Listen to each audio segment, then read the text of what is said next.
himself passed in the car and stopped of his own initiative.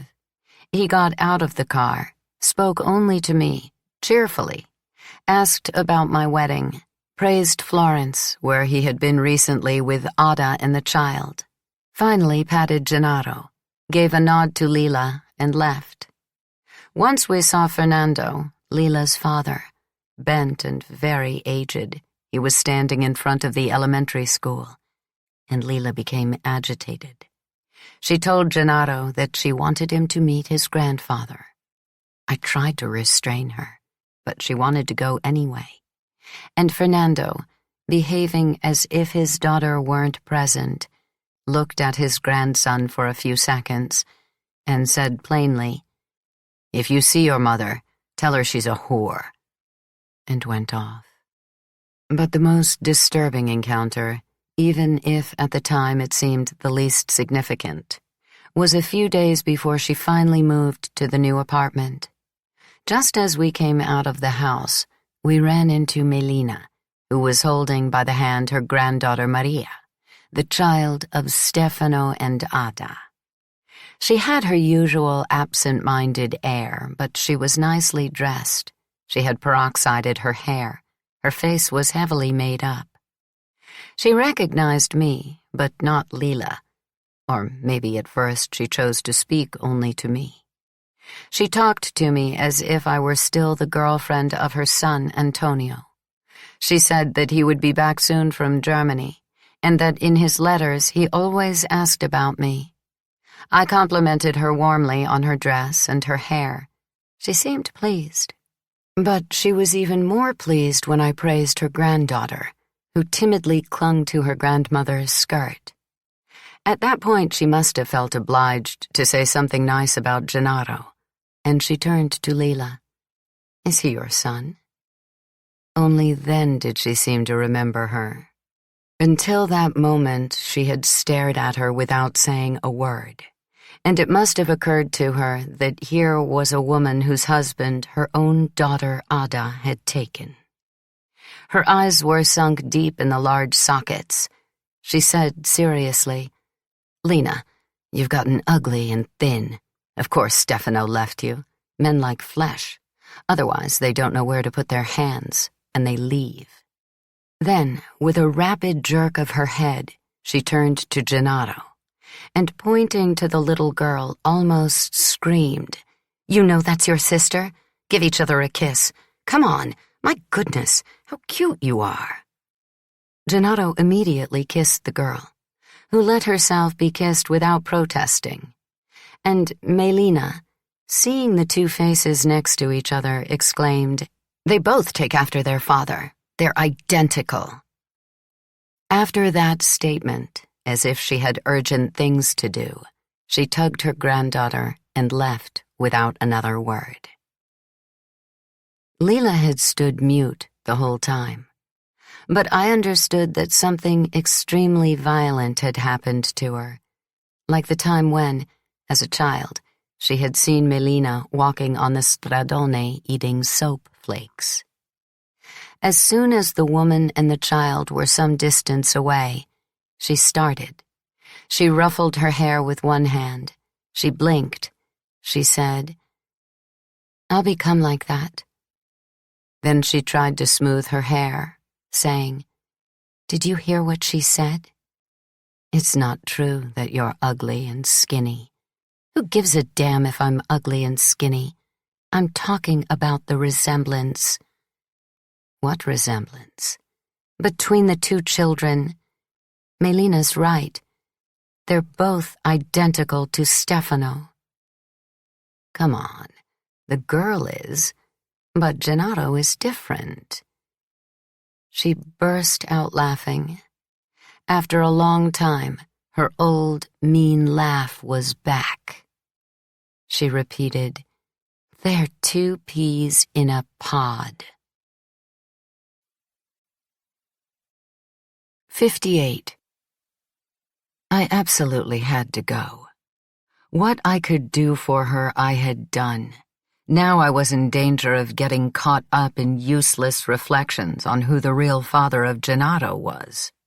on how far-seeing Melina was, on the secret motions of Lila's mind, on what she knew or didn't know or supposed and didn't say, or was convenient for her to believe, and so on, in a spiral that was damaging to me. We discussed that encounter, taking advantage of the fact that Enzo was at work.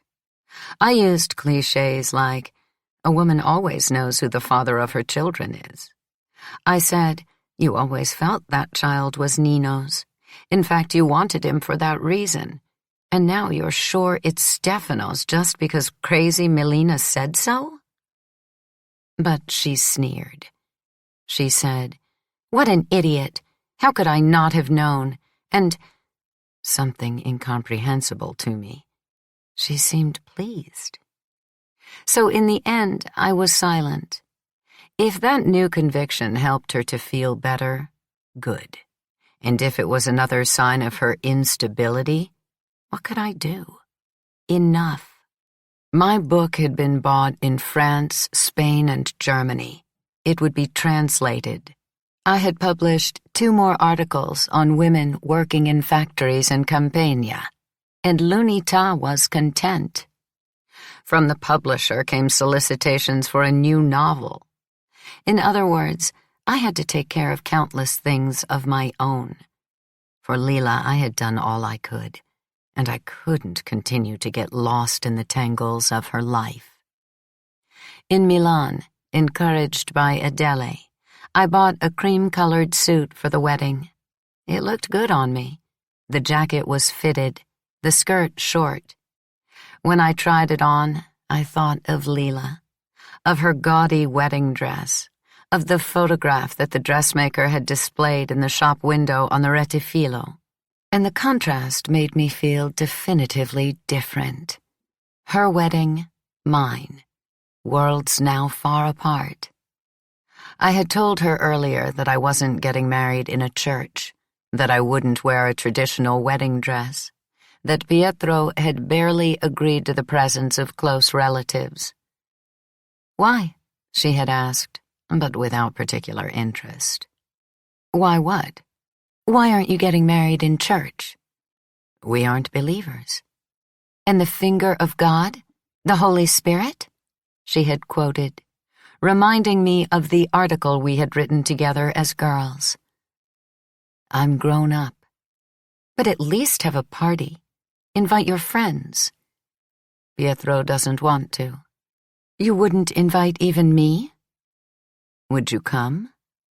She laughed, shaking her head. "No." That was it. But in early May, when I had decided on a final venture before leaving the city for good, things took an unpleasant turn concerning my wedding. But not only that. I decided to go and see Professor Galliani. I looked for her number. I called. I said I was about to get married. I was going to live in Florence. I wanted to come and say goodbye to her. She, without surprise, without joy, but politely, invited me for 5 o'clock the next day. Before hanging up, she said, "Bring your friend Lina, if you want." Lila, in that case, didn't have to be asked twice, and she left Gennaro with Enzo. I put on makeup, I fixed my hair, I dressed according to the taste I had developed from Adele, and helped Lila to at least look respectable, since it was difficult to persuade her to dress up. She wanted to bring pastries. I said it wasn't suitable. Instead, I bought a copy of my book, although I assumed that Professor Galliani had read it. I did it so that I would have a way of inscribing it to her. We arrived punctually, rang the bell. Silence. We rang again. Nadia opened the door, breathless, half-dressed, without her usual courtesy, as if we had introduced disorder not only into her appearance, but also into her manners. I explained that I had an appointment with her mother. "She's not here," she said, "but make yourselves comfortable in the living room." She disappeared. We remained mute, but exchanged little smiles of uneasiness in the silent house. Perhaps 5 minutes passed. Finally, steps could be heard in the hall. Pasquale appeared, slightly disheveled. Lila didn't show the least surprise, but I exclaimed in real astonishment, "What are you doing here?" He answered seriously, unfriendly, "What are you two doing here?" And the phrase reversed the situation. I had to explain to him, as if that were his house, that I had an appointment with my professor. "Ah," he said, and asked Lila, teasingly, "Are you recovered?" "Pretty much. I'm glad." I got angry. I answered for her. I said that Lila was only now beginning to get better, and that anyway the Sakavo factory had been taught a lesson. The inspectors had paid a visit. The business had had to pay Lila everything she was owed. "Yes?" he said, just as Nadia reappeared, now immaculate, as if she were going out. "You understand, Nadia? Dottoressa Greco says she taught Sakavo a lesson." I exclaimed, "Not me."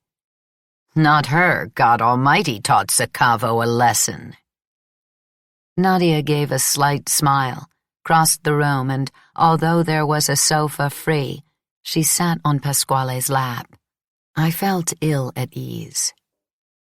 I only tried to help Lena. Pasquale put his arm around Nadia's waist, leaned toward me, said, "Excellent. You mean that in all the factories, at all the construction sites in every corner of Italy and the world, as soon as the owner kicks up a fuss and the workers are in danger, we'll call Elena Greco? She telephones her friends, the labor authority, her connections in high places, and resolves the situation." He had never spoken to me like that, not even when I was a girl and he seemed to me already adult and acted like a political expert. I was offended and was about to answer, but Nadia interrupted, ignoring me. She spoke to Lila in her slow little voice, as if it were not worth the trouble to speak to me. "The labor inspectors don't count for anything, Lena. They went to Sakavo. They filled out their forms. But then, in the factory, everything is the same as before. And meanwhile, those who spoke out are in trouble. Those who were silent got a few lire under the counter. The police charged us, and the fascists came right here and beat up Armando." She hadn't finished speaking when Pasquale started talking to me more harshly than before, this time raising his voice. "Explain to us what the fuck you thought you resolved," he said, with genuine pain and disappointment. "You know what the situation is in Italy? Do you have any idea what the class struggle is?" "Don't shout, please," Nadia said to him. Then she turned again to Lila, almost whispering, "Comrades, do not abandon one another." She answered, "It would have failed anyway." "What do you mean?" "In that place, you don't win with leaflets, or even by fighting with the fascists." "How do you win?" Lila was silent, and Pasquale, now turning to her, hissed, "You win by mobilizing the good friends of the owners? You win by getting a little money and screwing everyone else?" Then I burst out, "Pasquale, stop it!" Involuntarily, I too raised my voice. "What kind of tone is that? It wasn't like that." I wanted to explain, silence him, even though I felt an emptiness in my head. I didn't know what arguments to resort to, and the only concept that occurred to me readily was malicious and politically useless. "You treat me like this because now that you've got your hands on this young lady from a good family, you're full of yourself?"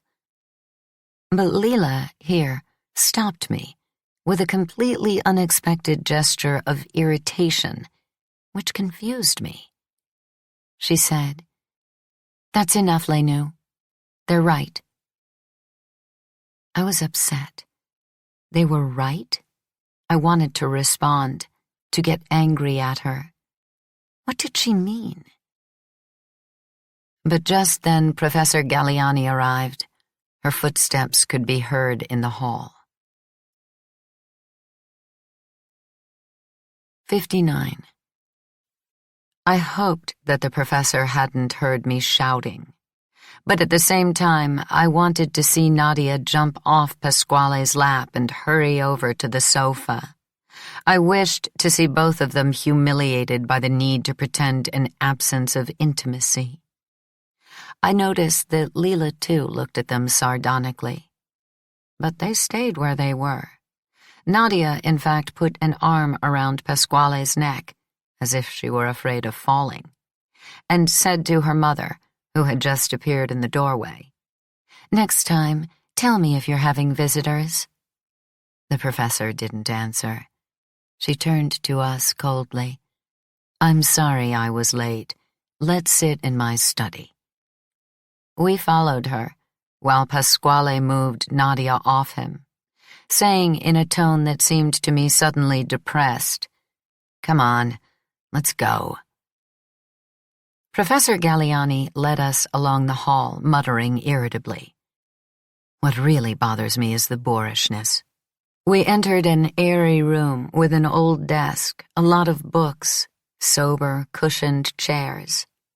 She assumed a polite tone, but it was clear that she was struggling with a bad mood. She said she was happy to see me and to see Lila again. Yet, at every word, and between the words, I felt her rage increasing, and I wanted to leave as quickly as possible. I apologized for not having come to see her, and went on somewhat breathlessly about studying, the book, the innumerable things that had overwhelmed me, my engagement, my approaching marriage. "Are you getting married in church or only in a civil service?" "Only a civil service." "Good for you." She turned to Lila to draw her into the conversation. "You were married in church?" "Yes." "Are you a believer?" "No." "Then why did you get married in church?" "That's what's done." You don't always have to do things just because they're done. "We do a lot of them." "Will you go to Elena's wedding?" "She didn't invite me." I was startled. I said right away, "It's not true." Lila laughed harshly. "It's true. She's ashamed of me." Her tone was ironic, but I felt wounded anyway. What was happening to her? Why had she said earlier, in front of Nadia and Pasquale, that I was wrong, and now was making that hostile remark in front of the professor? "Nonsense," I said, and to calm down I took the book out of my bag and handed it to Professor Galliani, saying, "I wanted to give you this." She looked at it for a moment without seeing it, perhaps following her own thoughts. Then she thanked me, and saying that she already had a copy, gave it back. "What does your husband do?" "He's a professor of Latin literature in Florence." "Is he a lot older than you?" "He's 27. "So young. Already a professor?" "He's very smart." "What's his name?" "Pietro Airota." Professor Galliani looked at me attentively, like when I was at school and I gave an answer that she considered incomplete. "Relative of Guido Airota?" "He's his son." She smiled with explicit malice. "Good marriage." "We love each other." "Have you already started another book?" "I'm trying." "I saw that you're writing for L'Unità." "A bit." "I don't write for it anymore. It's a newspaper of bureaucrats." She turned again to Lila. She seemed to want to let her know how much she liked her. She said to her, "It's remarkable what you did in the factory." Lila grimaced in annoyance. "I didn't do anything." "That's not true." The professor got up, rummaged through the papers on the desk, and showed her some pages as if they were an incontrovertible truth. "Nadia left this around the house, and I took the liberty of reading it. It's a courageous, new work, very well written. I wanted to see you so that I could tell you that." She was holding in her hand the pages that Lila had written, and from which I had taken my first article for l'Unità. 60. Oh, yes. It was really time to get out. I left the Galliani house embittered, my mouth dry, without the courage to say to the professor that she didn't have the right to treat me like that. She hadn't said anything about my book, although she'd had it for some time, and surely had read it or at least skimmed it. She hadn't asked for a dedication in the copy I had brought for that reason, and when, before leaving, out of weakness, out of a need to end that relationship affectionately, I had offered anyway, she hadn't answered. She had smiled and continued to talk to Lila. Above all, she had said nothing about my articles. Rather, she had mentioned them only to include them in her negative opinion of l'Unità, and then pulled out Lila's pages and began to talk to her as if my opinion on the subject didn't count, as if I were no longer in the room. I would have liked to yell, "Yes, it's true. Lila has a tremendous intelligence, an intelligence that I've always recognized, that I love, that's influenced everything I've done. But I've worked hard to develop mine, and I've been successful. I'm valued everywhere. I'm not a pretentious nobody like your daughter." Instead, I listened silently while they talked about work and the factory and the workers' demands. They kept talking, even on the landing, until Professor Galliani absently said goodbye to me, while to Lila she said, now using the familiar "tu," "Stay in touch," and embraced her. I felt humiliated. Moreover, Pasquale and Nadia hadn't returned. I hadn't had a chance to refute them, and my anger at them was still raging inside me. Why was it wrong to help a friend? To do it, I had taken a risk. How could they dare to criticize what I'd done? Now, on the stairs, in the lobby, on the sidewalk of Corso Vittorio Emanuele, it was only Lila and me. I was ready to shout at her, "Do you really think I'm ashamed of you? What were you thinking? Why did you say those two were right? You're ungrateful. I did all I could to stay close to you, to be useful to you, and you treat me like that. You really have a sick mind." But as soon as we were outside, even before I could open my mouth, and on the other hand, what would have changed if I had? She took me by the arm and began to defend me against Professor Galliani. I couldn't find a single opening in order to reproach her for aligning herself with Pasquale and Nadia, or for the senseless accusation that I didn't want her at my wedding. She behaved as if it had been another Lila who said those things, a Lila of whom she herself knew nothing and whom it was pointless to ask for explanations. "What terrible people," she began, and spoke without stopping all the way to the subway at Piazza Amadeo. "Did you see how the old woman treated you? She wanted to get revenge. She can't bear that you write books and articles. She can't bear that you're about to marry well. She especially can't bear that Nadia, brought up precisely to be the best of all, Nadia, who was to give her so much satisfaction, isn't up to anything good. Is sleeping with a construction worker and acting like a whore right in front of her. No, she can't bear it. But you're wrong to be upset. Forget about it. You shouldn't have left her your book. You shouldn't have asked if she wanted it inscribed. You especially shouldn't have done that. Those are people who should be treated with a kick in the ass. Your weakness is that you're too good. You swallow everything that educated people say as if they're the only ones who had a mind. But it's not true. Relax. Go. Get married. Have a honeymoon.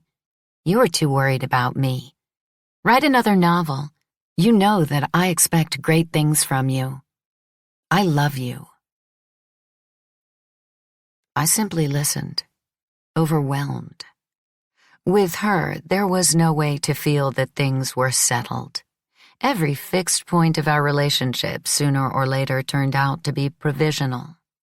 Something shifted in her head that unbalanced her and unbalanced me. I couldn't understand if those words were in fact intended to apologize to me, or if she was lying, concealing feelings that she had no intention of confiding to me, or if she was aiming at a final farewell. Certainly she was false, and she was ungrateful. And I, in spite of all that had changed for me, continued to feel inferior.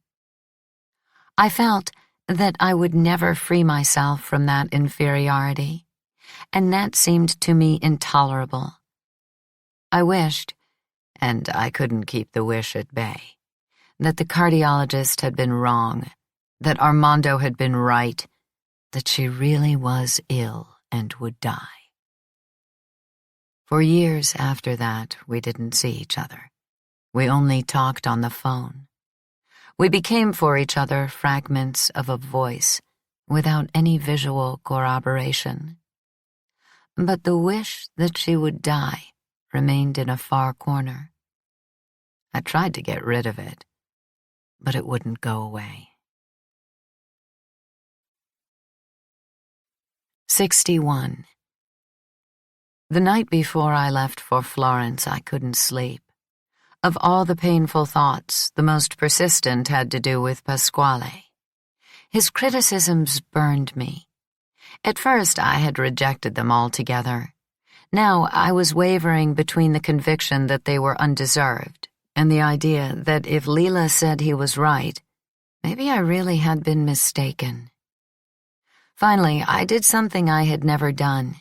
I got out of bed at 4 a.m. and left the house by myself before dawn. I felt very unhappy.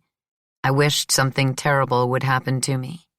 An event that, punishing me for my mistaken actions and my wicked thoughts, would, as a result, punish Lila too. But nothing happened. I walked for a long time on the deserted streets, which were much safer than when they were crowded. I reached the sea, a gray sheet under a pale sky with scattered pink-edged clouds. The mass of Castel dell'Ovo was cut sharply in two by the light, a shining ochre shape on the Vesuvius side, a brown stain on the Mergellina and Posillipo side. The road along the cliff was empty. The sea made no sound, but gave off an intense odor. Who knows what feeling I would have had about Naples, about myself, if I had waked every morning not in my neighborhood, but in one of those buildings along the shore. What am I seeking? To change my origins? To change, along with myself, others too? Repopulate this now deserted city with citizens not assailed by poverty or greed, not bitter or angry, who could delight in the splendor of the landscape like the divinities who once inhabited it? Indulge my demon, give him a good life and feel happy?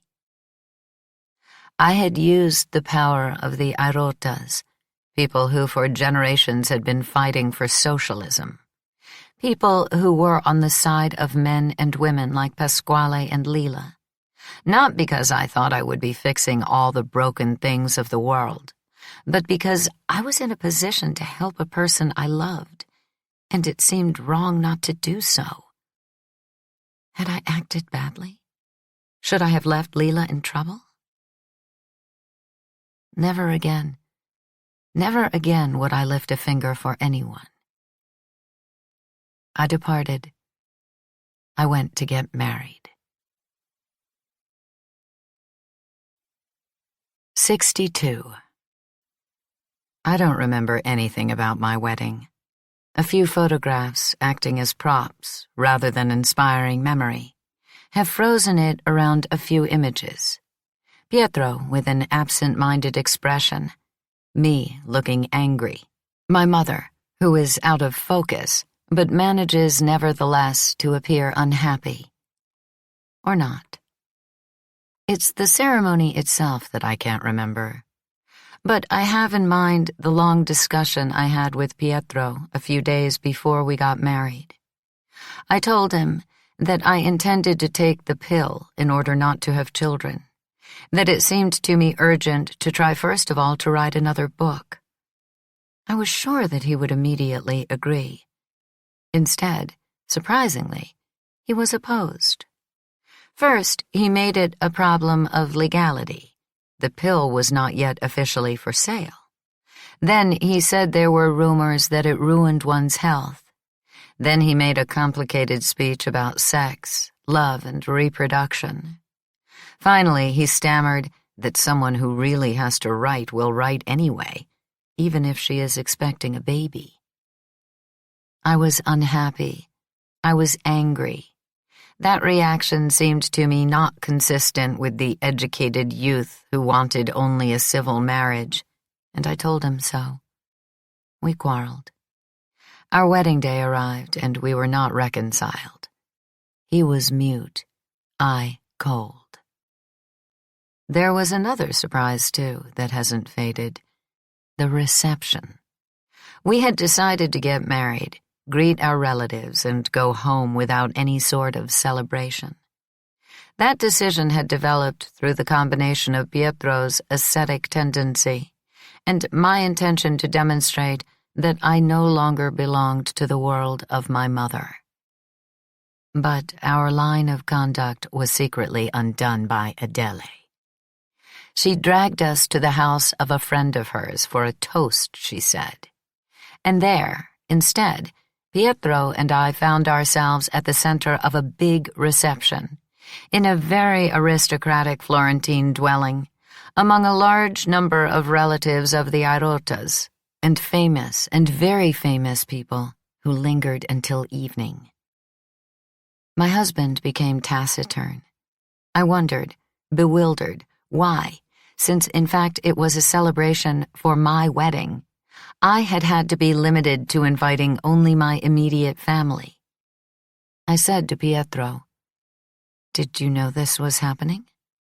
No. For a while we confronted the situation together, but soon he evaded the attempts of his mother and sister to introduce him to this man, to that woman. He entrenched himself in a corner with my relatives and talked to them the whole time. At first I resigned myself, somewhat uneasily, to inhabiting the trap we had fallen into. Then I began to find it exciting that well-known politicians, prestigious intellectuals, young revolutionaries, even a well-known poet and a famous novelist showed interest in me, in my book, and spoke admiringly of my articles in l'Unità. The time flew by. I felt more and more accepted in the world of the Irotas. Even my father-in-law wanted to detain me, questioning me kindly on my knowledge of labor matters. A small group formed of people engaged in the debate, in newspapers and journals, over the tide of demands that was rising in Italy. And me, here I was, with them, and it was my celebration, and I was at the center of the conversation. At some point, my father-in-law warmly praised an essay, published in Mondo Operaio, that in his view laid out the problem of democracy in Italy with crystalline intelligence.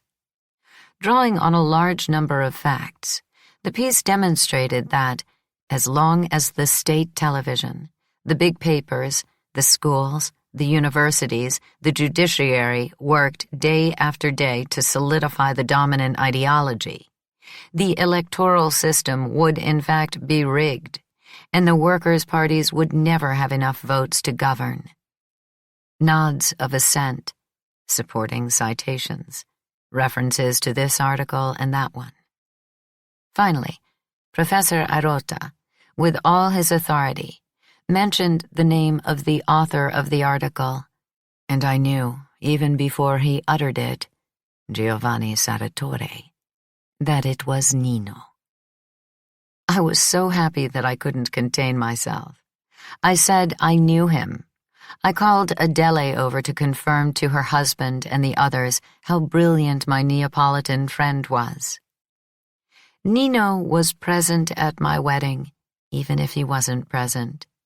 And speaking of him, I felt authorized to talk also about myself, about the reasons I had become involved in the workers' struggle, about the need to provide the parties and parliamentary representatives on the left with hard data so that they could address the delays in their understanding of the current political and economic period, and so on with other stock phrases I had learned only recently, but used with assurance. I felt clever. My mood brightened. I enjoyed being with my in-laws and feeling admired by their friends. At the end, when my relatives timidly said goodbye and hurried off somewhere to wait for the first train to take them back to Naples, I no longer felt irritated with Pietro. He must have realized it, because he, in turn, softened, and the tension vanished. As soon as we got to our apartment and closed the door, we began to make love. At first, it was very pleasurable, but the day reserved for me yet another surprising fact.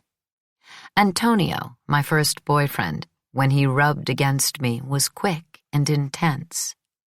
Franco made great efforts to contain himself, but at a certain point he pulled away with a gasp, or, when he had a condom, stopped suddenly and seemed to become heavier, crushing me under his weight and laughing in my ear. Pietro, on the other hand, strained for a time that seemed endless. His thrusting was deliberate, violent, so that the initial pleasure slowly diminished, overwhelmed by the monotonous insistence and the hurt I felt in my stomach. He was covered with sweat from his long exertions, maybe from suffering, and when I saw his damp face and neck, touched his wet back, desire disappeared completely. But he didn't realize it. He continued to withdraw and then sink into me forcefully, rhythmically, without stopping. I didn't know what to do. I caressed him. I whispered words of love, and yet I hoped that he would stop. When he exploded with a roar and collapsed, finally exhausted, I was content, even though I was hurting and unsatisfied. He didn't stay in bed long. He got up and went to the bathroom. I waited for him for a few minutes, but I was tired. I fell asleep. I woke with a start after an hour and realized that he hadn't come back to bed. I found him in his study, at the desk. "What are you doing?" He smiled at me. "I'm working." "Come to bed." "You go. I'll join you later." I'm sure that I became pregnant that night. 63. As soon as I discovered that I was expecting a child, I was overwhelmed by anxiety, and I called my mother. Although our relationship had always been contentious, in that situation, the need to talk to her prevailed. "It was a mistake," She immediately started nagging. She wanted to leave Naples, settle in with me, help me, guide me, or, vice versa, bring me to the neighborhood, have me back in her house, entrust me to the old midwife who had delivered all her children. I had a hard time putting her off. I said that a gynecologist friend of my mother-in-law was looking after me, a great professor, and I would give birth in his clinic. She was offended. She hissed, "You prefer your mother-in-law to me." She didn't call again. After a few days, on the other hand, I heard from Lila. We had had some telephone conversations after I left, but brief, a few minutes. We didn't want to spend too much. She cheerful, I aloof. She asking ironically about my life as a newlywed, I inquiring seriously about her health. This time, I realized that something wasn't right. "Are you angry with me?" she asked. "No. Why should I be?" "You don't tell me anything. I got the news only because your mother is bragging to everyone that you're pregnant." "I just got the confirmation." "I thought you were taking the pill." I was embarrassed. "Yes, but then I decided not to." "Why?" "The years are passing." "And the book you're supposed to write?" "I'll see later." "You'd better." "I'll do what I can." "You have to do the maximum." "I'll try." "I'm taking the pill." "So with Enzo it's going well?" "Pretty well. But I don't ever want to be pregnant again." She was silent, and I didn't say anything either. When she began talking once more, she told me about the first time she had realized she was expecting a baby, and the second. She described both as terrible experiences. "The second time," she said, "I was sure the baby was Nino's, and even though I felt sick, I was happy. But, happy or not, you'll see, the body suffers. It doesn't like losing its shape. There's too much pain." From there, she went on in a crescendo that got darker and darker, telling me things she had told me before, but never with the same desire to pull me into her suffering so that I too would feel it. She seemed to want to prepare me for what awaited me. She was very worried about me and my future. "This life of another," she said, "clings to you in the womb first, and then, when it finally comes out, it takes you prisoner, keeps you on a leash. You're no longer your own master." With great animation, she sketched every phase of my maternity, tracing it over hers, expressing herself with her habitual effectiveness. "It's as if you fabricated your very own torture," she exclaimed. And I realized then that she wasn't capable of thinking that she was herself and I was myself.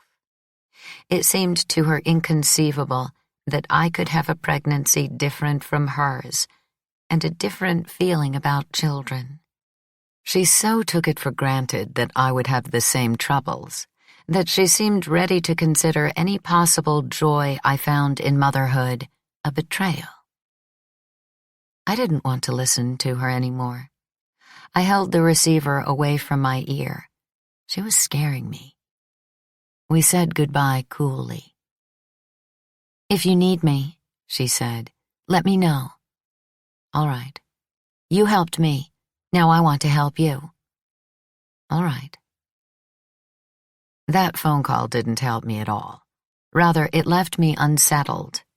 I lived in a city I knew nothing about, even if, thanks to Pietro, I now was acquainted with every corner of it, which I could not say of Naples. I loved the path along the river. I took beautiful walks. But I didn't like the color of the houses. It put me in a bad mood. The teasing tone of the inhabitants, the porter in our building, the butcher, the baker, the mailman, incited me to become teasing too. And a hostility with no motivation emerged from it. And then the many friends of my in-laws, so available on the day of the wedding, had never showed up again, nor did Pietro have any intention of seeing them. I felt alone and fragile. I bought some books on how to become a perfect mother and prepared with my usual diligence. Days passed, weeks, but, surprisingly, the pregnancy didn't weigh on me at all. In fact, it made me feel light. The nausea was negligible. I felt no breakdown in my body, in my mood, in the wish to be active. I was in the 4th month when my book received an important prize that brought me greater fame and a little more money. I went to the prize ceremony in spite of the political climate, which was hostile to that type of recognition, feeling that I was in a state of grace. I was proud of myself, with a sense of physical and intellectual fullness that made me bold, expansive. In the thank you speech, I went overboard. I said I felt as happy as the astronauts on the white expanse of the moon. A couple of days later, since I felt strong, I telephoned Lila to tell her about the prize. I wanted to let her know that things were not going as she had predicted, that in fact they were going smoothly, that I was satisfied. I felt so pleased with myself that I wanted to skip over the unhappiness she had caused me. But Lila had read in Il Mattino, only the Naples papers had devoted a few lines to the prize, that phrase of mine about the astronauts, and, without giving me time to speak, she criticized me harshly. "The white expanse of the moon," she said ironically. "Sometimes it's better to say nothing than to talk nonsense." And she added that the moon was a rock among billions of other rocks, and that, as far as rocks go, the best thing was to stand with your feet planted firmly in the troubles of the earth. I felt a vice-like grip in my stomach. Why did she continue to wound me? Didn't she want me to be happy? Or maybe she hadn't recovered and her illness had heightened her mean side?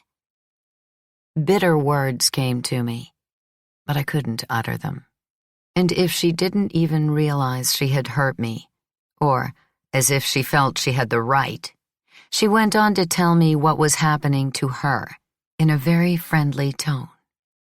She had made peace with her brother, with her mother, even with her father. She had quarreled with Michele Solara on the old matter of the label on the shoes and the money he owed Rino. She had been in touch with Stefano to claim that, at least from the economic point of view, he should act as Gennaro's father too, and not just Maria's. Her remarks were irascible, sometimes vulgar, against Rino, the Solaras, Stefano.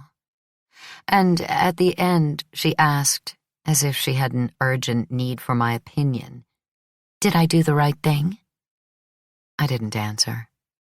I had won an important prize, and she had mentioned only that phrase about the astronauts. I asked her, maybe to offend her, if she still had those symptoms that unglued her head from her body. She said no. She repeated a couple of times that she was very well.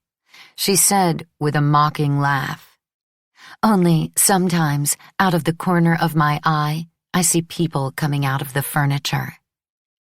Then she asked me, "Is everything all right with pregnancy?" "Good.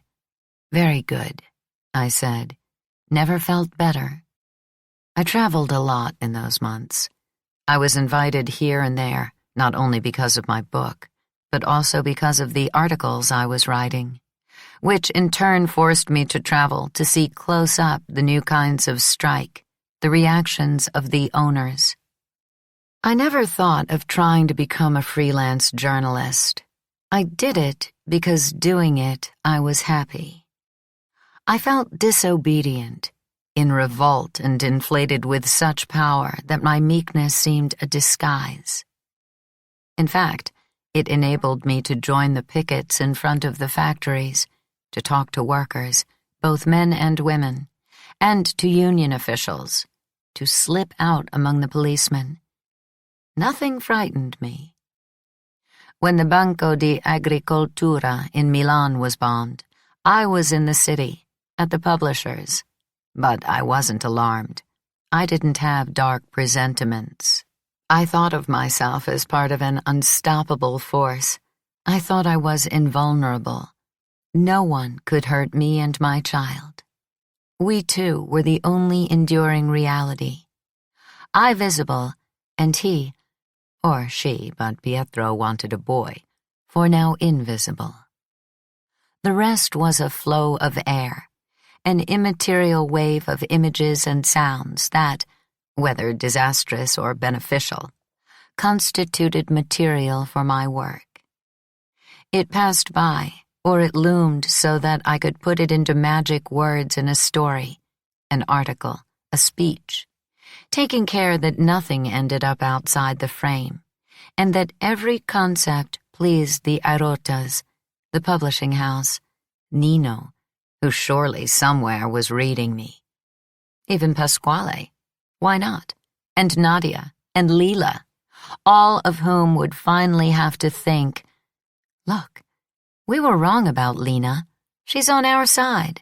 See what she's writing. It was a particularly intense time, that period of the pregnancy. It surprised me that being pregnant made me more eager to make love. It was I who initiated it, embraced Pietro, kissing him, even though he had no interest in kissing, and began almost immediately to make love in that prolonged, painful way of his. Afterward, he got up and worked until late. I slept for an hour or two. Then I woke up, found him gone, turned on the light, and read until I was tired. Then I went to his room, insisted that he come to bed. He obeyed, but he got up early. Sleep seemed to frighten him, whereas I slept until midday. There was only one event that distressed me. I was in my 7th month, and my belly was heavy. I was outside the Nuovo Pignone factory when scuffles broke out and I hurried away. Maybe I made a wrong movement. I don't know. I felt a painful spasm in the center of my right buttock that extended along my leg like a hot wire. I limped home, went to bed, and it passed. But every so often the pain reappeared, radiating through my thigh toward my groin. I learned to respond by finding positions that alleviated it. But when I realized that I was starting to limp all the time, I was terrified, and I went to the gynecologist. He reassured me, saying that everything was in order.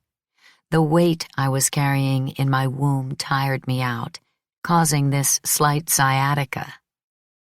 "Why are you so worried?" he asked in an affectionate tone. "You're such a serene person." I lied. I said I didn't know. In reality, I knew perfectly well. I was afraid that my mother's gait had caught up with me, that she had settled in my body, that I would limp forever, like her. I was soothed by the reassurances of the gynecologist. The pain lasted for a while longer, then disappeared. Pietro forbade me to do other foolish things. No more running around. I admitted that he was right and spent the last weeks of my pregnancy reading.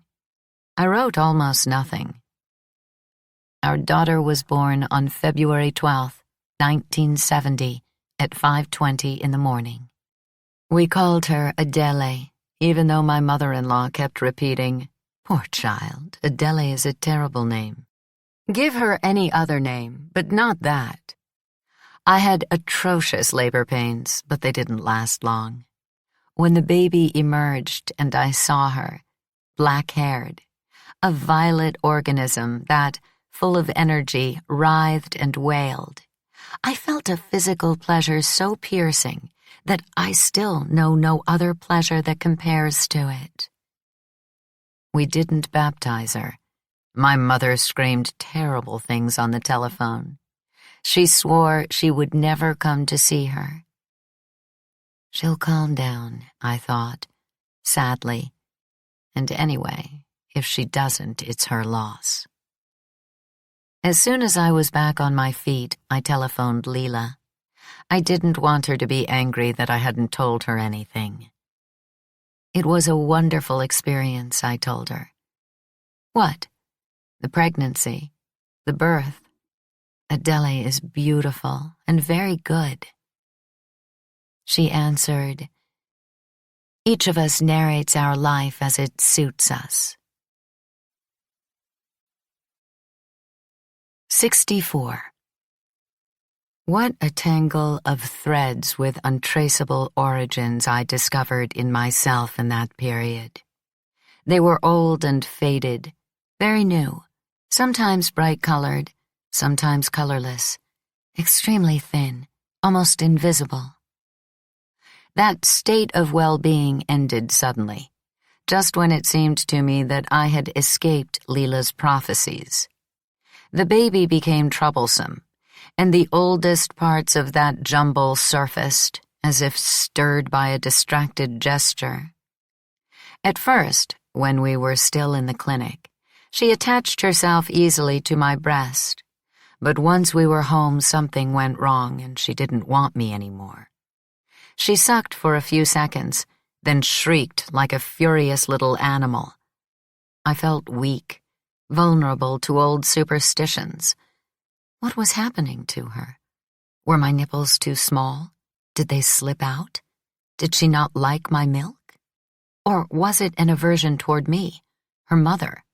Had she been inoculated remotely with an evil spell? An ordeal began as we went from doctor to doctor, she and I alone. Pietro was always busy at the university. My bosom, swollen uselessly, hurt. I had burning stones in my breasts. I imagined infections, amputations.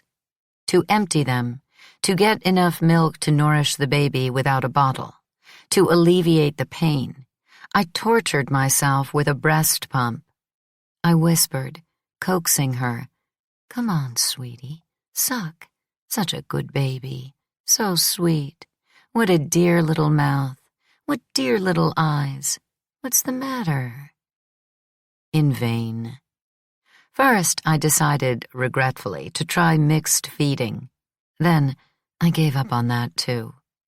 I tried artificial milk, which required lengthy preparations night and day, a tiresome system of sterilizing nipples and bottles, an obsessive check of her weight before and after feeding, a sense of guilt every time she had diarrhea.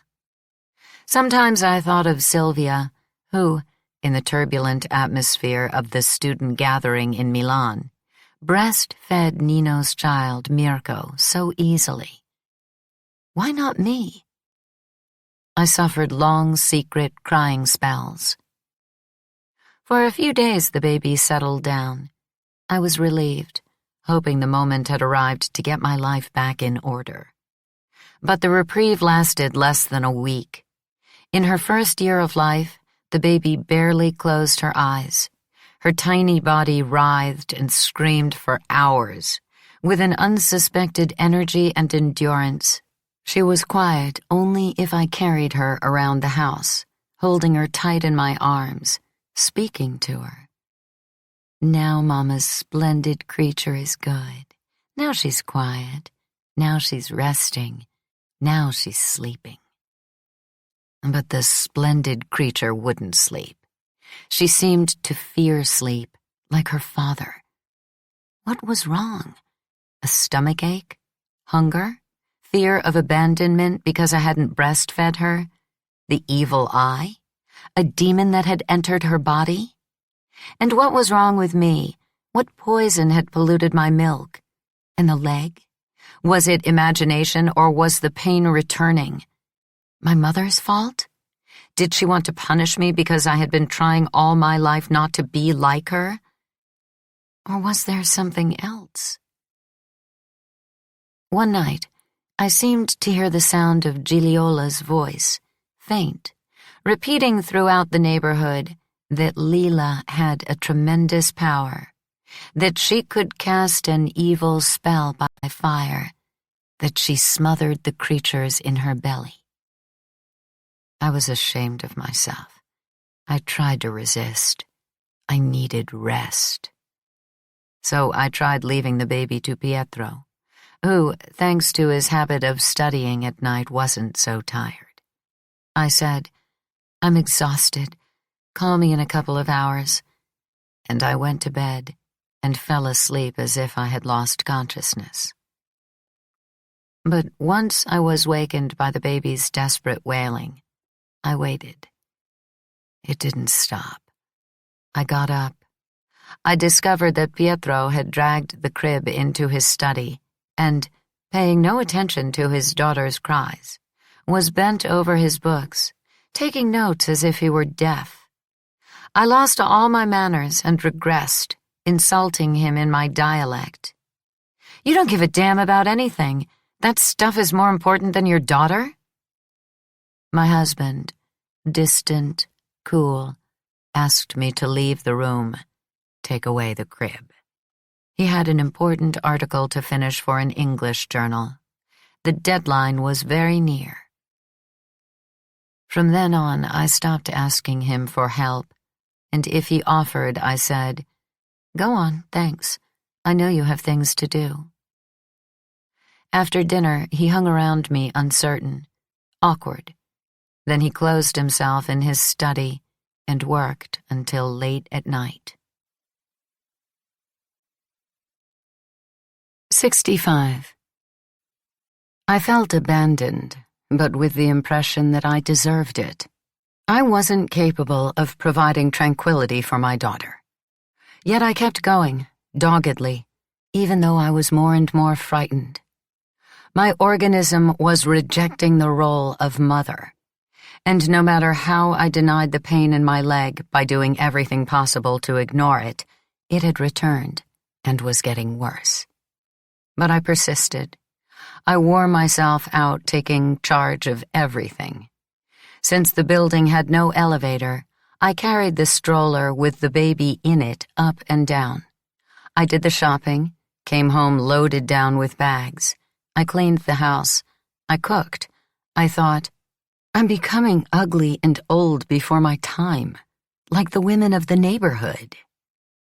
And naturally, just when I was particularly desperate, Lila telephoned.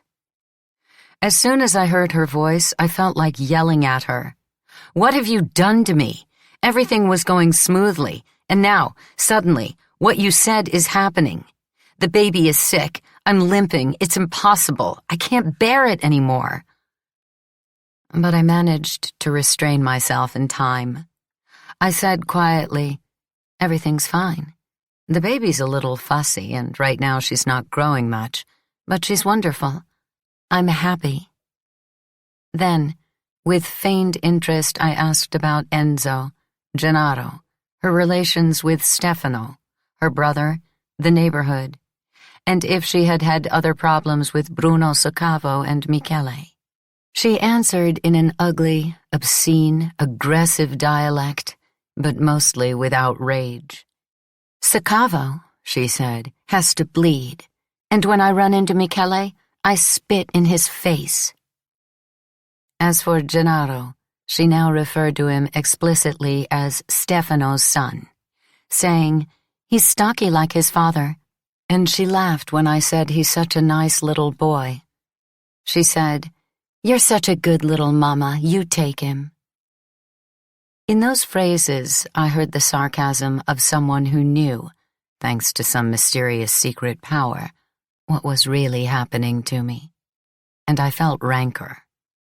But I became even more insistent with my charade. "Listen to what a sweet voice Dede has. It's really pleasant here in Florence. I'm reading an interesting book by Baran." And I kept going until she forced me to end it by telling me about the IBM course that Enzo had started. Only of him did she speak with respect, at length, and right afterward she asked about Pietro. "Everything's going well with your husband?" "Very well. And for me with Enzo." When she hung up, her voice left a trail of images and sounds of the past that stayed in my mind for hours. The courtyard, the dangerous games, the doll she had thrown into the cellar, the dark stairs we climbed to Don Achilles to retrieve it, her wedding, her generosity, and her meanness, how she had taken Nino. She can't tolerate my good fortune, I thought fearfully. She wants me with her again, under her, supporting her in her affairs, in her wretched neighborhood wars. Then I said to myself, how stupid I've been.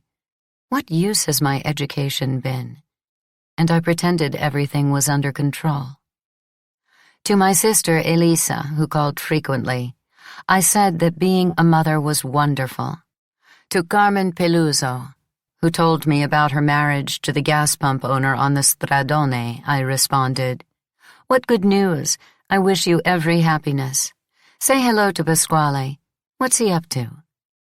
With my mother, the rare times she called, I pretended I was ecstatic.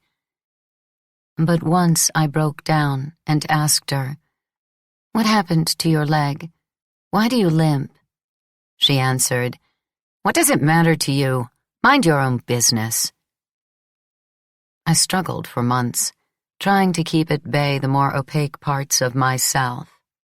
Occasionally, I surprised myself by praying to the Madonna, even though I considered myself an atheist and was ashamed. More often, when I was alone in the house with the baby, I let out terrible cries, not words, only breath, spilling out along with despair. But that difficult period wouldn't end. It was a grueling, tormented time. At night, I carried the baby up and down the hall, limping. I no longer whispered sweet nonsense phrases. I ignored her and tried to think of myself. I was always holding a book, a journal, even though I hardly managed to read anything. During the day, when Adele slept peacefully, at first I called her Adi, without realizing how it sounded like Hades, a hell summed up in 2 syllables, so that when Pietro pointed it out I was embarrassed and began calling her Day-Day. I tried to write for the newspaper, but I no longer had time, and certainly not the desire, to travel around on behalf of l'Unità. So the things I wrote had no energy. They were merely demonstrations of my formal skill, flourishes lacking substance. Once, having written an article, I had Pietro read it before dictating it to the editorial office. He said, "It's empty." "In what sense?" "It's just words." I felt offended and dictated it just the same. It wasn't published. And from then on, with a certain embarrassment, both the local and the national editorial offices began to reject my texts, citing problems of space. I suffered. I felt that everything that up to a short time earlier I had taken as an unquestioned condition of life and work was rapidly collapsing around me, as if violently jolted from inaccessible depths. I read just to keep my eyes on a book or a newspaper, but it was as if I had stopped at the signs and no longer had access to the meanings. 2 or 3 times I came across articles by Nino, but reading them didn't give me the usual pleasure of imagining him, of hearing his voice, of enjoying his thoughts. I was happy for him, certainly. If he was writing, it meant that he was well. He was living his life who knows where, with who knows whom. But I stared at the signature. I read a few lines. I retreated, as if every one of his sentences, black on white, made my situation even more unbearable. I lost interest in things. I couldn't even bother with my appearance. And besides, for whom would I bother? I saw no one, only Pietro, who treated me courteously. But I perceived that for him I was a shadow.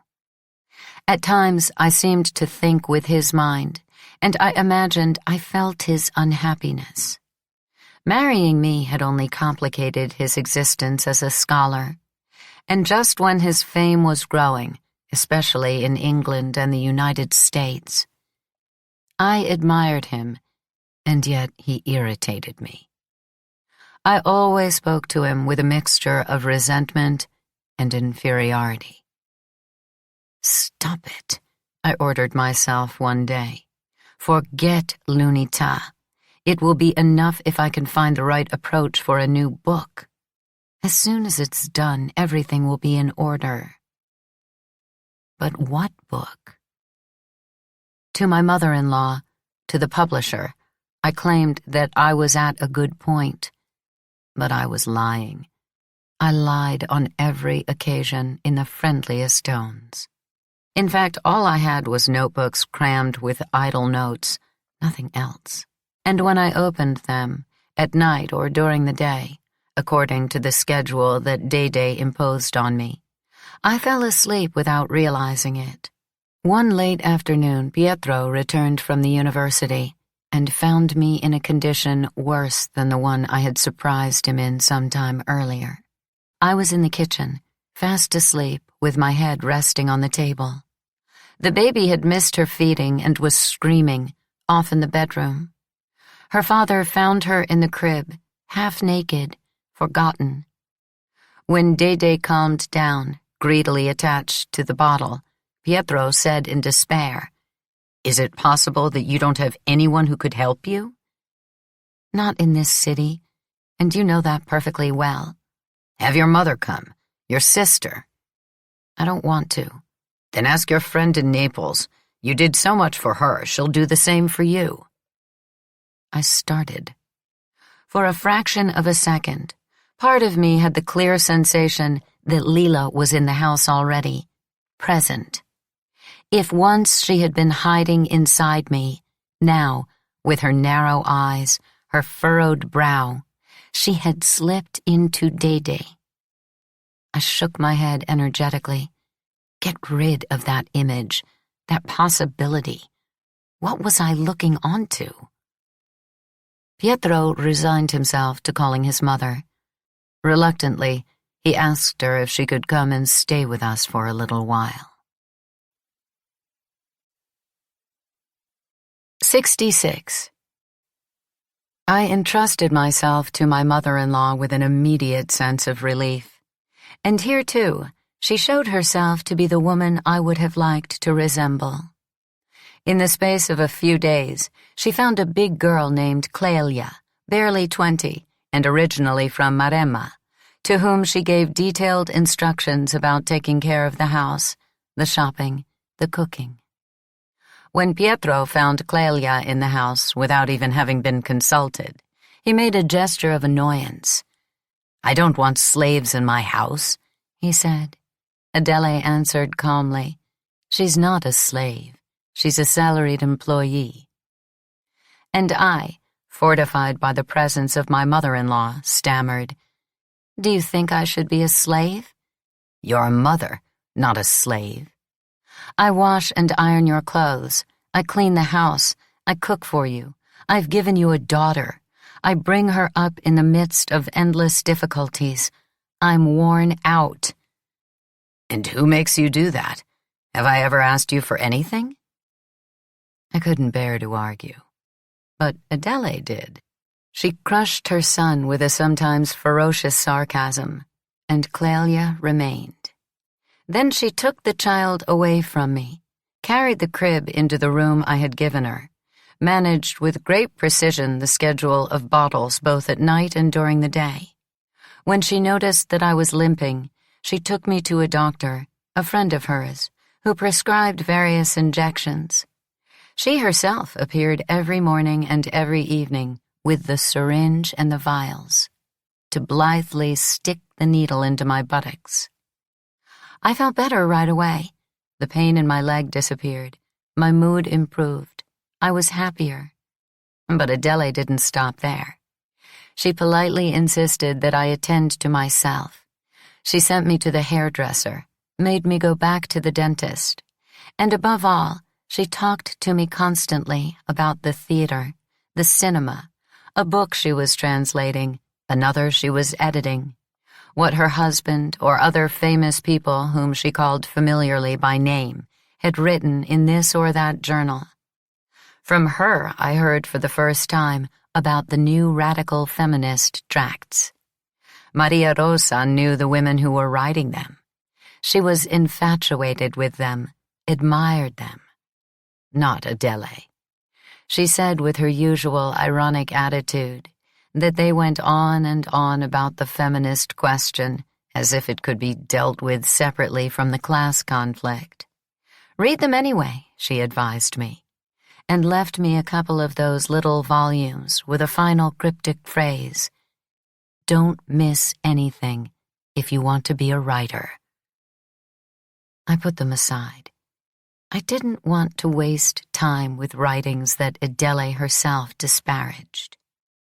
But I also felt, just then, that in no way did my mother-in-law's cultivated conversation arise from a true need to exchange ideas with me. Adele intended to systematically pull me out of the desperate state of an incompetent mother. She was rubbing words together to strike a spark and rekindle my frozen mind, my frozen gaze. But the truth was that she liked saving me more than listening to me. And yet Day-Day, in spite of everything, continued to cry at night. I heard her and became agitated.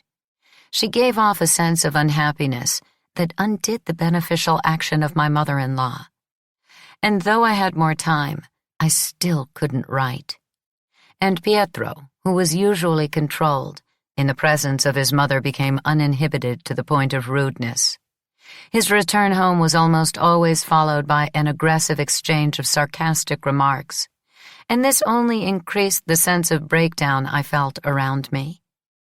My husband, I soon realized, found it natural to consider Adele ultimately responsible for all his problems.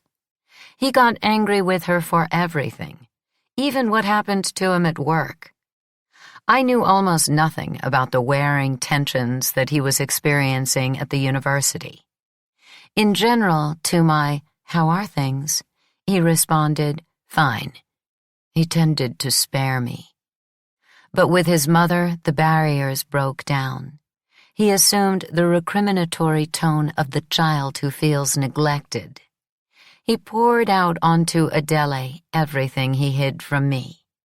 And if I was present, he acted as if I weren't, as if I, his wife, were to act only as silent witness.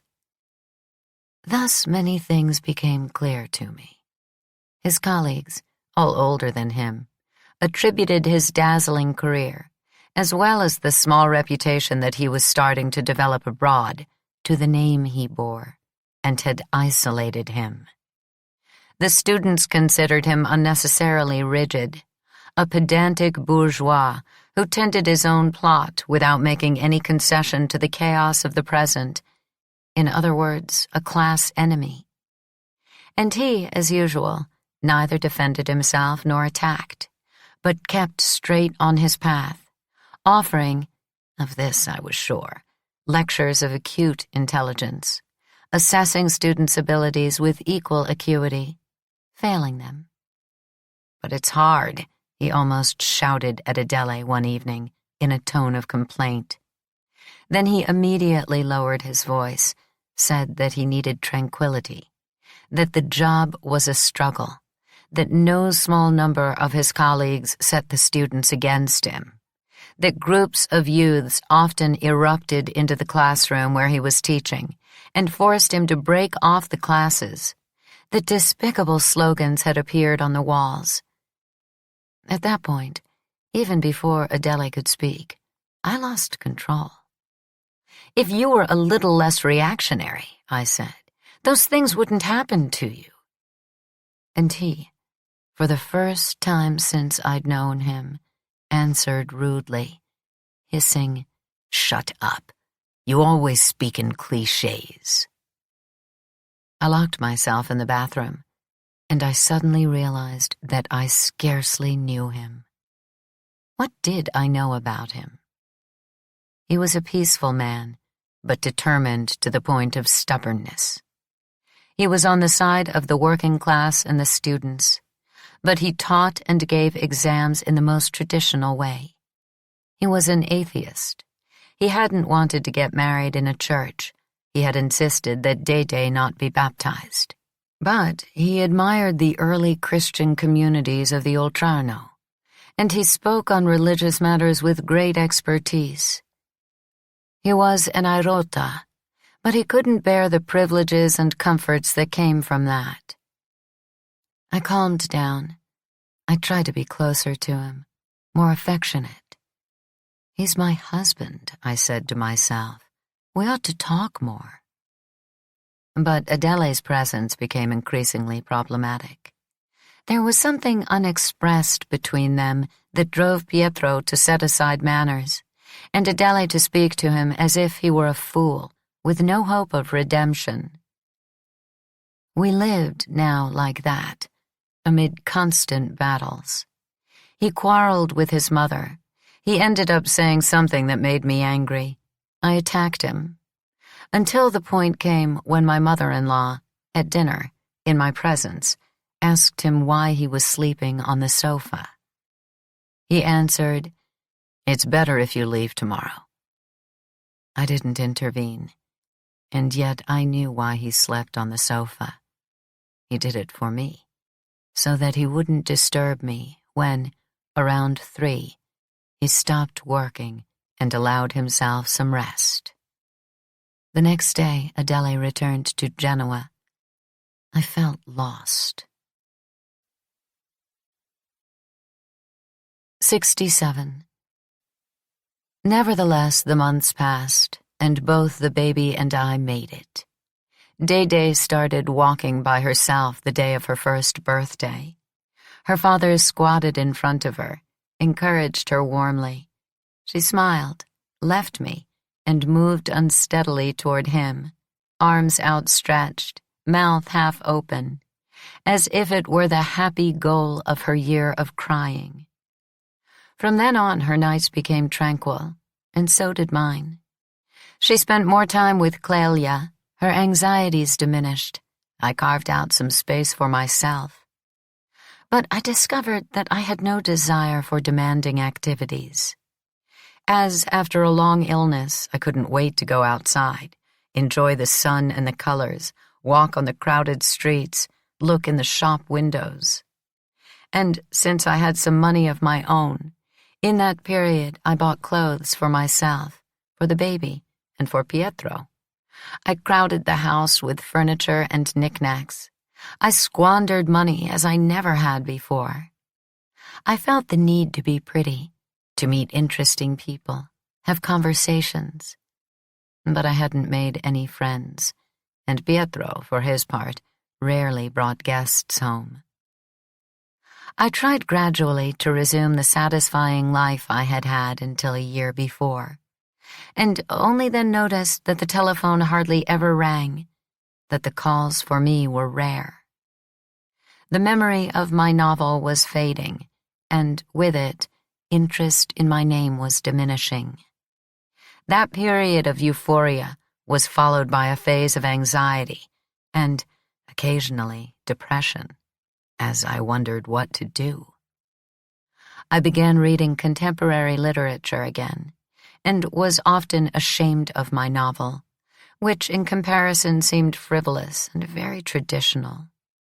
I put aside the notes for the new book, which tended to repeat the old one, and made an effort to think of a story with more political engagement, one that would contain the tumult of the present.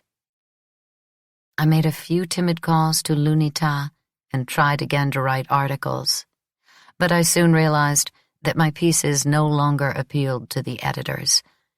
I had lost ground. I wasn't well informed. I didn't have time to go and examine particular situations and report on them. I wrote elegant sentences of an abstract rigor to announce, in that particular newspaper, to whom I'm not sure, my support of the harshest criticisms of the Communist Party and the unions. Today, it's hard to explain why I insisted on writing that stuff, or, rather, why, although I scarcely took part in the city's political life, and in spite of my meekness, I felt increasingly drawn to extreme positions. Maybe I did it out of insecurity, or maybe out of distrust in every form of mediation, a skill that, from early childhood, I associated with the intrigues of my father, who operated shrewdly in the inefficiency of the city hall, or out of the vivid knowledge of poverty, which I felt an obligation not to forget. I wanted to be on the side of those who remained downtrodden and were fighting to turn everything upside down. Or because everyday politics, the demands that I myself had scrupulously written about, didn't matter to me. I wished that something great, I had used and often did use that formulation, would break out, which I could experience and report on. Or because, and this was hard to admit, my model remained Lila, with her stubborn unreasonableness that refused to accept half measures, so that although I was now distant from her in every way, I wanted to say and do what I imagined she would say and do if she had had my tools, if she had not confined herself within the space of the neighborhood. I stopped buying l'Unità. I began to read Lotta Continua and Il Manifesto. In the latter, I discovered Nino's name sometimes appeared. His articles were, as usual, well documented and shaped with cogent logic. As I had when I talked to him as a girl, I, too, felt the need to contain myself in a network of deliberately formulated general propositions that would keep me from breaking down. I noticed that I no longer thought of him with desire, or even with love. He had become, it seemed to me, a figure of regret, the synthesis of what I was at risk of not becoming, even though I had had the opportunity. We were born in the same environment. Both had brilliantly got out of it. Why then was I sliding into despair? Because of marriage? Because of motherhood and day-day? Because I was a woman? Because I had to take care of house and family and clean up shit and change diapers? Every time I came upon an article by Nino, and the article seemed well done, I was resentful. And the person who paid for it was Pietro. In fact, the only person I had to talk to. I got angry at him. I accused him of abandoning me in the most terrible period of my life, of caring only about his career and forgetting me. Our relations, I had trouble admitting it because it frightened me, but that was the reality, got worse and worse. I knew that he suffered because of his problems at work, and yet I couldn't forgive him. Rather, I criticized him, often starting from political positions no different from those of the students who made things so hard for him. He listened to me uneasily, scarcely responding. I suspected in those moments that the words he had shouted at me before, "Shut up, you speak in clichés," hadn't been an accidental loss of temper, but indicated that, in general, he didn't consider me capable of a serious discussion. It exasperated me, depressed me. My rancor increased, especially because I myself knew that I wavered between contradictory feelings whose essence could be summed up like this. It was inequality that made school laborious for some, me for example, and almost a game for others, Pietro, for example. On the other hand, inequality or not, one had to study and do well, in fact, very well. I was proud of my journey, of the intelligence I had demonstrated, and I refused to believe that my labor had been in vain, if in certain ways obtuse. And yet, for obscure reasons, with Pietro I gave expression only to the injustice of inequality. I said to him, "You act as if all your students were the same, but it's not like that. It's a form of sadism to insist on the same results from kids who haven't had the same opportunities." And I even criticized him when he reported that he'd had a violent discussion with a colleague some 20 years his senior, an acquaintance of his sister's, who had thought he would find in him an ally against the most conservative part of the faculty. It happened that that man had, in a friendly way, advised him to be less severe with the students. Pietro had replied in his polite but unnuanced way that he didn't think he was severe, but only demanding. Well, the other had said, be less demanding, especially with the ones who are generously spending a lot of their time changing the current situation. At that point, things came to a head, although I don't know exactly how or based on what arguments. Pietro, whose account was as usual minimal, first maintained that he had said only, in self-defense, that it was his habit always to treat all students with the respect that they deserved. Then he admitted he had accused his colleague of using a double standard, of accommodating the students who were more aggressive and ruthless, and even humiliating the more fearful ones. The man had taken offense, had gone so far as to say that only the fact that he knew his sister well prevented him from telling Pietro, and meanwhile, however, he had told him, that he was a fool unworthy of the professorship he held. Couldn't you be more cautious? I am cautious. It doesn't seem that way to me. Well, I have to say what I think. Maybe you should find out who are your friends and who are your enemies. I don't have enemies. Or friends, either. One thing leads to another. I overdid it. The result of your behavior, I hissed at him, is that no one in this city, least of all the friends of your parents, invites us to dinner, or a concert, or for a visit in the country. 68. It was evident to me now that Pietro, at the university, was considered a dull man, very remote from the keen activism of his family, an unsuccessful airota. And I shared that opinion, something that did not help our life in common or our intimate relations. When Day finally settled down and began to sleep regularly, he returned to our bed. But as soon as he approached me, I felt irritated. I was afraid of getting pregnant again. I wanted him to let me sleep. So I pushed him away, wordlessly, or simply turned my back. And if he insisted and pressed his sex against my nightgown, I hit his leg gently with my heel. A signal.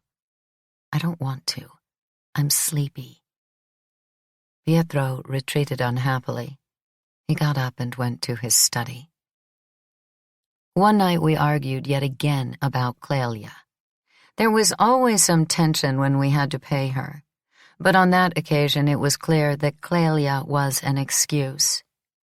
He said somberly, "Elena, we have to examine our relationship and take stock." I agreed immediately. I told him that I adored his intelligence and his civility, that Day was marvelous, but I added that I didn't want more children. I found the isolation I had ended up in unbearable. I wanted to return to an active life. I hadn't slaved since childhood, just to be imprisoned in the roles of wife and mother. We talked, I bitterly, he with courtesy. He stopped protesting about Clelia. He gave in. He decided to buy condoms. He began to invite friends, or rather acquaintances, he didn't have any friends, to dinner. He resigned himself to my going sometimes with Day to meetings and demonstrations, in spite of the increasingly frequent violence in the streets.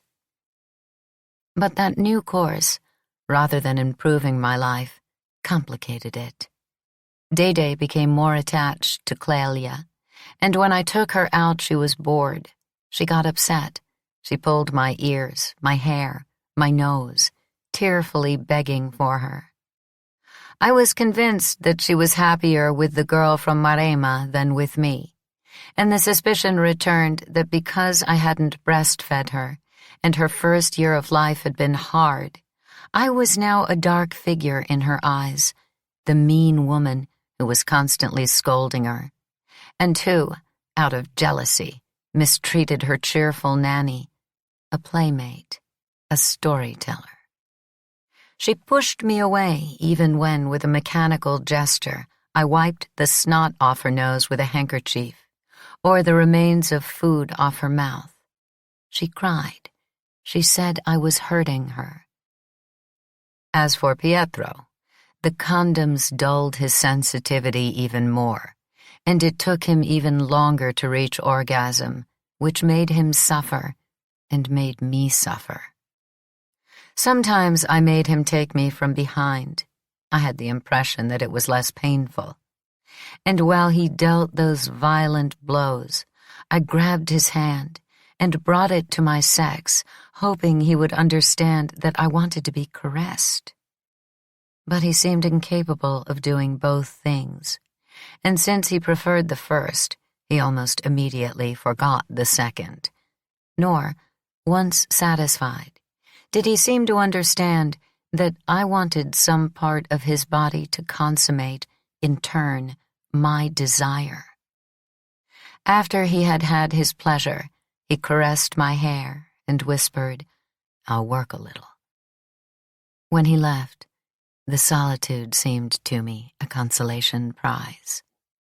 Sometimes at the demonstrations, I observed with curiosity the young men who exposed themselves fearlessly to every danger, who were charged with a joyful energy even when they felt threatened and became threatening. I felt their fascination. I was attracted by that fever heat. But I considered myself remote in every way from the bright girls who surrounded them. I was too cultured, wore glasses, was married. My time was always limited. I returned home unhappily. I treated my husband coldly. I felt I was already old.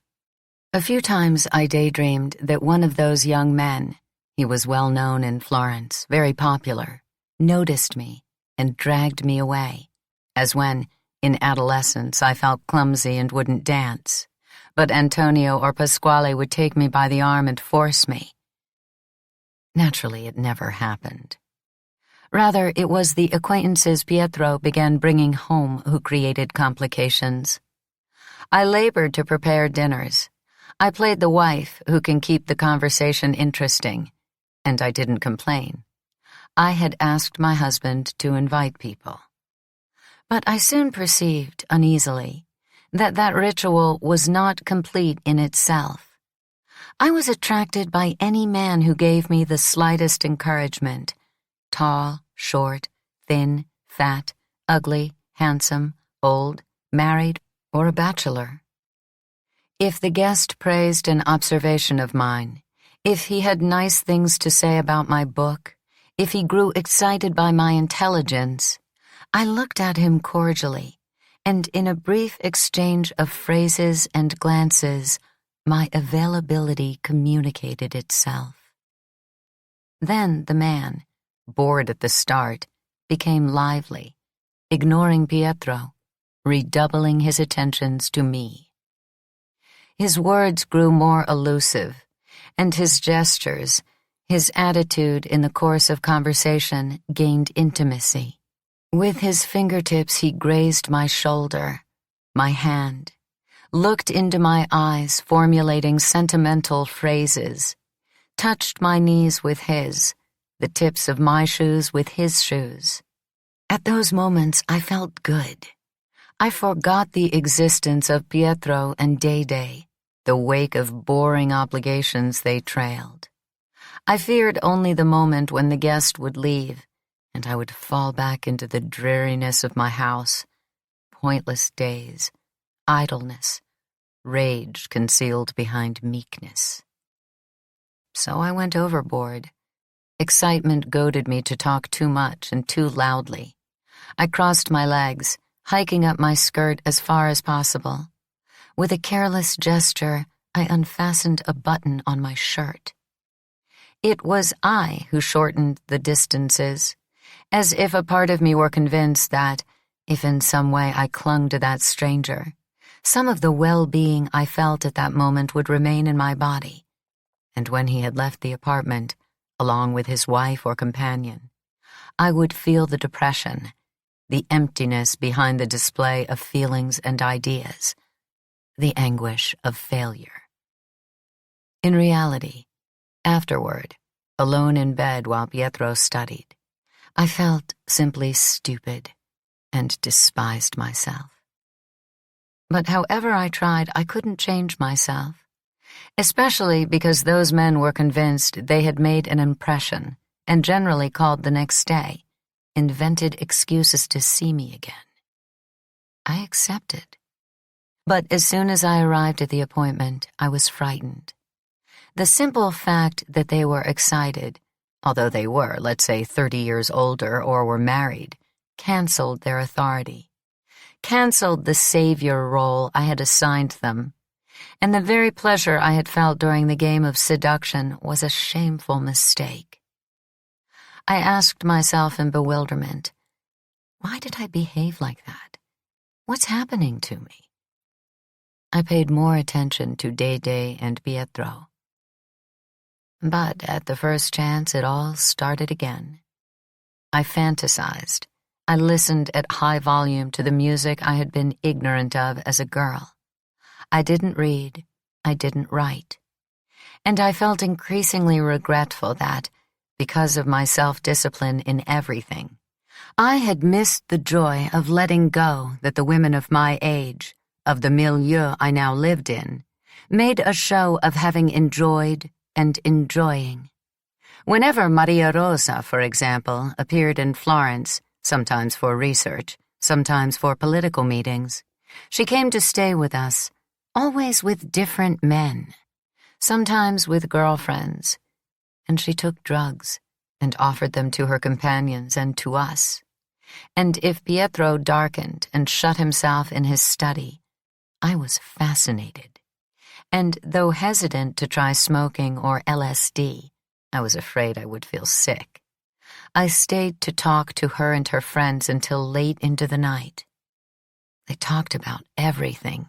Often the exchanges were violent, and I had the impression that the good language I had struggled to acquire had become inadequate, too neat, too clean. Look how Maria Rosa's language has changed, I thought. She's broken with her upbringing. She's got a dirty mouth. Pietro's sister now expressed herself more vulgarly than Lila and I had as girls. She didn't utter a noun that wasn't preceded by fucking.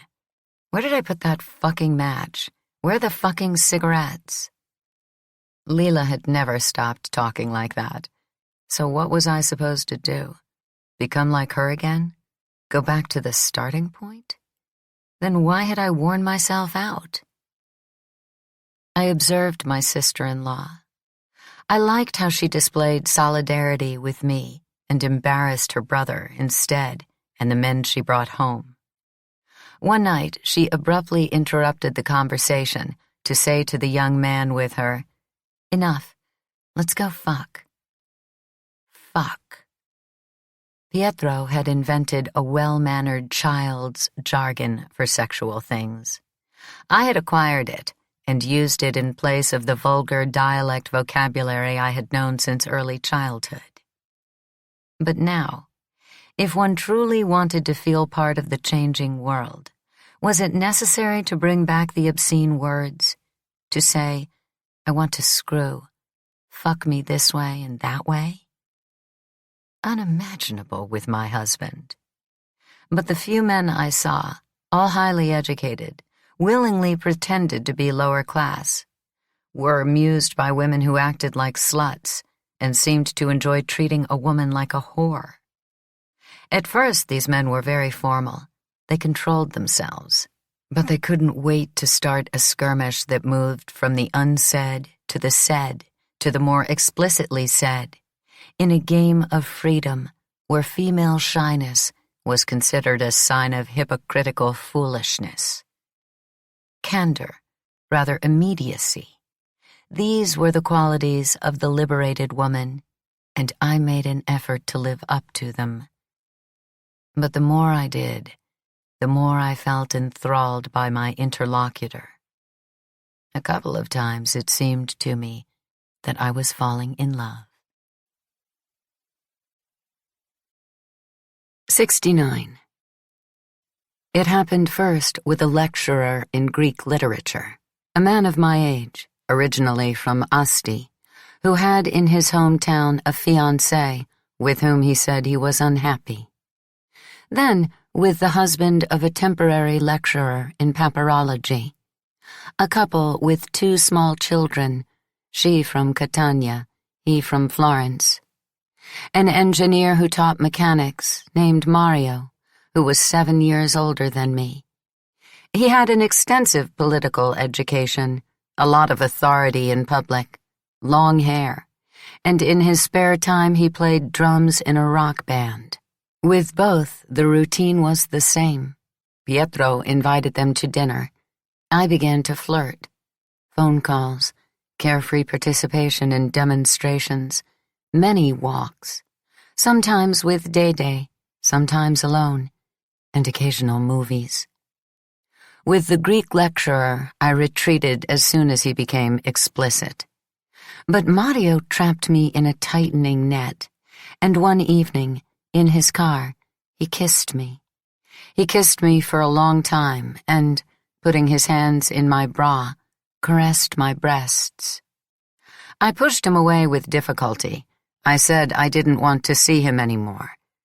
But he called. He called again. I missed him. I gave in. Since he had kissed me and touched me, he was sure he had some rights, and behaved immediately as if we were starting up again from the point where we had left off. He insisted, proposed, demanded. When I, on the one hand, led him on, and on the other dodged him, laughing, he got offended.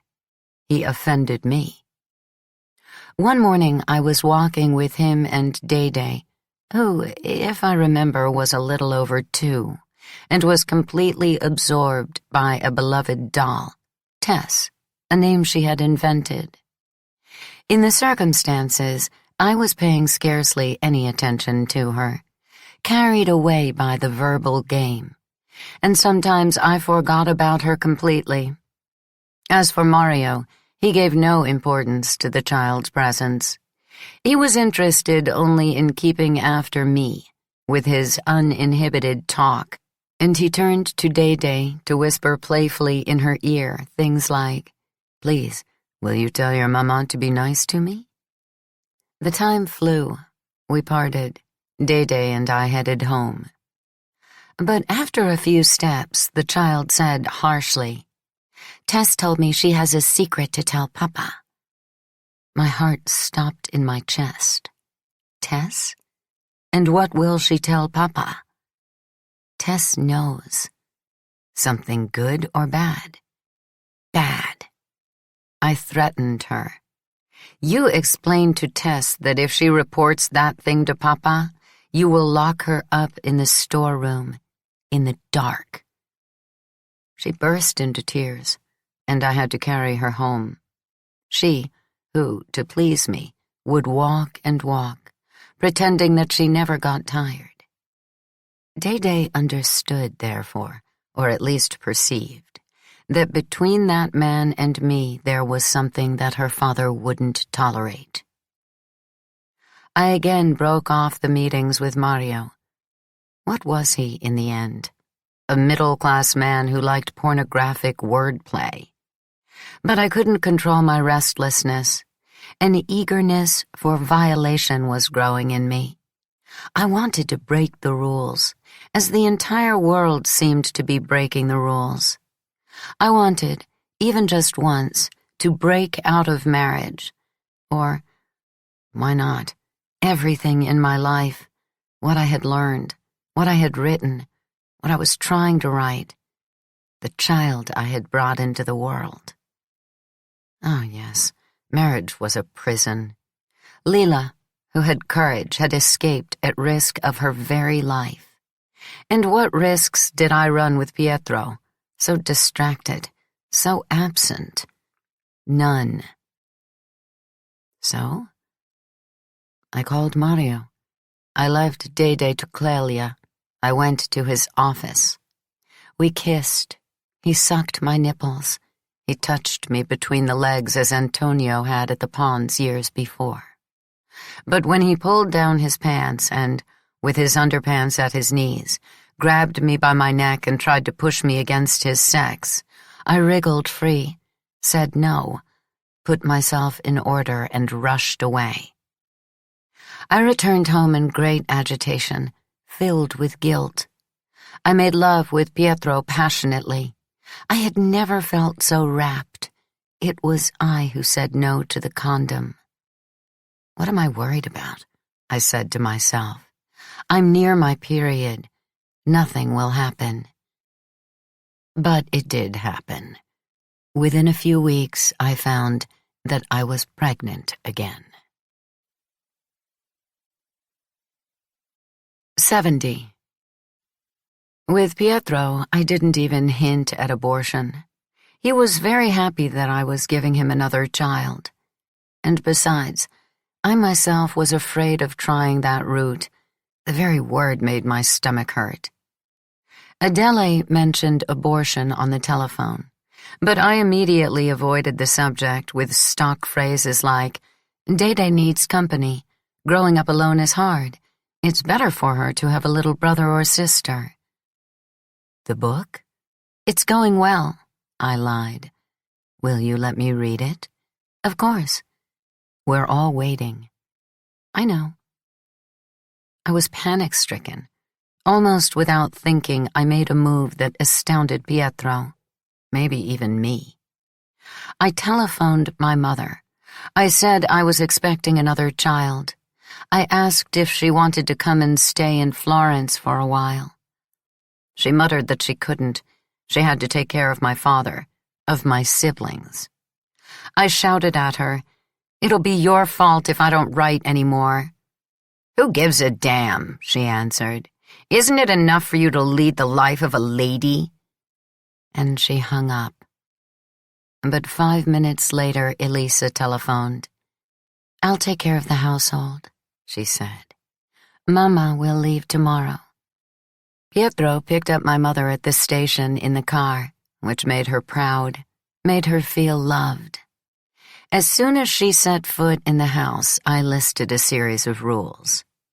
Don't move anything around in Pietro's study or mine. Don't spoil Dede. Don't interfere between me and my husband. Supervise Clelia without fighting with her. Stay in the kitchen or your room if I have guests. I was resigned to the idea that she wouldn't respect any of those rules. But instead, as if the fear of being sent away had modified her nature, she became within a few days a devoted servant who provided for every necessity of the house and resolved every problem decisively and efficiently without ever disturbing me or Pietro. From time to time she went to Naples, and her absence immediately made me feel exposed to chance. I was afraid she would never return, but she always did. She told me the news of the neighborhood. Carmen was pregnant. Marisa had had a boy. Gigliola was giving Michele Solara a second child. She said nothing about Lila, to avoid conflict. And then she became a kind of invisible household spirit who ensured for all of us clean, ironed clothes, meals that tasted of childhood, an apartment that was always tidy, an orderliness that, as soon as it was disturbed, was put back in order with a maniacal punctuality. Pietro thought of trying again to get rid of Clelia, and my mother was in agreement. I got angry, but instead of raging at my husband, I lost my temper with her, and she withdrew into her room without responding. Pietro reproached me and made an effort to reconcile us quickly. He adored her. He said she was a very intelligent woman, and he would sit in the kitchen with her after dinner, chatting. Dede called her Grandma and grew so attached to her that she was irritated when Clelia appeared. Now, I said to myself, everything is in order. Now you have no excuses, and I forced myself to focus on the book. I looked at my notes again. I was absolutely convinced that I had to change course. I wanted to leave behind me what Franco had called petty love affairs, and write something suited to a time of demonstrations, violent deaths, police repression, fears of a coup d'etat. I couldn't get beyond a dozen inert pages. What was missing then? It was hard to say. Naples, maybe. The neighborhood. Or an image like the Blue Fairy. Or a passion. Or an authoritative voice that would direct me. I sat at the desk for hours, in vain. I leafed through novels. I never went out of the room for fear of being captured by Dede. How unhappy I was. I heard the voice of the child in the hall, Clelia's, my mother's limping step. I lifted my skirt. I looked at the belly that was already starting to grow, spreading an undesired well-being through my whole organism. I was, for the second time, pregnant, and yet empty. 71. It was then that I began telephoning Lila, not sporadically, as I had until then, but almost every day. I made the expensive intercity calls with the sole purpose of crouching in her shadow, letting my pregnancy run its course, hoping that, in line with an old habit, she would set my imagination in motion. Naturally, I was careful not to say the wrong things, and I hoped that she wouldn't either. I knew clearly now that our friendship was possible only if we controlled our tongues. For example, I couldn't confess to her that a dark part of me feared that she was casting an evil spell on me from afar, that part still hoped that she was really sick and would die. For example, she couldn't tell me the real reasons that motivated the rough, often offensive tone in which she treated me. So we confined ourselves to talking about Gennaro, who was one of the smartest children in the elementary school, about Dede, who already knew how to read. And we did it like two mothers doing the normal boasting of mothers. Or I mentioned my attempt to write, but without making a big deal of it. I said only, "I'm working. It's not easy. Being pregnant makes me tired." Or I tried to find out if Michele was still hanging around her, to somehow capture her and keep her. Or sometimes I would ask if she liked certain movie or television actors, and urge her to tell me if men unlike Enzo attracted her, and perhaps confide to her that it happened to me too, that I was attracted to men unlike Pietro. But this last subject didn't seem to interest her. When I mentioned an actor, she always said, "Who's he? I've never seen him in the movies or on television." And if I merely uttered the name of Enzo, She began updating me on the computer story, bewildering me with an incomprehensible jargon. Her accounts were enthusiastic, and occasionally, on the hypothesis that they might be useful to me in the future, I took notes while she spoke. Enzo had made it. Now he worked in an underwear factory 50 kilometers from Naples. The company had rented an IBM machine, and he was the systems engineer. You know what kind of work that is? He diagrams manual processes by transforming them into flowcharts. The central unit of the machine is as big as a wardrobe with 3 doors, and it has a memory of 8 kilobytes. You can't imagine how hot it is, Lenu. The computer is worse than a stove. Maximum abstraction, along with sweat and a terrible stink. She talked to me about ferrite cores, rings traversed by an electrical cable whose tension determined the rotation, 0 or 1, and a ring was a bit, and the total of 8 rings could represent a byte, that is, a character. Enzo was the singular protagonist of Lila's monologues. He dominated all that material like a god. He manipulated the vocabulary and the substance inside a large room with big air conditioners, a hero who could make the machine do everything the people did. "Is that clear?" she asked me every so often. I answered, yes, weakly, but I didn't know what she was talking about. I perceived only that she noticed that nothing was clear to me, and I was ashamed of this. Her enthusiasm grew with every phone call. Enzo was now earning 148,000 lire a month. Exactly 148. Because he was so smart, the most intelligent man she had ever met. So smart, so clever, that he had soon become indispensable and had managed to get her hired as an assistant. Here, this was news. Lila was working again, and this time she liked it. "He's the boss, Lenu, and I'm the deputy. I leave Gennaro with my mother, sometimes even with Stefano, and I go to the factory every morning.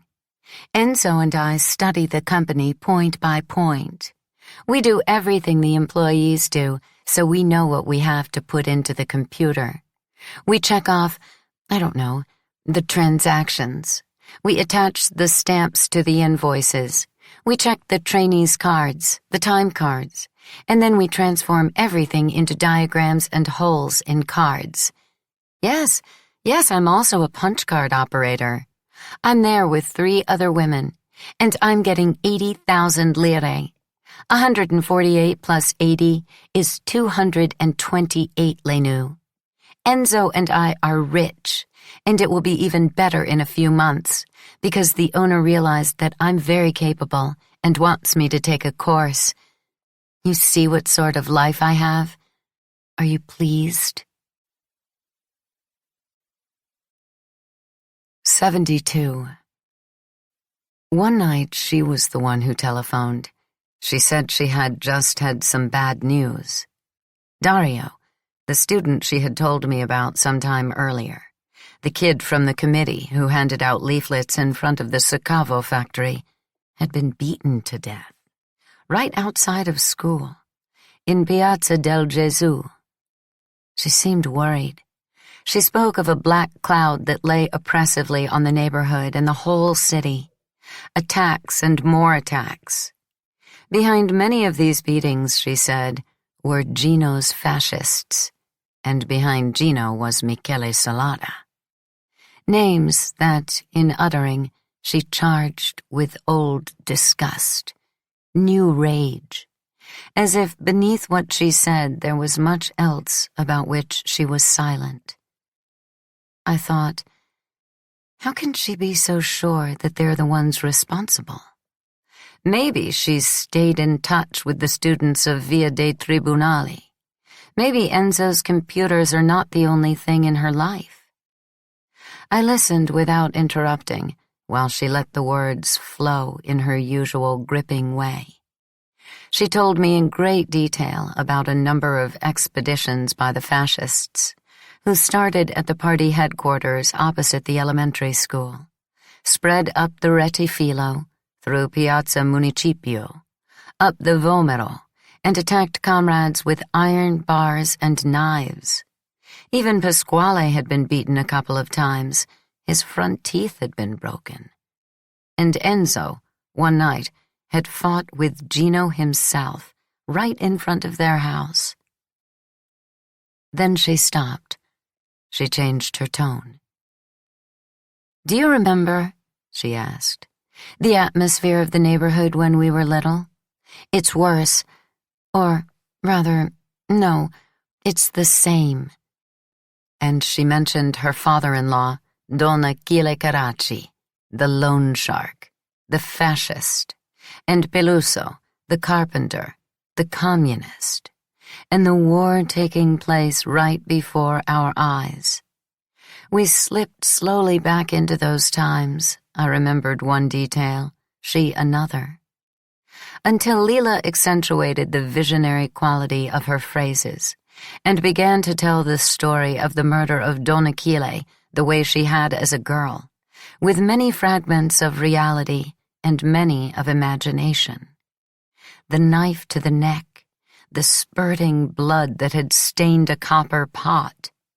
She ruled out, as she had at the time, that it was the carpenter who killed him. She said, with adult conviction, justice then, and today, for that matter, settled for the most obvious trail, the one that led to the communist.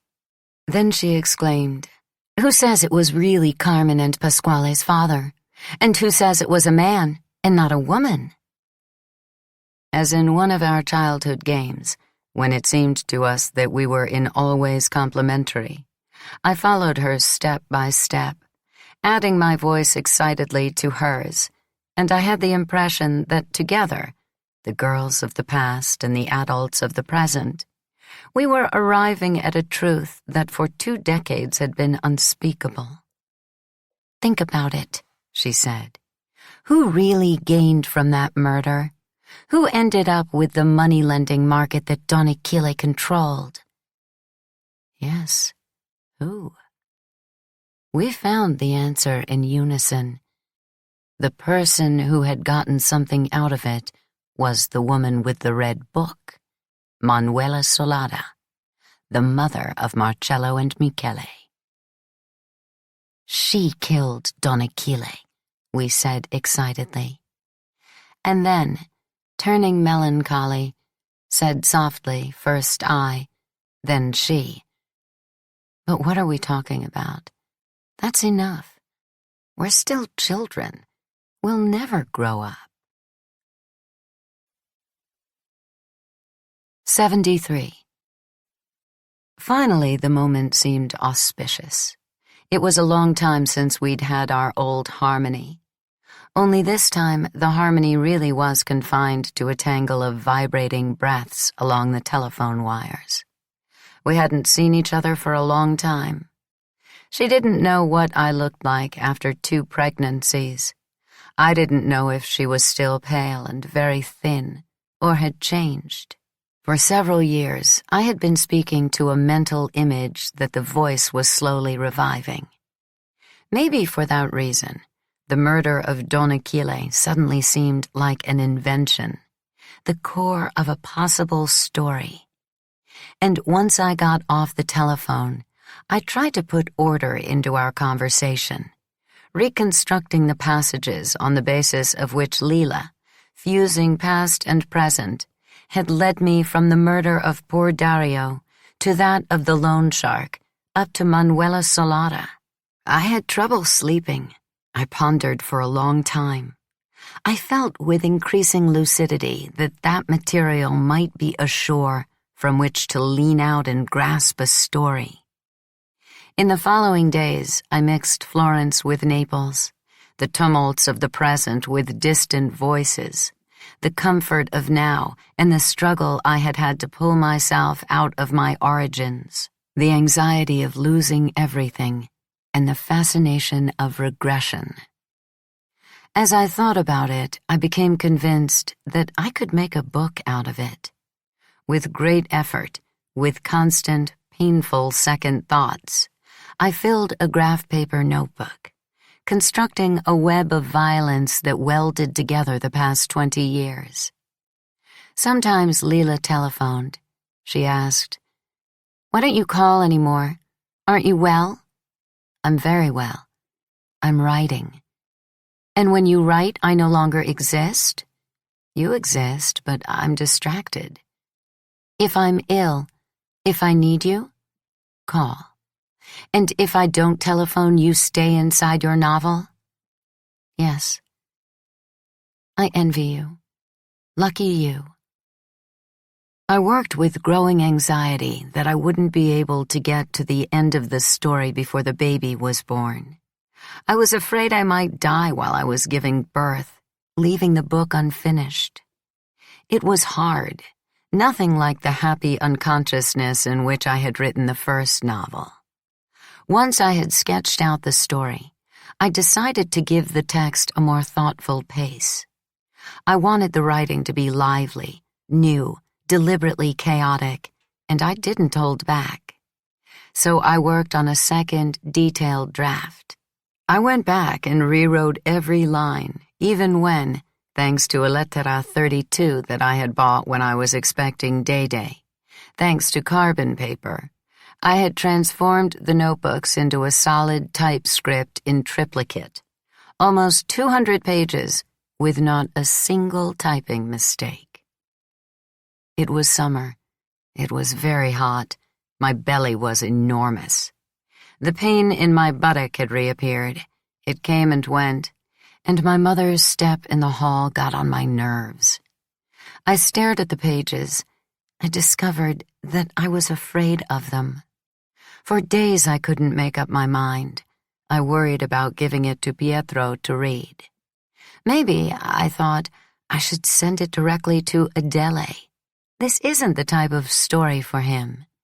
And besides, with the persistence that distinguished him, he continued to make life difficult for himself at the university, coming home in a state of agitation, making abstract speeches about the value of law.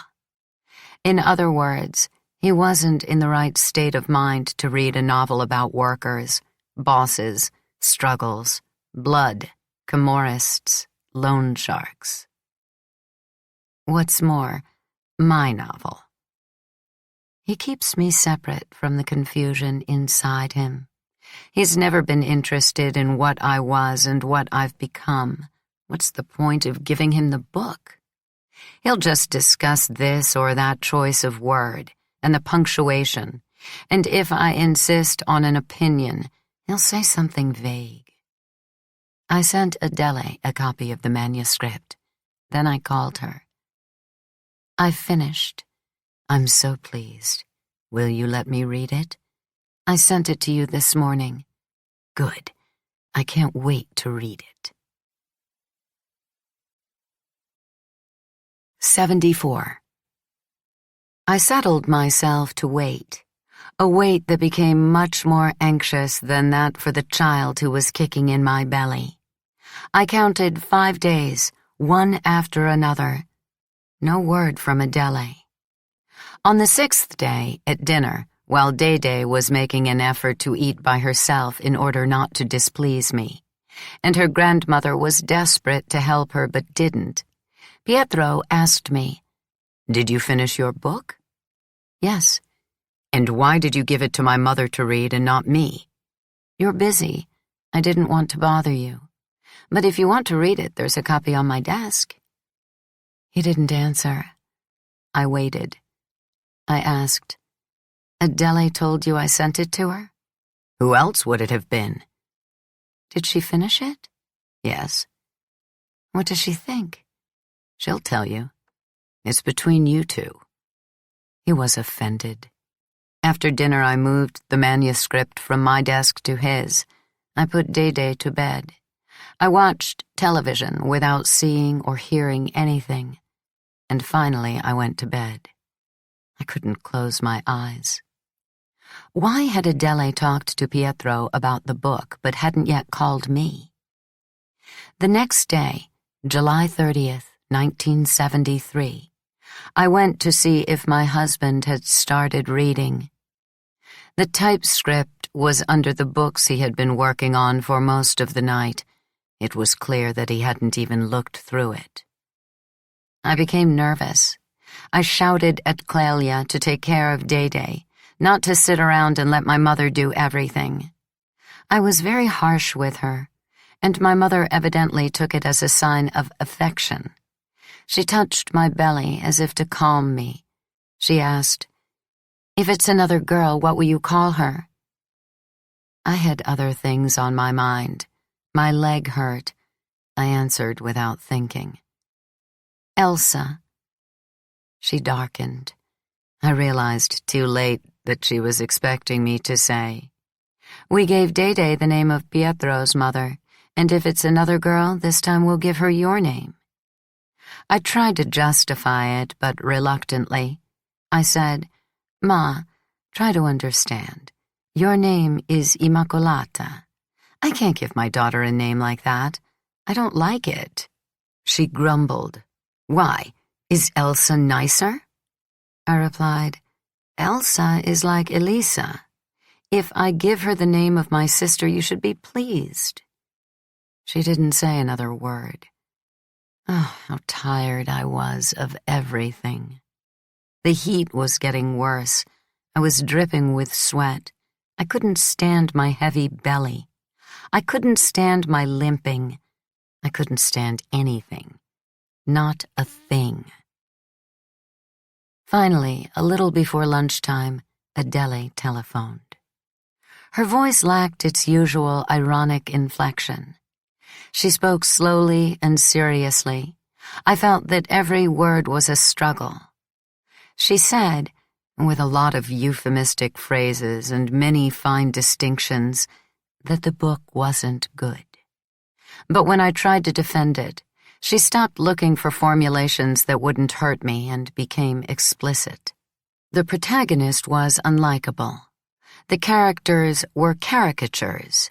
Situations and dialogues were mannered. The writing tried to be modern and was only confused. All that hatred was unpleasant. The ending was crude, like a spaghetti western. It was an insult to my intelligence, my education, my talent. I resigned myself to silence. I listened to her criticisms to the end. She concluded by saying, "The earlier novel was vivid, innovative. This, however, is old in its contents and so pretentiously written that the words seem empty." I said quietly, "Maybe at the publisher they'll be kinder." She stiffened and replied, "If you want to send it, go ahead, but I would assume they'll judge it unpublishable." I didn't know what to say. I said, "All right, I'll think about it. Goodbye." She kept me on the line, however, and, rapidly changing her tone, began to speak affectionately of Day, of my mother, my pregnancy, of Maria Rosa, who enraged her. Then she asked, "Why didn't you give the novel to Pietro?" "I don't know. He could have advised you." "I doubt it." "You don't respect him?" "No." Afterward, shut in my study, I despaired. It had been humiliating, intolerable. I could hardly eat. I fell asleep with the window closed, despite the heat. At 4 in the afternoon, I had my first labor pains. I said nothing to my mother. I took the bag I had prepared. I got in the car and drove to the clinic, hoping to die on the way. I and my second child. Instead, everything went smoothly. The pain was excruciating, but in a few hours, I had another girl. Pietro insisted the next morning that our second daughter should be given the name of my mother. It seemed to him a necessary tribute. I replied bitterly that I was tired of following tradition. I repeated that she was to be called Elsa. When I came home from the clinic, the first thing I did was call Lila. I didn't tell her I had just given birth. I asked if I could send her the novel. I heard her breathing lightly for a few seconds. Then she said, "I'll read it when it comes out. I need your opinion right away. I haven't opened a book for a long time, Lenu. I don't know how to read anymore. I'm not capable. I'm asking you as a favor." "The other you just published, period. Why not this one?" "Because the other one didn't even seem like a book to me." "I can only tell you if I like it." "All right. That's enough." 75. While I was waiting for Lila to read, we learned that there was a cholera outbreak in Naples. My mother became excessively agitated, then distracted. Finally, she broke a soup tureen I was fond of and announced that she had to go home. I imagined that if the cholera figured heavily in that decision, my refusal to give her name to my new daughter wasn't secondary. I tried to make her stay, but she abandoned me anyway, when I still hadn't recovered from the birth and my leg was hurting. She could no longer bear to sacrifice months and months of her life to me, a child of hers without respect and without gratitude. She would rather go and die of the cholera bacterium with her husband and her good children. Yet, even in the doorway, she maintained the impassiveness that I had imposed on her. She didn't complain. She didn't grumble. She didn't reproach me for anything. She was happy for Pietro to take her to the station in the car. She felt that her son-in-law loved her, and probably, I thought, she had controlled herself not to please me, so that she wouldn't make a bad impression on him. She became emotional only when she had to part from Day-Day. On the landing, she asked the child in her effortful Italian, "Are you sorry that Grandma is leaving?" Day-Day, who felt that departure as a betrayal, answered grimly, "No." I was angry with myself more than with her. Then I was seized by a self-destructive frenzy, and a few hours later I fired Clelia. Pietro was amazed, alarmed. I said to him rancorously that I was tired of fighting with Day-Day's Maremman accent, with my mother's Neapolitan one. I wanted to go back to being mistress of my house and my children. In reality, I felt guilty and had a great need to punish myself.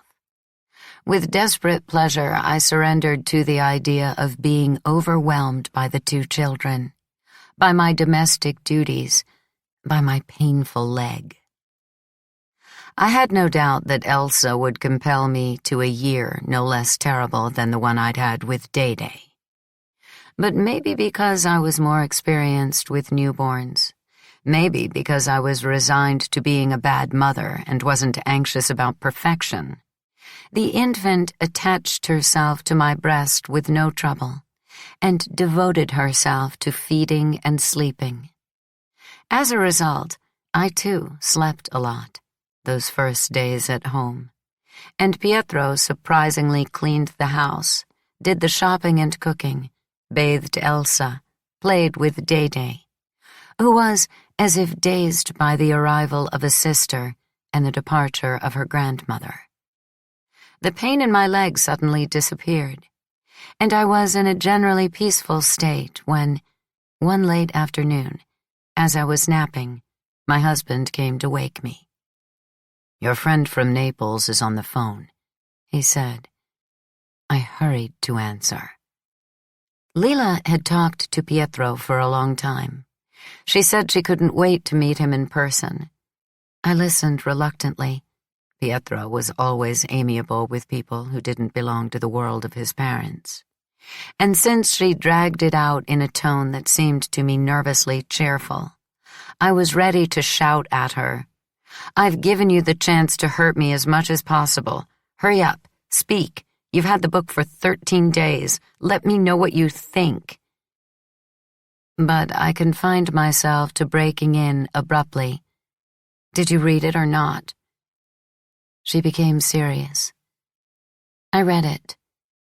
"And so?" "It's good." "Good how? Did it interest you? Amuse you? Bore you?" "It interested me." "How much? A little? A lot?" "A lot." "And why?" "Because of this story. It makes you want to read." "And then?" "Then what?" I stiffened and said, "Lila, I absolutely have to know how this thing that I wrote is, and I have no one else who can tell me. Only you." "I'm doing that." "No, it's not true. You're cheating me. You've never talked about anything in such a superficial way." There was a long silence. I imagined her sitting, legs crossed, next to an ugly little table on which the telephone stood. Maybe she and Enzo had just returned from work. Maybe Gennaro was playing nearby. She said, "I told you, I don't know how to read anymore." "That's not the point. It's that I need you, and you don't give a damn." Another silence. Then she muttered something I didn't understand, maybe an insult. She said harshly, resentful, "I do one job, you do another. What do you expect from me? You're the one who had an education. You're the one who knows what books should be like." Then her voice broke. She almost cried. "You mustn't write those things, Lenu. You aren't that. None of what I read resembles you. It's an ugly, ugly book. And the one before it was, too." Like that. Rapid and yet strangled phrases, as if her breath, light, a whisper, had suddenly become solid and couldn't move in and out of her throat. I felt sick to my stomach, a sharp pain above my belly which grew sharper, but not because of what she said, but rather because of how she said it. Was she sobbing? I exclaimed anxiously, "Lila, what's wrong? Calm down. Come on, breathe." She didn't calm down. They were really sobs. I heard them in my ear, burdened with such suffering that I couldn't feel the wound of that ugly Lenu, ugly, ugly. Nor was I offended that she reduced my first book, too. The book that had sold so well, the book of my success, but of which she had never told me what she thought, to a failure. What hurt me was her weeping. I wasn't prepared. I hadn't expected it. I would have preferred the mean Lila. I would have preferred her treacherous tone. But no, she was sobbing, and she couldn't control herself. I felt bewildered. All right, I thought. I've written 2 bad books, but what does it matter? This unhappiness is much more serious. And I said softly, "Lila, why are you crying? I should be crying. Stop it." But she shrieked, "Why did you make me read it? Why did you force me to tell you what I think? I should have kept it to myself." And I, "No, I'm glad you told me, I swear." I wanted her to quiet down, but she couldn't. She poured out on me a confusion of words. "Don't make me read anything else. I'm not fit for it. I expect the best from you.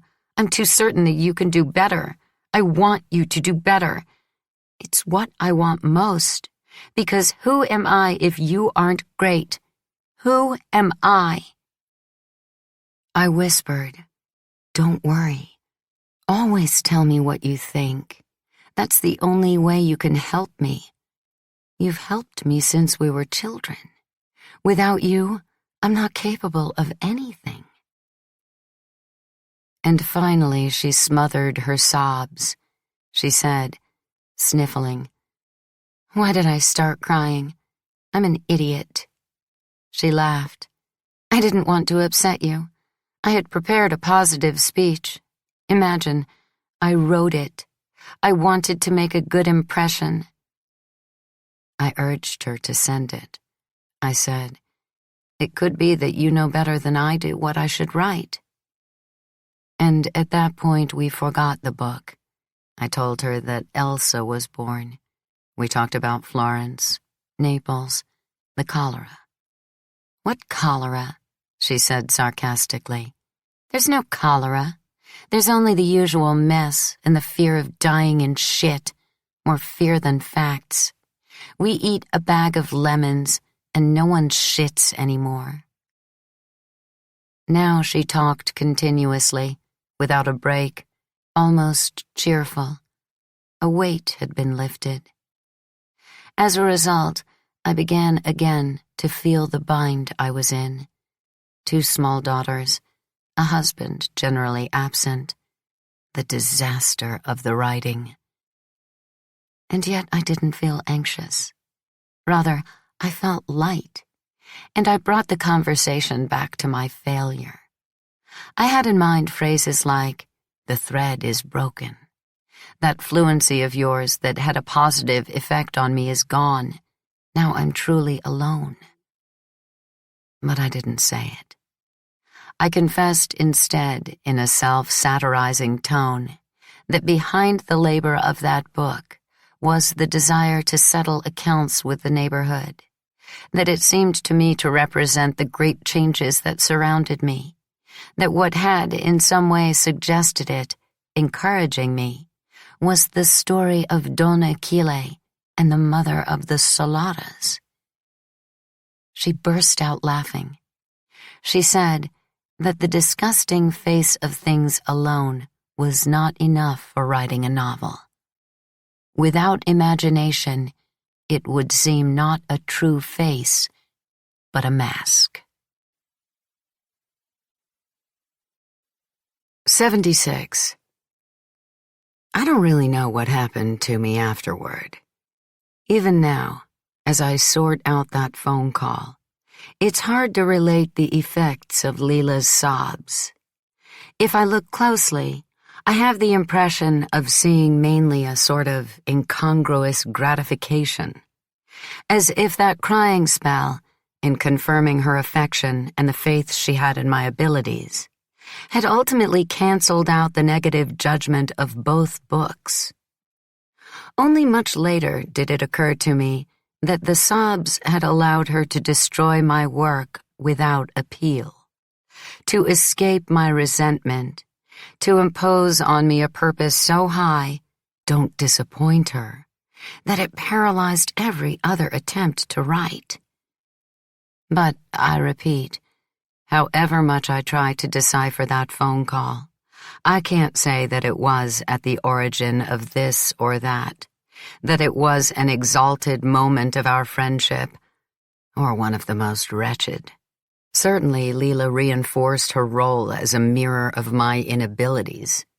Certainly, I was more willing to accept failure, as if Lila's opinion were much more authoritative, but also more persuasive and more affectionate, than that of my mother-in-law.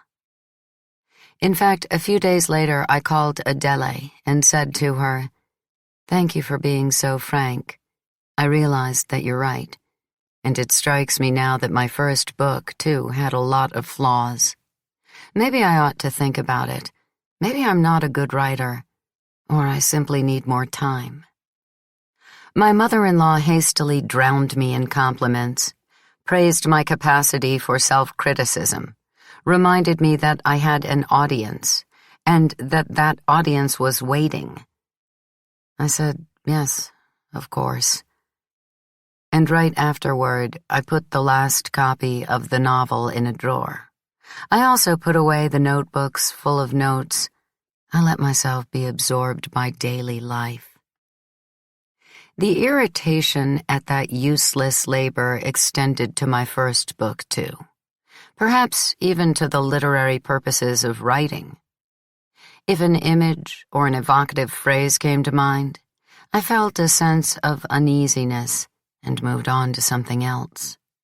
I devoted myself to the house, to the children, to Pietro. Not once did I think of having Clelia back, or of replacing her with someone else.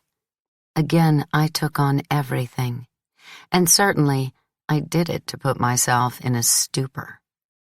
But it happened without effort, without bitterness, as if I had suddenly discovered that this was the right way of spending one's life. And a part of me whispered, "Enough of those silly notions in your head." I organized the household tasks rigidly, and I took care of Elsa and Day with an unexpected pleasure, as if, besides the weight of the womb, besides the weight of the manuscript, I had rid myself of another more hidden weight, which I myself was unable to name. Elsa proved to be a placid creature. She took long, happy baths. She nursed. She slept. She smiled even in her sleep.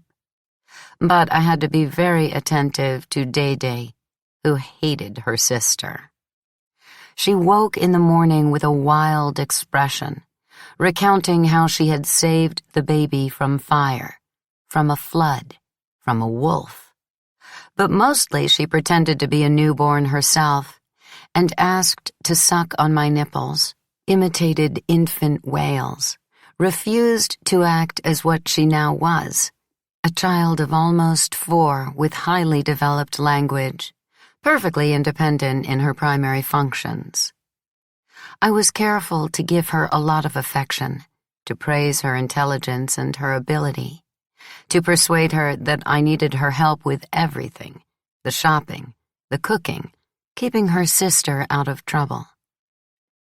Meanwhile, since I was terrified by the possibility of getting pregnant again, I began to take the pill. I gained weight. I felt as if I'd swelled up, yet I didn't dare stop. A new pregnancy frightened me more than any other thing. And then my body didn't matter to me the way it used to. The 2 children seemed to have confirmed that I was no longer young, that the signs of my labors, washing them, dressing them, the stroller, the shopping, cooking, one in my arms and one by the hand, both in my arms, wiping the nose of one, cleaning the mouth of the other, testified to my maturity as a woman, that to become like the mamas of the neighborhood wasn't a threat, but the order of things. It's fine this way, I told myself. Pietro, who had given in on the pill after resisting for a long time, examined me, preoccupied. "You're getting fat. What are those spots on your skin?" He was afraid that the children and he and I were getting sick, but he hated doctors. I tried to reassure him. He had gotten very thin lately. He always had circles under his eyes, and white strands had appeared in his hair. He complained of pain in his knee, in his right side, in his shoulder, and yet he wouldn't have an examination. I forced him to go. I went with him, along with the children, and, apart from the need for some sleeping pills, he turned out to be very healthy. That made him euphoric for a few hours, and all his symptoms vanished. But in a short time, in spite of the sedatives, he felt ill again. Once, Day wouldn't let him watch the news. It was right after the coup in Chile, and he spanked her much too hard. And as soon as I began to take the pill, he developed a desire to make love even more frequently than before, but only in the morning or the afternoon, because, he said, it was the evening orgasm that made him sleepless. Then he was compelled to study for a good part of the night, which made him feel chronically tired and consequently ill. Nonsensical talk. Working at night had always been for him a habit and a necessity. Yet I said, "Let's not do it at night anymore." Anything was fine with me. Of course, sometimes I was exasperated. It was hard to get help from him, even in small things. The shopping when he was free, washing the dishes after dinner. One evening I lost my temper. I didn't say anything terrible. I just raised my voice. And I made an important discovery. If I merely shouted, his stubbornness disappeared and he obeyed me. It was possible, by speaking harshly, to make even his unpredictable pains go away, even his neurotic wish to make love constantly. But I didn't like doing it. When I behaved like that, I was sorry. It seemed to cause a painful tremor in his brain. Besides, the results weren't lasting. He gave in, he adjusted, he took on tasks with a certain gravity. But then he really was tired. He forgot agreements. He went back to thinking only about himself. In the end, I let it go. I tried to make him laugh. I kissed him. What did I gain from a few washed dishes, poorly washed at that? Better to leave him tranquil. I was glad when I could avoid tension. In order not to upset him, I also learned not to say what I thought. He didn't seem to care anyway. If he talked, I don't know, about the government measure in response to the oil crisis, if he praised the rapprochement of the Communist Party to the Christian Democrats, he preferred me to be only an approving listener. And when I appeared to disagree, he assumed an absent-minded expression, or said in a tone that he obviously used with his students, "You were badly brought up. You don't know the value of democracy, of the state, of the law, of mediation between established interests, balance between nations. You like apocalypse." I was his wife, an educated wife, and he expected me to pay close attention when he spoke to me about politics, about his studies, about the new book he was working on, filled with anxiety, wearing himself out. But the attention had to be affectionate. He didn't want opinions, especially if they caused doubts. It was as if he were thinking out loud, explaining to himself. And yet his mother was a completely different type of woman, and so was his sister. Evidently, he didn't want me to be like them. During that period of weakness, I understood from certain vague remarks that he wasn't happy about not only the success of my first book, but its very publication. As for the second, he never asked me what had happened to the manuscript and what future projects I had. The fact that I no longer mentioned writing seemed to be a relief to him. That Pietro every day revealed himself to be worse than I had expected did not, however, drive me again toward others. At times I ran into Mario, the engineer, but I quickly discovered that the desire to seduce and be seduced had disappeared. And in fact, that former agitation seemed to me a rather ridiculous phase. Luckily, it had passed. The craving to get out of the house, participate in the public life of the city, also diminished. If I decided to go to a debate or a demonstration, I always took the children, and I was proud of the bags I toted, stuffed with everything they might need, of the cautious disapproval of those who said, "They're so little, it might be dangerous." But I went out every day, in whatever weather, so that my daughters could have air and sun. I never went without taking a book. Out of a habit that I had never lost, I continued to read wherever I was, even if the ambition of making a world for myself had vanished. I generally took a short walk and then sat on a bench not far from home. I paged through complicated essays. I read the newspaper. I yelled, "Day-Day, don't go far. Stay close to Mama." I was that. I had to accept it. Lila, whatever turn her life might take, was different. 77. It happened that around that time Maria Rosa came to Florence to present the book of a university colleague of hers on the Madonna del Parto. Pietro swore he wouldn't miss it, but at the last minute he made an excuse and hid somewhere. My sister-in-law arrived by car, alone this time, a bit tired, but affectionate as always, and loaded with presents for Day-Day and Elsa. She never mentioned my aborted novel, even though Adele had surely told her about it. She talked volubly about trips she'd taken, about books, with her usual enthusiasm.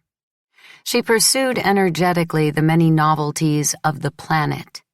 She would assert one thing, get tired of it, go on to another that a little earlier, out of distraction, blindness, she had rejected.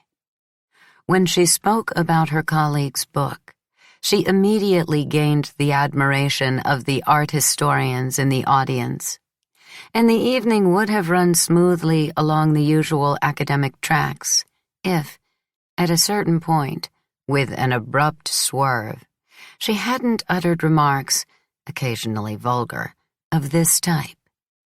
Children shouldn't be given to any father, least of all God the Father. Children should be given to themselves. The moment has arrived to study as women and not as men. Behind every discipline is the penis, and when the penis feels impotent, it resorts to the iron bar, the police, the prisons, the army, the concentration camps. And if you don't submit, if, rather, you continue to turn everything upside down, then comes slaughter. Shouts of discontent, of agreement. At the end, she was surrounded by a dense crowd of women. She called me over with welcoming gestures, proudly showed off Day-Day and Elsa to her Florentine friends, said nice things about me. Some remembered my book, but I avoided it, as if I hadn't written it. The evening was nice, and brought an invitation from a small, varied group of girls and adult women to go to the house of one of them once a week to talk, they said, about us. Maria Rosa's provocative remarks and the invitation of her friends led me to fish out from under a pile of books those pamphlets Adele had given me long before. I carried them around in my purse. I read them outside, under the gray sky of late winter. First, intrigued by the title, I read an essay entitled, "We Spit on Hegel." I read it while Elsa slept in her carriage, and Day-Day, in coat, scarf, and woolen hat, talked to her doll in a low voice. Every sentence struck me, every word, and above all, the bold freedom of thought. I forcefully underlined many of the sentences. I made exclamation points, vertical strokes. Spit on Hegel. Spit on the culture of men.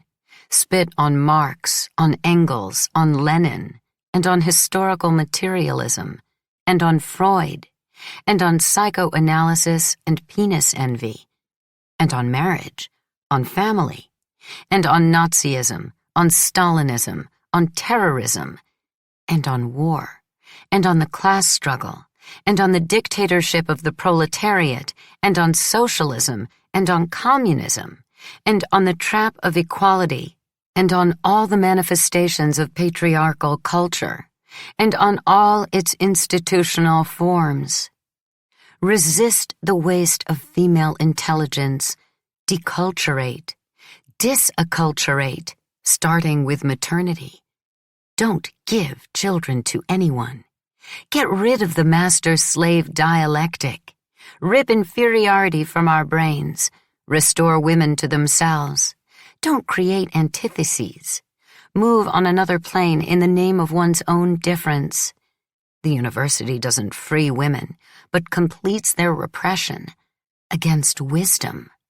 While men devote themselves to undertakings in space, life for women on this planet has yet to begin.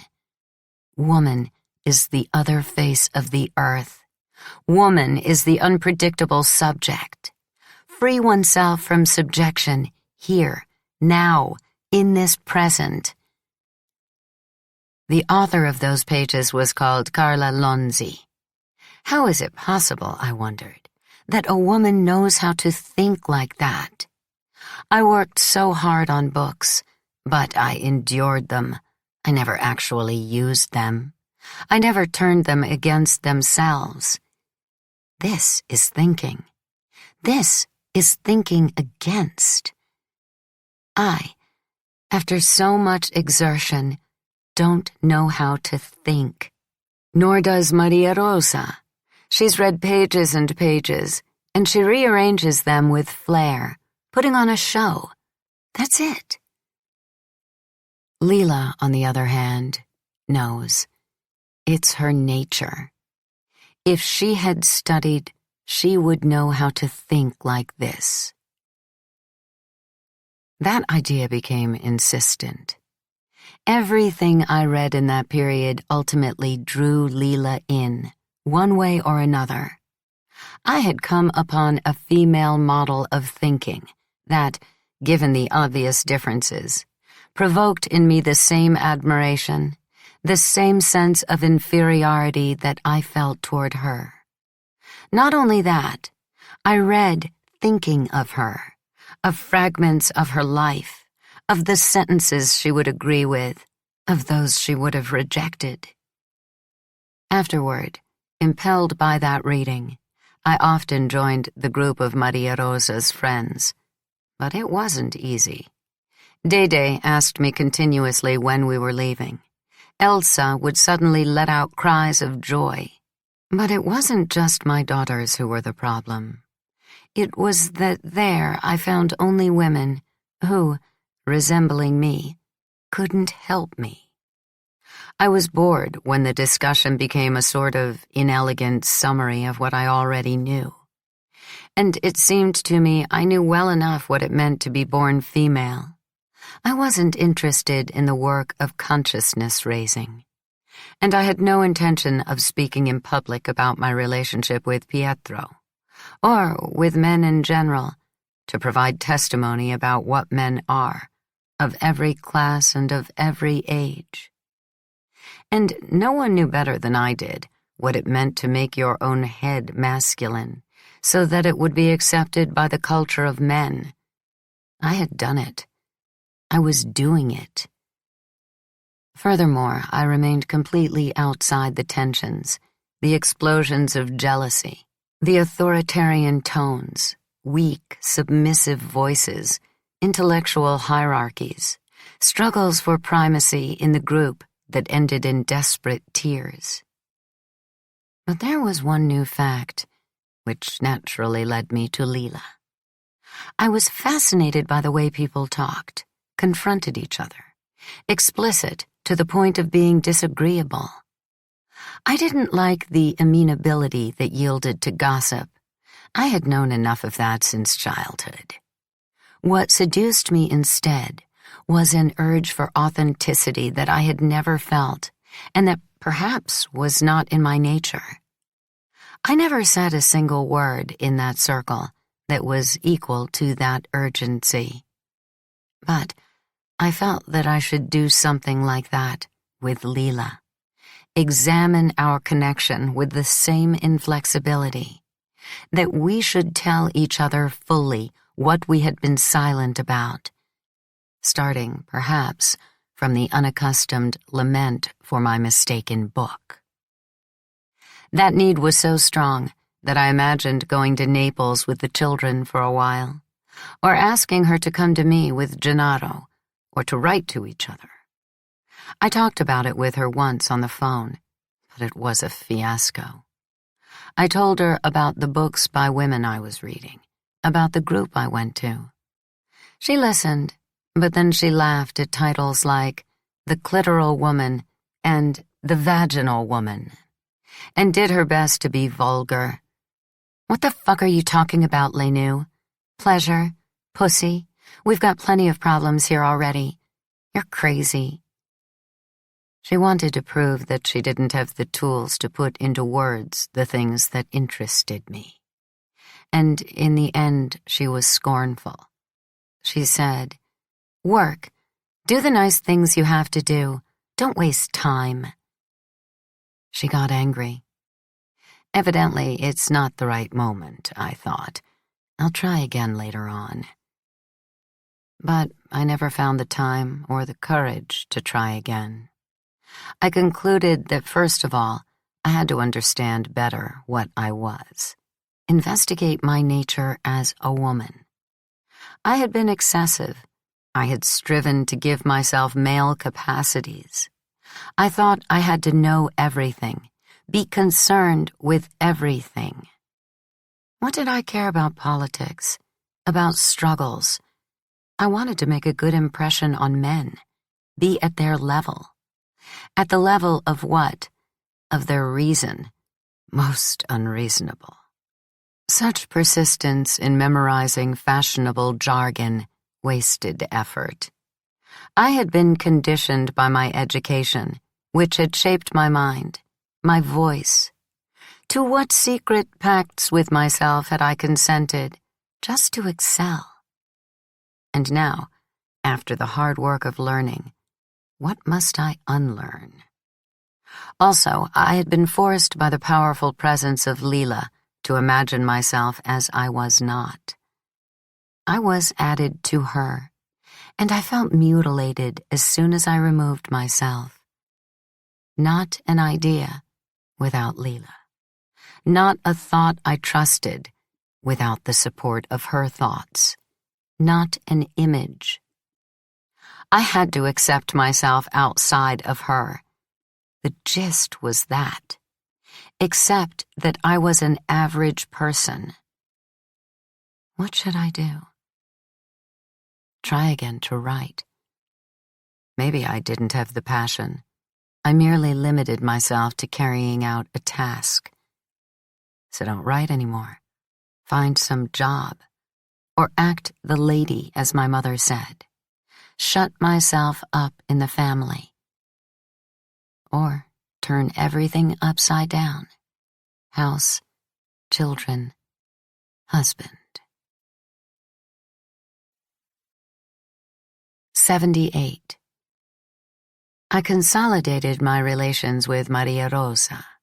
I called her frequently, but when Pietro noticed, he began to speak more and more contemptuously of his sister. She was frivolous. She was empty. She was dangerous to herself and others. She had been the cruel tormentor of his childhood and adolescence. She was the great worry of her parents.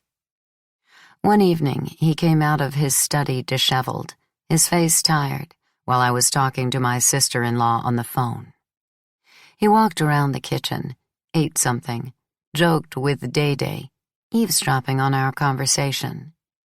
Then, all of a sudden, he shouted, "Doesn't that idiot know it's time for dinner?" I apologized to Maria Rosa and hung up. "It's all ready," I said. "We can eat right away. There's no need to shout." He complained that spending money on phone calls to listen to his sister's nonsense seemed stupid to him. I didn't answer. I set the table. He realized I was angry and said, in a tone of apprehension, "I'm mad at Maria Rosa, not you." But after that night, he began to look through the books I was reading, to make sarcastic comments on the sentences I had underlined. He said, "Don't be taken in, it's nonsense." And he tried to demonstrate the weak logic of feminist manifestos and pamphlets. On this very subject, we ended up arguing one evening, and maybe I overdid it, going so far as to say to him, "You think you're so great, but everything you are you owe to your father and mother, just like Maria Rosa." His reaction was completely unexpected. He slapped me, and in Dede's presence. I took it well, better than he did. I had had many blows in the course of my life. Pietro had never given any, and almost certainly had never received any. I saw in his face the revulsion for what he had done. He stared at his daughter for an instant and left the house. My anger cooled. I didn't go to bed. I waited for him. And when he didn't return, I became anxious. I didn't know what to do. Did he have some nervous illness from too little sleep? Or was that his true nature, buried under thousands of books and a proper upbringing? I realized yet again that I knew little about him, that I wasn't able to predict his moves. He might have jumped into the Arno, be lying drunk somewhere, even left for Genoa to find comfort and complain in his mother's arms. Oh, enough. I was frightened. I realized that I was leaving what I was reading and what I knew on the edges of my personal life. I had 2 daughters. I didn't want to draw conclusions too hastily. Pietro came home at 5 in the morning, and the relief of seeing him safe and sound was so great that I hugged him. I kissed him. He mumbled, "You don't love me. You've never loved me." And he added, "Anyway, I don't deserve you." 79. The fact was that Pietro couldn't accept the disorder that was by now spreading into every aspect of existence. He would have liked a life ruled by unquestioned habits: studying, teaching, playing with the children, making love, contributing every day in his small way, to resolving by democratic means the vast confusion of Italian affairs. Instead, he was exhausted by the conflicts at the university.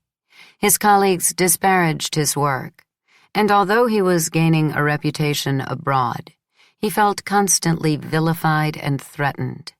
He had the impression that because of my restlessness, but what restlessness? I was an opaque woman.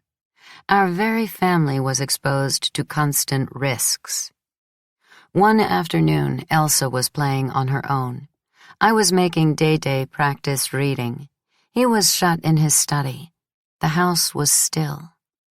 Pietro, I thought anxiously, is looking for a fortress where he works on his book.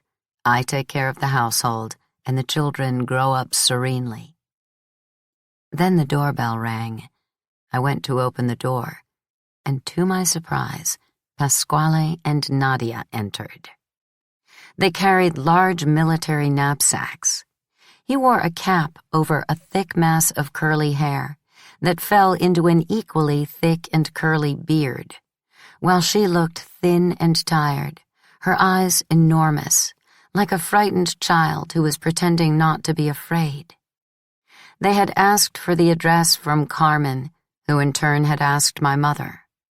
They were both affectionate, and I was too, as if there had never been tensions or disagreements between us. They took over the house, leaving their things everywhere. Pasquale talked a lot, in a loud voice, almost always in dialect.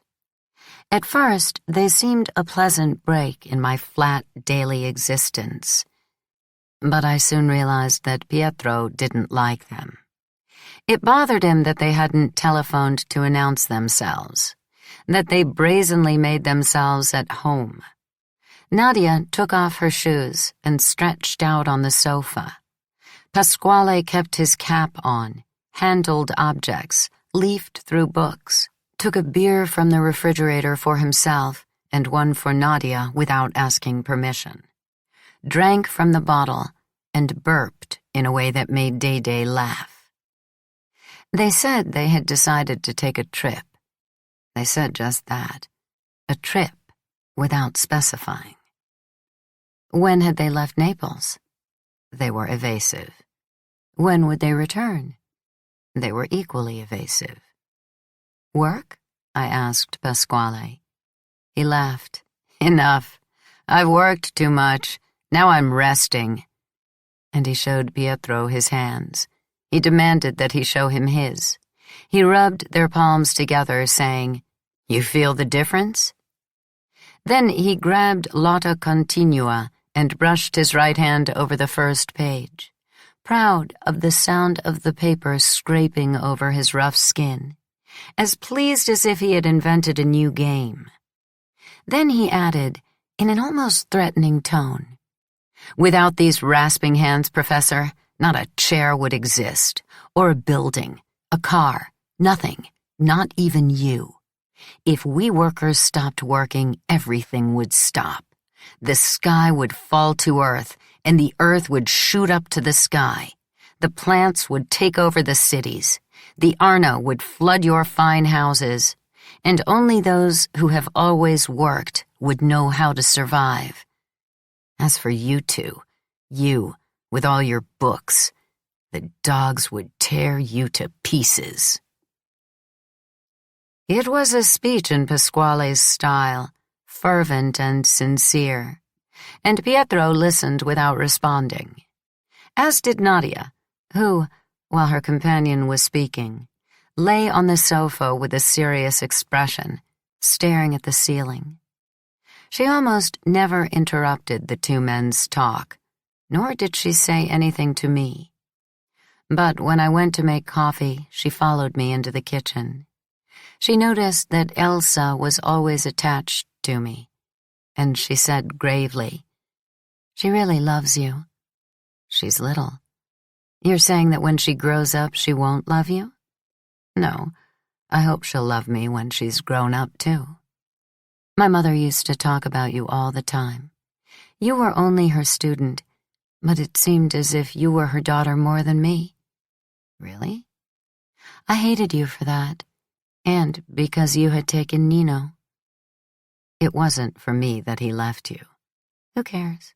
I don't even remember what he looked like now. As a girl, I would have liked to be like you." "Why? You think it's nice to be born with everything already made for you?" "Well, you don't have to work so hard." "You're wrong.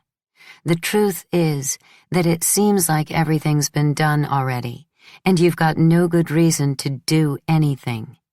All you feel is the guilt of what you are and that you don't deserve it. Better that than to feel the guilt of failure." "Is that what your friend Lena tells you?" "No. I prefer her to you. You're two pieces of shit and nothing can change you. Two examples of underclass filth. But you act all friendly, and Lena doesn't." She left me in the kitchen, speechless. I heard her shout to Pasquale, "I'm taking a shower, and you could use one too." They shut themselves in the bathroom. We heard them laughing, she letting out little cries that, I saw, worried Day. When they came out, their hair was wet. They were half naked and gay. They went on joking and laughing with each other as if we weren't there. Pietro tried to intervene with questions like, "How long have you been together?" Nadia answered coldly, "We're not together. Maybe you two are together." In the finicky tone he displayed in situations where people appeared to him extremely superficial. "What does that mean?" "You can't understand," Nadia responded. My husband objected. "When someone can't understand, you try to explain." And at that point Pasquale broke in, laughing. "There's nothing to explain, Prof. You better believe you're dead and you don't know it. Everything is dead. The way you live is dead. the way you speak, your conviction that you're very intelligent and democratic and on the left. How can you explain a thing to someone who's dead?" There were other tense moments. I said nothing. I couldn't get Nadia's insults out of my mind. The way she spoke, as if it were nothing, in my house. Finally, they left, almost without warning, as they had arrived. They picked up their things and disappeared. Pasquale said only, in the doorway, in a voice that was unexpectedly sorrowful, "Goodbye, Signora Airota."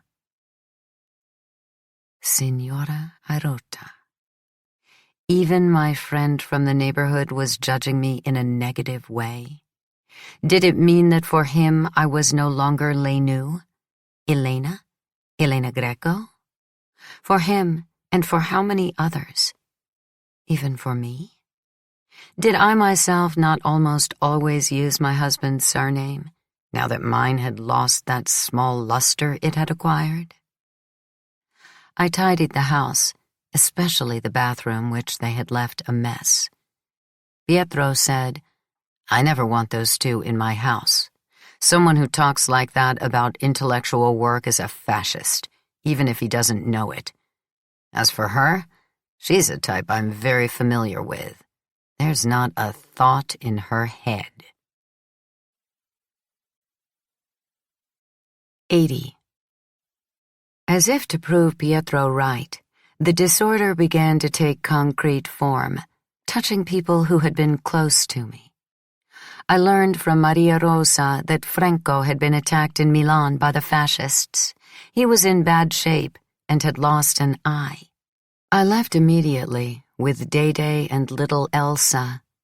I took the train, playing with the girls and feeding them, but saddened by another me, the poor, uneducated girlfriend of the wealthy and hyper-politicized student Franco Mari. How many me's were there by now? Who had been lost somewhere and was now re-emerging. At the station, I met my sister-in-law, who was pale and worried. She took us to her house, which this time was deserted, yet even more untidy than when I had stayed there after the meeting at the university. While Dede played and Elsa slept, she told me more than she had on the telephone. The episode had happened 5 days earlier. Franco had spoken at a demonstration of Avanguardia Operaia in a packed theater.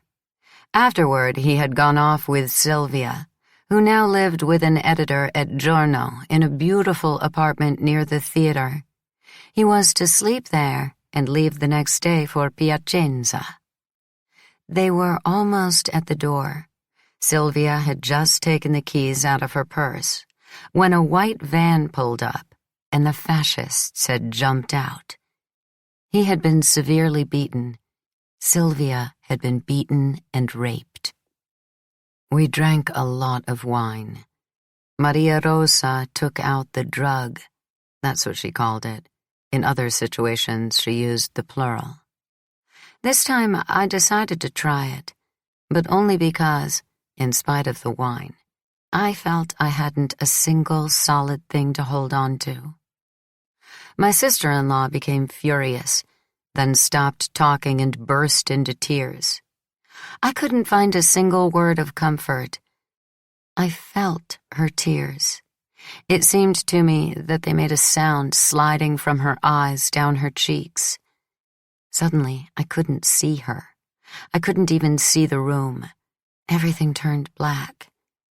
I fainted. When I came to, I apologized, hugely embarrassed. I said it was tiredness. I didn't sleep much that night.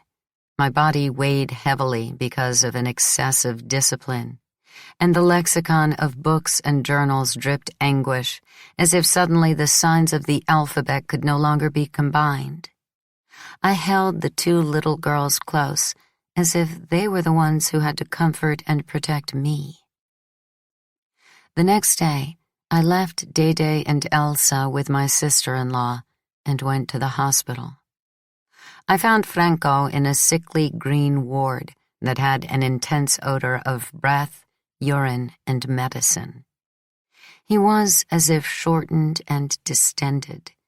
I can still see him in my mind's eye, because of the white bandages, the violet color of part of his face and neck. He didn't seem glad to see me. He seemed ashamed of his condition. I talked. I told him about my children. After a few minutes, he said, "Go away.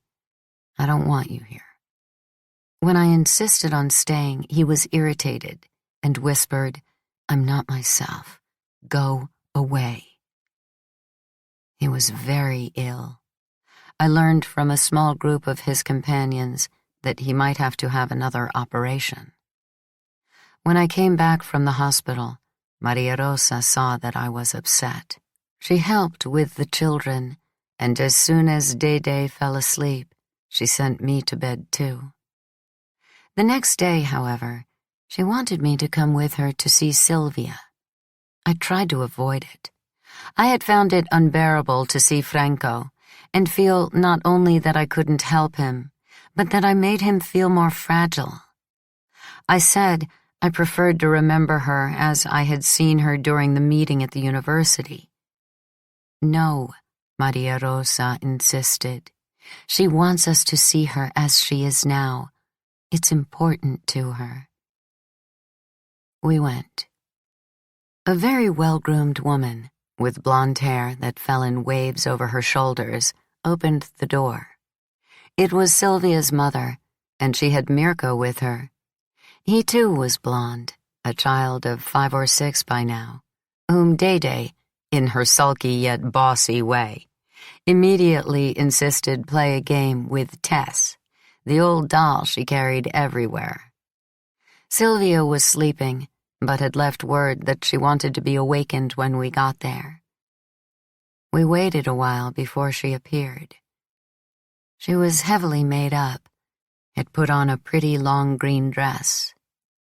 I wasn't struck so much by the bruises, the cuts, the hesitant walk. Lila had seemed in even worse shape when she returned from her honeymoon, as by her expressionless gaze. Her eyes were blank and completely at odds with the frenetic talking, broken by little laughs, with which she began to recount to me, only to me, who still didn't know, what the fascists had done to her. She spoke as if she were reciting a horrendous nursery rhyme that was for now the way in which she deposited the horror, repeating it to anyone who came to see her. Her mother kept trying to make her stop, but each time she pushed her away with a gesture of irritation, raising her voice, uttering obscenities, and predicting a time soon, very soon, of violent revenge. When I burst into tears, she stopped abruptly. But other people arrived, mostly family, friends, and comrades. Then Sylvia began again, and I quickly retreated to a corner, hugging Elsa, kissing her lightly. I remembered details of what Stefano had done to Lila, details that I imagined while Sylvia was narrating, and it seemed to me that the words of both stories were animal cries of terror. At a certain point, I went to look for Dede. I found her in the hall with Mirko and her doll. They were pretending to be a mother and father with their baby. But it wasn't peaceful. They were pretending to have a fight. I stopped. Dede instructed Mirko, "You have to hit me, understand?" The new living flesh was replicating the old in a game. We were a chain of shadows who had always been on the stage with the same burden of love, hatred, desire, and violence. I observed Dede carefully. She seemed to resemble Pietro. Mirko, on the other hand, was just like Nino. 81. Not long afterward, the underground war that occasionally erupted into the newspapers and on television, plans for coups, police repression, armed bands, firefights, woundings, killings, bombs, and slaughters, I was struck again by in the cities, large and small. Carmen telephoned. She was extremely worried. She hadn't heard from Pasquale in weeks. "Did he by any chance visit you?" "Yes, but at least 2 months ago." "Ah, he asked for your phone number and address. He wanted to get your advice, did he?" "Advice about what?" "I don't know. He didn't ask me for advice." "What did he say?" "Nothing. He was fine. He was happy." Carmen had asked everywhere, even Lila, even Enzo, even the people in the collective on Via dei Tribunali. Finally, she had called Nadia's house, but the mother had been rude, and Armando had told her only that Nadia had moved without leaving any address. They must have gone to live together. Pasquale and that girl, without leaving an address or phone number? We talked about it for a long time. I said maybe Nadia had broken with her family because of Pasquale. Who knows? Maybe they had gone to live in Germany, in England, in France. But Carmen wasn't persuaded. "Pasquale is a loving brother," she said. "He would never disappear like that." She had, instead, a terrible presentiment. There were now daily clashes in the neighborhood. Anyone who was a comrade had to watch his back. The fascists had even threatened her and her husband, and they had accused Pasquale of setting fire to the fascist headquarters and to the Saladas supermarket. I hadn't known either of those things. I was astonished. This had happened in the neighborhood, and the fascists blamed Pasquale? Yes, he was at the top of the list. He was considered someone to get out of the way. "Maybe," Carmen said, "Gino had him killed." "You went to the police?" "Yes." "What did they say?" "They nearly arrested me. They're more fascist than the fascists." I called Professor Galliani. She said to me sarcastically, "What happened? I don't see you in the bookshops anymore, or even in the newspapers. Have you already retired?" I said that I had 2 children, that for now I was taking care of them, and then I asked her about Nadia. She became unfriendly. "Nadia is a grown-up. She's gone to live on her own." "Where?" I asked. "Her business," she answered, and without saying goodbye, just as I was asking if she would give me her son's telephone number, she hung up. I spent a long time finding a number for Armando, and had an even harder time finding him at home. When he finally answered, he seemed happy to hear from me, and even too eager for confidences. He worked a lot in the hospital. His marriage was over. His wife had left, taking the child. He was alone and eccentric. He stumbled when he talked about his sister. He said quietly, "I don't have any contact with her. Political differences. Differences about everything. Ever since she's been with Pasquale, you can't talk to her." I asked, "Did they go to live together?" He broke off. "Let's say that." And as if the subject seemed too frivolous, he avoided it, moved on, making harsh comments on the political situation, talking about the slaughter in Brescia, the bosses who bankrolled the parties, and, as soon as things looked bad, the fascists. I called Carmen again to reassure her. I told her that Nadia had broken with her family to be with Pasquale, and that Pasquale followed her like a puppy. "You think?" Carmen asked. "I'm sure. Love is like that." She was skeptical. I insisted. I told her in greater detail about the afternoon they had spent at my house, and I exaggerated a little about how much they loved each other. We said goodbye. But in mid-June, Carmen called again, desperate. Gino had been murdered in broad daylight in front of the pharmacy, shot in the face. I thought first that she was giving me that news because the son of the pharmacist was part of our early adolescence, and, fascist or not, certainly that event would upset me. But the reason was not to share with me the horror of that violent death. The carabinieri had come and searched the apartment from top to bottom, even the gas pump. They were looking for any information that might lead them to Pasquale, and she had felt much worse than when they had come to arrest her father for the murder of Don Achille. 82. Carmen was overwhelmed by anxiety. She wept because of what seemed to her the revival of persecution.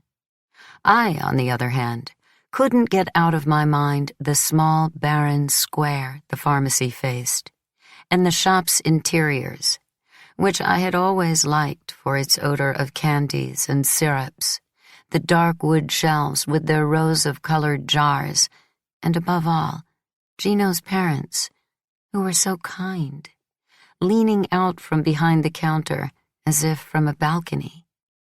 Surely they had been there, had been startled by the sounds of the shots. From there, perhaps had watched, eyes wide, as their son fell in the doorway, had seen the blood. I wanted to talk to Lila, but she appeared completely indifferent. She dismissed the episode as one of many. She said only, "Of course the carabinieri would go after Pasquale." Her voice knew how to grip me immediately, to persuade me. She emphasized that even if Pasquale had murdered Gino, which she ruled out, she would be on his side, because the carabinieri should have gone after the dead man for all the terrible things he had done, rather than our friend, a construction worker and communist. After which, in the tone of someone who was going on to more important things, she asked if she could leave Gennaro with me until school began. Gennaro? How would I manage? I already had Dede and Elsa, who wore me out. I said, "Why?" "I have to work." "I'm about to go to the beach with the girls." "Take him too." "I'm going to Viareggio and staying till the end of August. He barely knows me. He'll want you. If you come too, that's fine. But alone, I don't know." "You swore you'd take care of him." "Yes, but if you were ill." "And how do you know I'm not ill?" "Are you ill?" "No." "So why can't you leave him with your mother, or Stefano?" She was silent for a few seconds. She became rude. "Will you do me this favor or not?" I gave in immediately. "All right. Bring him here. Enzo will bring him." Enzo arrived on a Saturday night in a bright white Fiat 500 that he had just bought. Merely seeing him from the window, hearing the dialect in which he said something to the boy who was still in the car, it was him, identical, the same composed gestures, the same physical compactness, gave solidity back to Naples, to the neighborhood.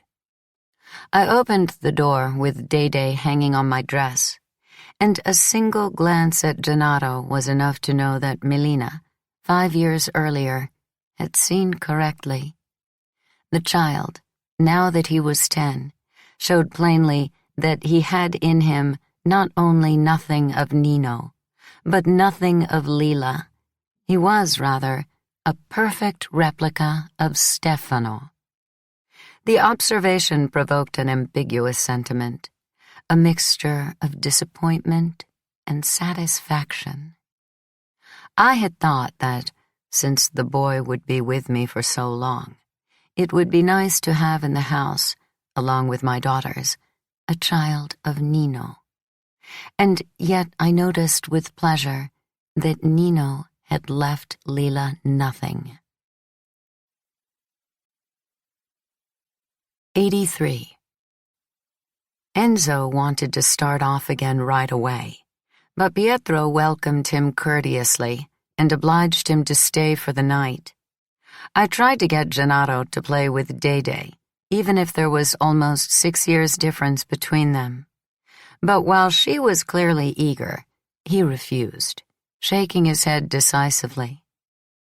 I was struck by the way Enzo cared for the son who wasn't his, indicating that he knew his habits, his tastes, his needs. Although Gennaro protested because he was sleepy, Enzo gently insisted that he pee and brush his teeth before going to bed. And when the child collapsed, he delicately undressed him and put his pajamas on. While I washed the dishes and cleaned up, Pietro entertained the guest. They were sitting at the kitchen table. They had nothing in common. They tried politics, but when my husband made a positive reference to the progressive rapprochement of the communists and the Christian Democrats, and Enzo said that if that strategy prevailed, Berlinguer would be giving a hand to the worst enemies of the working class, they ended the discussion in order to avoid a quarrel. Pietro then politely asked him about his job, and Enzo must have found his interest sincere, because he was less laconic than usual, and started on a dry, perhaps slightly too technical account. IBM had just decided to send Lila and him to a bigger company, a factory near Nola that had 300 technical workers and 40 clerical employees. The financial offer had left them stunned. 350,000 lire a month for him, who was the department head, and 100,000 for her as his assistant. They had accepted, naturally, but now they had to earn all that money, and the work to be done was really tremendous. "We are responsible," he explained, and from then on he used "we," for a System 3 Model 10, and we have at our disposal 2 operators and 5 punch card operators, who are also checkers. We have to collect and put into the System 3 a huge quantity of information, which is necessary so that the machine can do things like, I don't know, the accounting, wages, invoicing, the warehousing, management of the salespeople, orders to suppliers, production, and shipping. For this purpose, we use little cards, that is, the punch cards. The holes are everything. The effort is concentrated there. I'll give you an example of the work it takes to program a simple operation like issuing invoices. You begin with the paper invoices, on which the warehouseman has marked both the products and the client they've been delivered to. The client has a code, his personal information has a code, and so do the products. The punch card operators sit at the machines, press a key to release the cards, then, by typing on the keys, reduce the bill number, the client code, the personal data code, the product quantity code, to holes in the cards. To help you understand, 1,000 bills for 10 products makes 10,000 punch cards with holes like the ones a needle would make. Is it clear? Do you follow? So the evening passed. Pietro every so often nodded to show that he was following, and even tried to ask some questions. The holes count, but do the unperforated parts also count? I confined myself to a half smile while I washed and polished. Enzo appeared pleased to be able to explain to a university professor, who listened to him like a disciplined student, and an old friend who had her degree and had written a book, and now was tidying up the kitchen, things that they knew nothing about. But in truth, I was quickly distracted. An operator took 10,000 cards and inserted them in a machine that was called a sorter. The machine put them in order according to the product code. Then there were 2 readers, not in the sense of people, but in the sense of machines programmed to read the holes and the non-holes in the cards. And then There I got lost. I got lost amid codes and the enormous packets of cards and the holes that compared holes, that sorted holes, that read holes, that did the 4 operations, that printed names, addresses, totals. I got lost following a word I'd never heard before, file, which Enzo kept using, pronouncing it file, this file, that file, continually.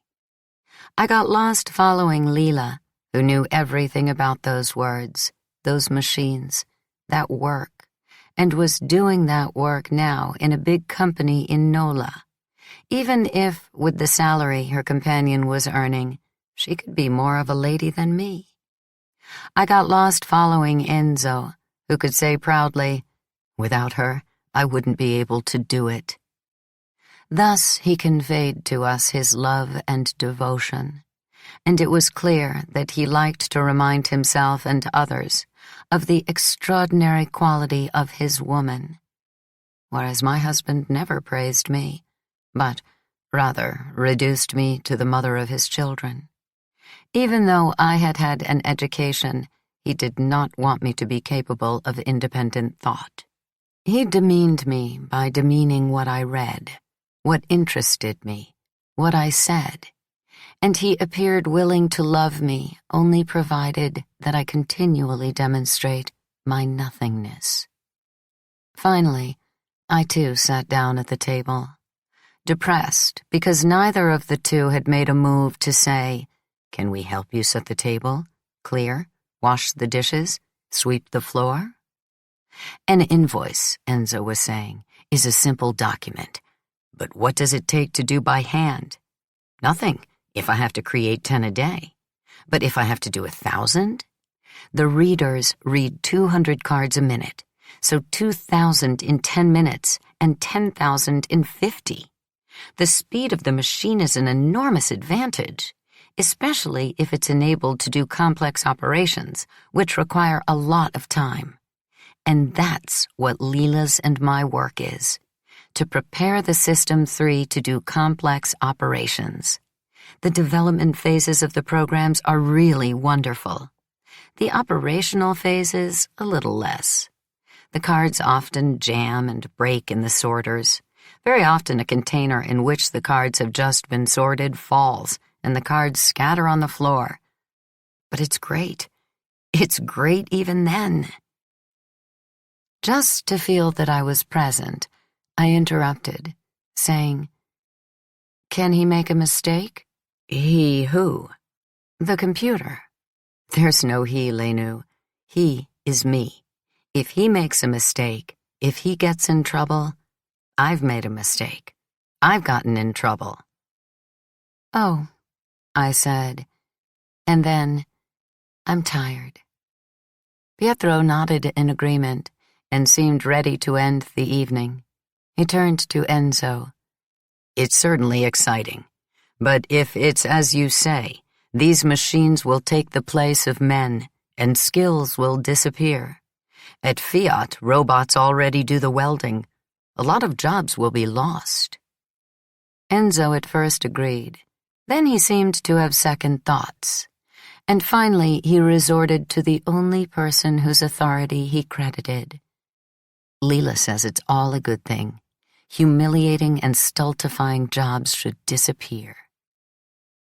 Lena, Lena, Lena. I asked teasingly, "If Lena is so good, why do they give you 350,000 lire and her 100,000? Why are you the boss and she's the assistant?" Enzo hesitated again. He seemed on the point of saying something pressing, which he then decided to abandon. He mumbled, "What do you want from me? Private ownership of the means of production should be abolished." In the kitchen, the hum of the refrigerator could be heard for a few seconds. Pietro stood up and said, "Let's go to bed." 84. Enzo wanted to leave by 6, but already at 4 in the morning I heard him moving in his room, and I got up to make him some coffee. In private, in the silent house, the language of computers disappeared, along with the Italian suited to Pietro's position, and we moved to dialect. I asked about his relationship with Lila. He said it was good, even though she never sat still. Now she was chasing after work problems. Now she was squabbling with her mother, her father, her brother. Now she was helping Gennaro with his homework, and, one way or another, she ended up helping Reno's children too, and all the children who happened to be around. Lila didn't look after herself, and so she was overworked. She always seemed close to collapse, as she once had. She was tired. I quickly understood that their harmony as a couple, working side by side, blessed by good salaries, should be set within a more complicated sequence. I ventured, maybe the two of you have to impose some order. Lena shouldn't get overtired. I tell her that constantly. And then there's the separation. Divorce. It makes no sense for her to stay married to Stefano. She doesn't give a damn about that. But Stefano? He doesn't even know that you can divorce now. And Ada? Ada has survival problems. The wheel turns. Those who are on top end up on the bottom. The Caraccis don't even have a lira left, only debts with the Saladas. And Ada is taking care to get what she can before it's too late. And you? You don't want to get married?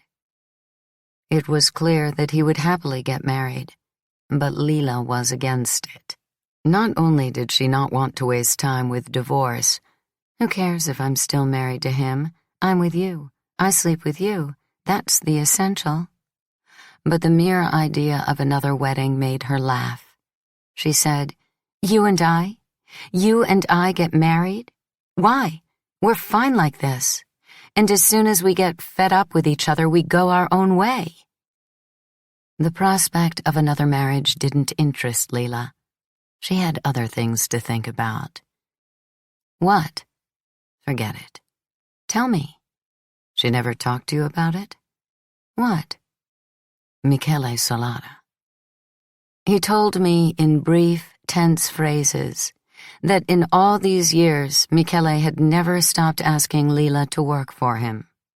He had proposed that she manage a new shop on the Vomero, or the accounting and the taxes, or be a secretary for a friend of his, an important Christian Democratic politician.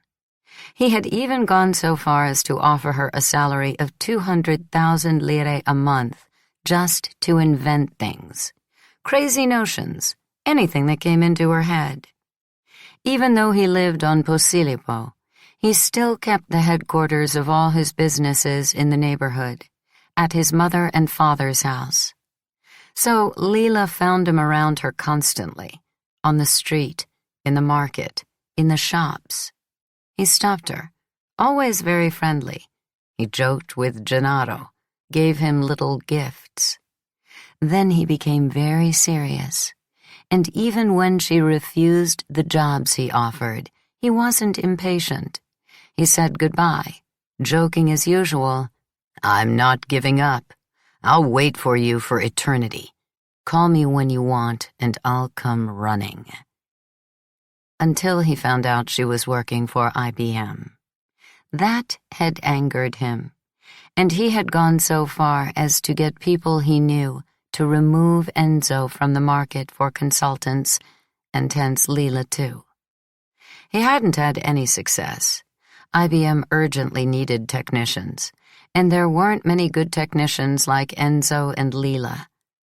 But the climate had changed. Enzo had found Gino's fascists outside the house, and he escaped because he managed to reach the front door in time and lock it behind him. But shortly afterward, an alarming thing had happened to Gennaro. Lila's mother had gone to pick him up at school as usual. All the students had come out, and the child was nowhere to be seen. The teacher. He was here a minute ago. his classmates. He was here and then he disappeared. Nunzia, terribly frightened, had called her daughter at work. Lila returned right away and went to look for Gennaro. She found him on a bench in the gardens. The child was sitting quietly, with his smock, his ribbon, his school bag, and he laughed at the questions. Where did you go? What did you do? With expressionless eyes. She wanted to go and kill Michele right away, both for the attempted beating of Enzo and the kidnapping of her son. But Enzo restrained her. The fascists now went after anyone on the left, and there was no proof that it was Michele who ordered the kidnapping. As for Gennaro, he himself had admitted that his brief absence was only an act of disobedience. In any case, once Lila calmed down, Enzo had decided on his own to go and talk to Michele. He had showed up at the bar Salata, and Michele had listened without batting an eye. Then he had said, more or less, "I don't know what the fuck you're talking about, Enzo. I'm fond of Gennaro. Anyone who touches him is dead. But among all the foolish things you've said, the only true thing is that Lena is smart, and it's a pity that she's wasting her intelligence. I've been asking her to work with me for years." Then he continued, "That irritates you? Who gives a damn? But you're wrong. If you love her, you should encourage her to use her capabilities. Come here, sit down, have a coffee and a pastry. Tell me what those computers of yours do." And it hadn't ended there. They had met 2 or 3 times by chance, and Michele had demonstrated increasing interest in the System 3. One day he even said, amused, that he had asked someone at IBM who was smarter, him or Lila, and that person had said that Enzo was certainly smart, but the best in the business was Lila. After that, he had stopped her on the street again and made her a significant offer. He intended to rent the System 3 and use it in all his commercial activities. Result? He wanted her as the chief technician, at 400,000 lire a month. "She didn't even tell you that?" Enzo asked me warily. "No. You see, she didn't want to bother you. You have your life, but you understand for her personally, it would be a significant step up, and for the 2 of us it would be a fortune. We'd have 750,000 lire a month altogether. I don't know if that's clear." "But Lena? She has to answer by September. And what will she do?" "I don't know. Have you ever been able to figure out what's in her mind ahead of time?" "No. But what do you think she should do?" "I think what she thinks." "Even if you don't agree?" "Even then." I went out to the car with him. On the stairs, it occurred to me that maybe I should tell him what he surely didn't know, that Michele harbored for Lila a love like a spider web, a dangerous love that had nothing to do with physical possession, or even with a loyal subservience. And I was about to do it. I was fond of him. I didn't want him to believe that he was merely dealing with a quasi-Camorrist who had been planning for a long time to buy the intelligence of this woman. When he was already behind the wheel, I asked him, "And if Michele wants to sleep with her?" He was impassive. "I'll kill him. But anyway, he doesn't want her. He already has a lover, and everybody knows it." "Who's that?" "Marisa. He's got her pregnant again." For a moment, it seemed to me that I hadn't understood. "Marisa Salvatore?" "Marisa, the wife of Alfonso." I recalled my conversation with my schoolmate.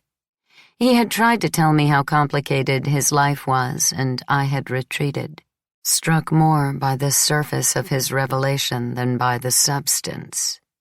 And to me, his uneasiness seemed confused. To get things straight, I would have had to talk to him again, and maybe not even then would I have understood. And yet it pierced me unpleasantly, painfully. I asked, "And Alfonso?" "He doesn't give a damn. They say he's a fag." "Who says?" "Everyone." "Everyone is very general, Enzo. What else does everyone say?" He looked at me with a flash of conspiratorial irony. "A lot of things. The neighborhood is always gossiping." "Like?" "Old stories have come back to the surface. They say it was the mother of the Saladas who murdered Don Achille." He left, and I hoped he would take away his words too. But what I had learned stayed with me, worried me, made me angry. In an attempt to get rid of it, I went to the telephone and talked to Lila, mixing anxieties and reproaches. "Why didn't you say anything about Michele's job offers, especially the last one? Why did you tell Alfonso's secret? Why did you start that story about the mother of the Saladas? It was a game of ours. Why did you send me Gennaro? Are you worried about him? Tell me plainly, I have the right to know. Why, once and for all, don't you tell me what's really in your mind?" It was an outburst, but, sentence by sentence, deep inside myself, I hoped that we wouldn't stop there, that the old desire to confront our entire relationship and re-examine it, to elucidate and have full consciousness of it, would be realized. I hoped to provoke her and draw her into other, increasingly personal questions. But Lila was annoyed. She treated me coldly. She wasn't in a good mood. She answered that I had been gone for years, that I now had a life in which the Saladas, Stefano, Marisa, Alfonso meant nothing, counted for less than zero. "Go on vacation," she said, abruptly. "Right, act the intellectual. Here, we've remained too crude for you. Stay away. And please, make Gennaro get some sun. Otherwise he'll come home stunted like his father."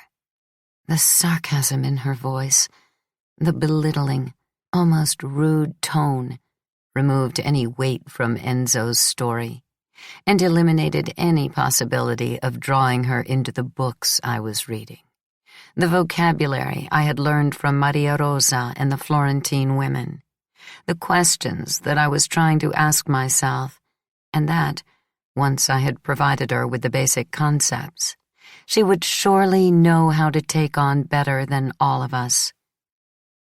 But yes, I thought, I'll mind my own business, and you mind yours. If you like, don't grow up. Go on playing in the courtyard, even now that you're about to turn 30. I've had enough. I'm going to the beach. And so I did. 85. Pietro took the 3 children and me in the car to an ugly house in Viareggio that we had rented. Then he returned to Florence to try to finish his book. "Look," I said to myself, "now I'm a vacationer, a well-off lady with 3 children and a pile of toys, a beach umbrella in the front row, soft towels, plenty to eat, 5 bikinis in different colors, menthol cigarettes, the sun that darkens my skin and makes me even blonder." I called Pietro and Lila every night. Pietro reported on people who had called for me, remnants of a distant time, and, more rarely, talked about some hypothesis having to do with his work that had just come to mind. I handed Lila to Gennaro, who reluctantly recounted what he considered important events of his day and said goodnight. I said almost nothing to either one or the other. Lila especially seemed reduced to voice alone. But I realized after a while that it wasn't exactly so. Part of her existed in flesh and blood in Gennaro. The boy was certainly very like Stefano and didn't resemble Lila at all. Yet his gestures, the way he talked, some words, certain interjections, a kind of aggressiveness, were those of Lila as a child. So sometimes, if I was distracted, I jumped at hearing his voice, or was spellbound as I observed him gesticulating, explaining a game to Day. Unlike his mother, however, Gennaro was devious. Lila's meanness when she was a child had always been explicit. No punishment ever drove her to hide it. Gennaro, on the other hand, played the role of the well-brought-up, even timid child. But as soon as I turned my back, he teased Day. He hid her doll. He hit her. When I threatened him, saying that as a punishment we wouldn't call his mama to say goodnight, he assumed a contrite expression. In reality, that possible punishment didn't worry him at all. The ritual of the evening phone call had been established by me, and he could easily do without it. What worried him, rather, was the threat that I wouldn't buy him ice cream. Then he began to cry. Between his sobs, he said he wanted to go back to Naples, and I immediately gave in. But that didn't soothe him. He took revenge on me by secretly being mean to Day. I was sure that she feared him, hated him. But no, as time passed, she responded less and less to Gennaro's harassments. She fell in love with him. She called him Rino or Rinuccio because he had told her that was what his friends called him, and she followed him, paying no attention to my commands. In fact, it was she who urged him to wander away from our umbrella. My day was made up of shouting, Day, where are you going? Gennaro, come here. Elsa, what are you doing? Don't put sand in your mouth. Gennaro, stop it. Day, if you don't stop it, I'm coming over and we'll see. A pointless struggle. Elsa ate sand no matter what, and no matter what, Day and Gennaro disappeared. Their refuge was a nearby expanse of reeds. Once I went with Elsa to see what they were up to, and discovered that they had taken off their bathing suits, and Day was touching, with fascination, the erect penis that Gennaro was showing her. I stopped a short distance away. I didn't know what to do. Day, I knew I had seen her, often masturbated lying on her stomach, but I had read a lot about infant sexuality. I had even bought for my daughter a little book of colored illustrations that explained in very short sentences what happened between man and woman. Words I had read her, but which aroused no interest. And although I felt uneasy, I had not only forced myself not to stop her, not to reproach her, but, assuming that her father would, I had been careful to keep him from surprising her. Now, though? Should I let them play together? Should I retreat, slip away? Or approach without giving the thing any importance, talk nonchalantly about something else? And if that violent boy, much bigger than Day, forced on her who knows what, hurt her? Wasn't the difference in age a danger? Two things precipitated the situation. Elsa saw her sister, shouted with joy, calling her name, and at the same time, I heard the dialect words that Gennaro was saying to Day, coarse words, the same horribly vulgar words I had learned as a child in the courtyard. I couldn't control myself. Everything I had read about pleasures, latencies, neurosis, polymorphous perversions of children and women vanished. I scolded the two severely, especially Gennaro, whom I seized by the arm and dragged away. He burst into tears, and Dede said to me coldly, "Fearless, you're very mean." I bought them both ice cream, but a period began in which a certain alarm at how Dede's language was absorbing obscene words of Neapolitan dialect was added to a wary supervision, intended to keep the episode from being repeated. At night, while the children slept, I got into the habit of making an effort to remember. Had I played games like that with my friends in the courtyard? And had Lila had experiences of that type? We had never talked about it. At the time, we had uttered repulsive words, certainly, but they were insults that served, among other things, to ward off the hands of obscene adults, bad words that we shouted as we fled. For the rest? With difficulty, I reached the point of asking myself, had she and I ever touched each other? Had I ever wished to, as a child, as a girl, as an adult? And her? I hovered on the edge of those questions for a long time. I answered slowly, I don't know. I don't want to know. And then I admitted that there had been a kind of admiration for her body. Maybe that, yes, but I ruled out anything ever happening between us. Too much fear. If we had been seen, we would have been beaten to death. In any case, on the days when I faced that problem, I avoided taking Gennaro to the public phone. I was afraid he would tell Lila that he didn't like being with me anymore, that he would even tell her what had happened. That fear annoyed me. Why should I be concerned? I let it all fade. Even my vigilance toward the two children slowly diminished. I couldn't oversee them continuously. I devoted myself to Elsa. I forgot about them. I shouted nervously from the shore, towels ready, only if, despite purple lips and wrinkled fingertips, they wouldn't get out of the water. The days of August slipped by.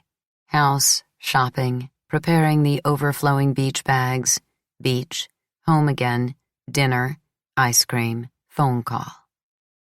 I chatted with other mothers, all older than me, and I was pleased if they praised my children and my patience. They talked about husbands, about the husbands' jobs. I talked about mine. I said, he's a Latin professor at the university. On the weekend, Pietro arrived, just as, years earlier, on Ischia, Stefano and Reno had. My acquaintances shot him respectful looks and seemed to appreciate, thanks to his professorship, even his bushy hair. He went swimming with the girls and Gennaro. He drew them into make-believe dangerous adventures that they all hugely enjoyed. Then he sat studying under the umbrella, complaining from time to time about his lack of sleep. He often forgot the sleeping pills. In the kitchen, when the children were sleeping, we had sex standing up to avoid the creaking of the bed. Marriage by now seemed to me an institution that, contrary to what one might think, stripped coitus of all humanity. 86. It was Pietro who, one Saturday, picked out, in the crowd of headlines that for days had been devoted to the fascists' bombing of the Italicus express train, a brief news item in the Corriere della Sera that concerned a small factory on the outskirts of Naples. "Wasn't Soccavo the name of the company where your friend worked?" he asked me. "What happened?" He handed me the paper. A commando group made up of 2 men and women had burst into a sausage factory on the outskirts of Naples. The three had first shot the legs of the guard, Filippo Cara, who was in very serious condition. Then they had gone up to the office of the owner, Bruno Soccavo, a young Neapolitan entrepreneur, and had killed him with 4 shots, 3 to the chest and 1 to the head. I saw, as I read, Bruno's face ruined, shattered, along with his gleaming white teeth. Oh, God. God. I was stunned. I left the children with Pietro.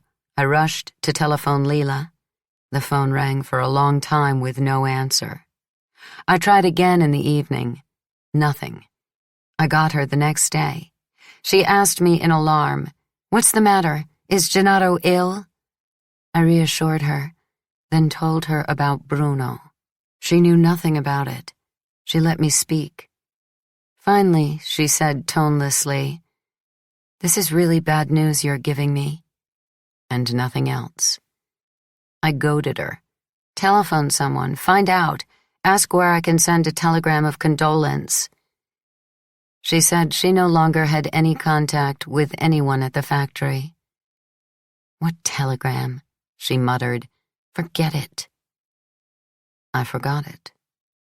But the next day I found in Il Manifesto an article signed by Giovanni Sartori, that is, Nino, which had a lot of information about the small companion business, underlining the political tensions present in those backward places, and referring affectionately to Bruno and his tragic end. I followed the development of the news for days, but to no purpose. It soon disappeared from the papers. Besides, Lila refused to talk about it.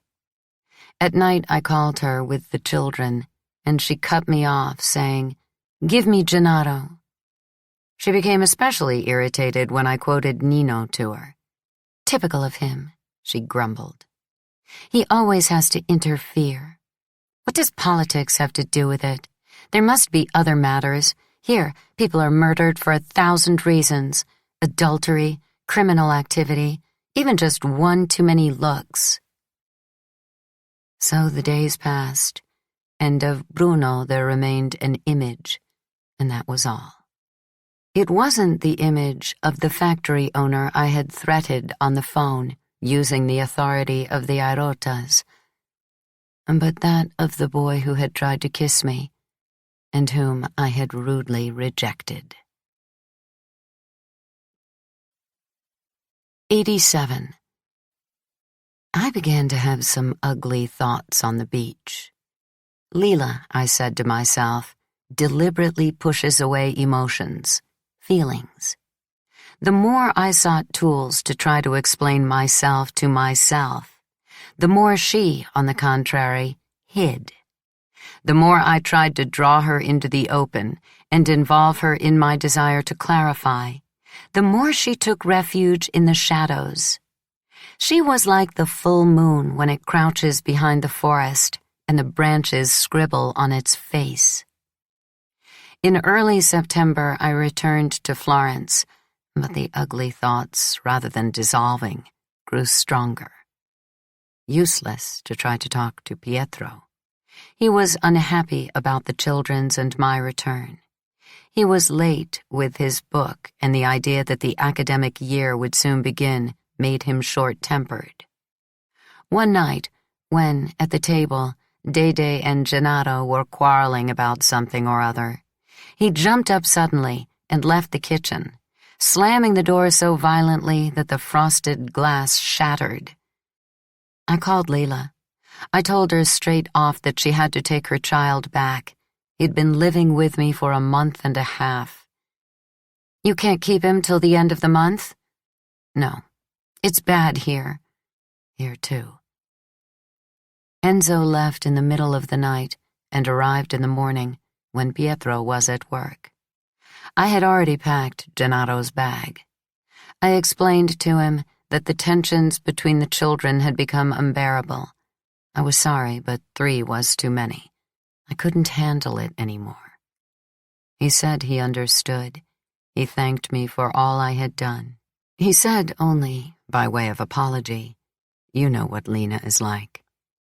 I didn't answer, because Dede was yelling, desperate at Gennaro's departure, and because, if I had, I might have said, and beginning precisely with what Lila was like, things I would later regret. I had in my head thoughts I didn't want to formulate even to myself. I was afraid that the facts would magically fit the words, but I couldn't cancel out the sentences. In my mind, I heard their syntax already, and I was frightened by it, fascinated, horrified, seduced. I had trained myself to find an order by establishing connections between distant elements, but here it had got out of hand. I had added Gino's violent death to Bruno Soccavo's. Filippo, the factory guard, had survived. And I had arrived at the idea that each of these events led to Pasquale, maybe also to Nadia. This hypothesis was extremely distressing. I had thought of telephoning Carmen to ask if she had news of her brother. Then I changed my mind, frightened by the possibility that her telephone was bugged. When Enzo came to get Gennaro, I said to myself, "Now I'll talk to him about it. Let's see how he responds." But then, too, I had said nothing, out of fear of saying too much, out of fear of uttering the name of the figure who was behind Pasquale and Nadia. Lila, that is. Lila, as usual. Lila, who doesn't say things, she does them. Lila, who is steeped in the culture of the neighborhood and takes no account of police, the law, the state, but believes there are problems that can be resolved only with the shoemaker's knife. Lila, who knows the horror of inequality. Lila, who, at the time of the collective of Via dei Tribunali, found in revolutionary theory and action a way of applying her hyperactive mind. Lila, who has transformed into political objectives her rages old and new. Lila, who moves people like characters in a story. Lila, who has connected, is connecting, our personal knowledge of poverty and abuse to the armed struggle against the fascists, against the owners, against capital. I admit it here, openly, for the first time.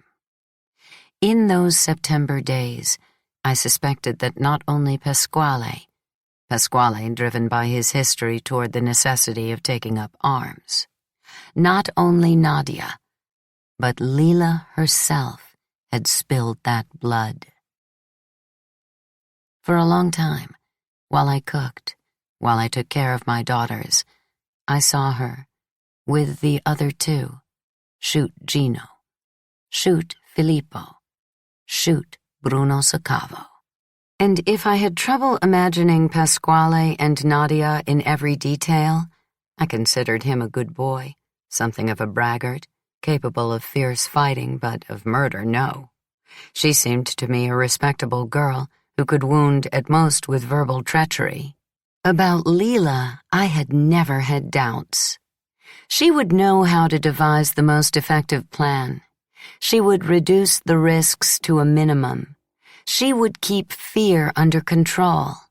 She would be able to give murderous intentions an abstract purity. She knew how to remove human substance from bodies and blood. She would have no scruples and no remorse. She would kill and feel that she was in the right. So there she was, clear and bright, along with the shadow of Pasquale, of Nadia, of who knows what others. They drove through the piazza in a car and, slowing down in front of the pharmacy, fired at Gino, at his thug's body in the white smock. Or they drove along the dusty road to the Sacavo factory, garbage of every type piled up on either side. Pasquale went through the gate, shot Filippo's legs.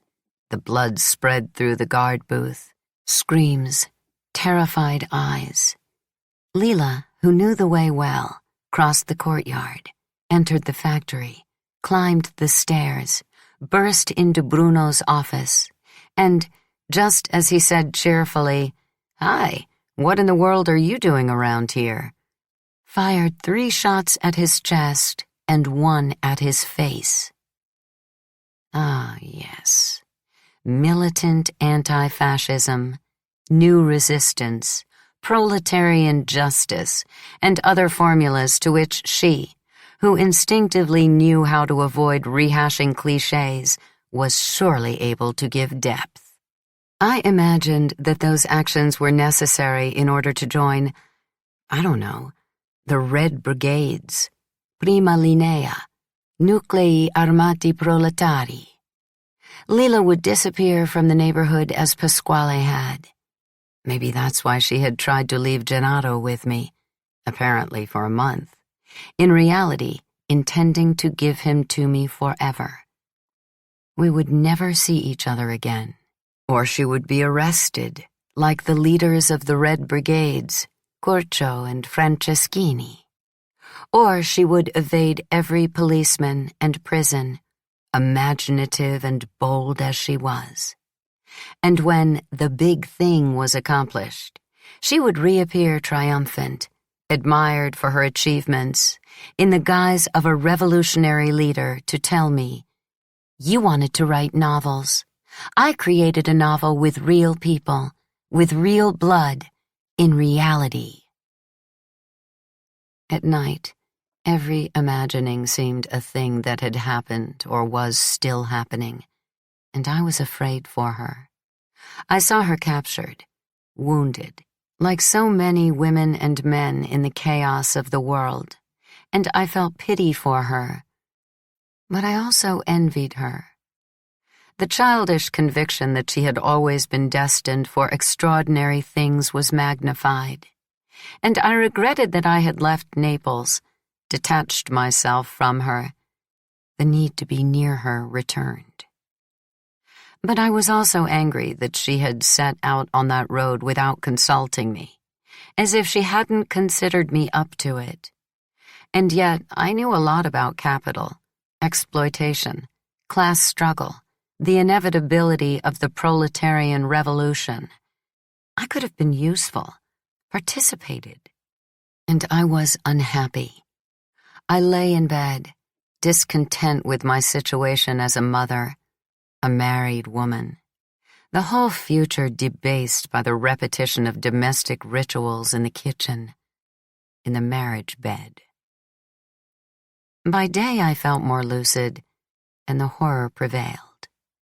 I imagined a capricious Lila who provoked hatred deliberately, and in the end found herself more deeply involved in violent acts.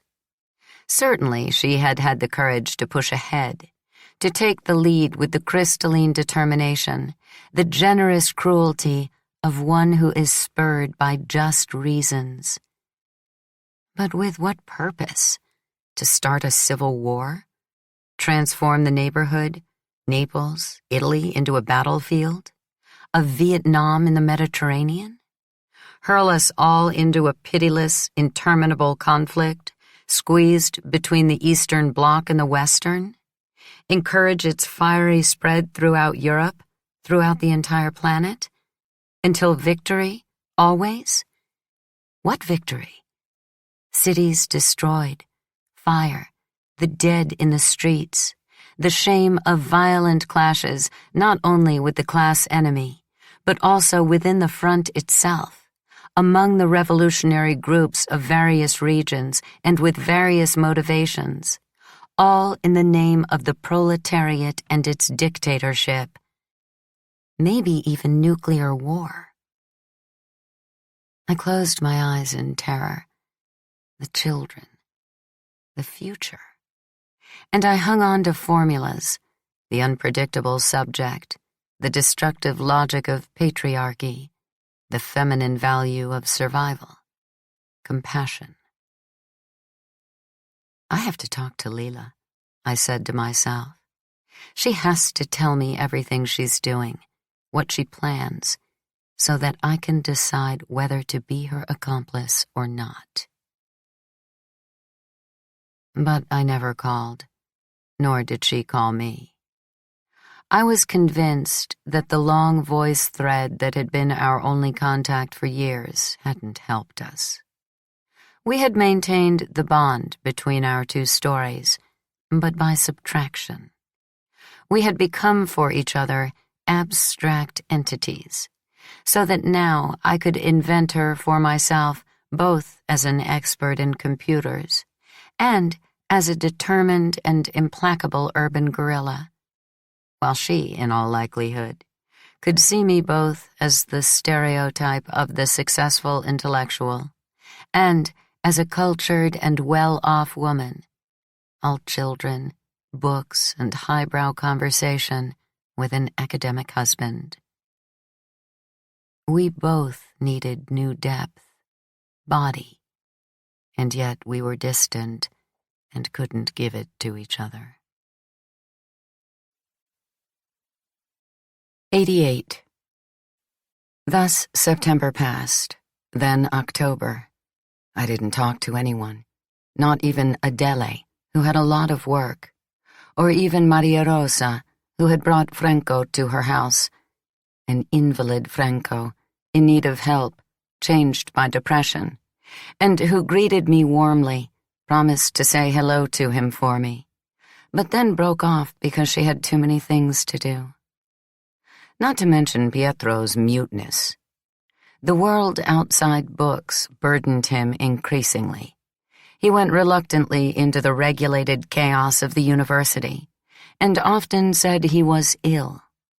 He said he did it in order to work, but he couldn't get to the end of his book. He rarely went into his study, and, as if to forgive himself and be forgiven, he took care of Elsa, cooked, swept, washed, ironed. I had to treat him rudely to get him to go back to teaching, but I immediately regretted it. Ever since the violence had struck people I knew, I was afraid for him.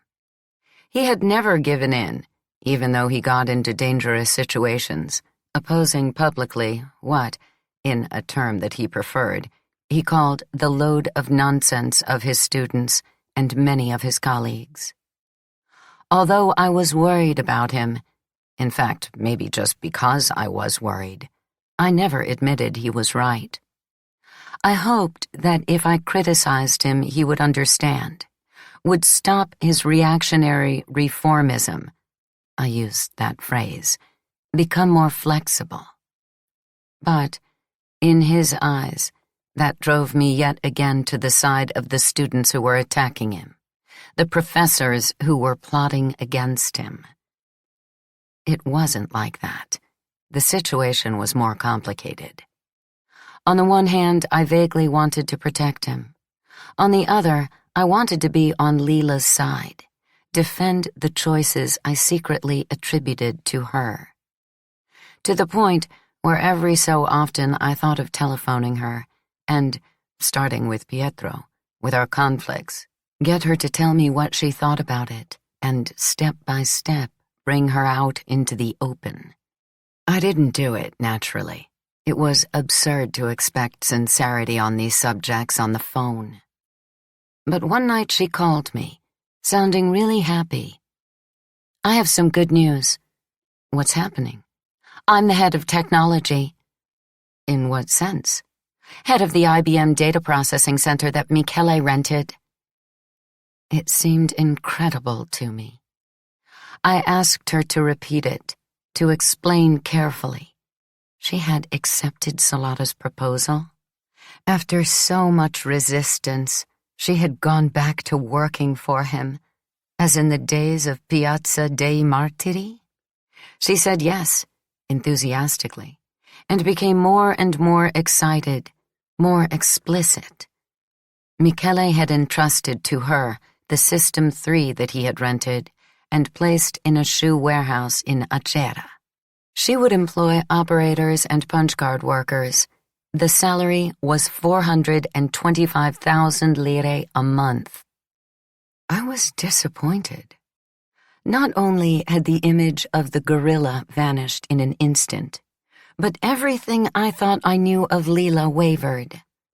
I said, "It's the last thing I would have expected of you." What was I supposed to do? Refuse. Why? We know what the Saladas are. And so what? It's already happened, and I'm better off working for Michele than for that shit Zacavo. Do as you like. I heard her breathing. She said, "I don't like that tone, Lenu. I'm paid more than Enzo, who is a man. What's wrong with that?" Nothing. The revolution, the workers, the new world, and that other bullshit? Stop it.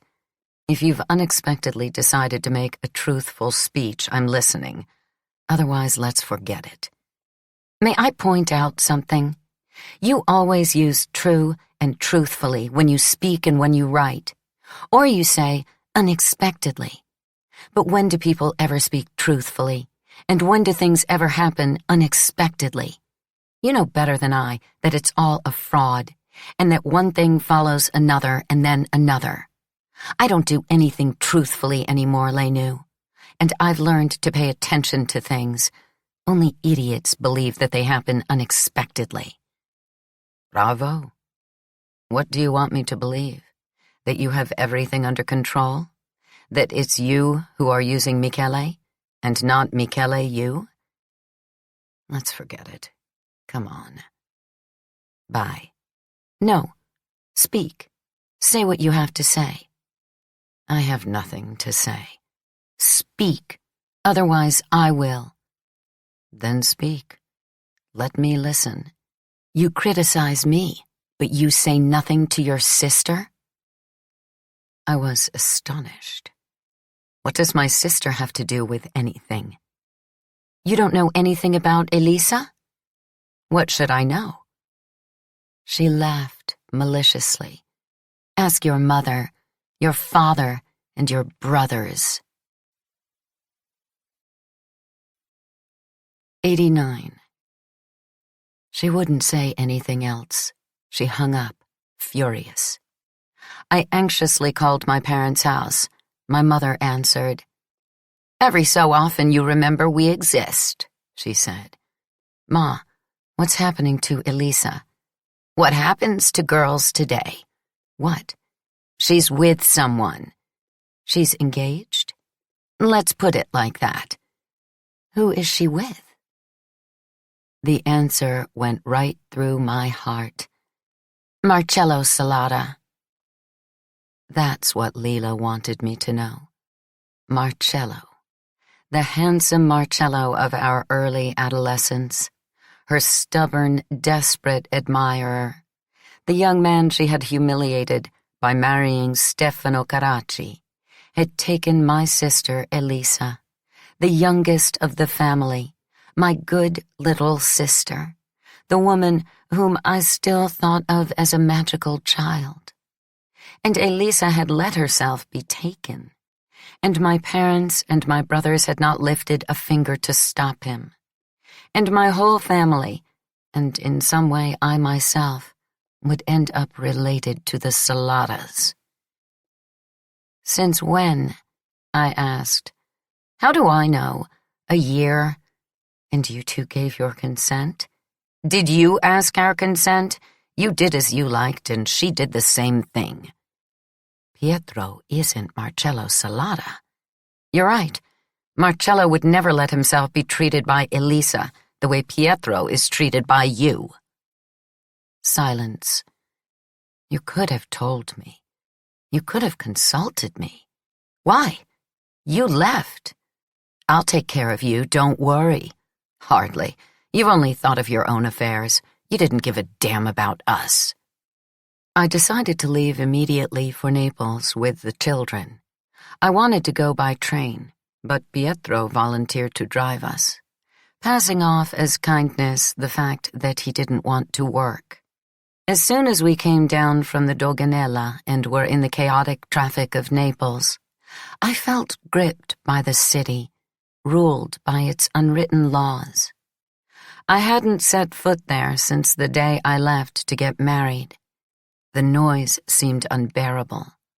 I was irritated by the constant honking, by the insults the drivers shouted at Pietro when, not knowing the way, he hesitated, slowed down. A little before Piazza Carlo Terzi, I made him pull over. I got into the driver's seat and drove aggressively to Via Firenze, to the same hotel he had stayed in years before. We left our bags. I carefully dressed the two girls and myself.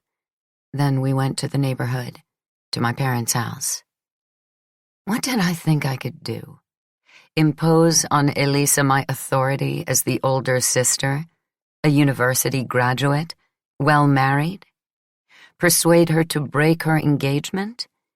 Tell her, I've known Marcello since he grabbed my wrist and tried to pull me into the Fiat 1100, breaking Mamma's silver bracelet.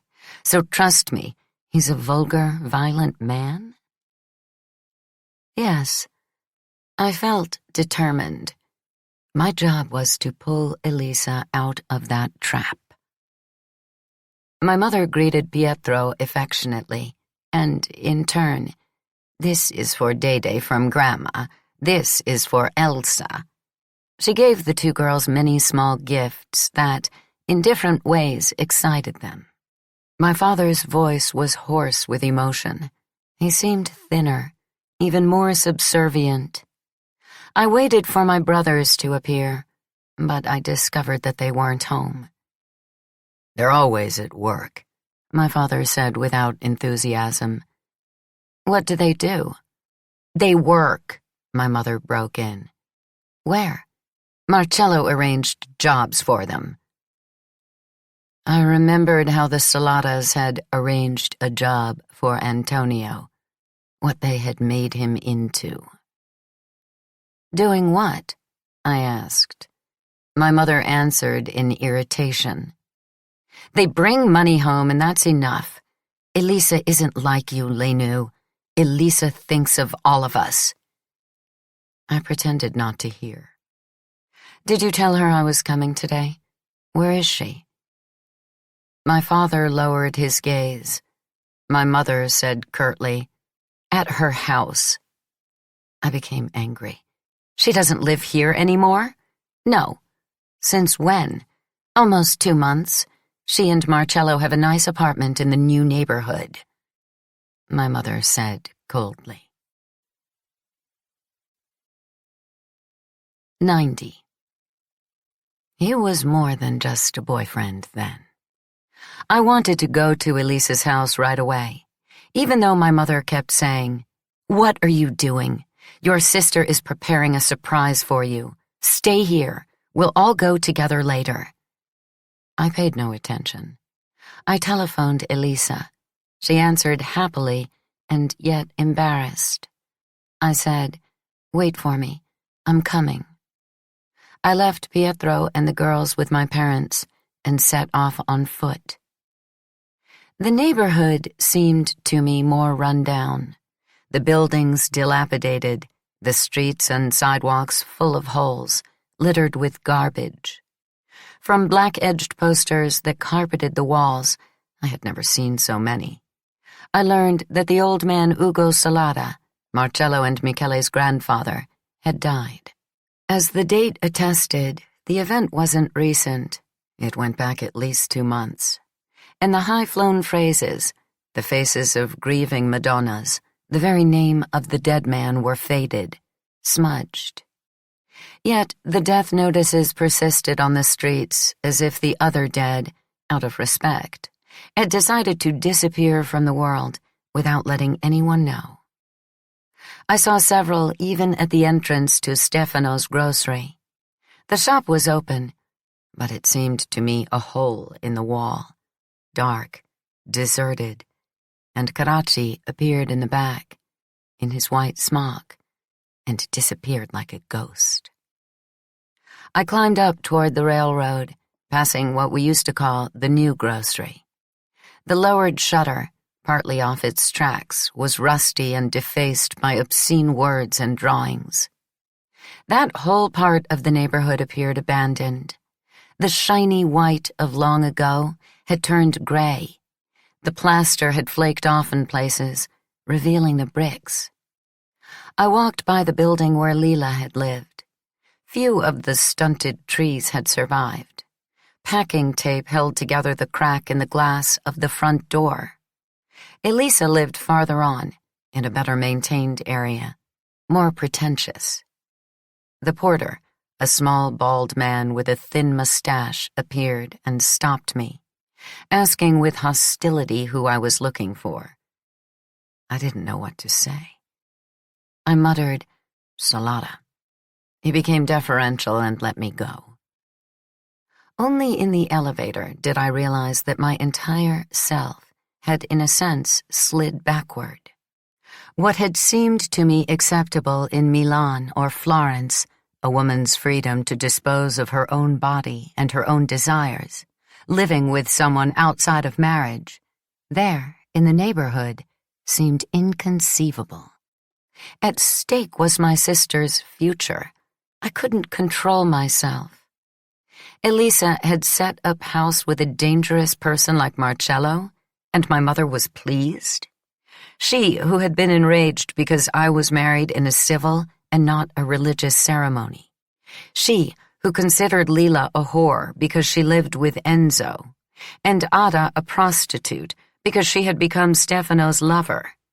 She allowed her young daughter to sleep with Marcello Salata, a bad person, outside of marriage?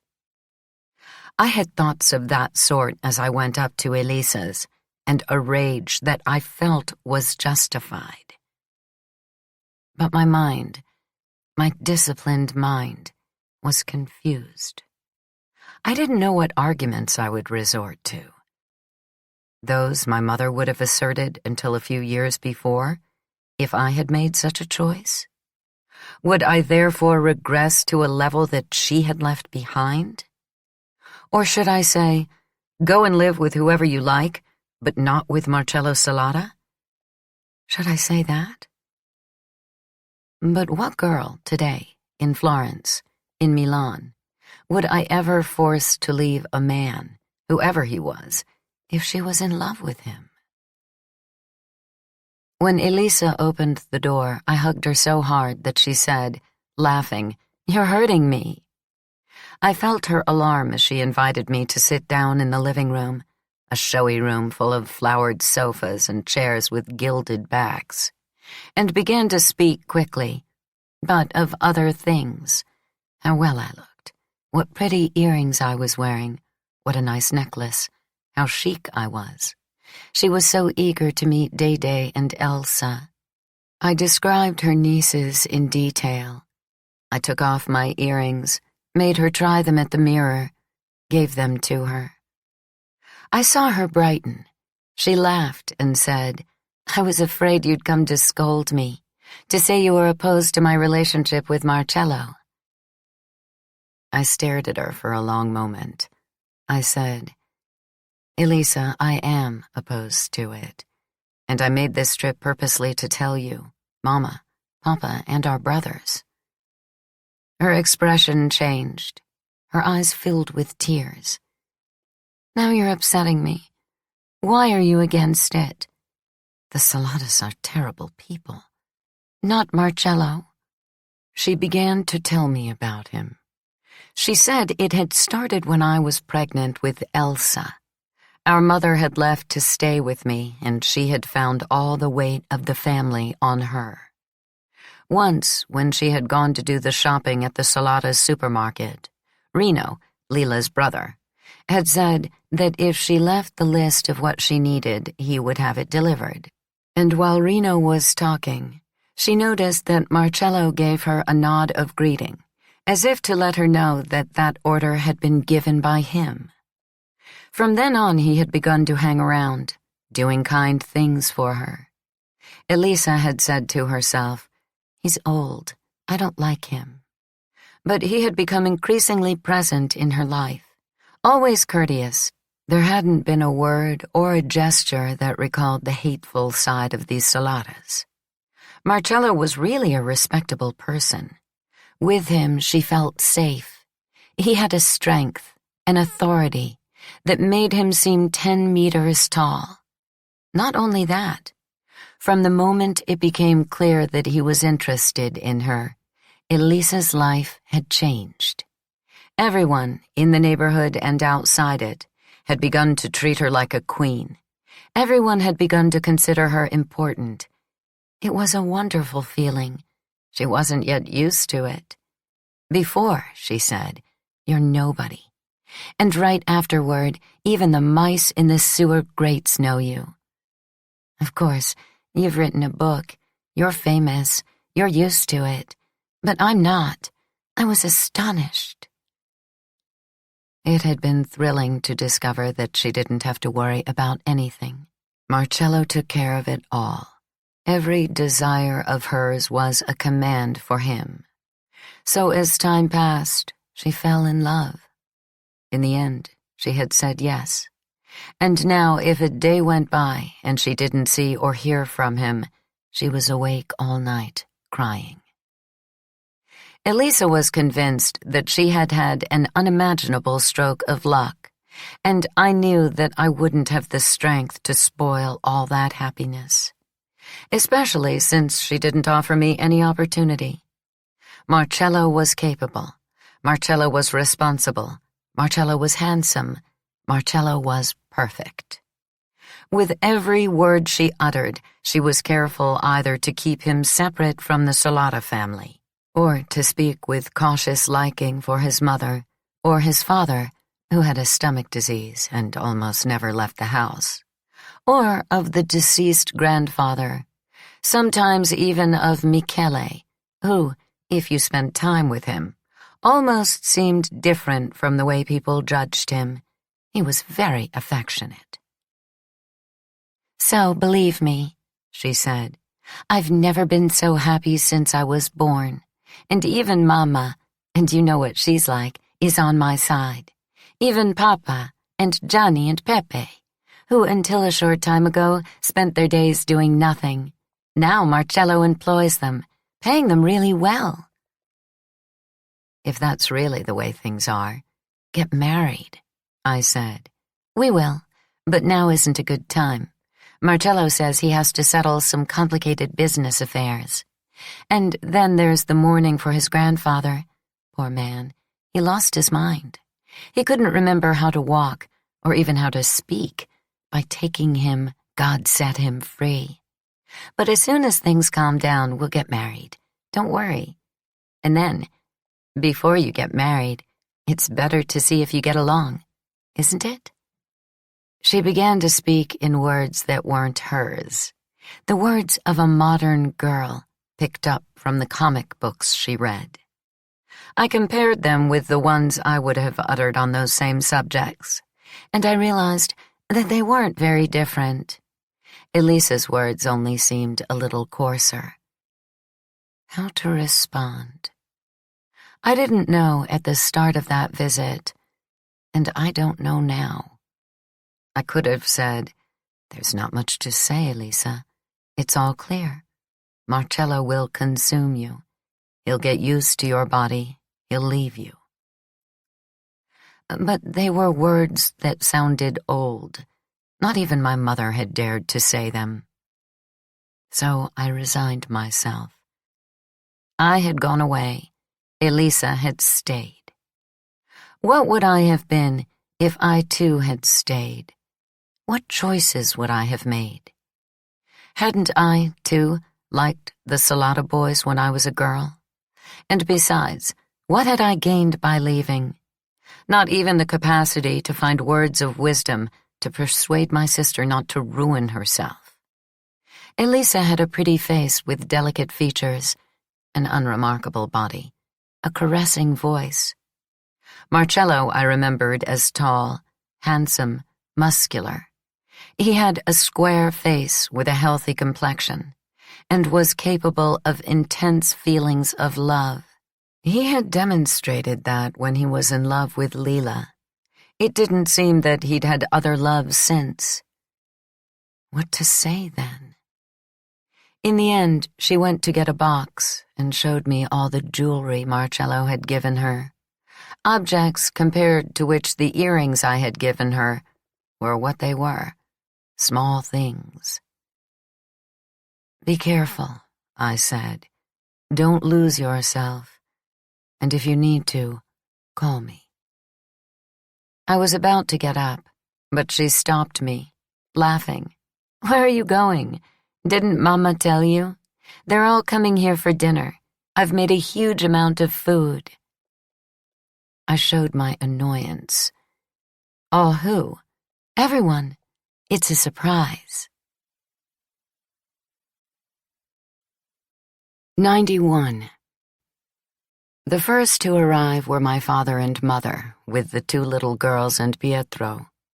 Dede and Elsa received more presents from Elisa, who fussed over them. "Dede, sweetie, give me a big kiss here. Elsa, how nice and plump you are. Come to your aunt. You know we have the same name?" My mother disappeared immediately into the kitchen, head down, without looking at me. Pietro tried to pull me aside to tell me I don't know what serious thing, but with the air of one who wants to declare his innocence. Instead, my father dragged him over to sit on a couch in front of the television and turned it on at high volume. Soon afterward, Gigliola appeared with her children, two fierce boys who immediately ganged up with Dede, while Elsa, bewildered, took refuge with me. Gigliola was fresh from the hairdresser. Her extremely high heels clacked on the floor. She sparkled with gold. In her ears, around her neck, on her arms. A bright green dress with a very low décolletage barely contained her, and she wore heavy makeup that was almost cracking.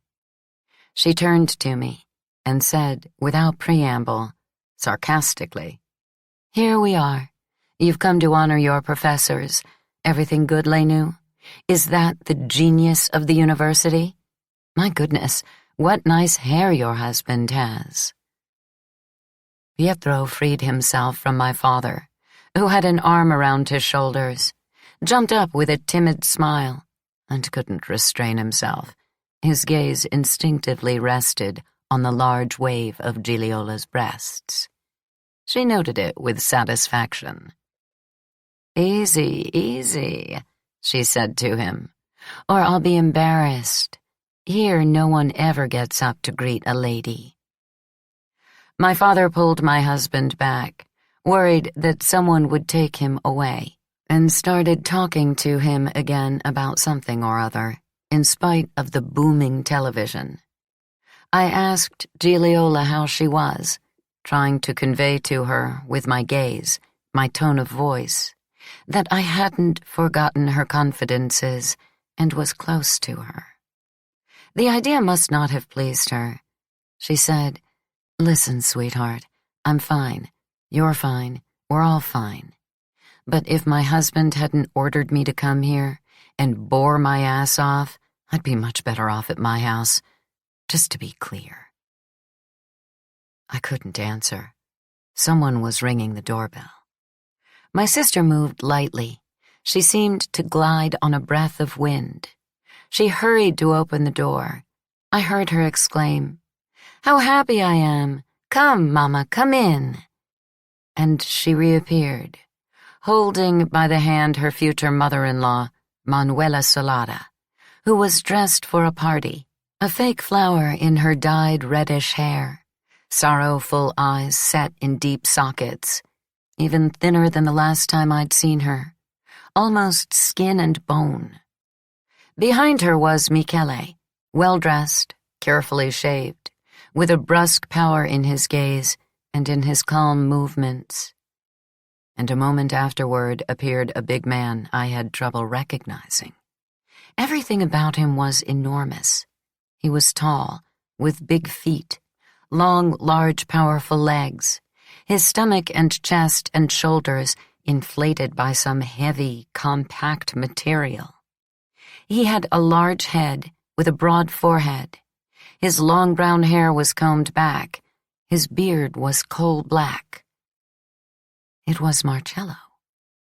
Elisa confirmed it by offering her lips as if to a god to whom one owes respect and gratitude.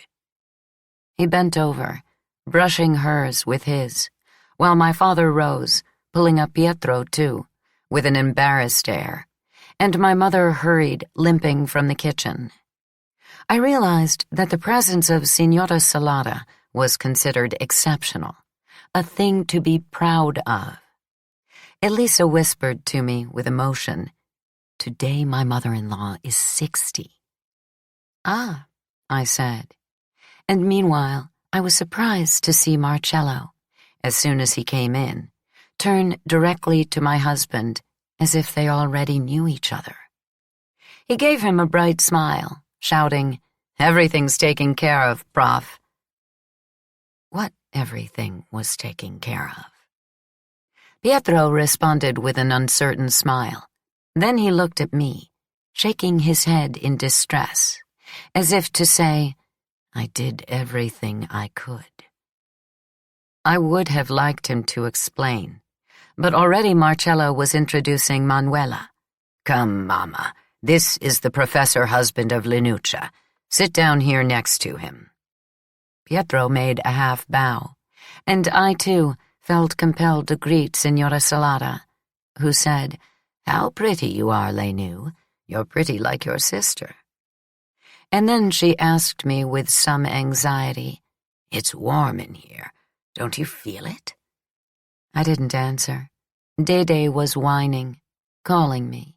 Gigliola, the only one who appeared to give no importance to the presence of Manuela, shouted something vulgar in dialect to her children who had hit mine.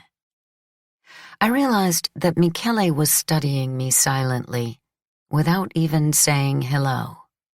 I greeted him in a loud voice, then tried to soothe Dede and Elsa, who, seeing her sister distressed, was about to start crying in turn. Marcello said to me, "I'm so happy to have you as a guest in my house. It's a great honor for me. Believe me." He turned to Elisa as if to speak directly to me were beyond his powers. "You tell her how pleased I am. Your sister intimidates me." I said something to put him at ease, but at that moment the doorbell rang again. Michele went to the door, and he returned shortly afterward with a look of amusement. He was followed by an old man who was carrying suitcases. My suitcases. The suitcases we had left in the hotel. Michele gestured toward me. The man placed them in front of me, as if he had performed a magic trick for my entertainment. "No," I exclaimed. "Oh, no, you're making me angry." But Elisa embraced me, kissed me, said, "We have room. You can't stay in a hotel. We have so much space here, and 2 bathrooms." "Anyway," Marcello said emphatically, "I asked your husband for permission. I wouldn't have dared take the initiative. Prof, please talk to your wife. Defend me."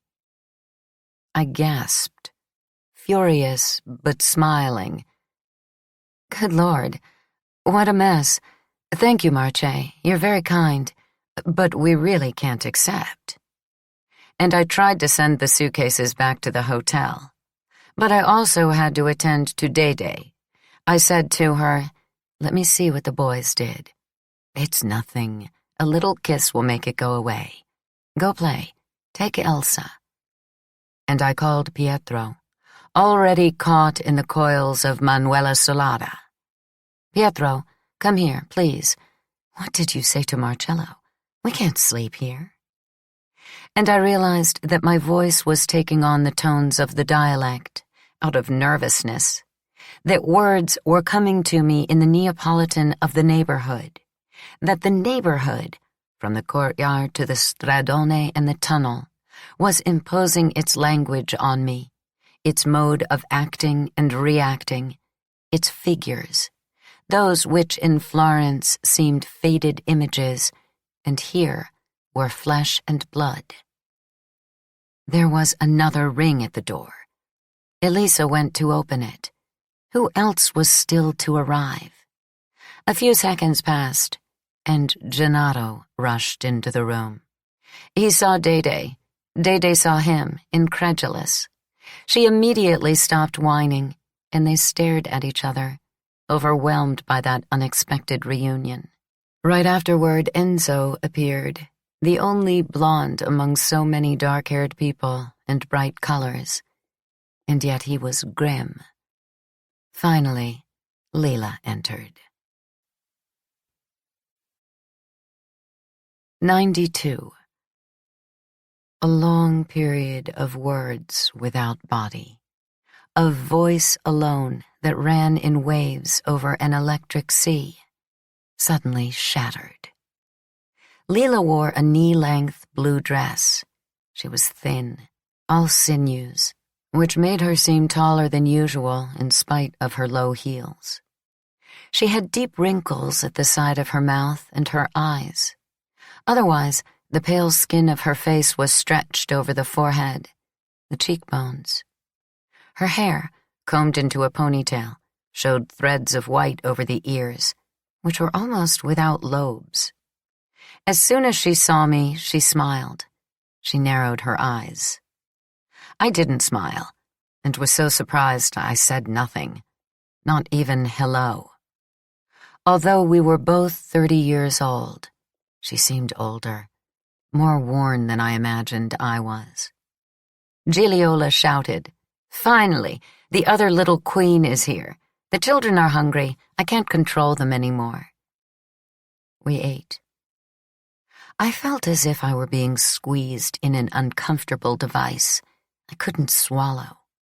I thought angrily of the suitcases, which I had unpacked in the hotel, and which had been arbitrarily repacked by one or more strangers, people who had touched my things, Pietro's, the children's, making a mess. I couldn't accept the evidence that I would sleep in the house of Marcello Salata to please my sister, who shared his bed. I watched, with a hostility that grieved me, Elisa and my mother. The first, overwhelmed by an anxious happiness, talking on and on as she played the part of mistress of the house.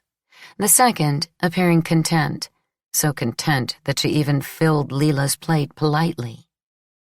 I observed Enzo, who ate with his head down, annoyed by Gigliola, who pressed her enormous bosom against his arm and talked in loud, flirtatious tones. I looked with irritation at Pietro, who, although assailed by my father, by Marcello, by Signora Salata, paid attention only to Lila, who sat opposite him and was indifferent to everyone, even to me, maybe especially to me, but not to him.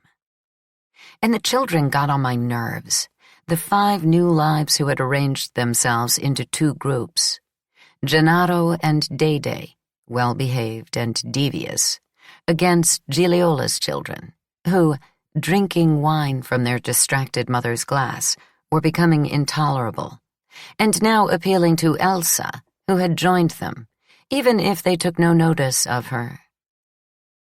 Who had put on this show? Who had mixed together different reasons to celebrate? Elisa, obviously, but pushed by whom? Maybe by Marcello.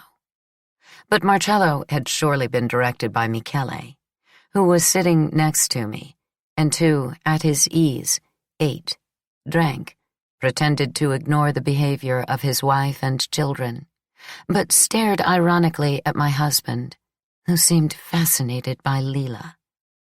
What did he want to prove?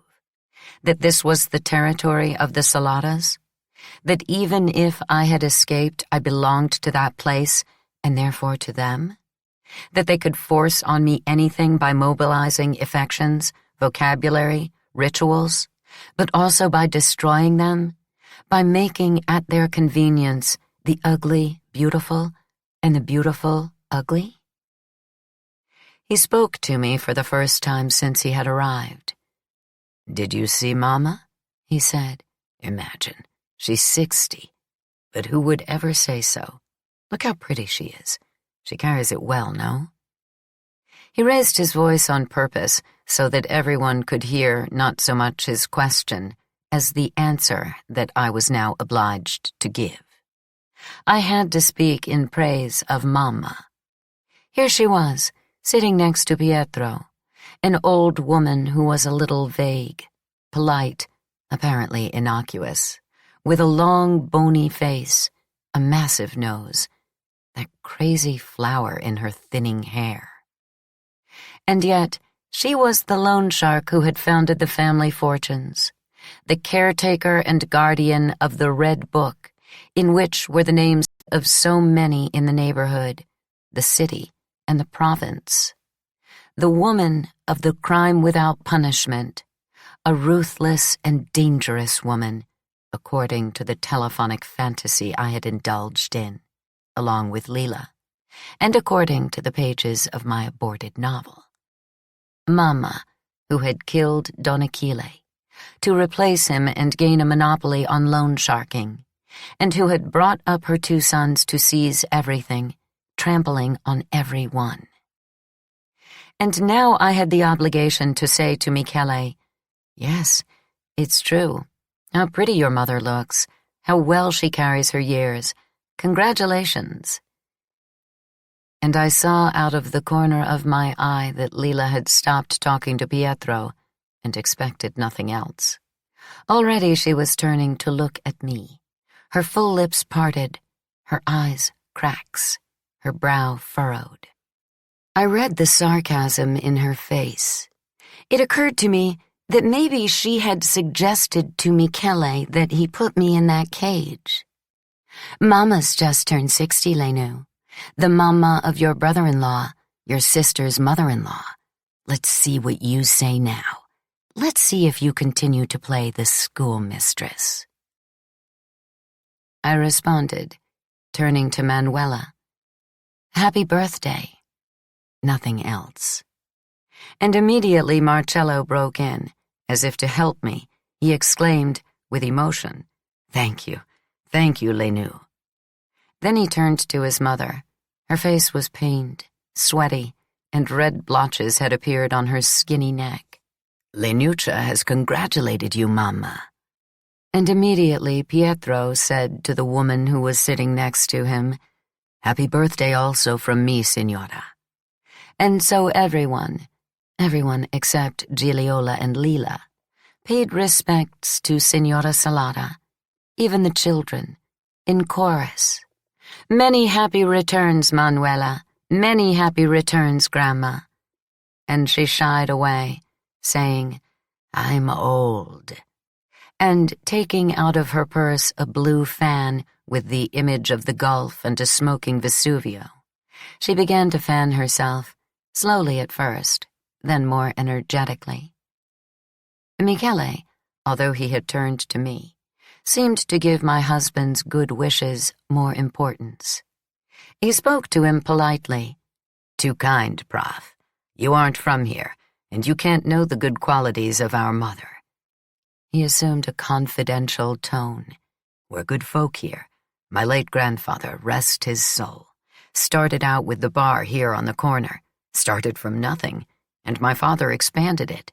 He made a pastry shop that's famous in all Naples, thanks also to the skill of Spagnuolo, my wife's father, an extraordinary artisan. Right, Giglio? But," he added, "it's to my mother, to our mother, that we owe everything. In recent times, envious people who wish us harm, have spread odious rumors about her. But we are tolerant people. Life has taught us to stay in business and to be patient. So the truth always prevails. And the truth is that this woman is extremely intelligent. She has a strong character. There has never been a moment when it would even cross your mind that she has the desire to do nothing. She has always worked, always, and she has done it only for the family. She never enjoyed anything for herself. What we have today is what she built for us children. What we have today is only the continuation of what she did." Manuela fanned herself with a more deliberate gesture. She said aloud to Pietro, "Michele is a wonderful son. When he was a child, at Christmas, he would climb up on the table and recite poetry beautifully. But his flaw is that he likes to talk, and when he talks, he has to exaggerate." Marcello interrupted. "No, Mamma, what exaggeration? It's all true." And Michele continued to sing Manuela's praises. How beautiful she was. How generous. He wouldn't stop. Until suddenly he turned to me. He said seriously, in fact, solemnly, "There's only one other woman who is almost like our mother." Another woman? A woman almost comparable to Manuela Solana? I looked at him in bewilderment. The phrase, in spite of that almost, was out of place, and for a few instants the noisy dinner became soundless. Giliola stared at her husband with nervous eyes, the pupils dilated by wine and unhappiness. My mother, too, assumed an expression that was unsuitable, watchful.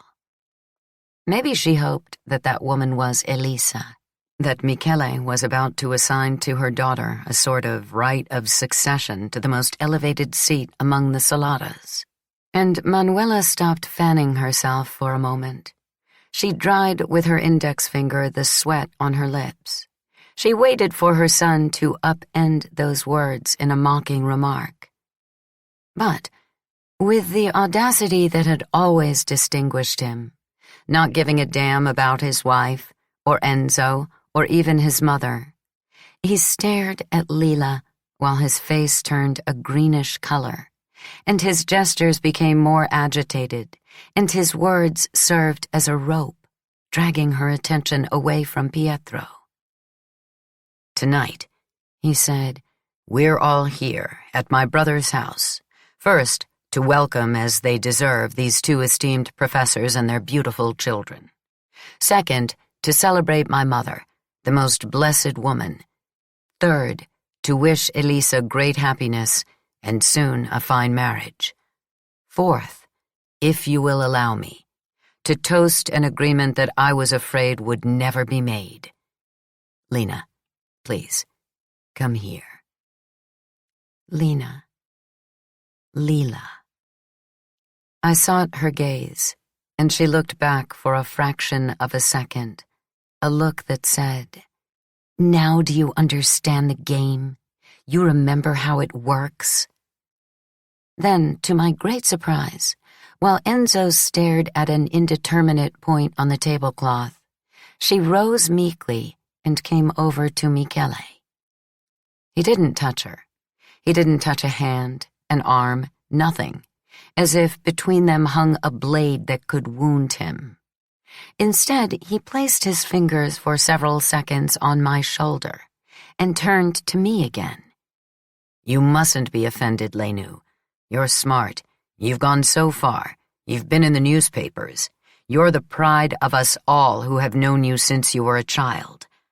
But, and I'm sure you agree, and you'll be pleased if I say it now because you love her, Lena has something alive in her mind that no one else has.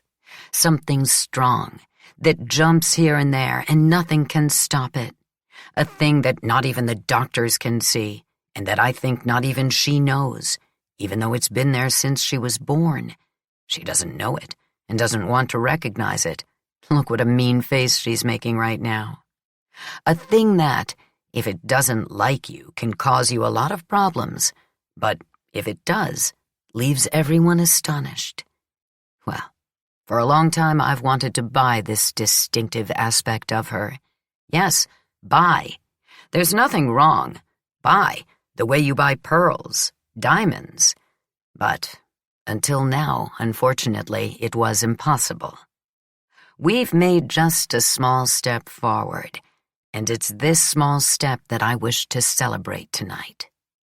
I've hired Signora Cerullo to work in the data processing center that I've set up in Acera.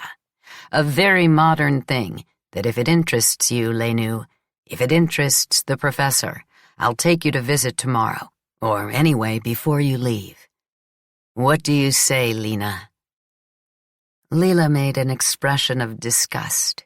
She shook her head unhappily and said, staring at Signora Salara, Michele doesn't understand anything about computers, and I don't know what he thinks that I do, but it's nonsense. It just takes a correspondence course. I learned it even though I only went up to 5th grade in school.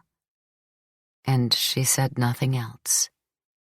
She didn't mock Michele as I expected she would, because of that tremendous image he had invented, the living thing that flowed in her mind.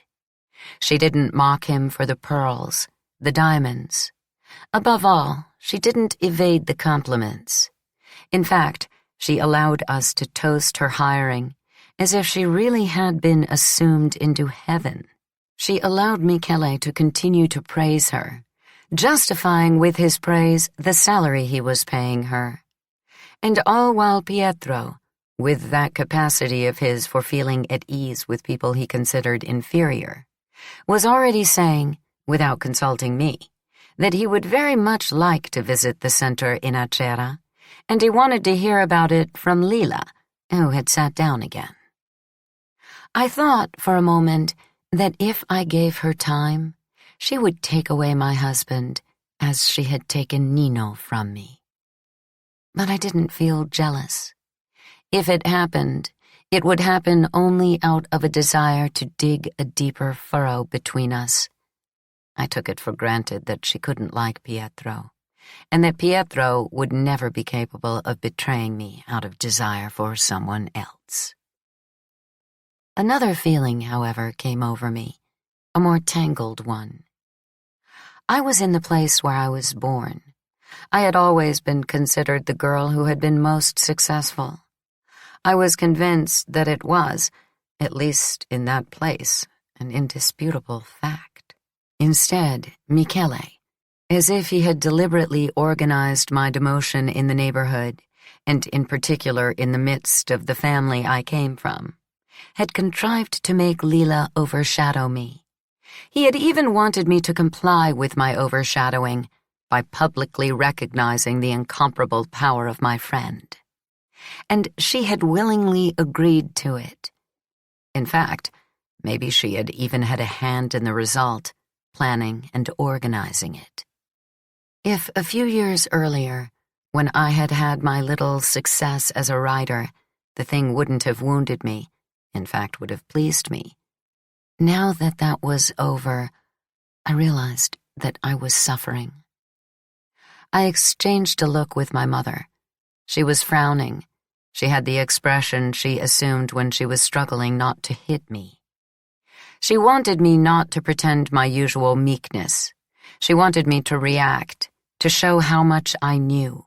All the high-quality stuff, not that nonsense of Acera. She was saying it to me with her eyes, like a mute command.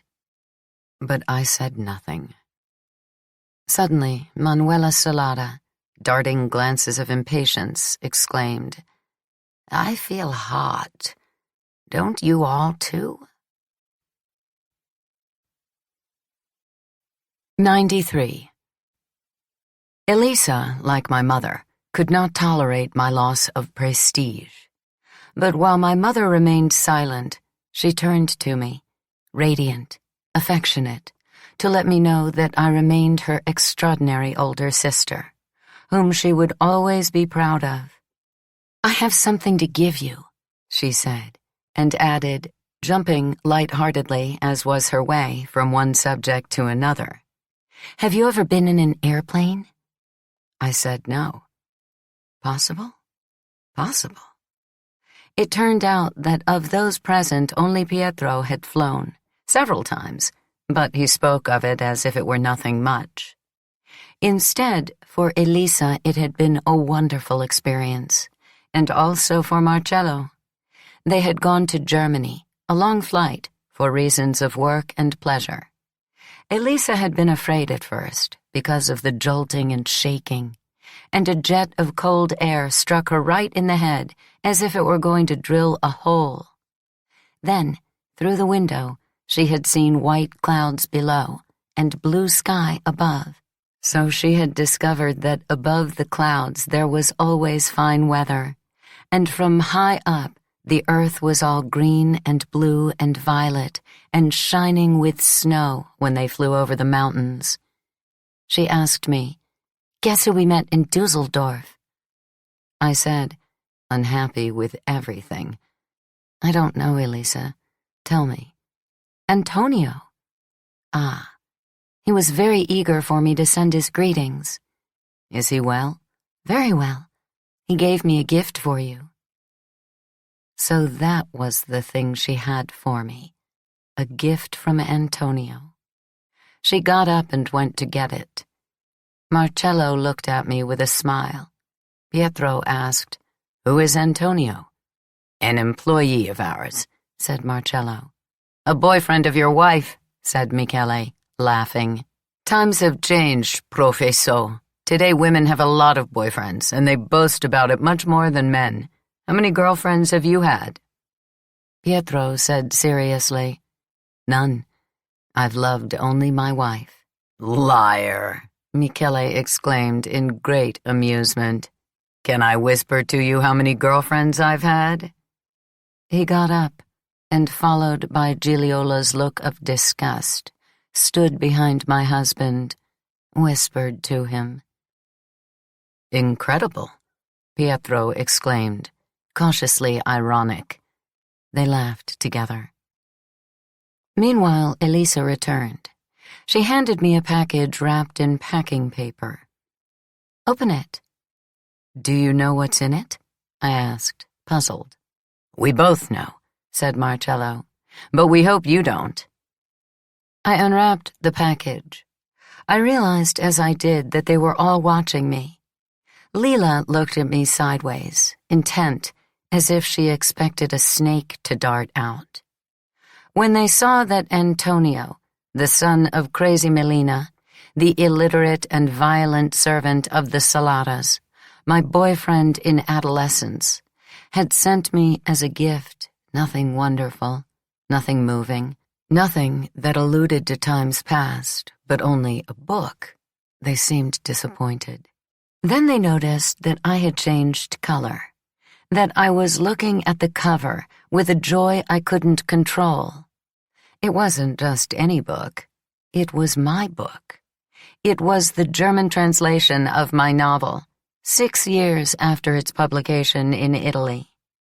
For the first time, I was present at the spectacle, yes, a spectacle, of my words dancing before my eyes in a foreign language. "You didn't know about it?" Elisa asked, happy. "No. And you're pleased?" "Very pleased."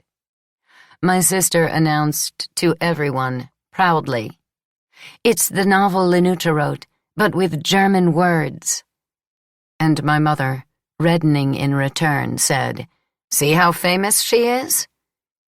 Gigliola took the book, paged through it, said admiringly, "The only thing I can understand is Elena Greco." Lila then reached out her hand in an imperative way, indicating that she wanted it. I saw in her eyes curiosity, the desire to touch and look at and read the unknown language that contained me and had transported me far away. I saw in her the urgency for that object, an urgency that I recognized. She had had it as a child, and it softened me. But Gigliola started angrily. She pulled the book away so that Lila couldn't take it, and said, "Wait, I have it now." "What is it? You know German?" And Lila withdrew her hand, shook her head no, and Gigliola exclaimed, "Then don't be a pain in the ass. Let me look. I want to see what Lenuccia was able to do." In the general silence, she turned the book over and over in her hands with satisfaction. She leafed through the pages one after another, slowly, as if she were reading a few lines here, a few there. Finally, her voice thickened by wine, she said, handing it to me, "Bravo, Lenu. Compliments for everything. The book, the husband, the children. You might think that we're the only ones who know you, and instead even the Germans do. What you have, you deserve. You got it with hard work, without hurting anyone, without bullshitting with other people's husbands. Thank you. Now I really have to go. Good night." She struggled to get up, sighing. She had become even heavier because of the wine. She yelled at the children, "Hurry up!" and they protested. The older said something vulgar in dialect. She slapped him and dragged him toward the door. Michele shook his head with a smile on his face. He muttered, "I've had a rough time with that bitch. She always has to ruin my day." Then he said calmly, "Wait, Giulio. What's your hurry? First we have to eat your father's dessert, then we'll go." And the children, in a flash, fortified by their father's words, slipped away and returned to the table. Gigliola, instead, continued with her heavy tread toward the door, saying in irritation, "I'll go by myself. I don't feel well." But at that point Michele shouted at her in a loud voice, charged with violence, "Sit down right now!" And she stopped as if the words had paralyzed her legs. Elisa jumped up and said softly, "Come, help me get the cake." She took her by the arm, pulled her toward the kitchen. I reassured Dede with a look. She was frightened by Michele's shouting. Then I held out the book to Lila, saying, "Do you want to see?" She shook her head with an expression of indifference. 94. "Where have we ended up?" Pietro asked, half outraged and half amused, when, once the children had been put to bed, we closed the door of the room that Elisa had given us. He wanted to joke about the more incredible moments of the evening, but I attacked him. We quarreled in low voices. I was angry with him, with everyone, with myself. From the chaotic feeling I had inside, the desire that Lila would get sick and die was reemerging. Not out of hatred. I loved her more and more. I wouldn't have been capable of hating her. But I couldn't bear the emptiness of her evasion. "How could you possibly," I asked Pietro, "agree to let them take our bags, bring them here, give them the authority to move us to this house?" And he, "I didn't know what sort of people they were." "No," I hissed. "It's that you've never listened to me. I've always told you where I come from." We talked for a long time. He tried to soothe me. I berated him. I said he had been too timid, that he had been put upon, that he knew how to insist only with the well-brought-up people of his world, that I no longer trusted him, that I didn't even trust his mother. How could it be that my book had come out in Germany 2 years ago, and the publisher had said nothing about it? What other countries had it been published in without my knowing? I wanted to get to the bottom of it, etc., etc. To make me feel better, he agreed, and urged me to telephone his mother and the publisher the next morning. Then he declared a great liking for what he called the working-class environment I had been born and brought up in. He whispered that my mother was a generous and very intelligent person. He had kind words for my father, for Elisa, for Gigliola, for Enzo. But his tone changed abruptly when he came to the Saladas. He called them crooks, vicious scoundrels, smooth-talking criminals. And finally he came to Lila. He said softly, "It's she who disturbed me most." "I noticed," I snapped. "You talked to her the whole evening." Pietro shook his head energetically. He explained, surprisingly, that Lila had seemed to him the worst person. He said that she wasn't at all my friend, that she hated me, that she was extraordinarily intelligent, that she was very fascinating, but her intelligence had been put to bad use. It was the evil intelligence that sows discord and hates life. And her fascination was the more intolerable, the fascination that enslaves and drives a person to ruin. Just like that. At first I pretended to disagree, but in fact I was pleased. I had been wrong then. Lila hadn't affected him. Pietro was a man practiced in perceiving the subject of every text, and had easily picked up her unpleasant aspects. But soon it seemed to me that he was overdoing it. He said, "I don't understand how your relationship could have lasted so long. Obviously, you've carefully hidden from each other anything that could rupture it." And he added, "Either I haven't understood anything about her, and it's likely I don't know her, or I haven't understood anything about you, and that is more upsetting." Finally, he said the ugliest words. "She and that Michele are made for each other. If they aren't already lovers, they will be."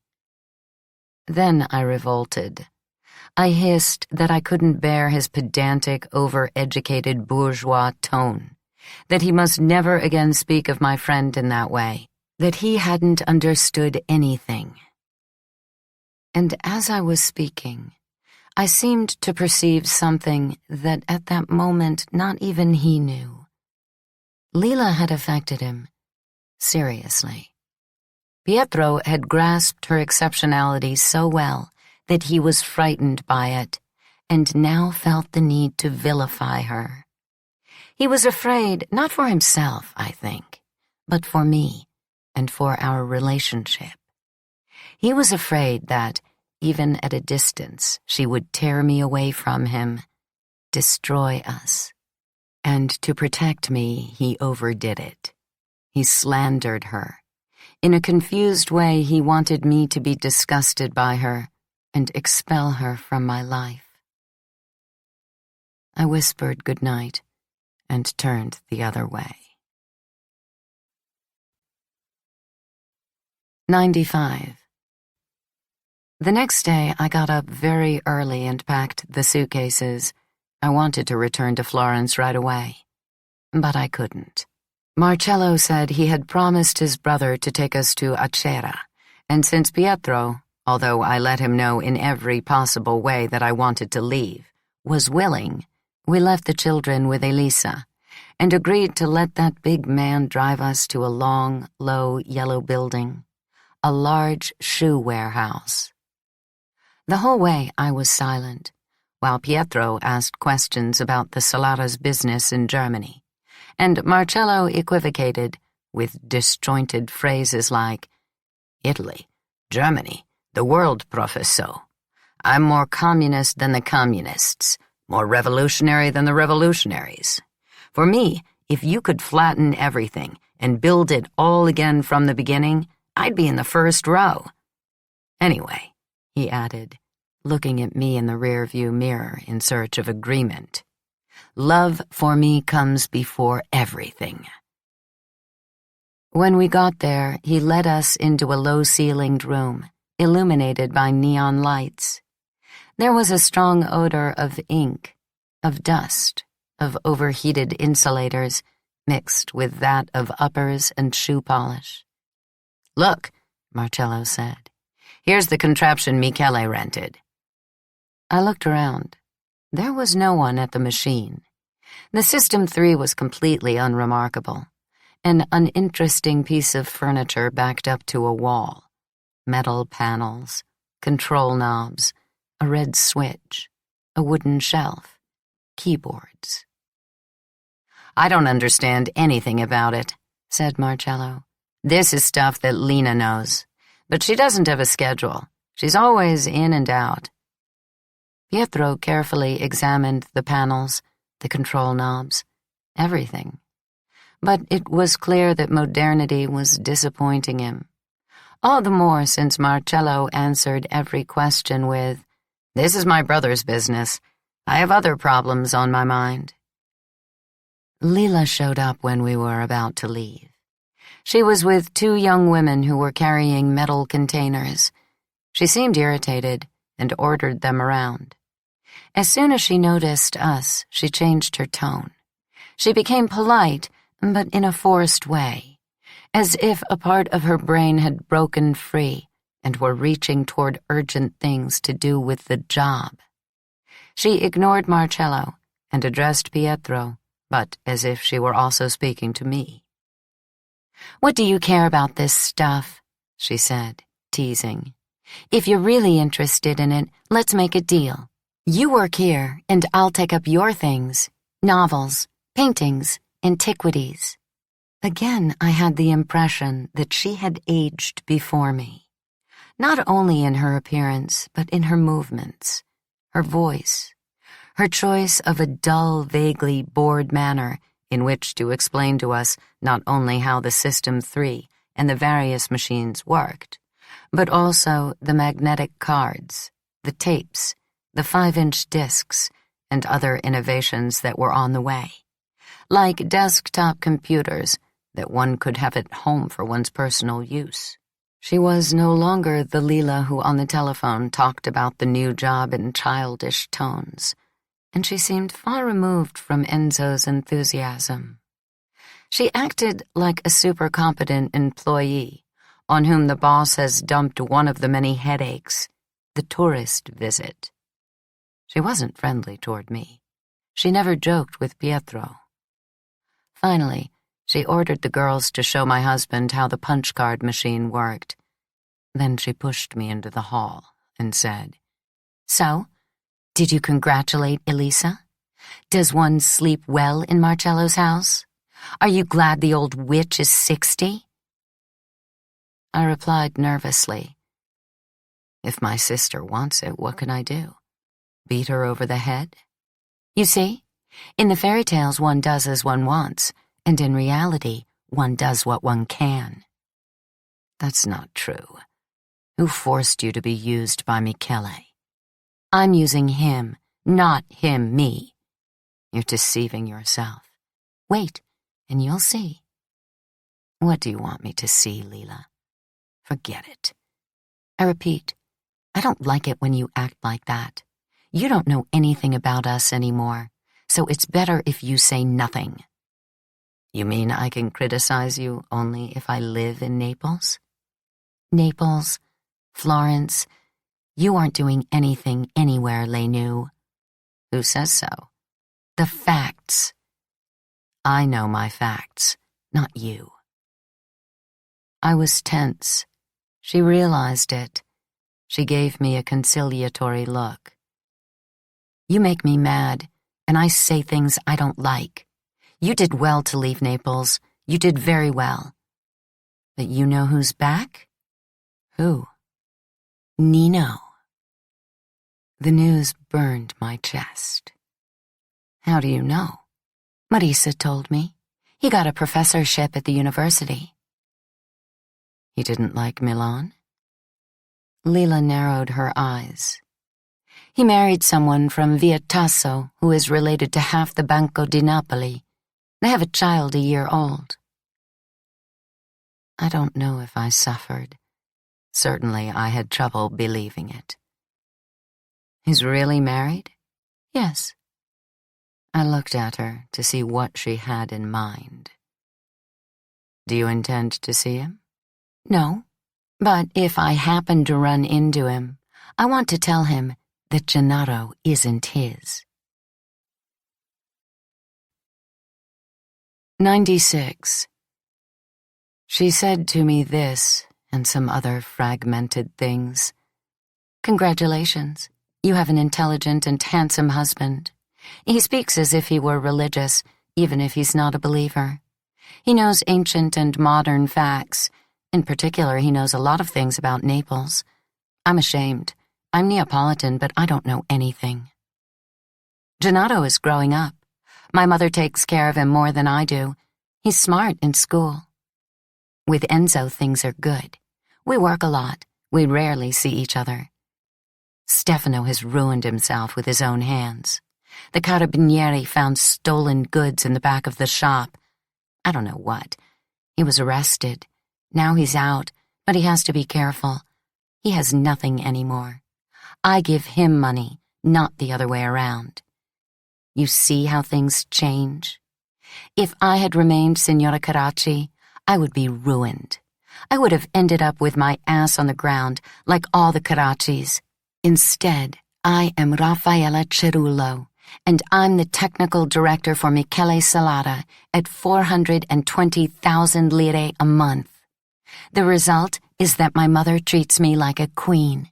My father has forgiven me for everything. My brother sucks money out of me.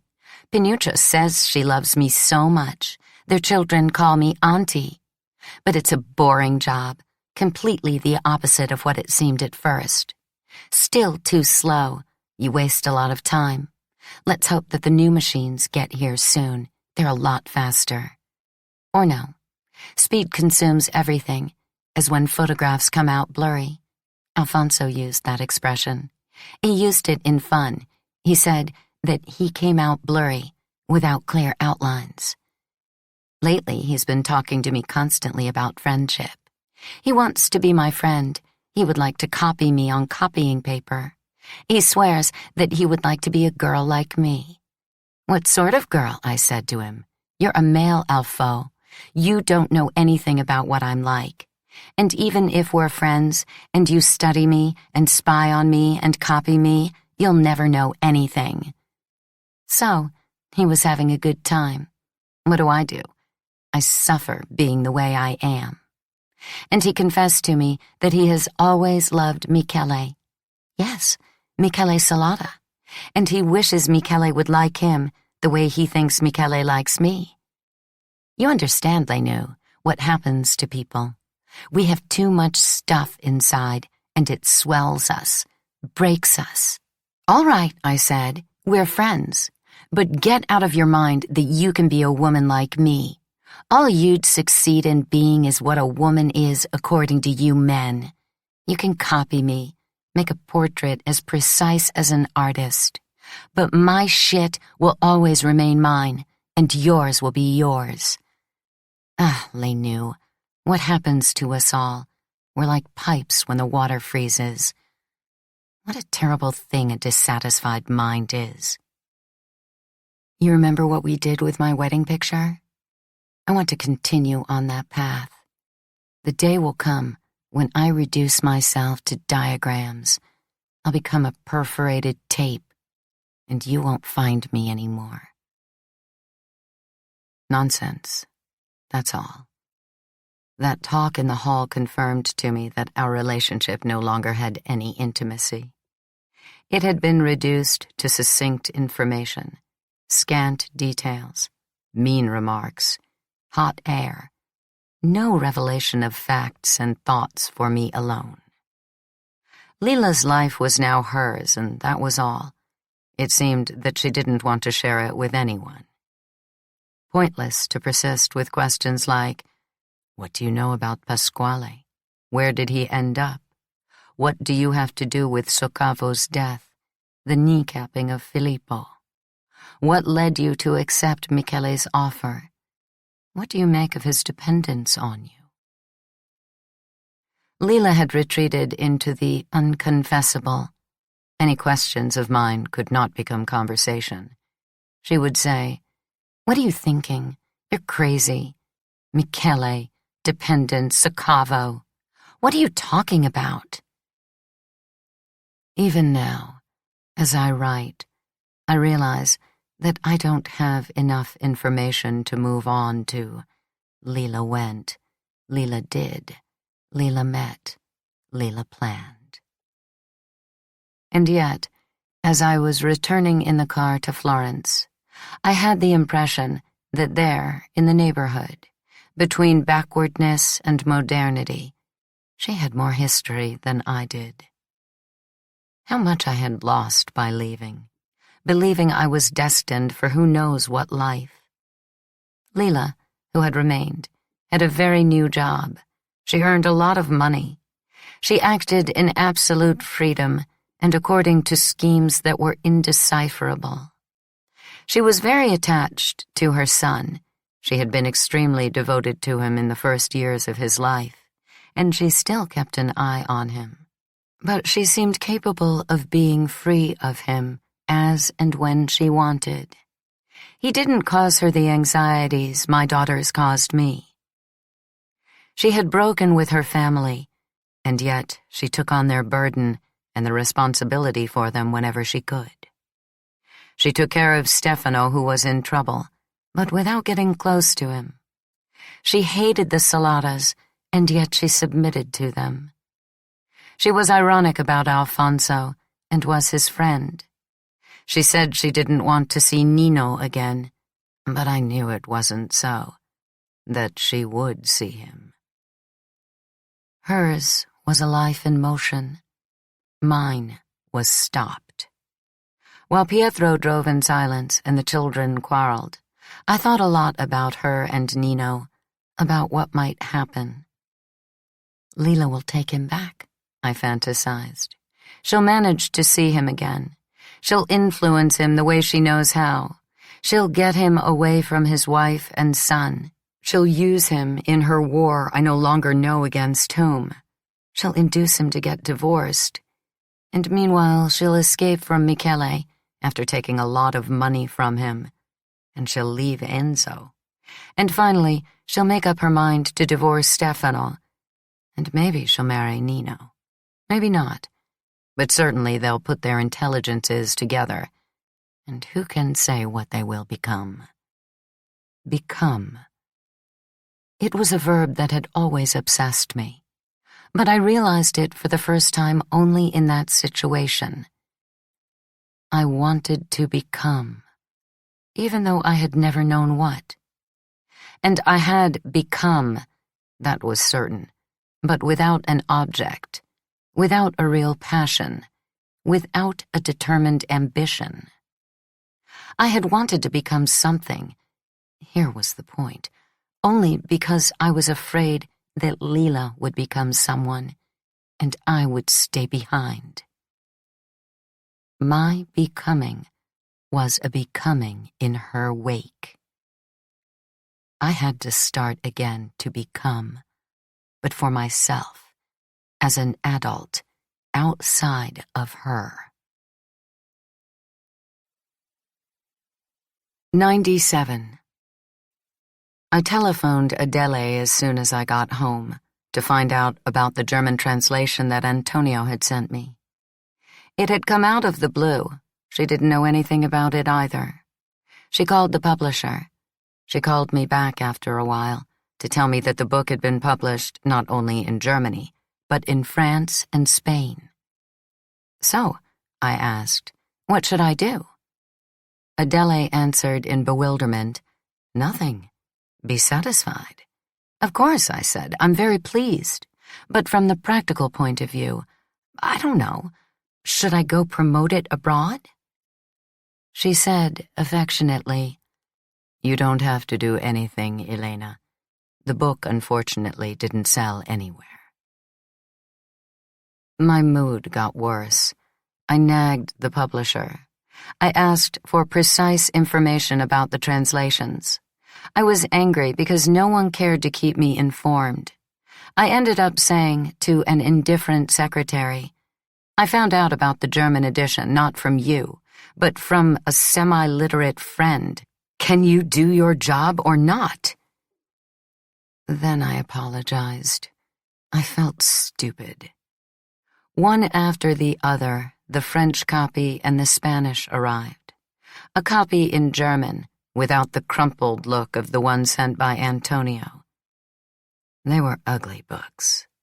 On the cover were women in black dresses, men with drooping mustaches and a cloth cap on their head. Laundry hung out to dry.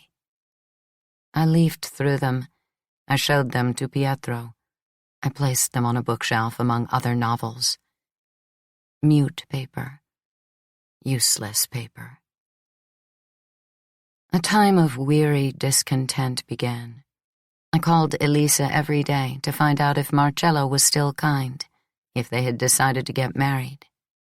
She responded to my apprehensions with carefree laughter and stories of a happy life, of trips by car or plane, of prosperity for our brothers, of well-being for our father and mother. Now, at times I envied her. I was tired, irritable. Elsa was constantly getting sick. Dede required attention. Pietro lingered over his book without finishing it. I lost my temper for no reason. I scolded the children. I quarreled with my husband. The result was that all three were afraid of me. The girls, if I merely passed by their room, stopped playing and looked at me in alarm. And Pietro increasingly preferred the university library to our house. He went out early in the morning and came home at night. When he returned, he seemed to have on him signs of the conflicts that I, now left out of all public activity, read about only in the newspapers. The fascists who knifed and killed, the comrades who did no less, the police who had by law a broad mandate to shoot, and did so even here in Florence. Until what I had long been expecting happened. Pietro found himself at the center of a nasty episode that got a lot of attention in the papers. He failed a youth with an important surname who was very active in the struggles. The young man insulted him in front of everyone and aimed a gun at him.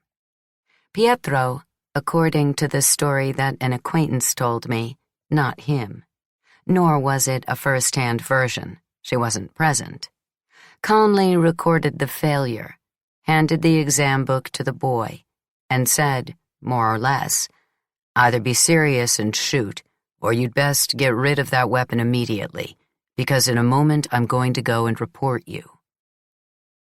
The boy aimed the gun at his face for long minutes. Then he put it in his pocket, took the exam book, and fled. Pietro went to the Carabinieri, and the student was arrested. But it didn't end there. The young man's family went not to Pietro, but to his father to persuade him to withdraw the charges. Professor Guido Airota tried to convince his son, and there were long phone calls, in the course of which, with some amazement, I heard the old man lose his temper, raise his voice. But Pietro wouldn't give in. In great agitation, I confronted him. I asked, "Do you realize how you're behaving?" "What should I do?" "Reduce the tension." "I don't understand you." "You don't want to understand me. You're just like our professors in Pisa, the most intolerable." "I don't think so." "But you are. Have you forgotten how we struggled in vain to keep up with stupid courses and pass exams that were even more stupid?" "My course isn't stupid." "You might ask your students. One asks for an opinion from those who are competent to give it." "Would you ask me, if I were your student?" "I have very good relations with the ones who study." "So you like the ones who suck up to you?" "You like the ones who brag, like your friend in Naples?" "Yes." "And is that why you are always the most dutiful?" I was confused. Because I was poor, and it seemed a miracle to have gone so far. "Well, that boy has nothing in common with you." "You don't have anything in common with me either." "What do you mean?" I didn't answer. I avoided it out of prudence. But then my rage increased again. I went back to criticizing his intransigence. I said to him, "You'd already failed him. What was the point of pressing charges?" He said, "He committed a crime." He was playing at frightening you. He's a boy." He answered coldly, "That gun is a weapon, not a toy.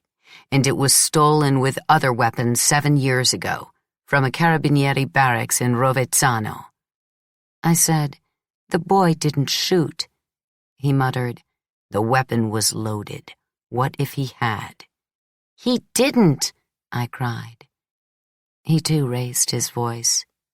"I should have waited for him to shoot me and then reported him?" I yelled, "Don't shout! Your nerves are shattered." He answered, "Think of your own nerves."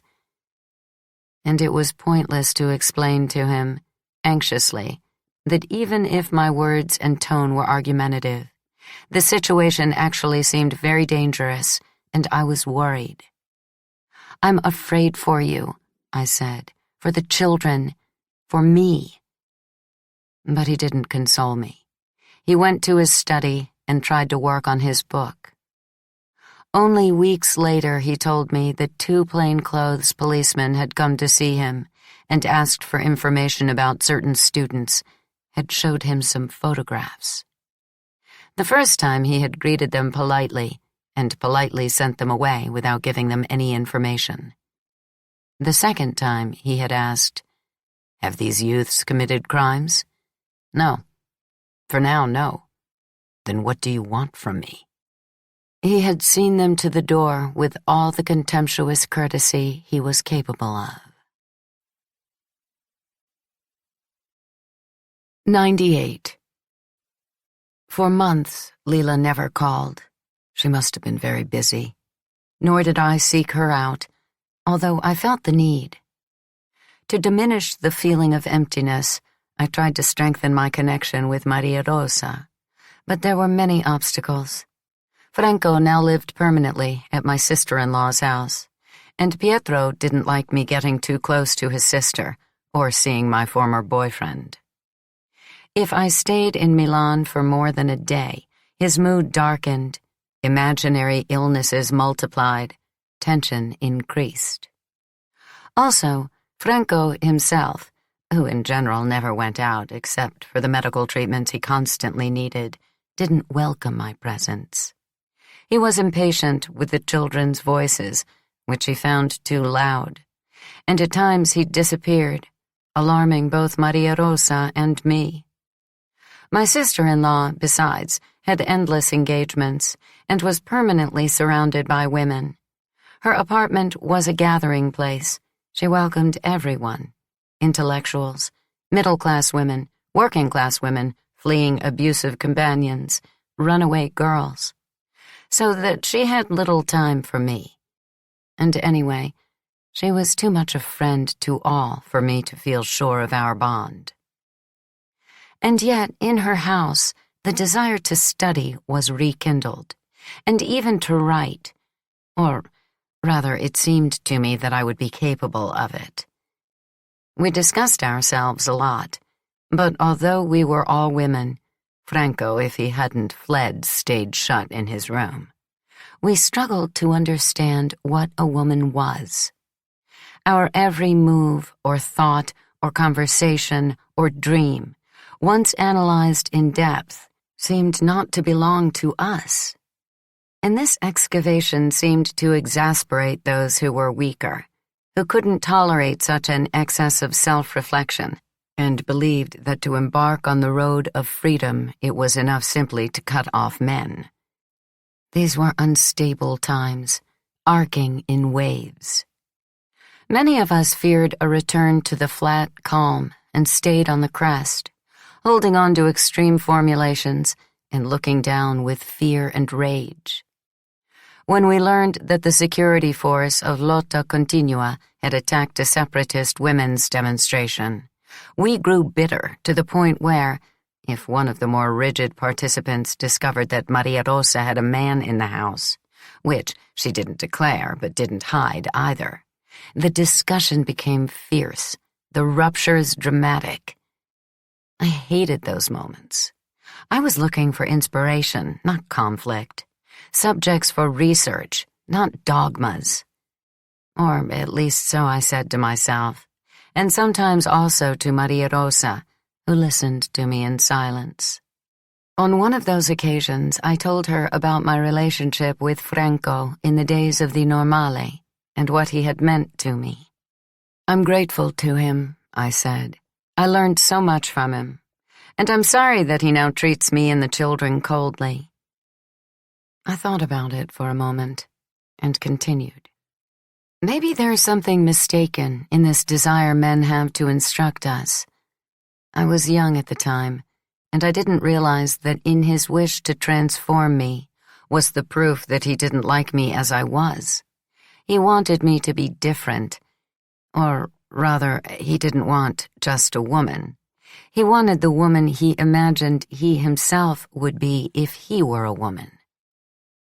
For Franco, I said, I was an opportunity for him to expand into the feminine, to take possession of it.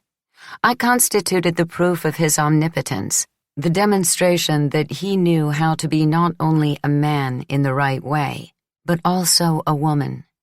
And today, when he no longer senses me as part of himself, he feels betrayed. I expressed myself exactly like that. And Maria Rosa listened with genuine interest, not the slightly feigned curiosity she displayed with the women in general. "Write something on that subject," she urged me. She was moved. She said that she had been too late to know the Franco I was talking about. Then she added, "Maybe it was a good thing. I would have never been in love with him. I hate men who are too intelligent and tell me how I should be. I prefer this suffering and reflective man I've taken in and am caring for." Then she insisted, "Put it in writing, what you've said."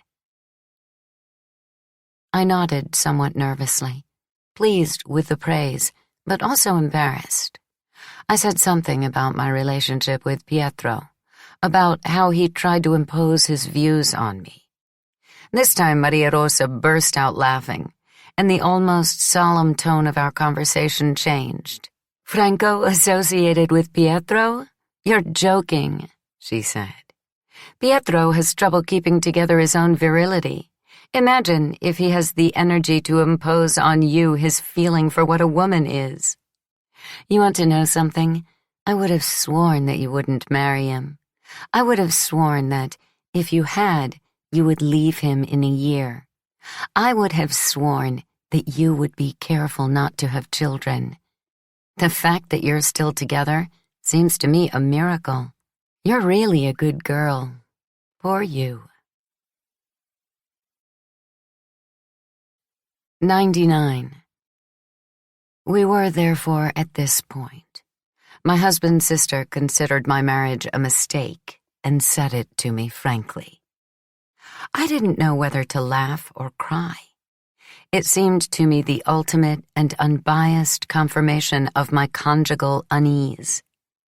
Besides, what could I do about it?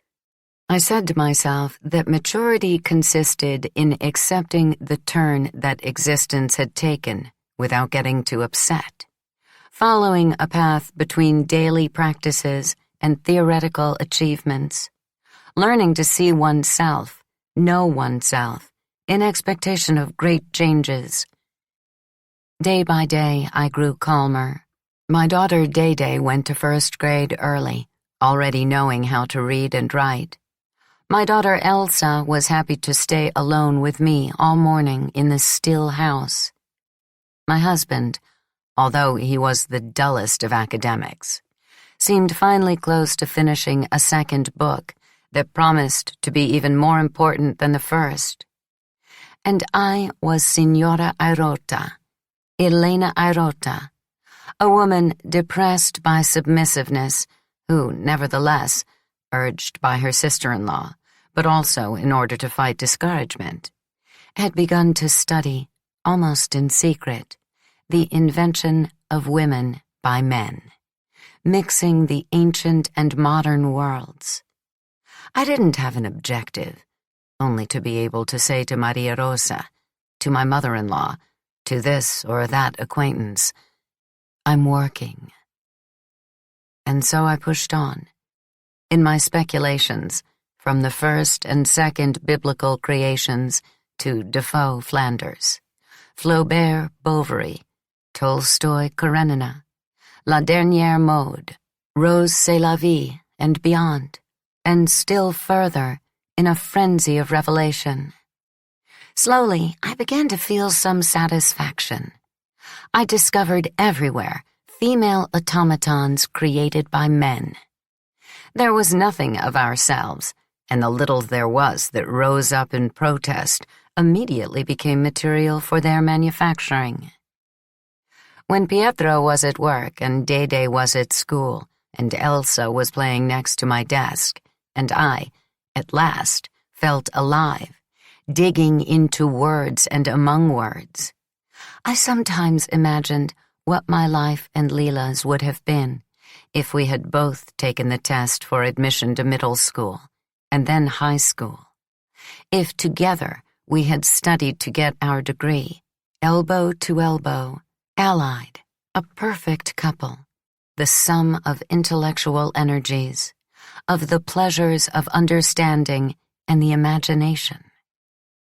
We would have written together. We would have been authors together. We would have drawn power from each other. We would have fought shoulder to shoulder, because what was ours was inimitably ours. The solitude of women's minds is regrettable, I said to myself. It's a waste to be separated from each other, without procedures, without tradition. Then I felt as if my thoughts were cut off in the middle, absorbing and yet defective, with an urgent need for verification, for development, yet without conviction, without faith in themselves. Then the wish to telephone her returned, to tell her, "Listen to what I'm thinking about. Please, let's talk about it together. You remember what you said about Alfonso?" But the opportunity was gone, lost decades ago. I had to learn to be satisfied with myself. Then one day, just as I was preoccupied with that need, I heard the key turn in the lock. It was Pietro, coming home for lunch after picking up Dede at school. I closed books and notebooks as the child burst into the room, greeted enthusiastically by Elsa. She was starving. I knew she would cry, "Mama, what is there to eat?" Instead, even before throwing down her book bag, she exclaimed, "A friend of Papa's is coming to lunch with us." I remember the date precisely, March 9th, 1976. I pulled myself out of my bad mood. Dede grabbed me by the hand and drew me into the hallway. Meanwhile, Elsa, because of the announced presence of a stranger, was keeping prudent hold of my skirt. Pietro said gaily, "Look who I brought you."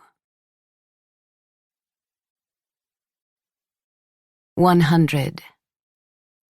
Nino no longer had the thick beard I had seen years earlier in the bookstore, but his hair was long and disheveled. Otherwise, he had remained the boy of years ago, tall, skinny, his eyes bright, his appearance unkempt. He embraced me. He knelt to greet the two girls. He stood up, apologizing for the intrusion. I murmured some cool words. "Come in, sit down. What on earth are you doing in Florence?" I felt as if I had hot wine in my brain. I couldn't give concreteness to what was happening. Nino himself in my house. And it seemed to me that something was no longer functioning in the organization of internal and external. What was I imagining, and what was happening? Who was the shadow, and who the living body? Meanwhile, Pietro explained, "We met at the university. I invited him to lunch."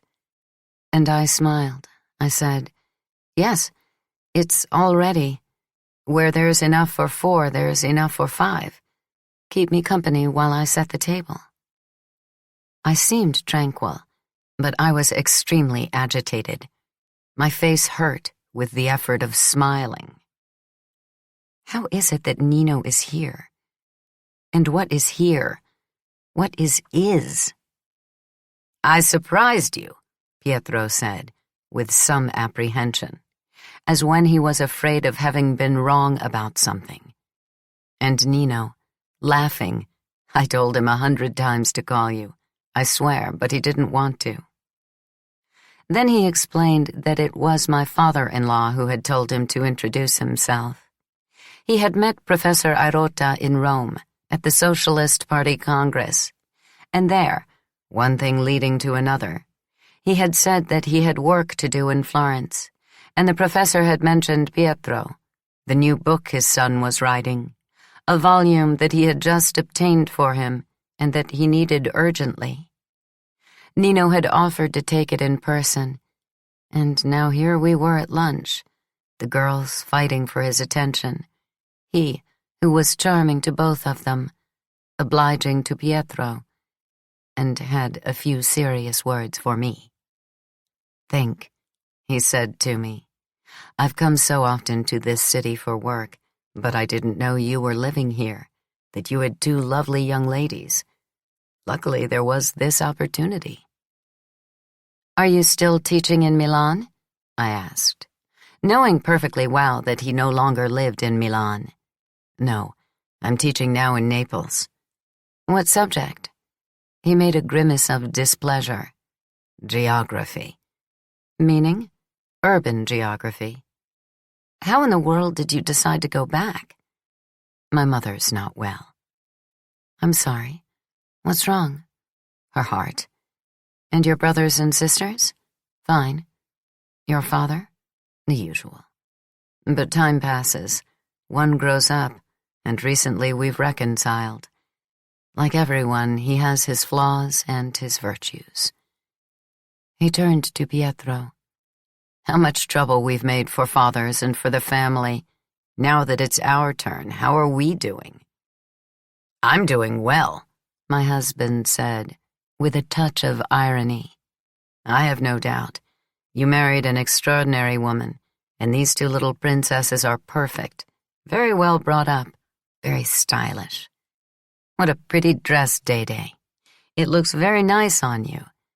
And Elsa, who gave you the barrette with the stars? Mama, said Elsa. Slowly, I calmed down. The seconds regained their orderly rhythm. I took note of what was happening to me. Nino was sitting at the table next to me.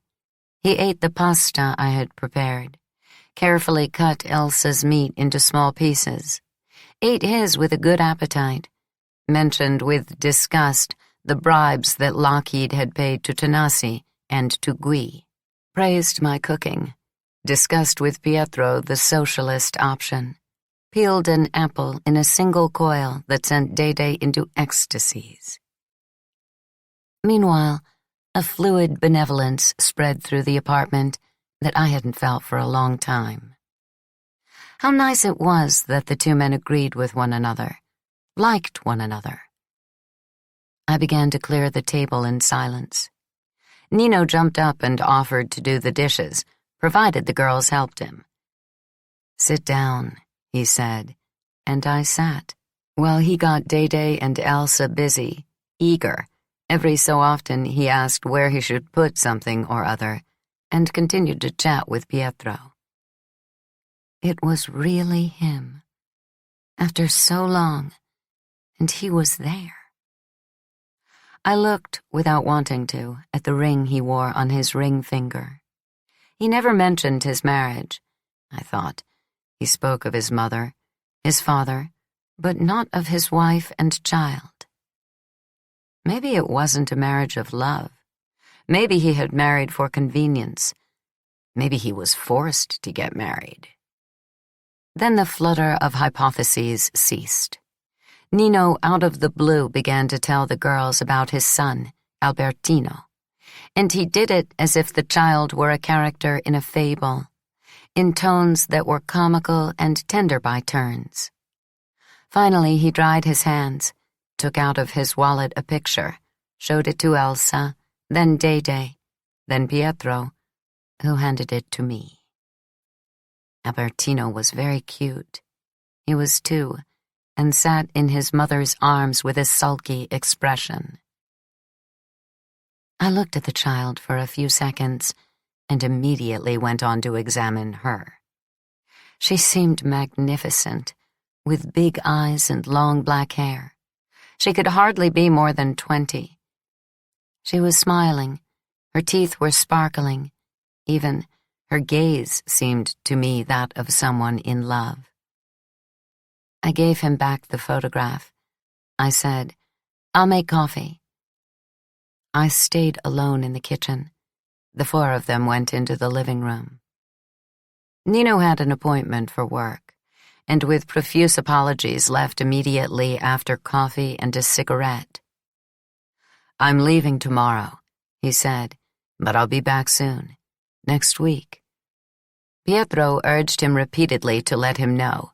He promised he would. He said goodbye to the girls affectionately, shook hands with Pietro, nodded to me, and disappeared. As soon as the door closed behind him, I was overwhelmed by the dreariness of the apartment. I waited for Pietro, although he had been so at ease with Nino.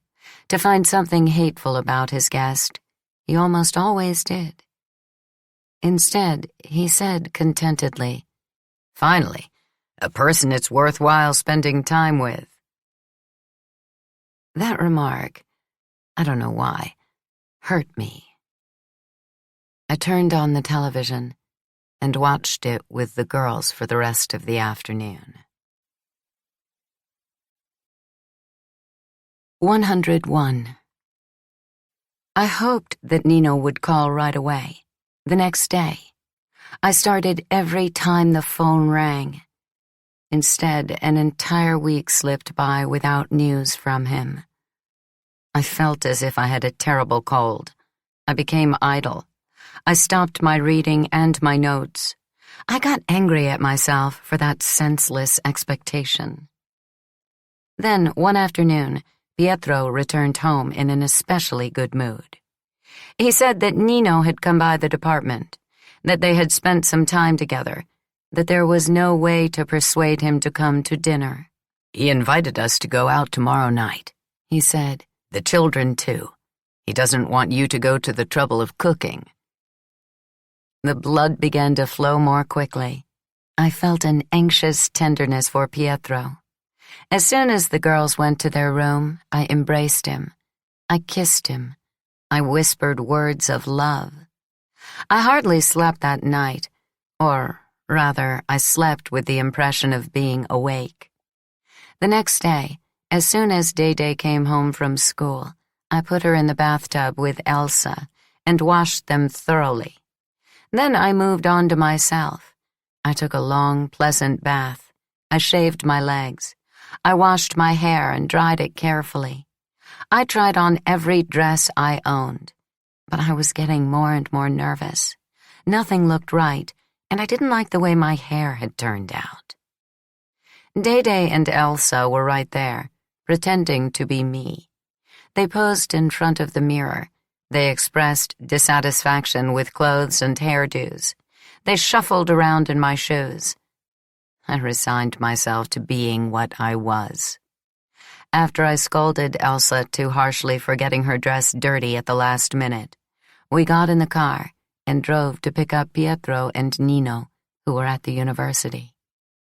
I drove apprehensively, constantly reprimanding the girls, who were singing nursery rhymes of their own invention based on shit and pee.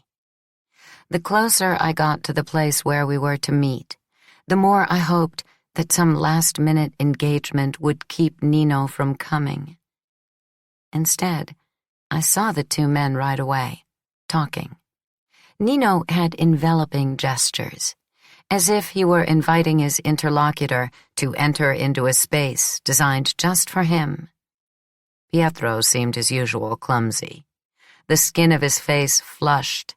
He alone was laughing, and in a deferential way. Neither of the 2 showed particular interest in my arrival. My husband sat in the back seat with the two girls. Nino sat beside me to direct me to a place where the food was good, and, he said, turning to Dede and Elsa, they made delicious frittelle. He described them in detail, getting the girls excited. A long time ago, I thought, observing him out of the corner of my eye, we held hands as we walked, and twice he kissed me. What nice fingers. To me, he said only, "Here, go right, then right again, then left at the intersection." Not an admiring look, not a compliment. At the trattoria, we were greeted in a friendly but respectful way. Nino knew the owner, the waiters. I ended up at the head of the table between the girls. The two men sat opposite each other, and my husband began talking about the difficulties of life in the university. I said almost nothing, attending to Dede and Elsa, who usually at the table were very well behaved, but that night kept causing trouble, laughing to attract Nino's attention.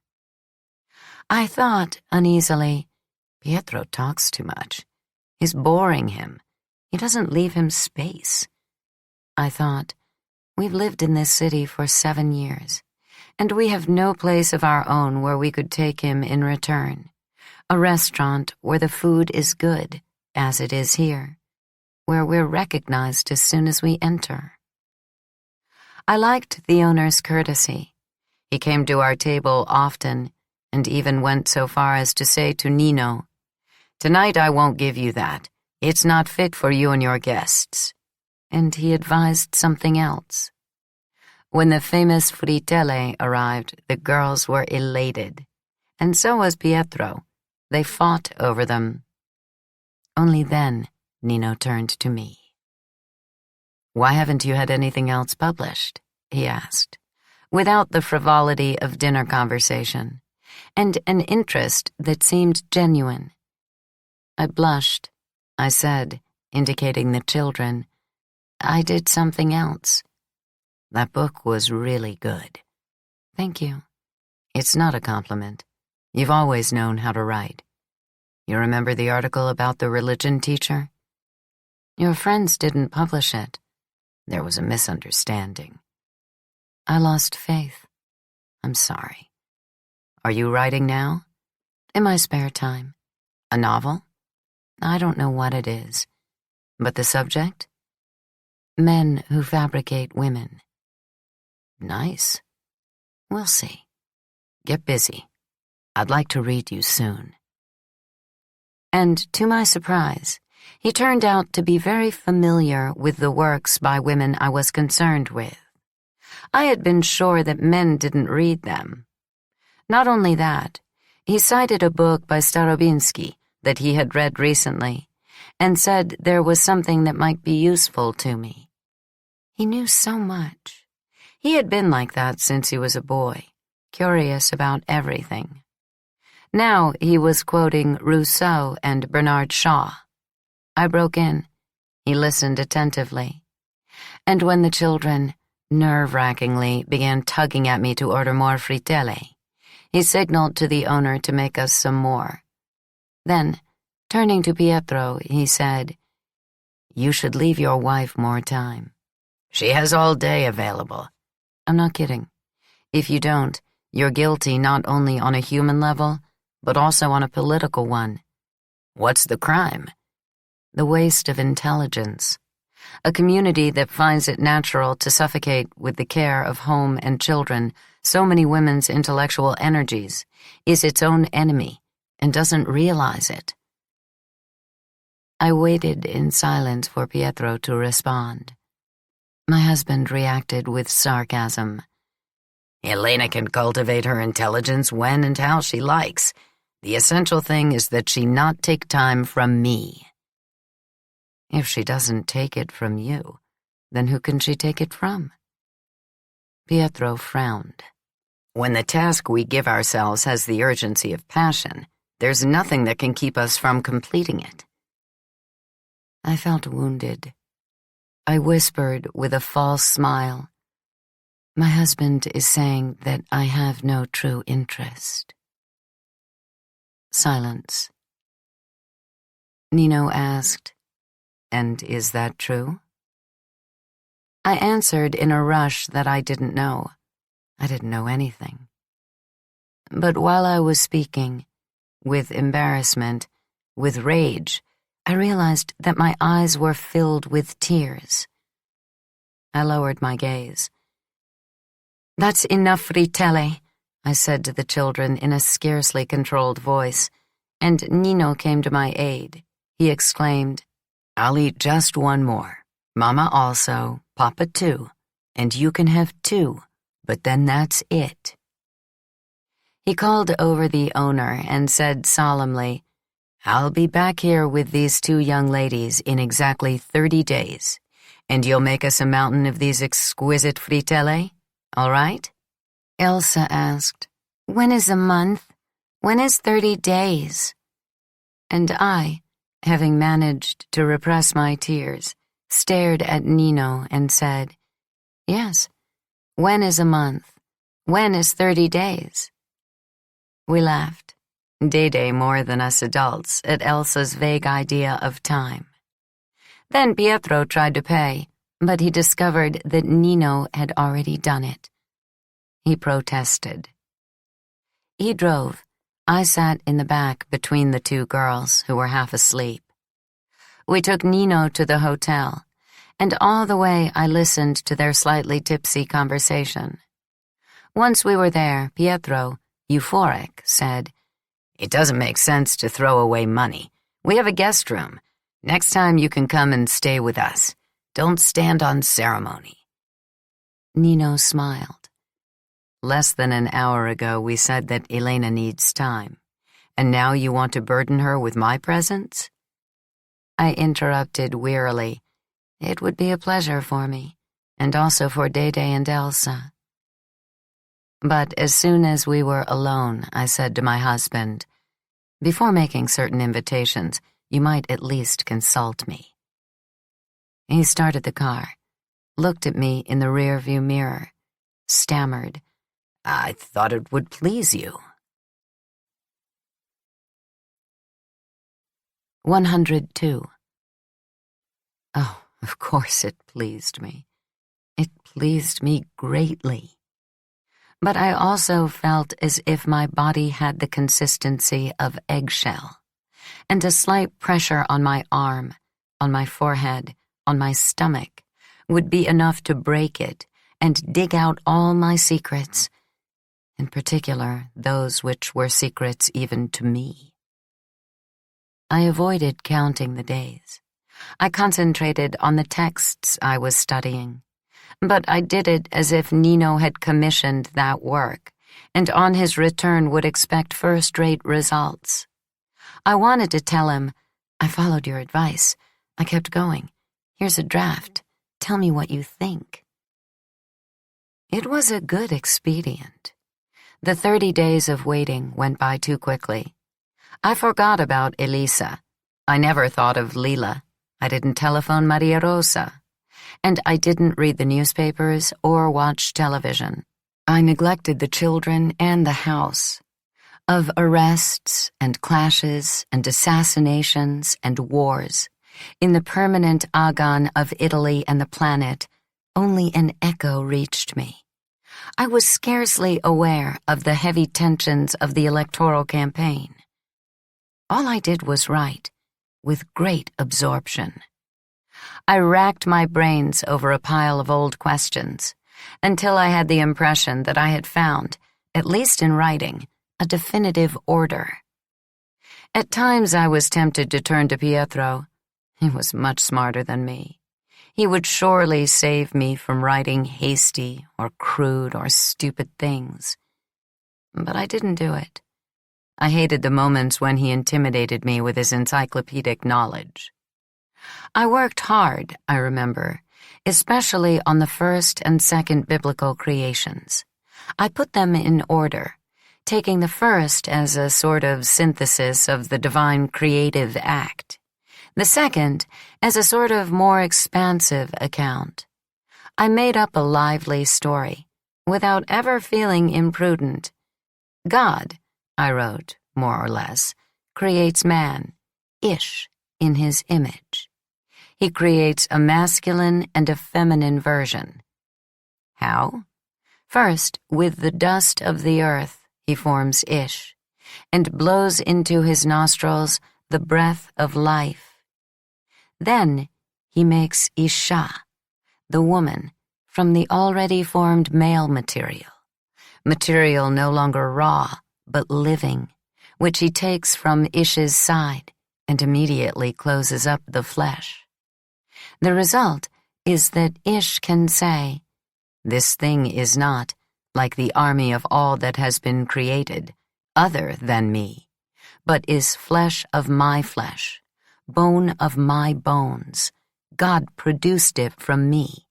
He made me fertile with the breath of life and extracted it from my body.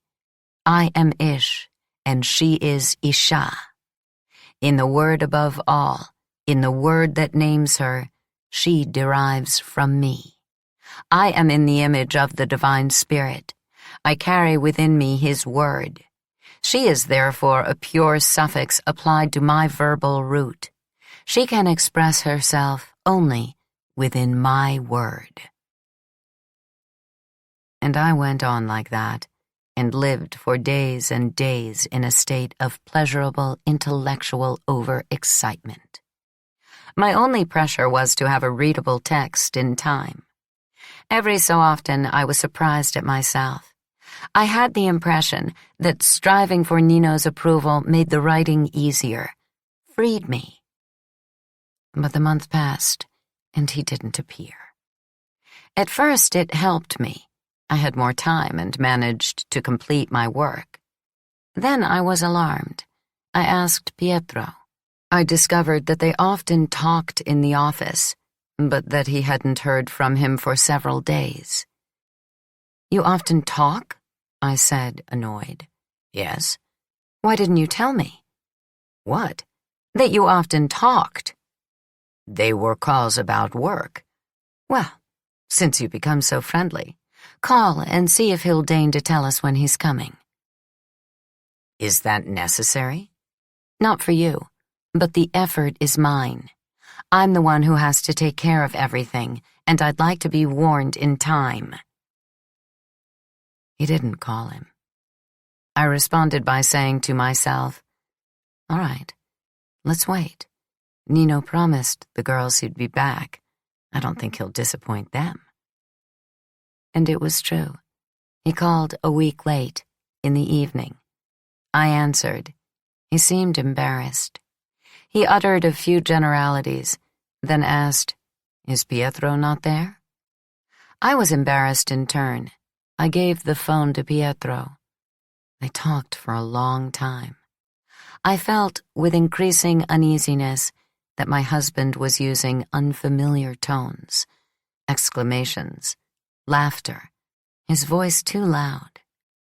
I understood only then that the relationship with Nino reassured him, made him feel less isolated.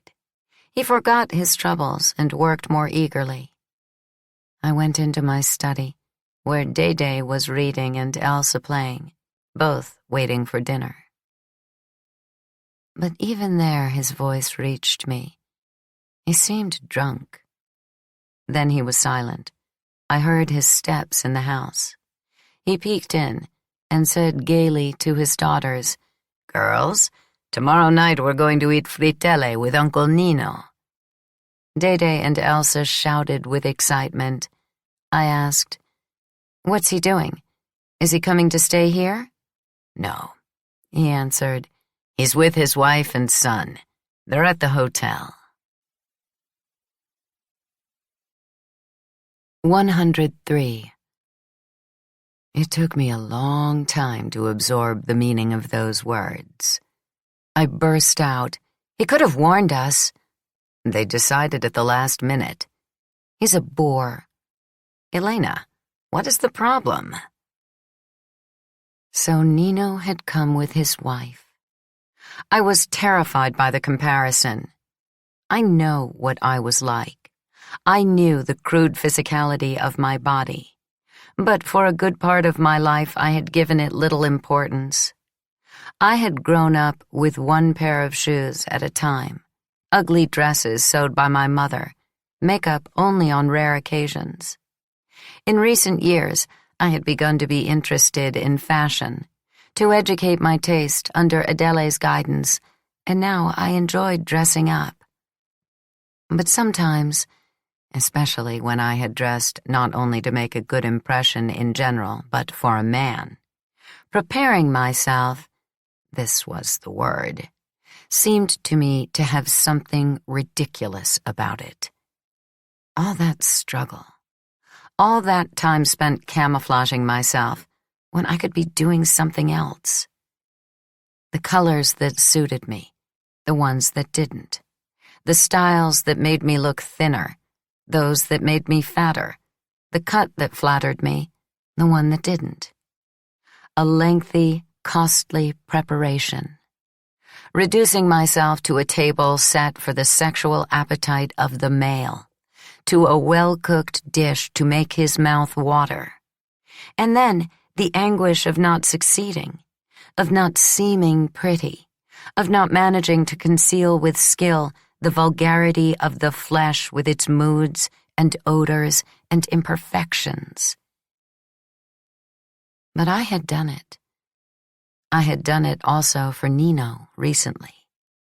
I had wanted to show him that I was different, that I had achieved a refinement of my own, that I was no longer the girl at Lila's wedding, the student at the party of Professor Galliani's children, and not even the inexperienced author of a single book, as I must have appeared in Milan.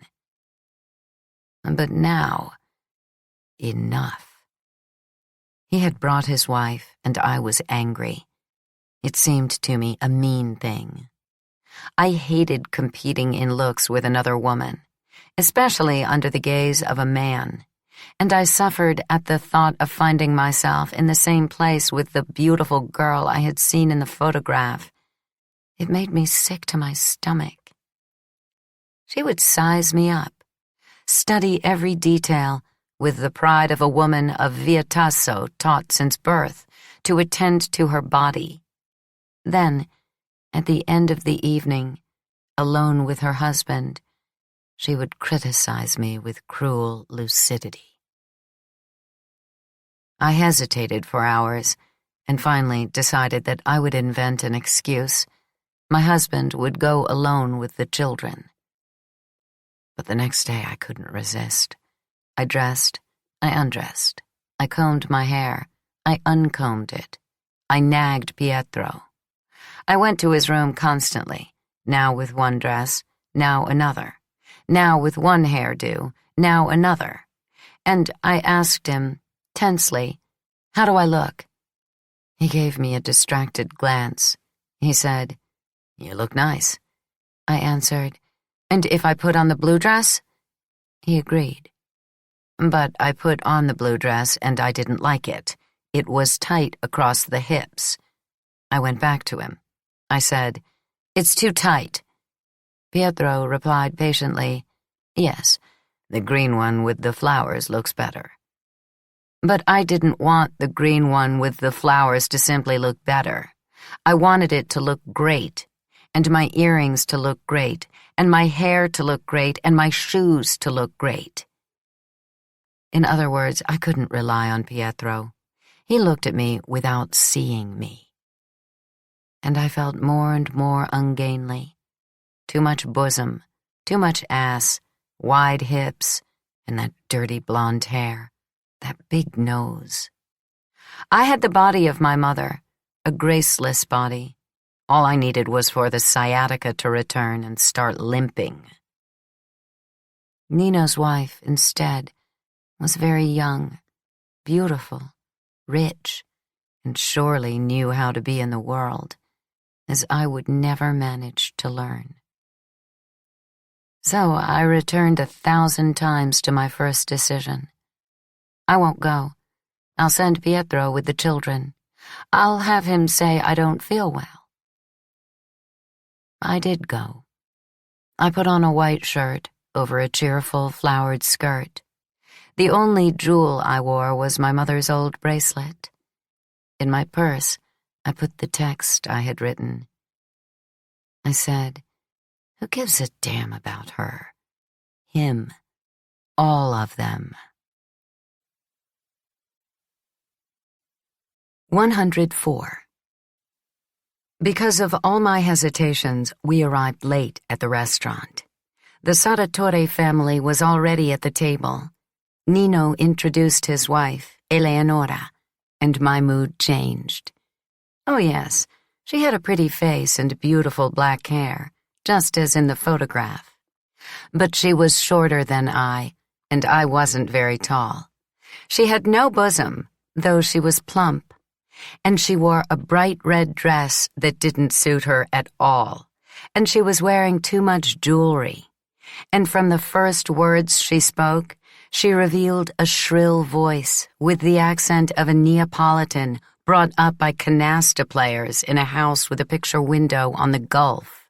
But mainly, in the course of the evening, she proved to be uneducated, even though she was studying law and inclined to speak ill of everything and everyone, with the air of one who feels she is swimming against the tide and is proud of it. Wealthy, in other words, capricious, vulgar.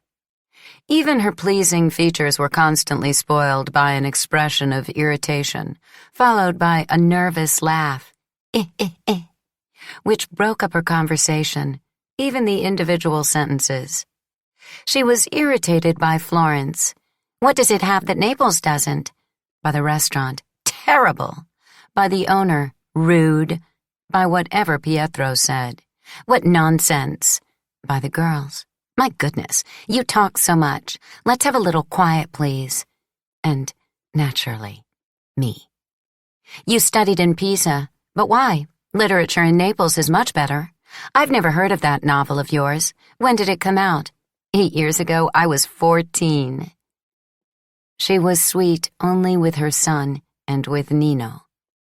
Albertino was sweet, round, with a happy expression, and Eleonora did nothing but praise him. The same happened with her husband. No one was better than he. She agreed with everything he said, and she touched him, hugged him, kissed him. What did that girl have in common with Lila? Even with Sylvia? Nothing. Why then had Nino married her? I observed her all evening. He was nice to her. He let himself be hugged and kissed. He smiled at her affectionately when she said rude and foolish things. He played distractedly with the child. But he didn't change his attitude toward my daughters, giving them a lot of attention. He continued to talk pleasantly to Pietro, and even spoke a few words to me. His wife, I wished to think, did not absorb him. Eleonora was one of the many pieces of his busy life, but had no influence on him. Nino went forward on his own path, without attaching any importance to her. And so I felt increasingly at ease, especially when he held my wrist for a few seconds and almost caressed it, showing that he recognized my bracelet, especially when he kidded my husband, asking him if he had left me a little more time for myself, especially when, right afterward, he asked if I had made progress with my work. I finished a first draft, I said. Nino turned to Pietro seriously. Have you read it? Elena never lets me read anything. It's you who don't want to, I replied, but without bitterness, as if it were a game between us. Eleonora at that point interrupted. She didn't want to be left out. What sort of thing is it? She asked. But just as I was about to answer, her flighty mind carried her away, and she asked me blithely, Tomorrow will you take me to see the shops while Nino works? I smiled with false cordiality, and she began with a detailed list of things she meant to buy. Only when we left the restaurant I managed to approach Nino and whisper, "Do you feel like looking at what I've written?" He looked at me with genuine amazement. "Would you really let me read it?" "If it wouldn't bore you, yes." I handed him my pages furtively, my heart pounding, as if I didn't want Pietro, Eleonora, or the children to notice. 105. I didn't close my eyes. In the morning, I resigned myself to the date with Eleonora. We were to meet at 10 at the hotel. Don't do the stupid thing, I ordered myself, of asking her if her husband began to read it. Nino is busy. It will take time. You mustn't think about it. At least a week will go by. But at precisely 9, when I was about to leave, the phone rang, and it was him. "I'm sorry," he said, "but I'm on my way to the library, and I can't telephone until tonight. Sure I'm not bothering you?" "Absolutely not." I read it. "Already?" "Yes, and it's really excellent. You have a great capacity for research, an admirable rigor, and astonishing imagination. But what I envy most is your ability as a narrator. You've written something hard to define. I don't know if it's an essay or a story, but it's extraordinary." "Is that a flaw?" "What?" "That it's not classifiable." "Of course not. That's one of its merits." "You think I should publish it as it is?" "Absolutely, yes." "Thank you." "Thank you. Now I have to go. Be patient with Eleonora. She seems aggressive, but it's only timidity. Tomorrow morning we return to Naples, but I'll be back after the elections, and if you want we can talk." "It would be a pleasure. Will you come and stay with us?" "You're sure I won't bother you?" "Not at all." "All right." He didn't hang up. I heard him breathing. "Elena?" "Yes?" "Lina, when we were children, dazzled us both." I felt an intense uneasiness. "In what sense?" "You ended up attributing to her capacities that are only yours." "And you?" "I did worse. What I had seen in you, I then stupidly seemed to find in her." I was silent for several seconds. Why had he felt the need to bring up Lila, like that, on the telephone? And what was he saying to me? Was it merely compliments? Or was he trying to communicate to me that as a boy he would have loved me, but that on Ischia he had attributed to one what belonged to the other? "Come back soon," I said. 106. I went out with Eleonora and the 3 children in a state of such well-being that even if she had stuck a knife in me, I would not have felt bad. Nino's wife, besides, in the face of my euphoria and the many kindnesses I showed her, stopped being hostile, praised Dede and Elsa's good behavior, confessed that she admired me. Her husband had told her everything about me, my studies, my success as a writer. "But I'm a little jealous," she admitted. "And not because you're clever, but because you've known him forever, and I haven't." She, too, would like to have met him as a girl and know what he was like at 10, at 14, his voice before it changed, his laughter as a boy. "Luckily, I have Albertino," she said. "He's just like his father." I observed the child, but it didn't seem to me that I saw signs of Nino. Maybe they would appear later. "I look like Papa," Dede exclaimed suddenly, proudly, and Elsa added, "I'm more like my mama." I thought of Sylvia's son, Mirko, who had seemed identical to Nino. What pleasure I had felt holding him in my arms, soothing his cries in Maria Rosa's house. What had I been looking for at that time, in that child, when I was still far from the experience of motherhood?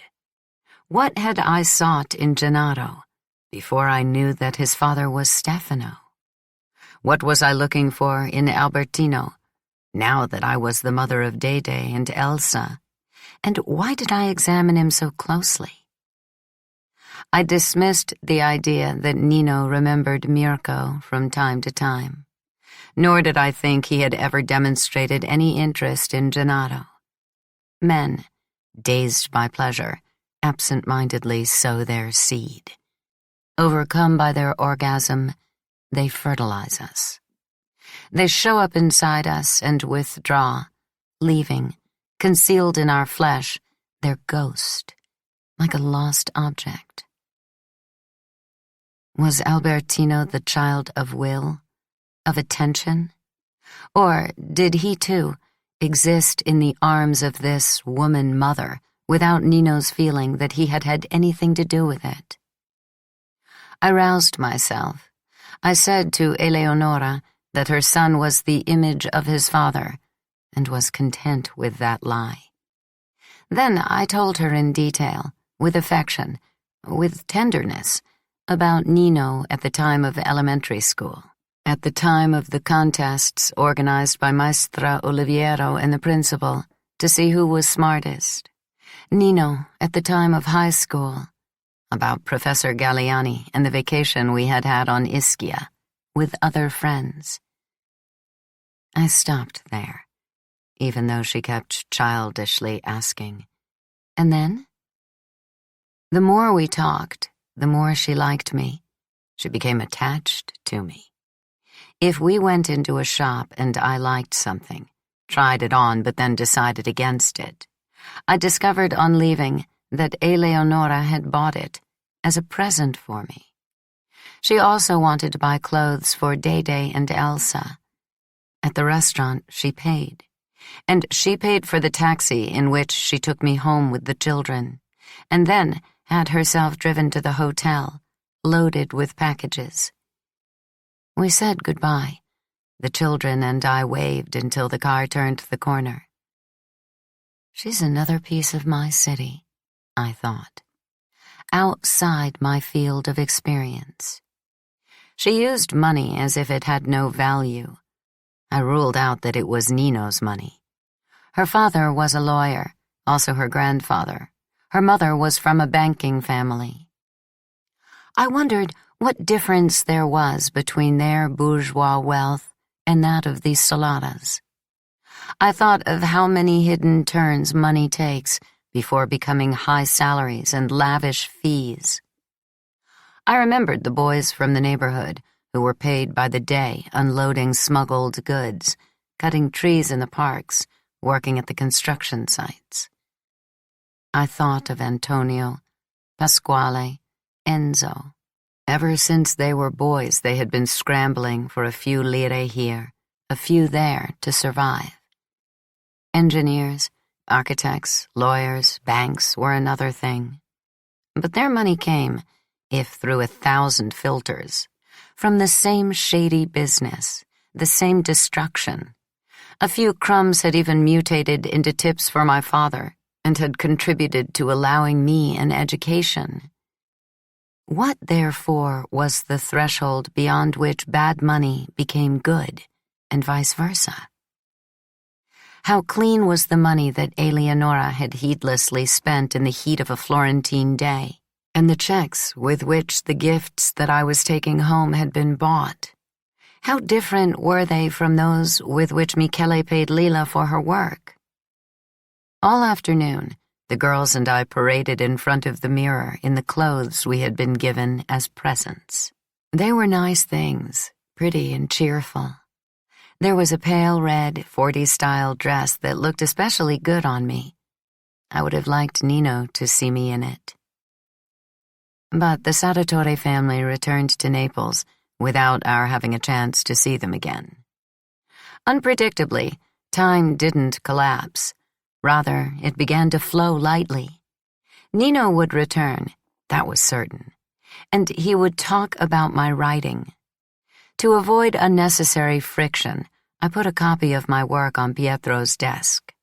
Then I called Maria Rosa with the pleasant certainty that I had worked well, and told her I had managed to put in order that tangle I had talked to her about. She wanted me to send it immediately. A few days later, she called me excitedly, asked if she could translate it herself into French, and send it to a friend of hers in Nanterre who had a small publishing house. I agreed enthusiastically, but it didn't end there. A few hours later, my mother-in-law called, pretending to be offended. "How is it that now you give what you write to Maria Rosa and not to me?" "I'm afraid it wouldn't interest you. It's just 70 pages. It's not a novel. I don't even know what it is." "When you don't know what you've written, it means you've worked well. And anyway, let me decide if it interests me or not." I sent her a copy. I did it almost casually. The same morning, Nino, around midday, called me by surprise from the station. He had just arrived in Florence. "I'll be at your house in half an hour. I'll leave my bag and go to the library."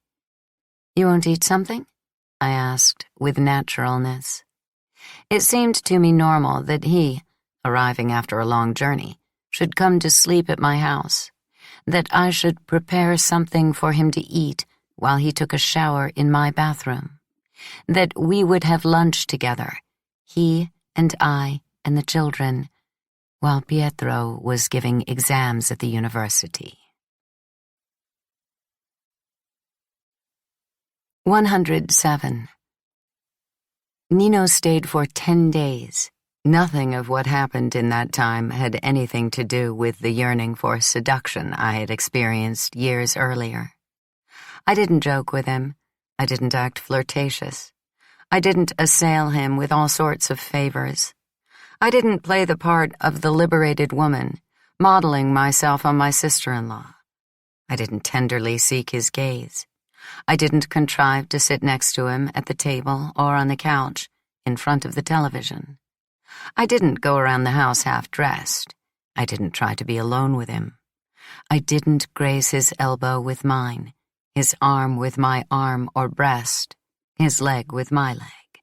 I was timid, restrained, spoke concisely, making sure only that he ate well, that the girls didn't bother him, that he felt comfortable.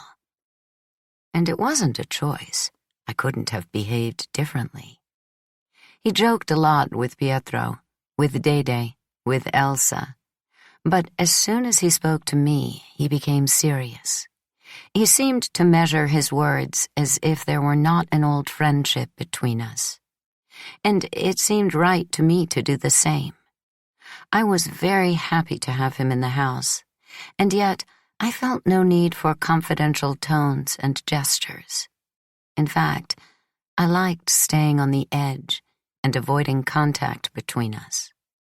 I felt like a drop of rain in a spider web, and I was careful not to slide down. We had a single long exchange, focused entirely on my writing. He spoke about it immediately, upon arriving, with precision and acuteness. He had been struck by the story of Ish and Isha. He questioned me. He asked, "For you, the woman in the biblical story is no different from the man. Is the man himself?" "Yes," I said. "Eve can't, doesn't know how, doesn't have the material to be Eve outside of Adam. Her evil and her good are evil and good according to Adam. Eve is Adam as a woman, and the divine work was so successful that she herself, in herself, doesn't know what she is. She has pliable features. She doesn't possess her own language. She doesn't have a spirit or a logic of her own. She loses her shape easily." "A terrible condition," Nino commented. and I nervously looked at him out of the corner of my eye to see if he was making fun of me. No, he wasn't. Rather, he praised me without the slightest sarcasm. He cited some books I didn't know on relevant subjects. He repeated that he considered the work ready to be published. I listened without showing any satisfaction. I said only, at the end, Maria Rosa also liked it. Then he asked about my sister-in-law. He spoke well of her, both as a scholar and for her devotion to Franco, and went off to the library. Otherwise, he left every morning with Pietro and returned at night after him. On very rare occasions, we all went out together. Once, for example, he wanted to take us to the movies to see a comedy chosen just for the girls. Nino sat next to Pietro, I between my daughters. When I realized that I was laughing hard as soon as he laughed, I stopped laughing completely. I scolded him mildly because during the intermission he wanted to buy ice cream for Day, Elsa, and naturally for the adults too. For me, no, I said. Thank you. He joked a little, said that the ice cream was good and I didn't know what I was missing. He offered me a taste. I tasted. Small things, in other words.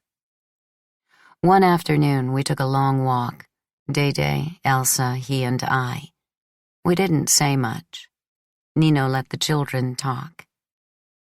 But the walk made a deep impression. I could point out every street, the places where we stopped, every corner. It was hot. The city was crowded. He constantly greeted people. Some called to him by his last name. I was introduced to this person and that, with exaggerated praise. I was struck by his notoriety. One man, a well-known historian, complimented him on the children, as if they were our children.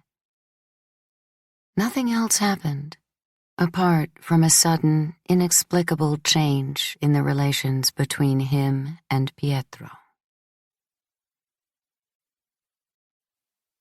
108. It all began one evening at dinner. Pietro spoke to him with admiration of a professor from Naples, at the time quite respected, and Nino said, "I would have bet that you liked that asshole." My husband was disoriented. He gave an uncertain smile, but Nino piled it on, making fun of him for how easily he had let himself be deceived by appearances.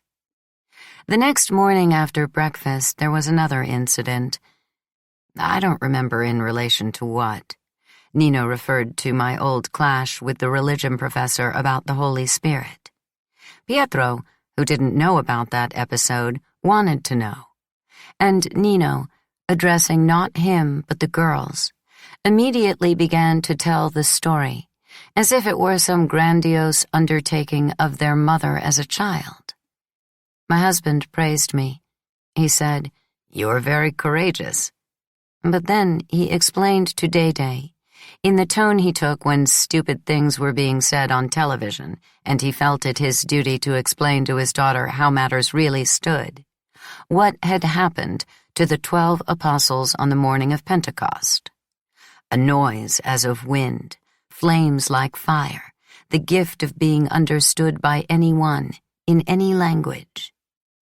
Then he turned to me and Nino, speaking with passion of the virtus that had pervaded the disciples, and he quoted the prophet Joel, "I will spread my spirit over every flesh," adding that the Holy Spirit was an indispensable symbol for reflecting on how the multitudes find a way of confronting each other and organizing into a community.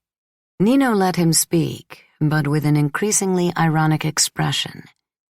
At the end, he exclaimed, "I bet there's a priest hiding in you." And to me, in amusement, "Are you a wife or a priest's housekeeper?" Pietro turned red. He was confused. He had always loved those subjects. I felt that he was upset. He stammered, "I'm sorry. I'm wasting your time. Let's go to work. Such moments increased, and for no obvious reason. While relations between Nino and me remained the same, attentive to form, courteous and distant, between him and Pietro, the dikes broke. At both breakfast and dinner, the guest began to speak to the host in a crescendo of mocking remarks, just bordering on the offensive, humiliating, but expressed in a friendly way, offered with a smile, so that you couldn't object without seeming petulant. I recognized that tone. In the neighborhood, the swifter party often used it to dominate the slower one and push him wordlessly into the middle of the joke. Mainly, Pietro appeared disoriented. He liked Nino. He appreciated him, and so he didn't react.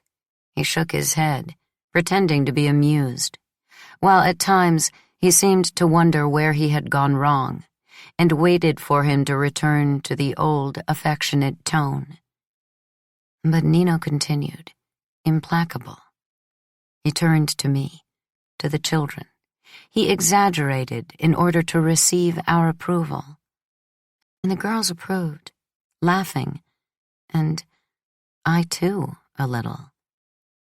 Yet I thought, why is he acting like this? If Pietro gets mad, their relations will be ruined. But Pietro didn't get mad. He simply didn't understand. And as the days passed, his old nervousness returned. His face was tired. The strain of those years reappeared in his worried eyes and his lined forehead. I have to do something, I thought, and as soon as possible. But I did nothing. Rather, I struggled to expel not the admiration, but the excitement. Maybe, yes, it was excitement that gripped me in seeing, in hearing, how an Airota, an extremely well-educated Airota, lost ground, was confused, responded feebly to the swift, brilliant, even cruel aggressions of Nino Sarratore, my schoolmate, my friend, born in the neighborhood, like me. 109. A few days before he returned to Naples, there were two especially unpleasant episodes. One afternoon, Adele telephoned. She too was very pleased with my work. She told me to send the manuscript right away to the publisher. They could make a small volume to publish simultaneously with the publication in France, or, if it couldn't be done in time, right afterward. I spoke of it at dinner in a tone of detachment, and Nino was full of compliments. He said to the girls, "You have an exceptional mama." Then he turned to Pietro. "Have you read it?" "I haven't had time." "Better for you not to read it." "Why?"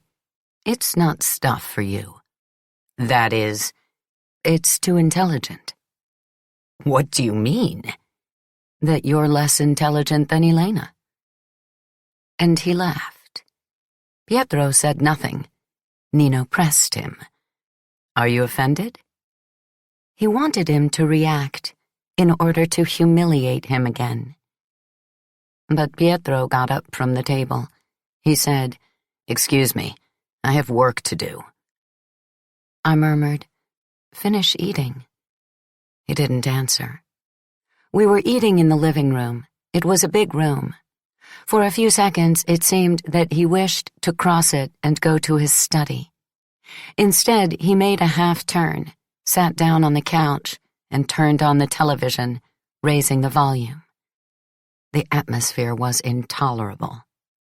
In the space of a few days, it had all become complicated. I felt very unhappy. "Lower it a bit?" I asked him. He answered simply, "No." Nino gave a little laugh, finished eating, helped me clear. In the kitchen, I said to him, "Excuse him. Pietro works a lot and doesn't sleep much." He answered with a burst of rage. "How can you stand him?" I looked at the door in alarm. Luckily, the volume of the television was still loud. "I love him," I answered. And since he insisted on helping me wash the dishes, I added, "Go, please, otherwise you're in the way." The other episode was even uglier, but decisive.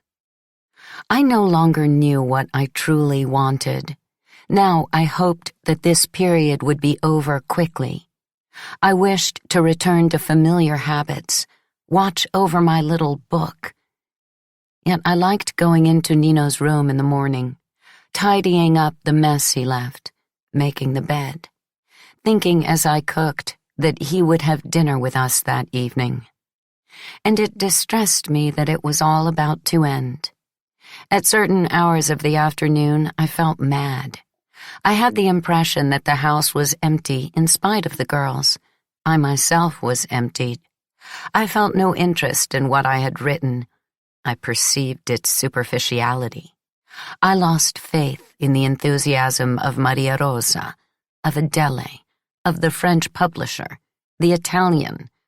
I thought, as soon as he goes, nothing will make sense. I was in that state. Life was slipping away with an unbearable sensation of loss. When Pietro returned from the university with a grim look, we were waiting for him for dinner.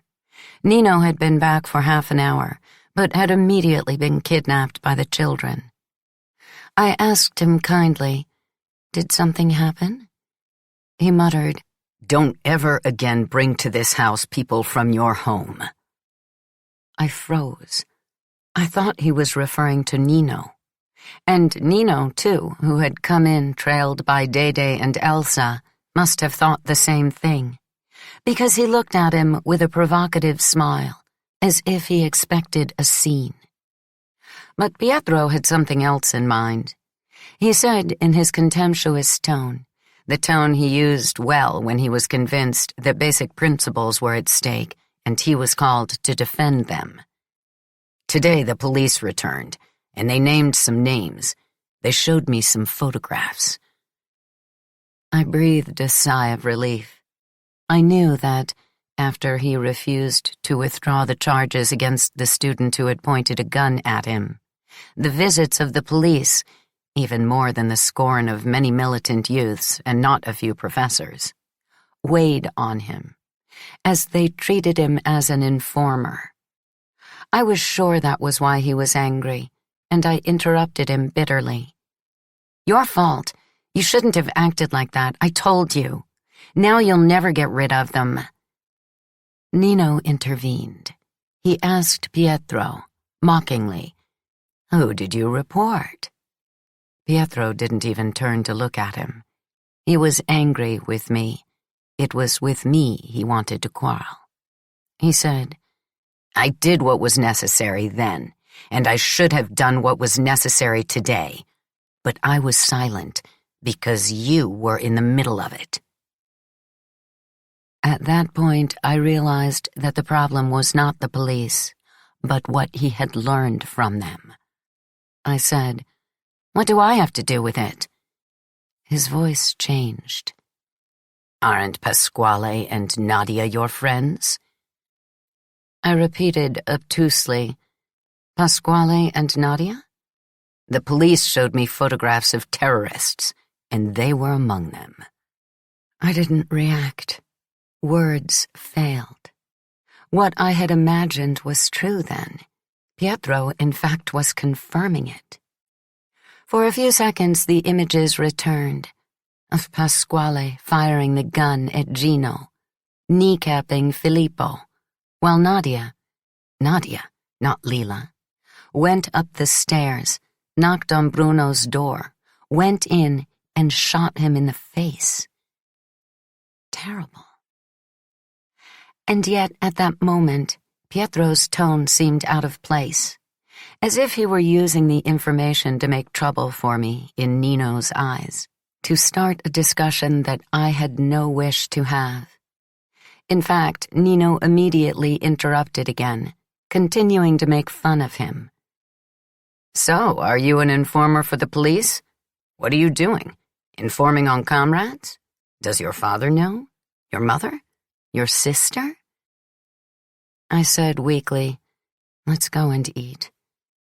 But right afterward, I said to Nino, politely making light of it, and to get him to stop goading Pietro by bringing up his family, "Stop it. What do you mean, informer?"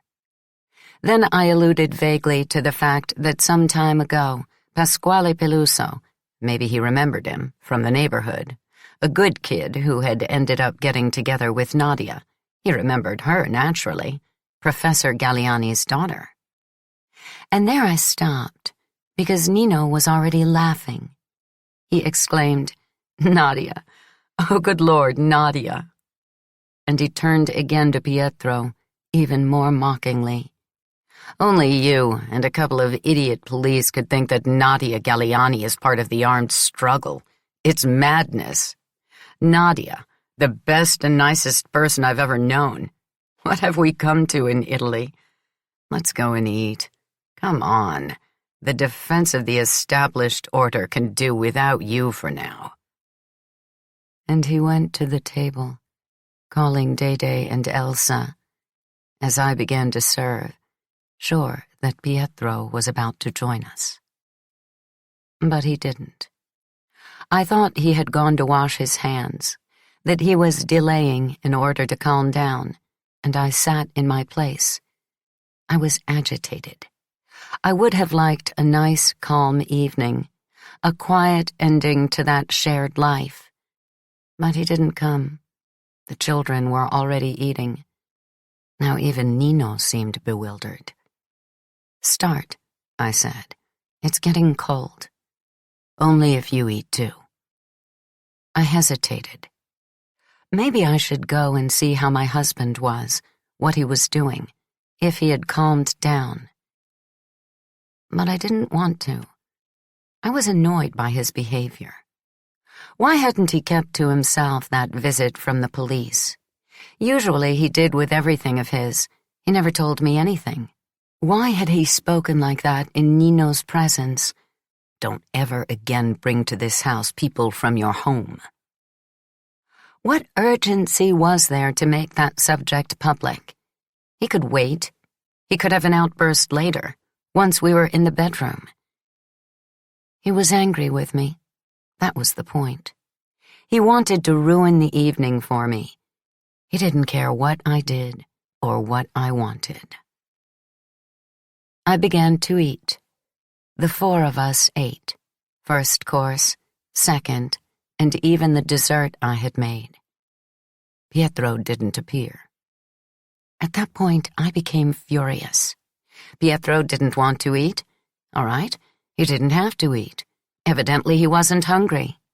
He wanted to mind his own business. Very well, the house was big. Without him, there would be no tension. Anyway, now it was clear that the problem was not simply that two people who had once showed up at our house were suspected of being part of an armed gang. The problem was that he didn't have a sufficiently quick intelligence, that he didn't know how to sustain the skirmishes of men, that he suffered from it and was angry with me. But what do I care about you and your pettiness? "I'll clean up later," I said aloud, as if I were issuing an order to myself, to my confusion. Then I turned on the television and sat on the sofa with Nino and the girls. A long time passed, filled with tension. I felt that Nino was uneasy and yet amused. "I'm going to call Papa," said Dede, who, with her stomach full, was now worried about Pietro. "Go," I said. She came back almost on tiptoe. She whispered in my ear, "He went to bed. He's sleeping." Nino heard her anyway. He said, "I'm leaving tomorrow." "Did you finish your work?" "No." "Stay a little longer."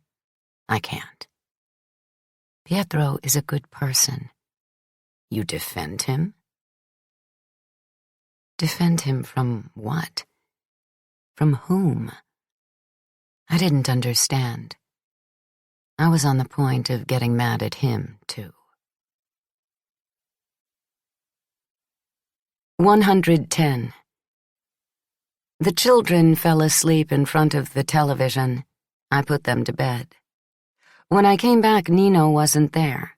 He had gone to his room. Depressed, I cleaned up, washed the dishes. How foolish to ask him to stay longer. It would be better if he left. On the other hand, how to endure the dreariness of life without him? I would have liked him at least to leave with the promise that sooner or later he would return. I wished that he would sleep again in my house, have breakfast with me in the morning, and eat at the same table in the evening, that he would talk about this and that in his playful tone, that he would listen to me when I wanted to give shape to an idea, that he would be respectful of my every sentence, that with me he would never resort to irony, to sarcasm. Yet I had to admit that if the situation had so quickly deteriorated, making our living together impossible, it was his fault. Pietro was attached to him. It gave him pleasure to see him around. The friendship that had arisen was important to him. Why had Nino felt the need to hurt him, to humiliate him, to take away his authority? I took off my makeup. I washed. I put on my nightgown. I locked the house door. I turned off the gas. I lowered all the blinds. I checked on the children. I hoped that Pietro wasn't pretending to sleep, that he wasn't waiting for me in order to quarrel. I looked at his night table. He had taken a sleeping pill. He had collapsed. It made me feel tender toward him. I kissed him on the cheek. What an unpredictable person. Extremely intelligent and stupid, sensitive and dull, courageous and cowardly, highly educated and ignorant, well brought up and rude. A failed Airota, he had stumbled on the path. Could Nino, so sure of himself, so determined, have gotten him going again, helped him improve? Again, I asked myself why that nascent friendship had changed to hostility in one direction. And this time, it seemed to me that I understood. Nino wanted to help me see my husband for what he really was. He was convinced that I had an idealized image that I had submitted to on both the emotional and the intellectual level. He had wanted to reveal to me the lack of substance behind this very young professor, the author of a thesis that had become a highly regarded book, the scholar who had been working for a long time on a new publication that was to secure his reputation. It was as if in these last days he had done nothing but scold me. You live with a dull man. You've had 2 children with a nobody. His project was to liberate me by disparaging him, restore me to myself by demolishing him. But in doing so, did he realize that he had proposed himself, like it or not, as an alternative model of virility? That question made me angry. Nino had been reckless. He had thrown confusion into a situation that for me constituted the only possible equilibrium. Why sow disorder without even consulting me? Who had asked him to open my eyes, to save me? From what had he deduced that I needed it? Did he think he could do what he wanted with my life as a couple? With my responsibility as a mother? To what end? What did he think he was driving at? It's he, I said to myself, who ought to clarify his ideas. Doesn't our friendship interest him? The holidays are close. I'll go to Viareggio. He said he's going to Capri, to his in-laws' house. Must we wait until the end of the vacations to see each other again? And why? Now, during the summer, it would be possible to consolidate the relation between our families. I could telephone Eleonora, invite her, her husband, the child, to spend a few days with us in Viareggio. And I would like to be invited in turn to Capri, where I've never been, with Dede, Elsa, and Pietro. But if that doesn't happen, why not write each other, exchange ideas, titles of books, talk about our work? I couldn't quiet myself. Nino was wrong. If he really was attached to me, he had to take everything back to the starting point. He had to regain the liking and friendship of Pietro. My husband asked nothing else.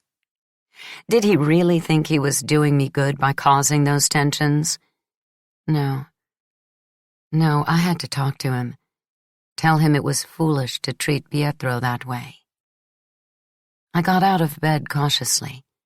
I left the room. I went down the hall barefoot, knocked on Nino's door. I waited a moment. I went in. The room was dark. "You've decided," I heard him say. I was startled.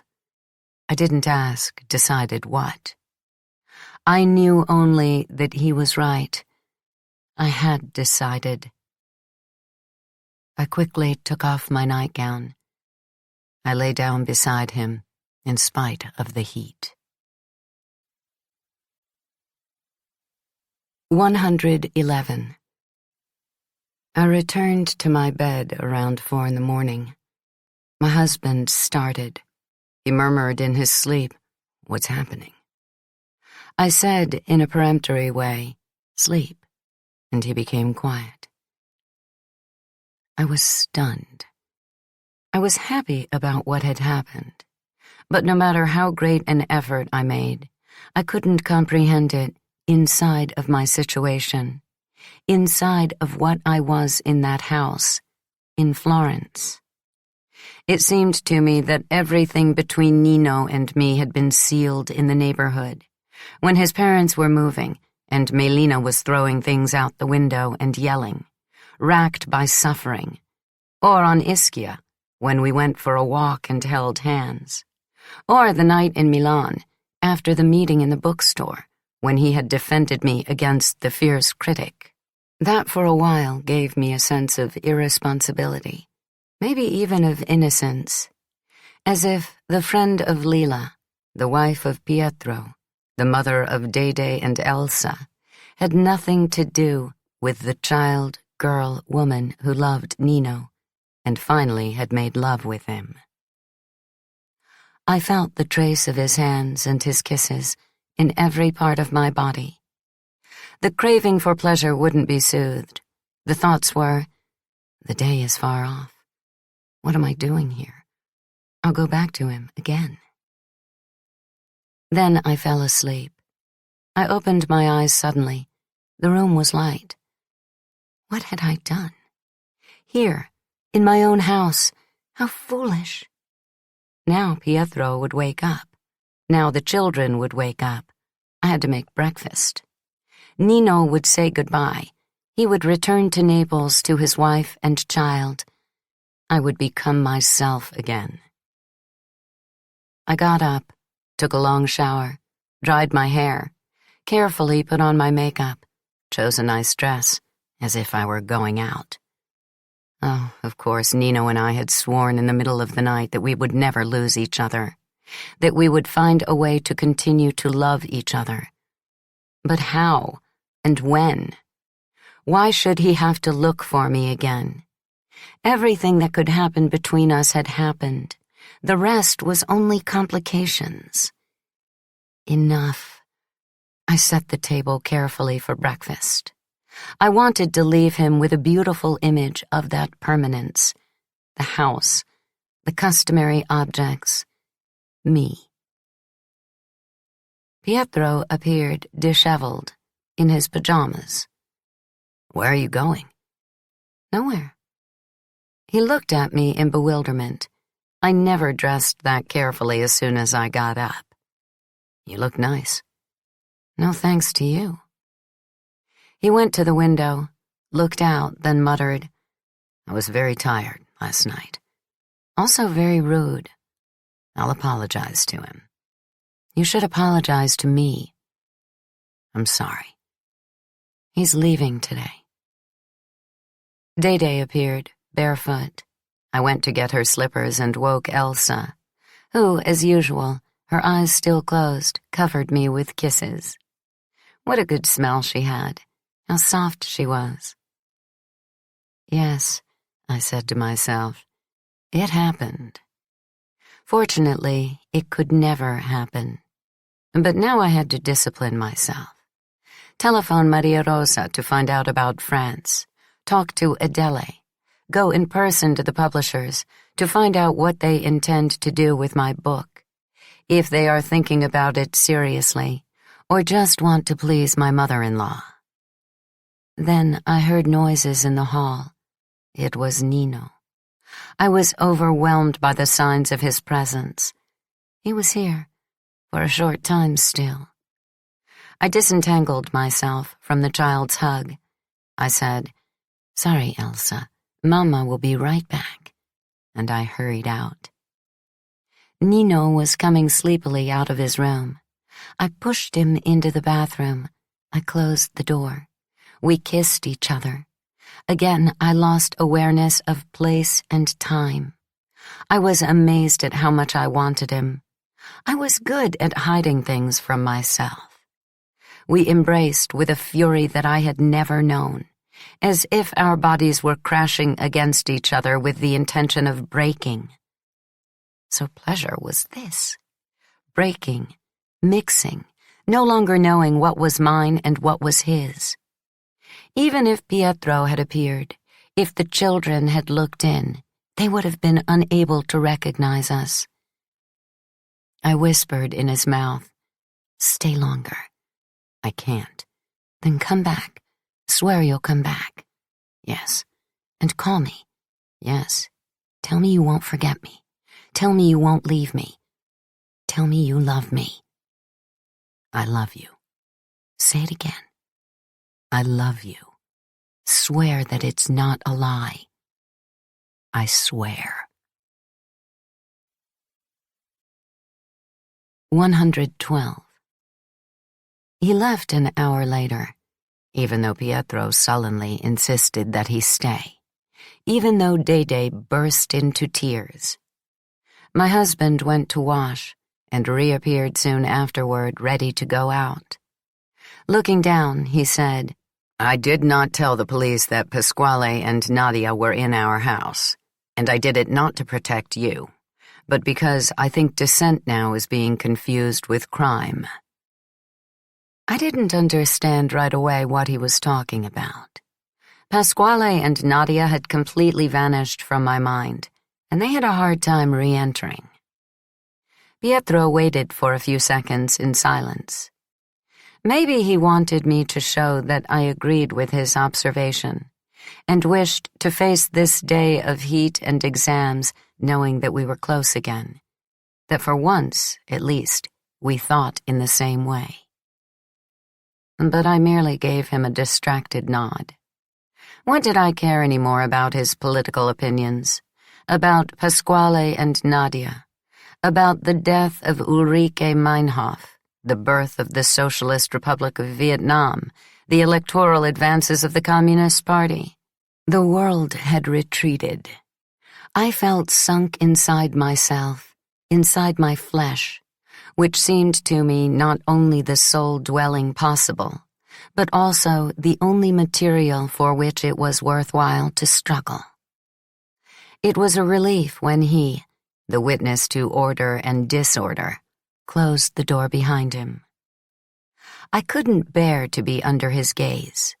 I feared that lips raw from kissing, the night's weariness, the body hypersensitive as if burned, all would suddenly become visible. As soon as I was alone, the certainty returned that I would never again see or hear from Nino. And along with it was another certainty. I could no longer live with Pietro. It seemed intolerable that we should continue to sleep in the same bed. What to do? I'll leave him, I thought. I'll go away with the children. But what procedure should I follow? Do I simply leave? I knew nothing about separations and divorces. What was the practical part? How much time did it take to be free again? And I knew no couple who had taken that path. What happened to the children? How did one agree about their maintenance? Could I take the children to another city? For example, Naples? And then, why Naples? Why not Milan? If I leave Pietro, I said to myself, I'll sooner or later need a job. Times are hard. The economy is bad. And Milan is the right place. There's the publisher. But Dede and Elsa? Their relations with their father? Must I stay in Florence then? Never, ever. Better Milan. Pietro could come and see his daughters whenever he could and wanted to. Yes. And yet my head led me to Naples. Not to the neighborhood. I would not return there. I imagined going to live in the dazzling Naples where I had never lived, near Nino's house, on Via Tasso. Seeing him from the window when he was going to and from the university, meet him on the street, speak to him every day, without disturbing him, without causing trouble to his family, rather intensifying my friendship with Eleonora. That nearness would be enough. In Naples, then, not Milan. Besides, Milan, if I were separated from Pietro, would no longer be so hospitable. My relations with Maria Rosa would cool, and also with Adele. Not cut off, no, they were civilized people. But still, they were Pietro's mother and sister, even if they didn't have much respect for him. Not to mention Guido, the father. No, certainly I would no longer be able to count on the Airotas in the same way. Maybe not even on the publishing house. Help could come only from Nino. He had strong friendships everywhere. Certainly he would find a way to support me. Unless my being close made his wife nervous, made him nervous. For him, I was a married woman who lived in Florence with her family. Far from Naples, therefore, and not free. To break up my marriage in a rush, run after him, go and live right near him. Really, he would think me mad. I would look like a silly woman, out of her mind. The type of woman, dependent on a man, who horrified Maria Rosa's friends. And, above all, not suitable for him. He had loved many women. He went from one bed to the next. He sewed children carelessly. He considered marriage a necessary convention, but one that couldn't keep desires in a cage. I would make myself ridiculous. I had done without so many things in my life. I could do without Nino as well. I would go my own way with my daughters.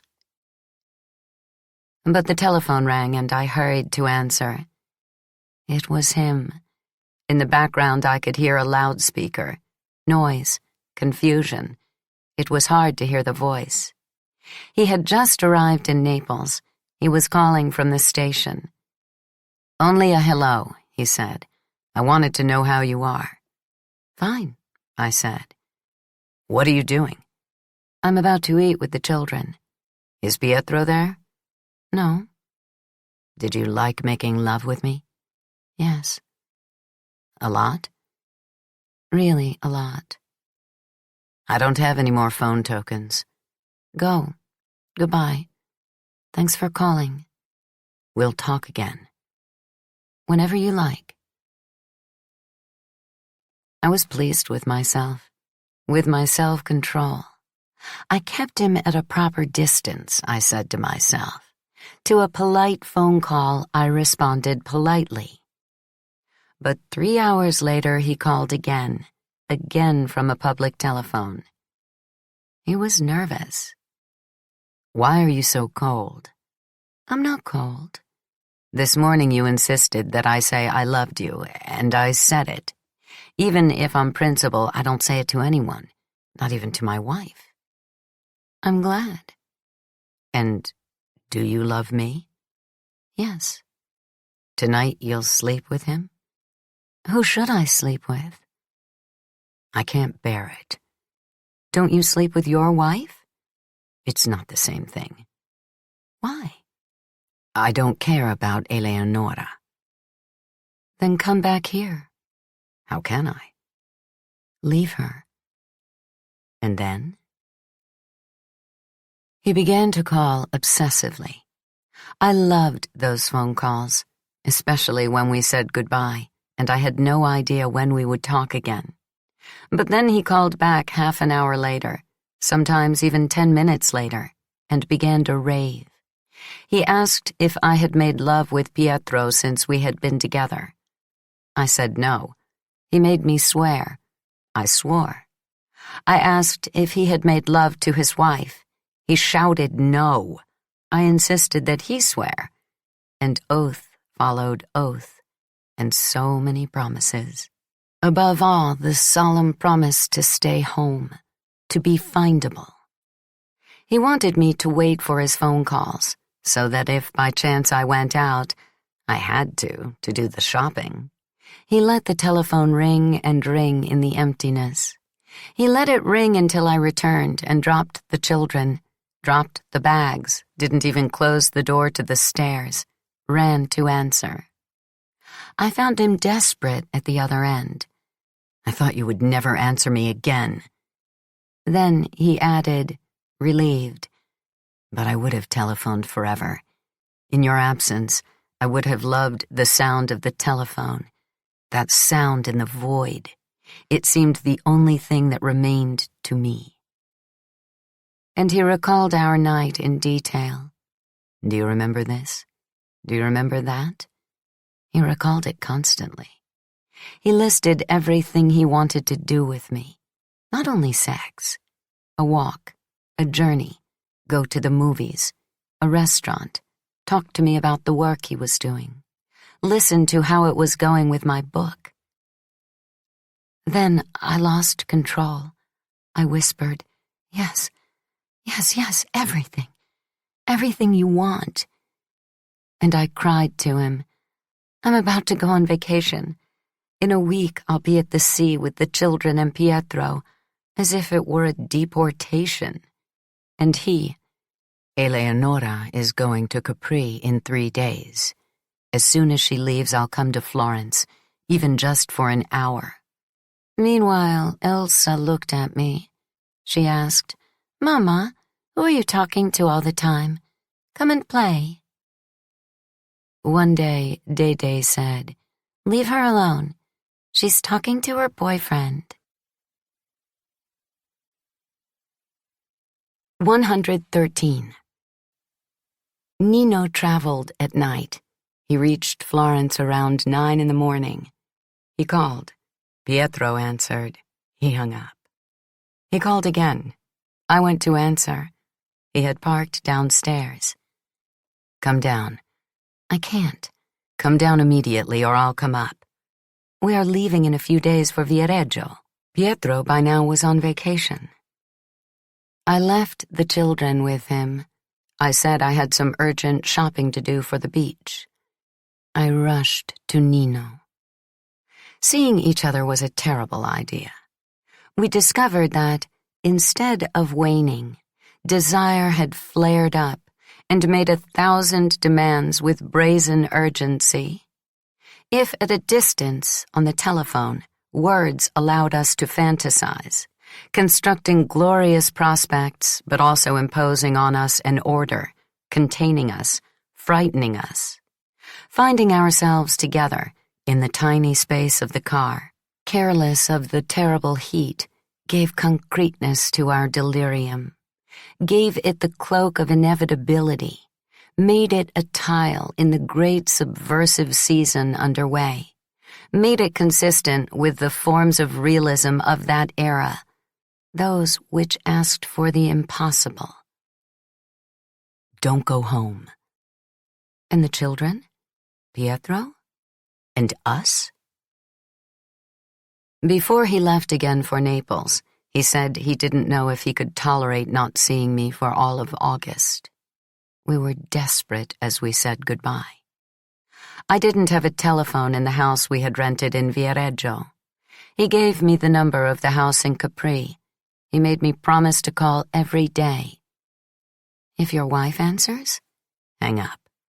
If you're at the beach, I have to work. I'll almost never go to the beach.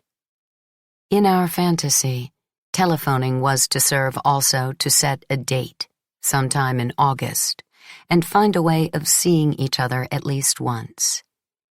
He urged me to invent an excuse and return to Florence. He would do the same with Eleonora and would join me. We would see each other at my house. We would have dinner together. We would sleep together. More madness. I kissed him. I caressed him. I bit him. And I tore myself away from him in a state of unhappy happiness.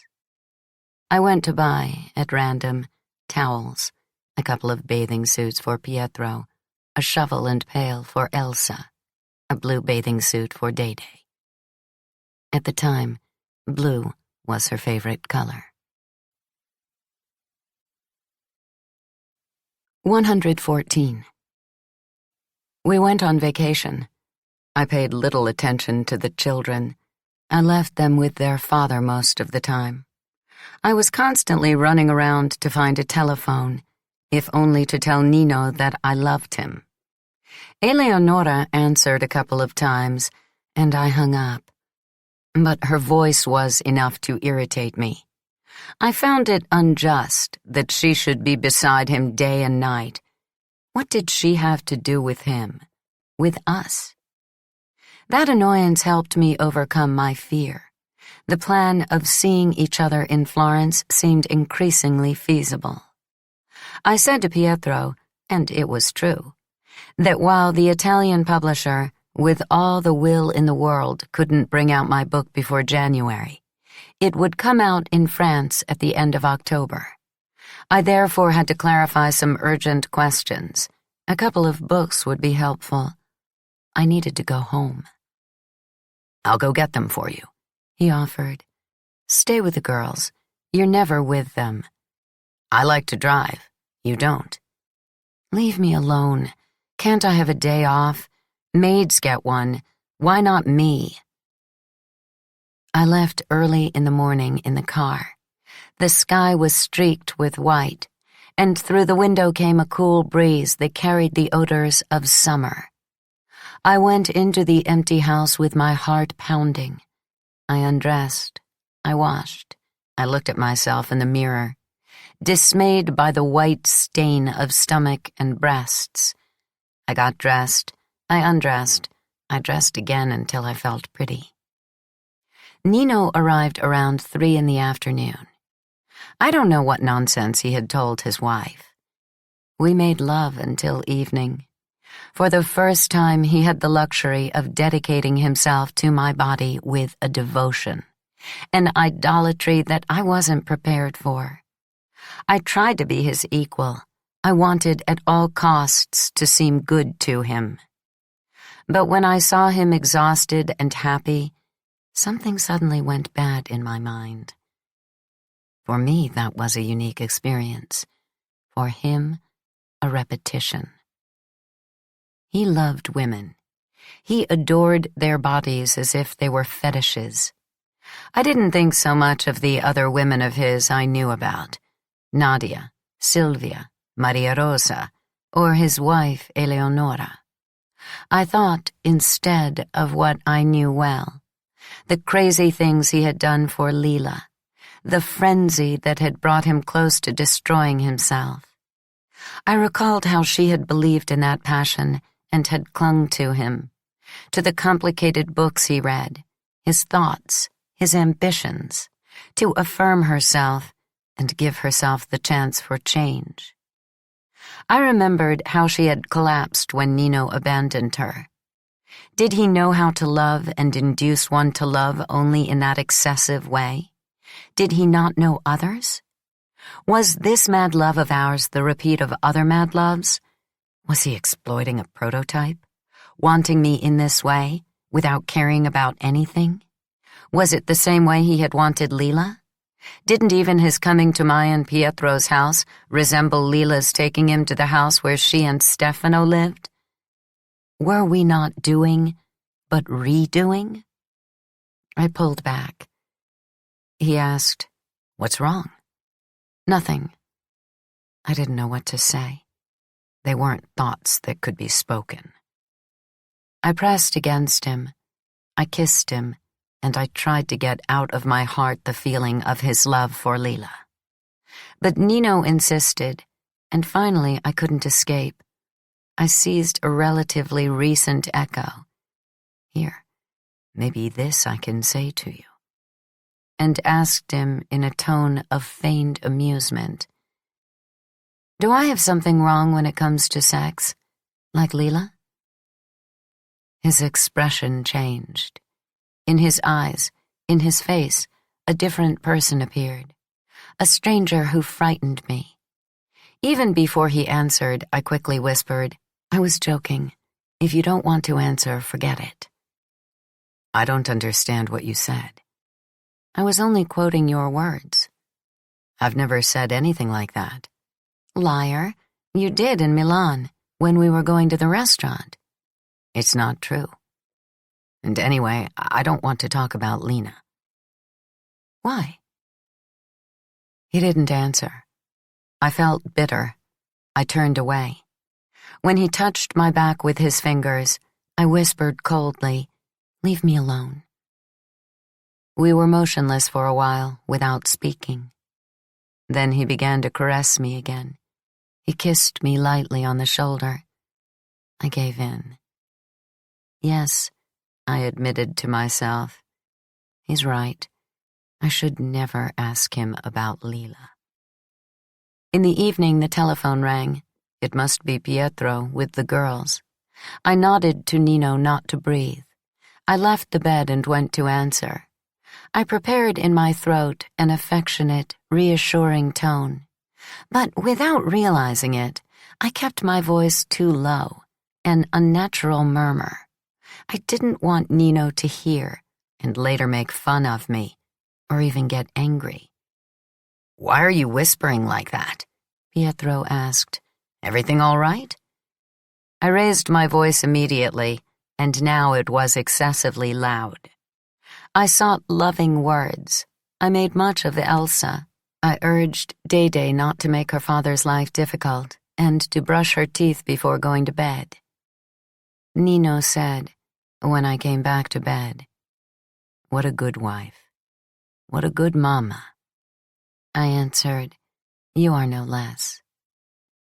I waited for the tension to diminish, for the echo of the voices of my husband and children to fade. We took a shower together. It was a new, enjoyable experience, a pleasure to wash him and be washed. Afterward, I got ready to go out.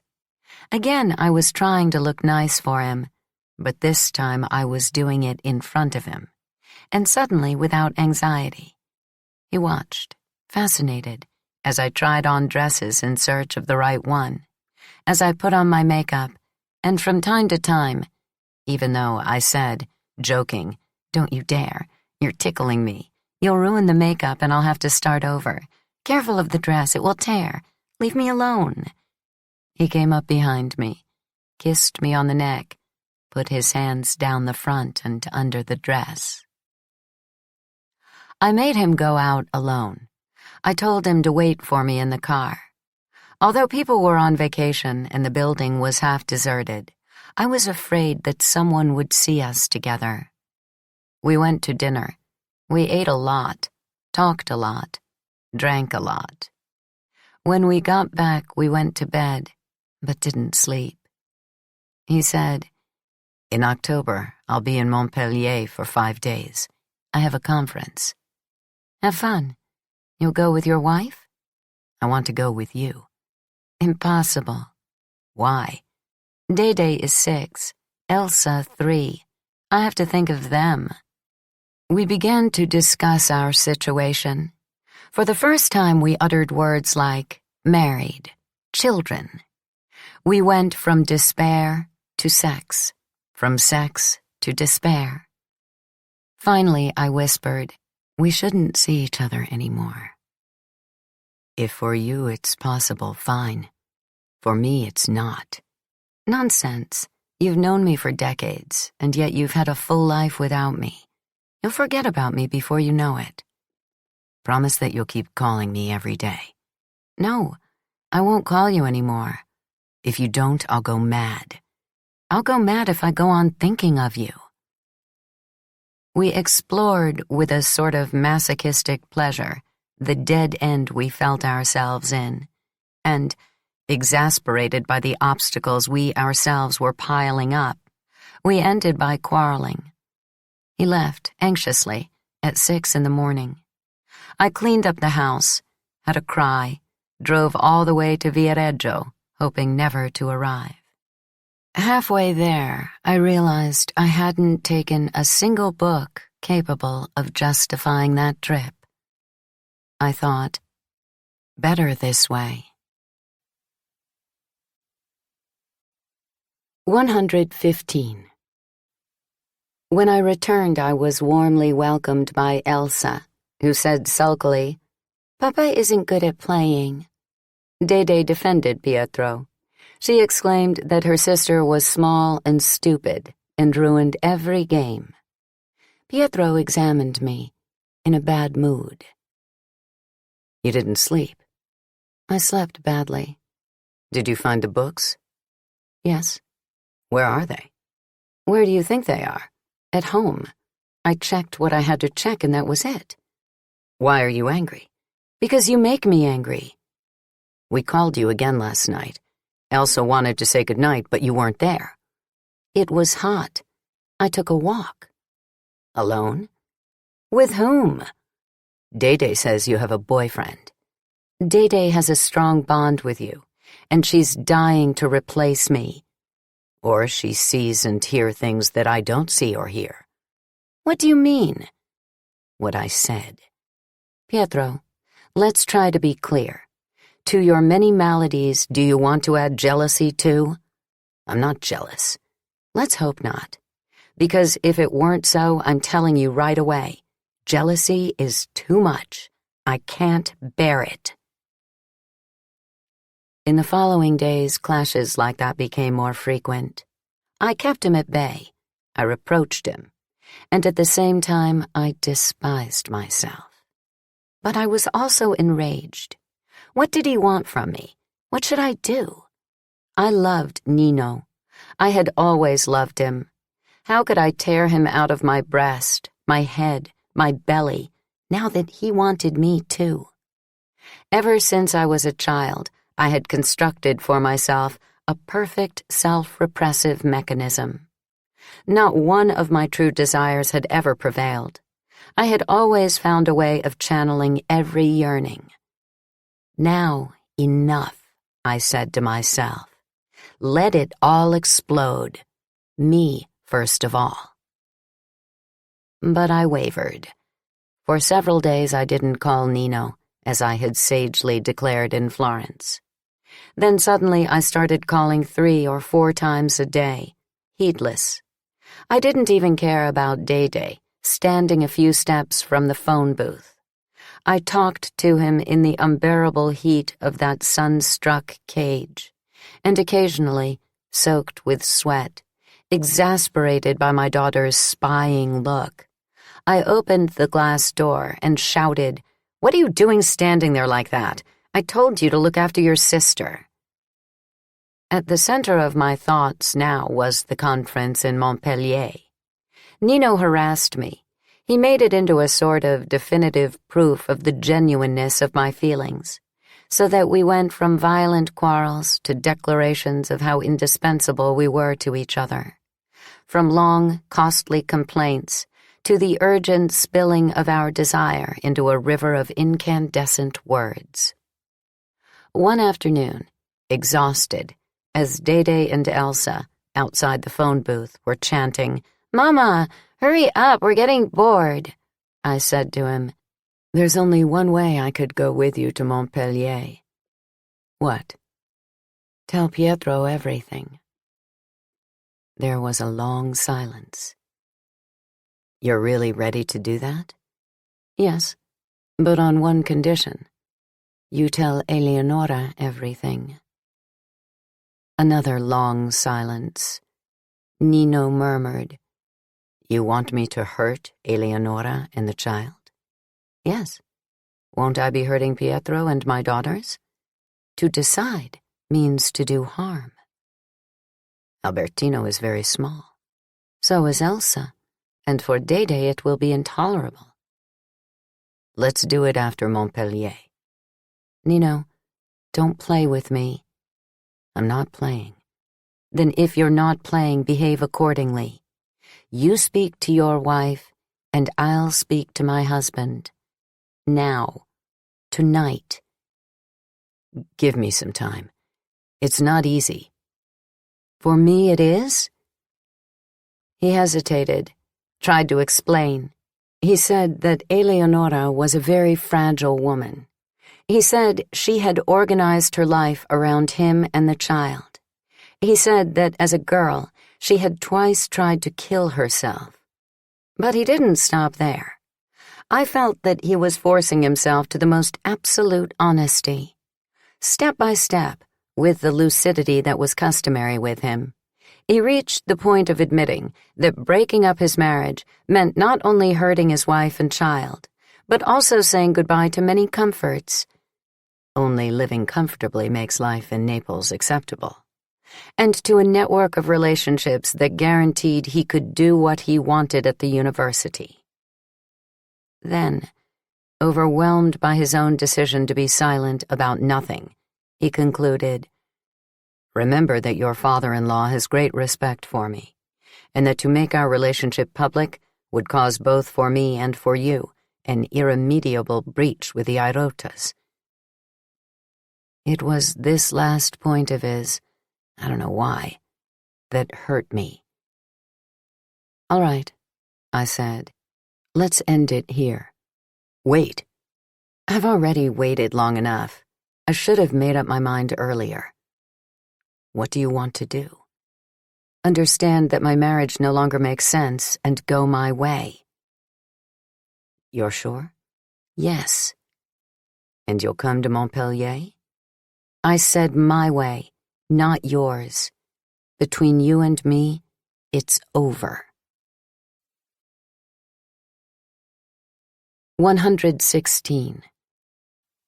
I hung up in tears and left the phone booth. Elsa asked, "Did you hurt yourself, Mama?" I answered, "I'm fine. It's Grandma who doesn't feel well."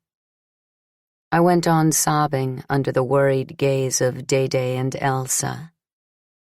During the final part of the vacation, I did nothing but weep. I said I was tired. It was too hot. I had a headache. And I sent Pietro and the children to the beach. I stayed in bed, soaking the pillow with tears. I hated that excessive fragility. I hadn't been like that even as a child. Both Lila and I had trained ourselves never to cry.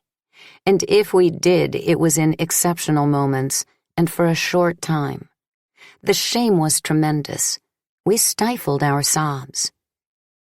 Now, instead, as in Ariosto's Orlando, in my head a fountain had opened, and it flowed from my eyes without ever drying up.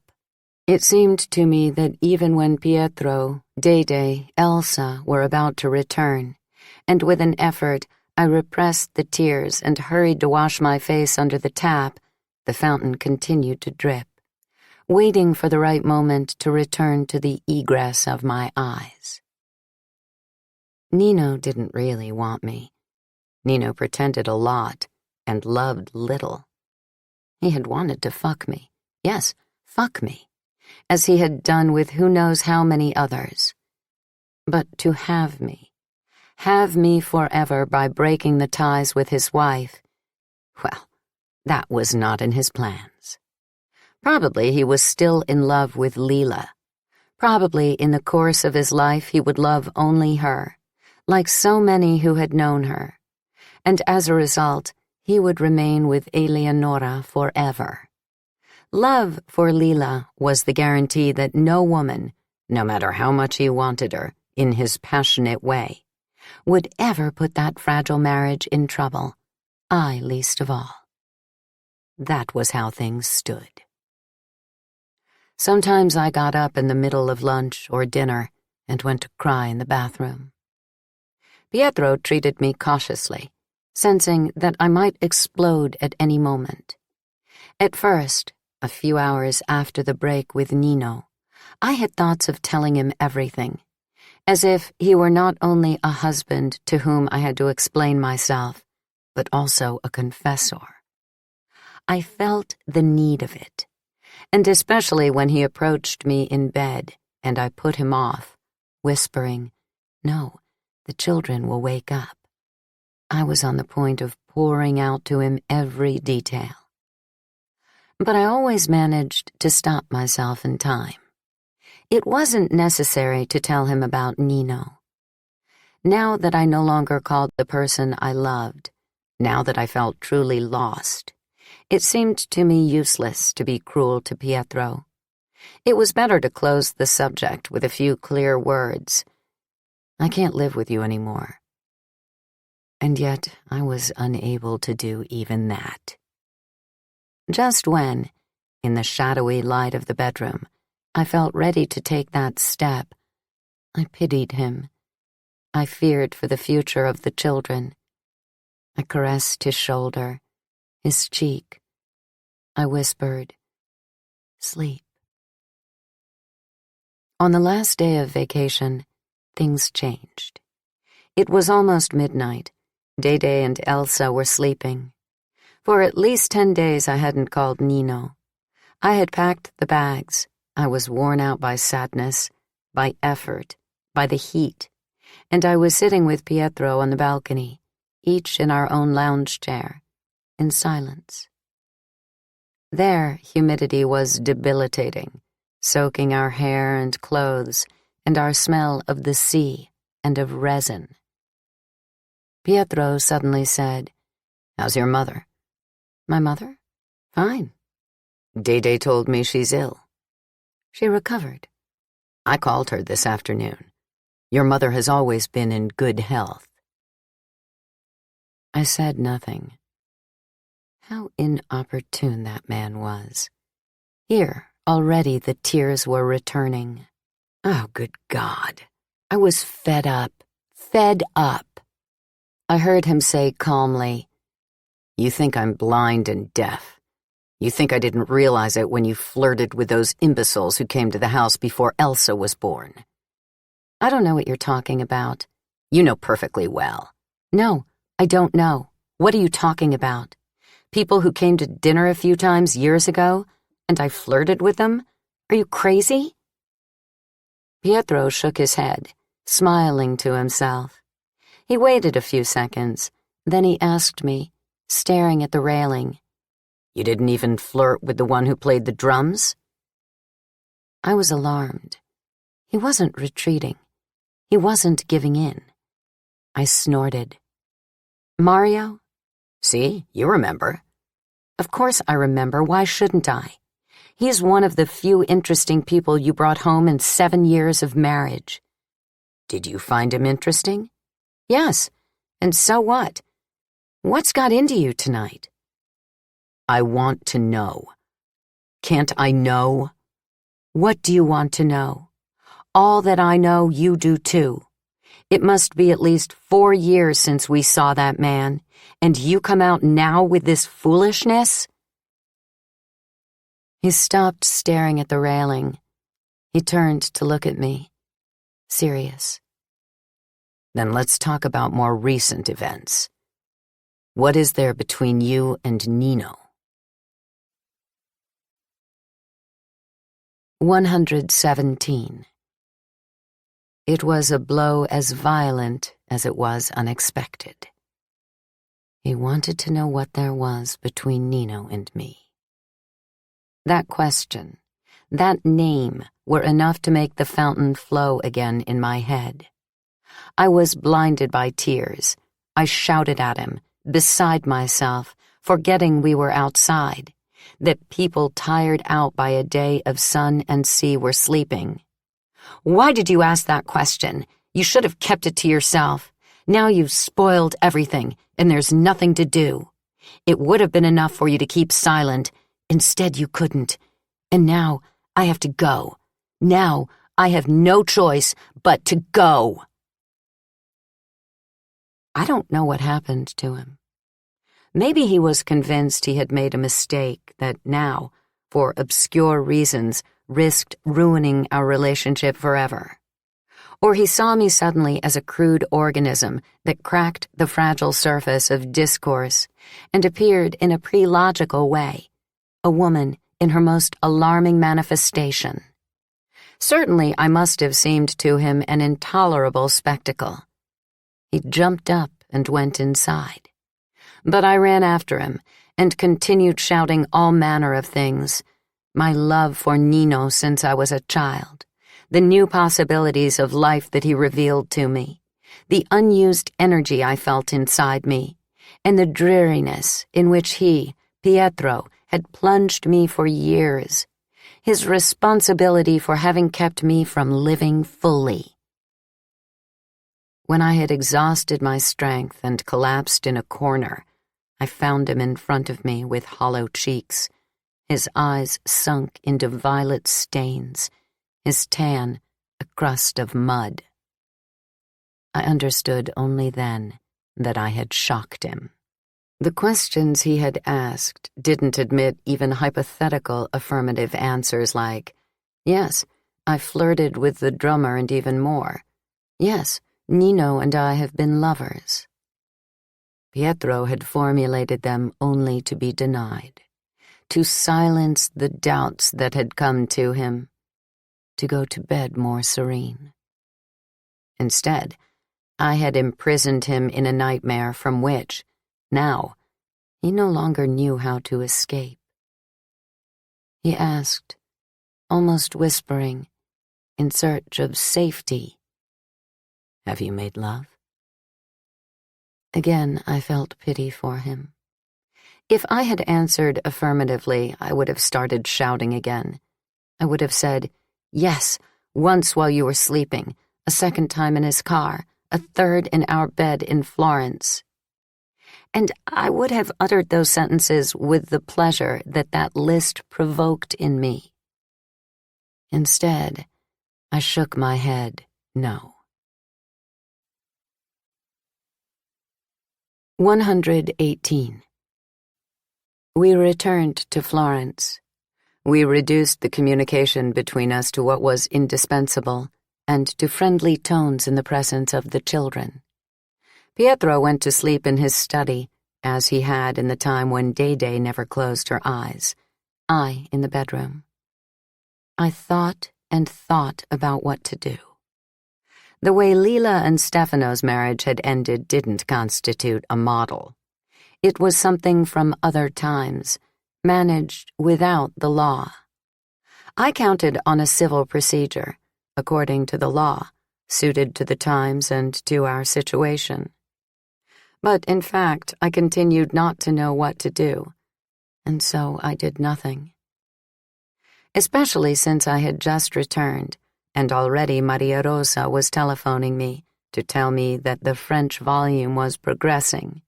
She would send me the proofs, while the serious, punctilious editor at the Italian publishing house was raising various questions about the text. For a while I was pleased. I tried to become interested again in my work. But I couldn't. It seemed to me that I had problems much more serious than a passage interpreted incorrectly, or some awkward sentences. Then, one morning, The telephone rang. Pietro answered. He said, "Hello?" He repeated, "Hello?" He hung up. My heart began to beat madly.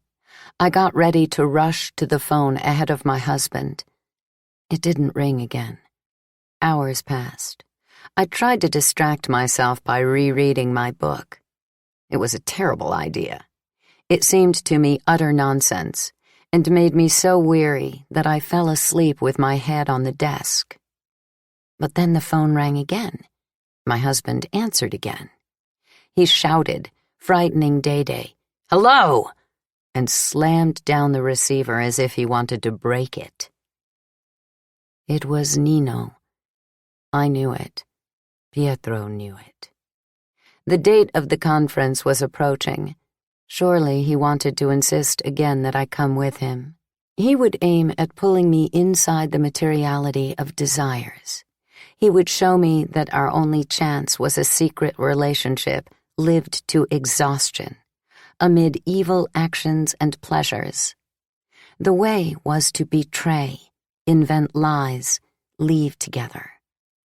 I would fly in a plane for the first time. I would be next to him as it took off, as in films. And why not? After Montpellier, we would go to Nanterre. We would see Maria Rosa's friend. I would talk to her about my book. I would agree on initiatives. I would introduce them to Nino. Ah, yes, to be accompanied by a man I loved, who had a power, a force that no one failed to notice. The hostile feeling softened. I was tempted. The next day, Pietro went to the university. I waited for Nino to telephone. He didn't, and so, in an unreasonable outburst, I called him. I waited many seconds. I was very agitated. In my mind, there was nothing but the urgent need to hear his voice. Afterward, I didn't know. Maybe I would attack him. I would start crying again. Or I would shout, "All right, I'll come with you. I will be your lover. I will be until you're tired of me." At that moment, however, I only needed him to answer. Eleonora answered. I snatched back my voice in time before it addressed the ghost of Nino, running breathlessly down the telephone line with who knows what compromising words. I subdued it to a cheerful tone. "Hello, it's Elena Greco. Are you well? How was the vacation? And Albertino?" She let me speak in silence. Then she screamed, "You're Elena Greco, eh? The whore, the hypocritical whore. Leave my husband alone and don't dare telephone ever again, because I know where you live, and as God is my witness, I'll come there and smash your face." After which, she hung up. 119. I don't know how long I stayed beside the phone. I was filled with hatred. My head was spinning with phrases like, "Yes, come right now, bitch. It's just what I'd expect. Where the fuck are you from? Via Tasso? Via Filangieri? Via Crispi? The Santarella? And you're angry with me, you piece of garbage, you stinking nonentity? You don't know who you're dealing with. You are nothing." Another me wanted to rise up from the depths, where she had been buried under a crust of meekness. She struggled in my breast, mixing Italian and words from childhood. I was a turmoil. If Eleonora dared to show up at my door, I would spit in her face, throw her down the stairs, drag her out to the street by the hair, shatter that head full of shit on the sidewalk. I had evil in my heart. My temples were pounding. Some work was being done outside our building, and from the window came the heat and the jangle of drilling and the dust and the irritating noise of some machine or other. Day was quarreling with Elsa in the other room. "You mustn't do everything I do. You're a monkey. Only monkeys act like that." Slowly, I understood.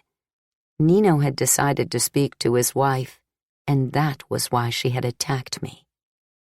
I went from rage to an uncontainable joy. Nino wanted me so much that he had told his wife about us. He had ruined his marriage. He had given it up in full awareness of the advantages that came from it. He had upset his whole life, choosing to make Eleonora and Albertino suffer rather than me. So it was true. He loved me. I sighed with contentment. The telephone rang again. I answered right away. Now it was Nino, his voice. He seemed calm. He said that his marriage was over. He was free. He asked me, "Did you talk to Pietro?" I started to. "You haven't told him yet?" "Yes and no." "You want to back out?" "No." "Then hurry up. We have to go." He had already assumed that I would go with him.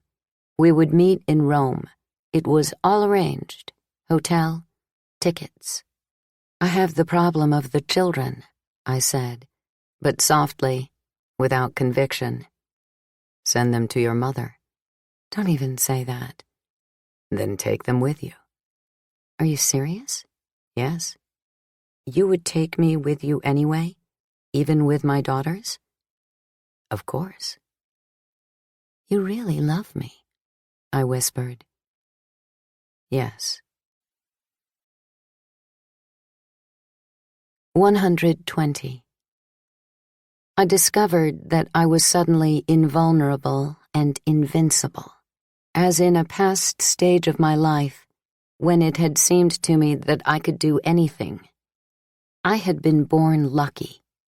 Even when fate seemed adverse, it was working for me. Of course, I had some good qualities. I was orderly. I had a good memory. I worked stubbornly. I had learned to use the tools perfected by men. I knew how to give logical consistency to any jumble of fragments. I knew how to please.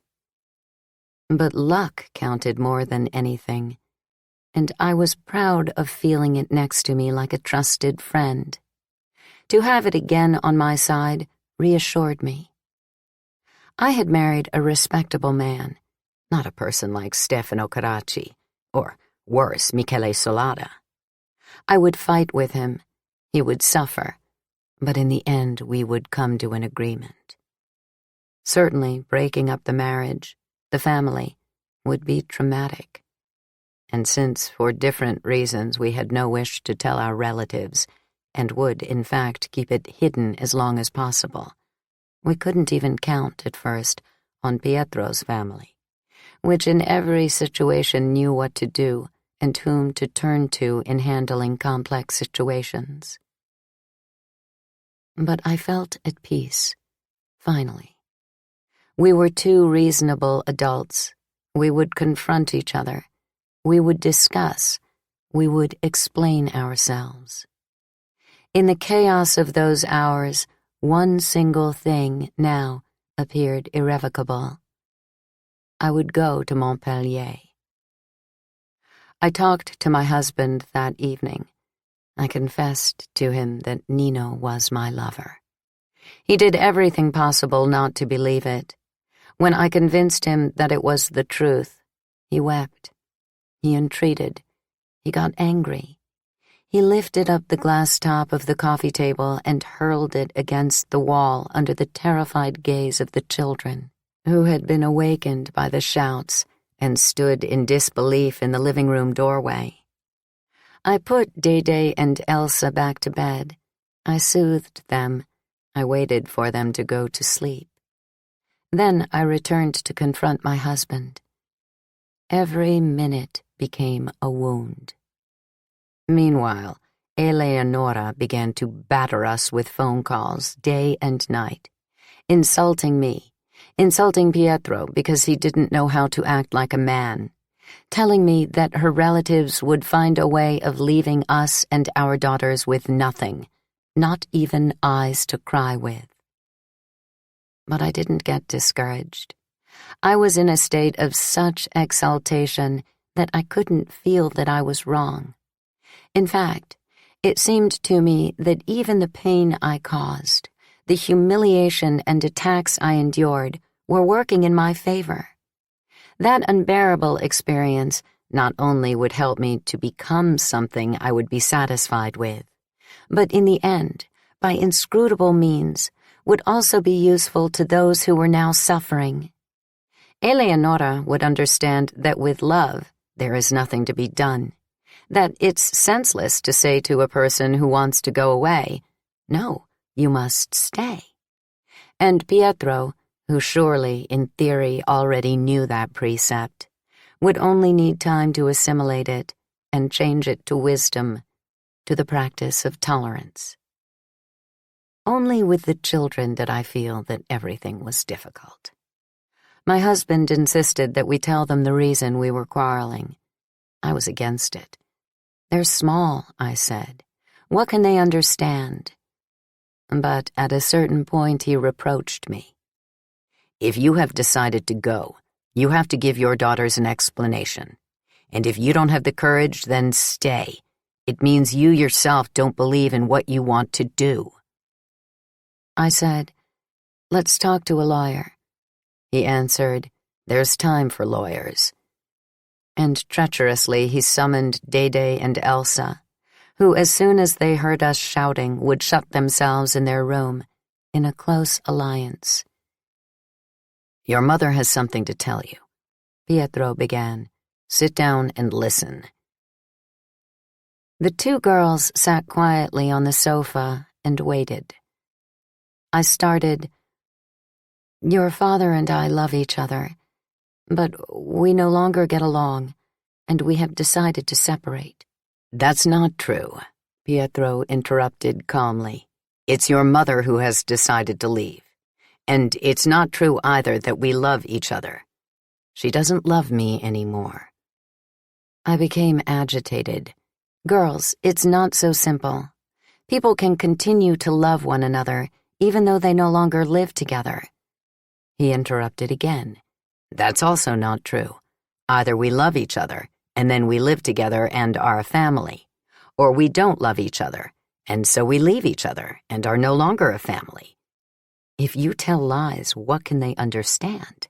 Please, explain truthfully, clearly, why we are leaving each other."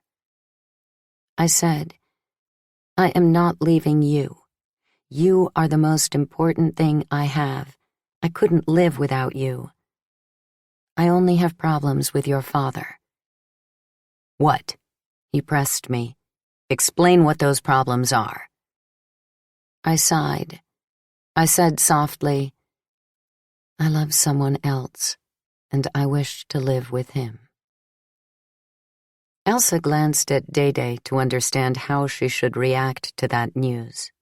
And since Dede remained impassive, she too remained impassive. But my husband lost his composure.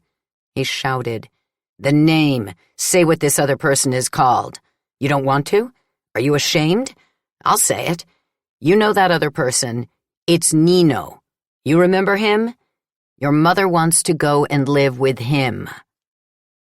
Then he began to cry desperately, while Elsa, alarmed, whispered, "Will you take me with you, Mama?" But she didn't wait for my response. When her sister got up and almost ran out of the room, she immediately followed her. That night, Dede cried out in her sleep. I woke with a jolt, hurried to her. She was sleeping, but she had wet her bed. I had to wake her, change her, change the sheets. When I put her back to bed, she whispered that she wanted to come to mine. I agreed. I held her next to me. Every so often, she started in her sleep and made certain I was there. 121. Now the date of the departure was approaching, but things with Pietro didn't improve. Any agreement, Even just for that trip to Montpellier seemed impossible. "If you go," he said, "I'll never let you see the children again." Or, "If you take the children, I'll kill myself." Or, "I'll report you for abandonment of the conjugal home." Or, "Let's the four of us go on a trip. Let's go to Vienna." Or, "Children, your mother prefers Signor Nino Sarratore to you." I began to weaken. I recalled the resistance that Antonio had put up when I left him. But Antonio was a boy. He had inherited Melina's unstable mind, and he had not had an upbringing like Pietro's. He hadn't been trained since childhood to distinguish rules in chaos. Maybe, I thought, I've given too much weight to the cultivated use of reason, to good reading, to well-controlled language, to political affiliation. Maybe, in the face of abandonment, we are all the same. Maybe not even a very orderly mind can endure the discovery of not being loved. My husband, there was nothing to be done, was convinced that he had to protect me at all costs from the poisonous bite of my desires. And so, to remain my husband, he was ready to resort to any means, even the most abject. He who had wanted a civil marriage, he who had always been in favor of divorce, demanded, because of an uncontrolled internal movement, that our bond should endure eternally, as if we had been married before God. And since I insisted on wanting to put an end to our relationship, first he tried all the paths of persuasion. Then he broke things. He slapped himself. Suddenly he began to sing. When he overdid it like that, he made me angry. I insulted him, and he, as usual, changed suddenly, like a frightened beast, sat beside me, apologized, said he wasn't upset with me. It was his mind that wasn't functioning. Adele, he revealed one night amid tears, had always betrayed his father. It was a discovery he had made as a child. At 6, he had seen her kiss an enormous man, dressed in blue, in the living room in Genoa that looked out on the sea. He remembered all the details. The man had a large mustache that was like a dark blade. His pants showed a bright stain that seemed like 100 lire coin. His mother, against that man, seemed a bow so tensed that it was in danger of breaking. I listened in silence. I tried to console him. "Be calm. Those are false memories, you know it. I don't have to tell you." But he insisted. Adele wore a pink sundress. One strap had slid off her tan shoulder. Her long nails seemed like glass. She had a black braid that hung down her back like a snake.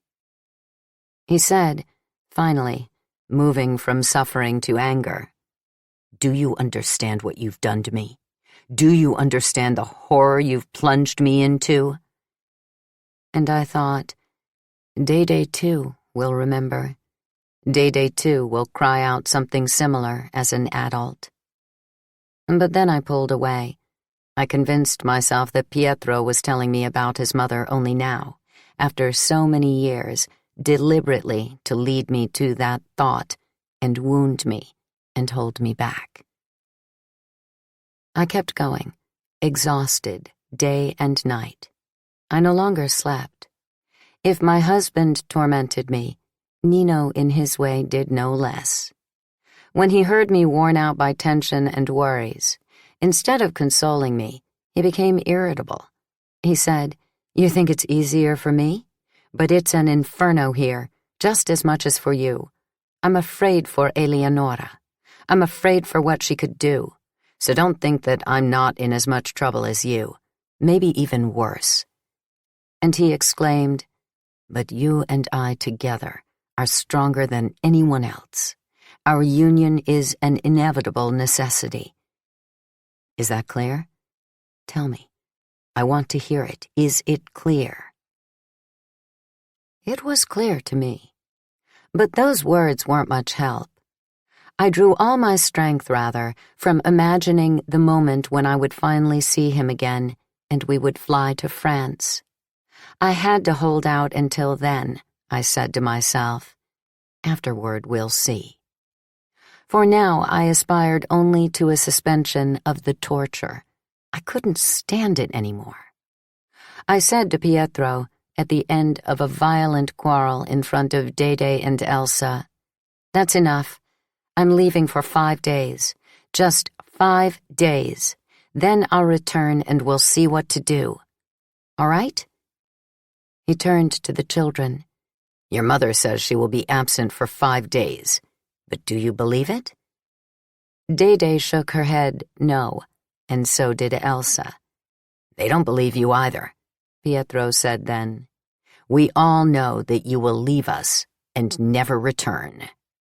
And meanwhile, as if by an agreed-on signal, both Dede and Elsa hurled themselves at me, throwing their arms around my legs, begging me not to leave, to stay with them. I couldn't bear it. I knelt down. I held them around the waist. I said, "All right, I won't go. You are my children. I'll stay with you." Those words calmed them. Slowly, Pietro, too, calmed down. I went to my room. Oh, God, how out of order everything was. They, I, the world around us. A truce was possible only by telling lies. It was only a couple of days until the departure. I wrote first a long letter to Pietro, then a short one to Dede with instructions to read it to Elsa. I packed a suitcase. I put it in the guest room, under the bed. I bought all sorts of things. I loaded the refrigerator. I prepared for lunch and dinner the dishes that Pietro loved, and he ate gratefully. The children, relieved, began again to fight about everything. 122. Nino, meanwhile, now that the day of departure was approaching, had stopped calling. I tried to call him, hoping that Eleonora wouldn't answer. The maid answered, and at the moment I felt relieved. I asked for Professor Sarratore. The answer was sharp and hostile. "I'll give you the signora." I hung up. I waited. I hoped that the telephone call would become an occasion for a fight between husband and wife, and Nino would find out that I was looking for him. Minutes later, the phone rang. I rushed to answer. I was sure it was him. Instead, it was Lila. We hadn't talked for a long time, and I didn't feel like talking to her. Her voice annoyed me. In that phase, even just her name, as soon as it passed through my mind, serpent-like, confused me, sapped my strength. And then it wasn't a good moment to talk. If Nino had telephoned, he would find the line busy, and communication was already very difficult. "Can I call you back?" I asked. "Are you busy?" "A little." She ignored my request. As usual, it seemed to her that she could enter and leave my life without any worries, as if we were still a single thing, and there was no need to ask, "How are you? How are things? Am I disturbing you?" She said in a weary tone that she had just heard some terrible news. The mother of the Soladas had been murdered. She spoke slowly, attentive to every word, and I listened without interrupting. And the words drew behind them, as if in a procession, the loan shark all dressed up, sitting at the newlyweds' table at Lila and Stefano's wedding. The haunted woman who had opened the door when I was looking for Michele. The shadow woman of our childhood who had stabbed Don Achille. The old woman who had a fake flower in her hair and fanned herself with a blue fan, as she said, bewildered, I'm hot. Aren't you too? But I felt no emotion, even when Lila mentioned the rumors that had reached her, and she listed them in her efficient way.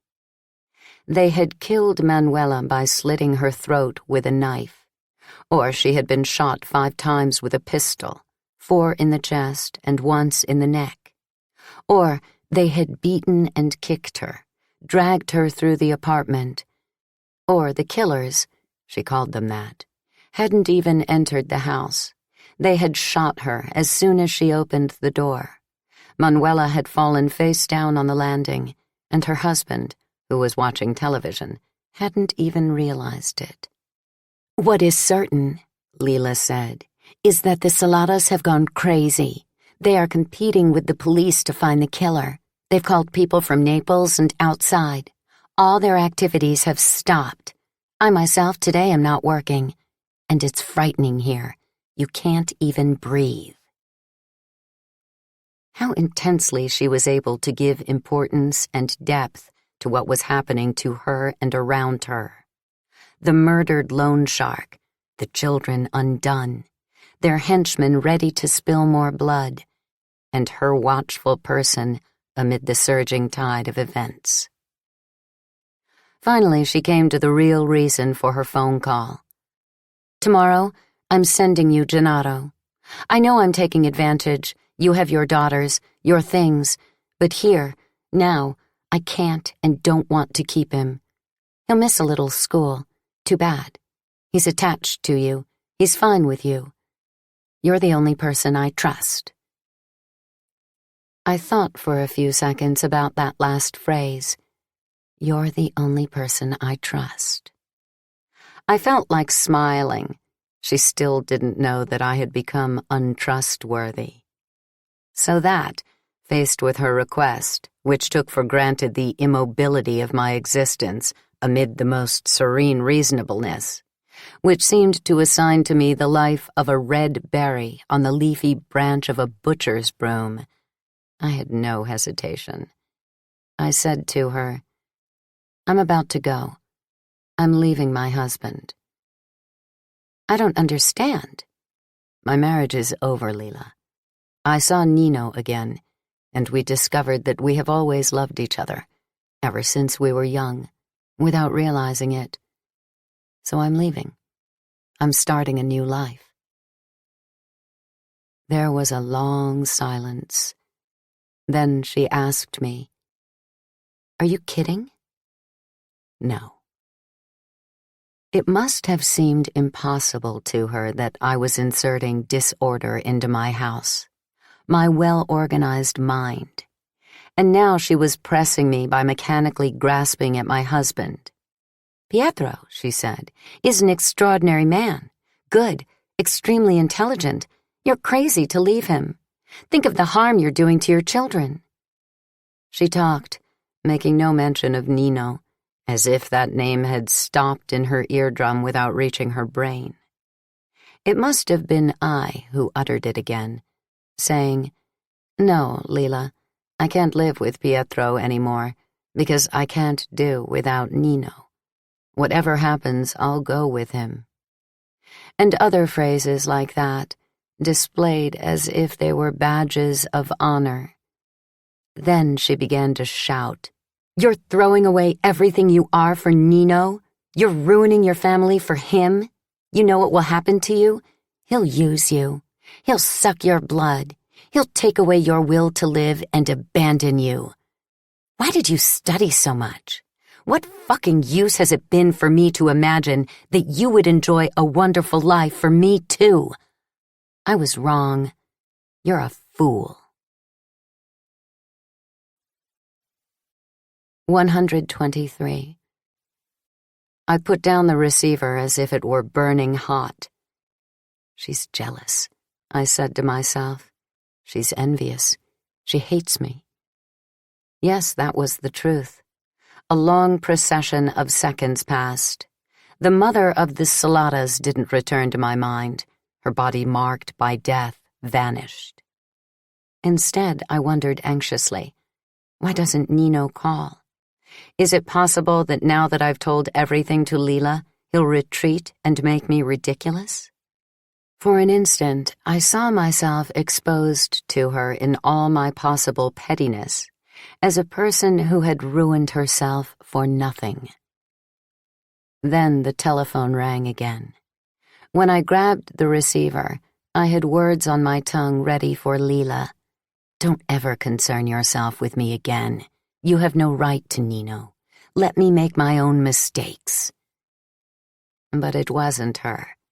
It was Nino, and I overwhelmed him with broken phrases, happy to hear him. I told him how things had been arranged with Pietro and the children. I told him that it was impossible to reach an agreement with calm and reason. I told him that I had packed my suitcase and couldn't wait to hold him. He told me of furious quarrels with his wife. The last hours had been intolerable. He whispered, "Even though I'm very frightened, I can't think of my life without you." The next day, while Pietro was at the university, I asked the neighbor if she would keep Dede and Elsa for a few hours. I put on the kitchen table the letters I had written, and I left. I thought, something great is happening that will dissolve the old way of living entirely, and I'm part of that dissolution. I joined Nino in Rome. We met in a hotel near the station. Holding him tight, I said to myself, I'll never get used to that nervous body. It's a constant surprise. Long bones, skin with an exciting smell, a mass, a force, a mobility completely different from what Pietro is, the habits we had. The next morning, for the first time in my life, I boarded an airplane. I didn't know how to fasten my seatbelt. Nino helped me. How thrilling it was to squeeze his hand while the sound of the engines grew louder, louder and louder, and the plane began its takeoff. How exciting it was to lift off from the ground with a jerk and see the houses that became parallelepipeds, and the streets that changed into strips, and the countryside that was reduced to a green patch, and the sea that inclined like a compact paving stone, and the clouds that fell below in a landslide of soft rocks, and the anguish, the pain, the very happiness that became part of a unique, luminous motion. It seemed to me that flying subjected everything to a process of simplification. And I sighed. I tried to lose myself. Every so often I asked Nino, "Are you happy?" And he nodded, yes, kissed me. At times, I had the impression that the floor under my feet, the only surface I could count on, was trembling.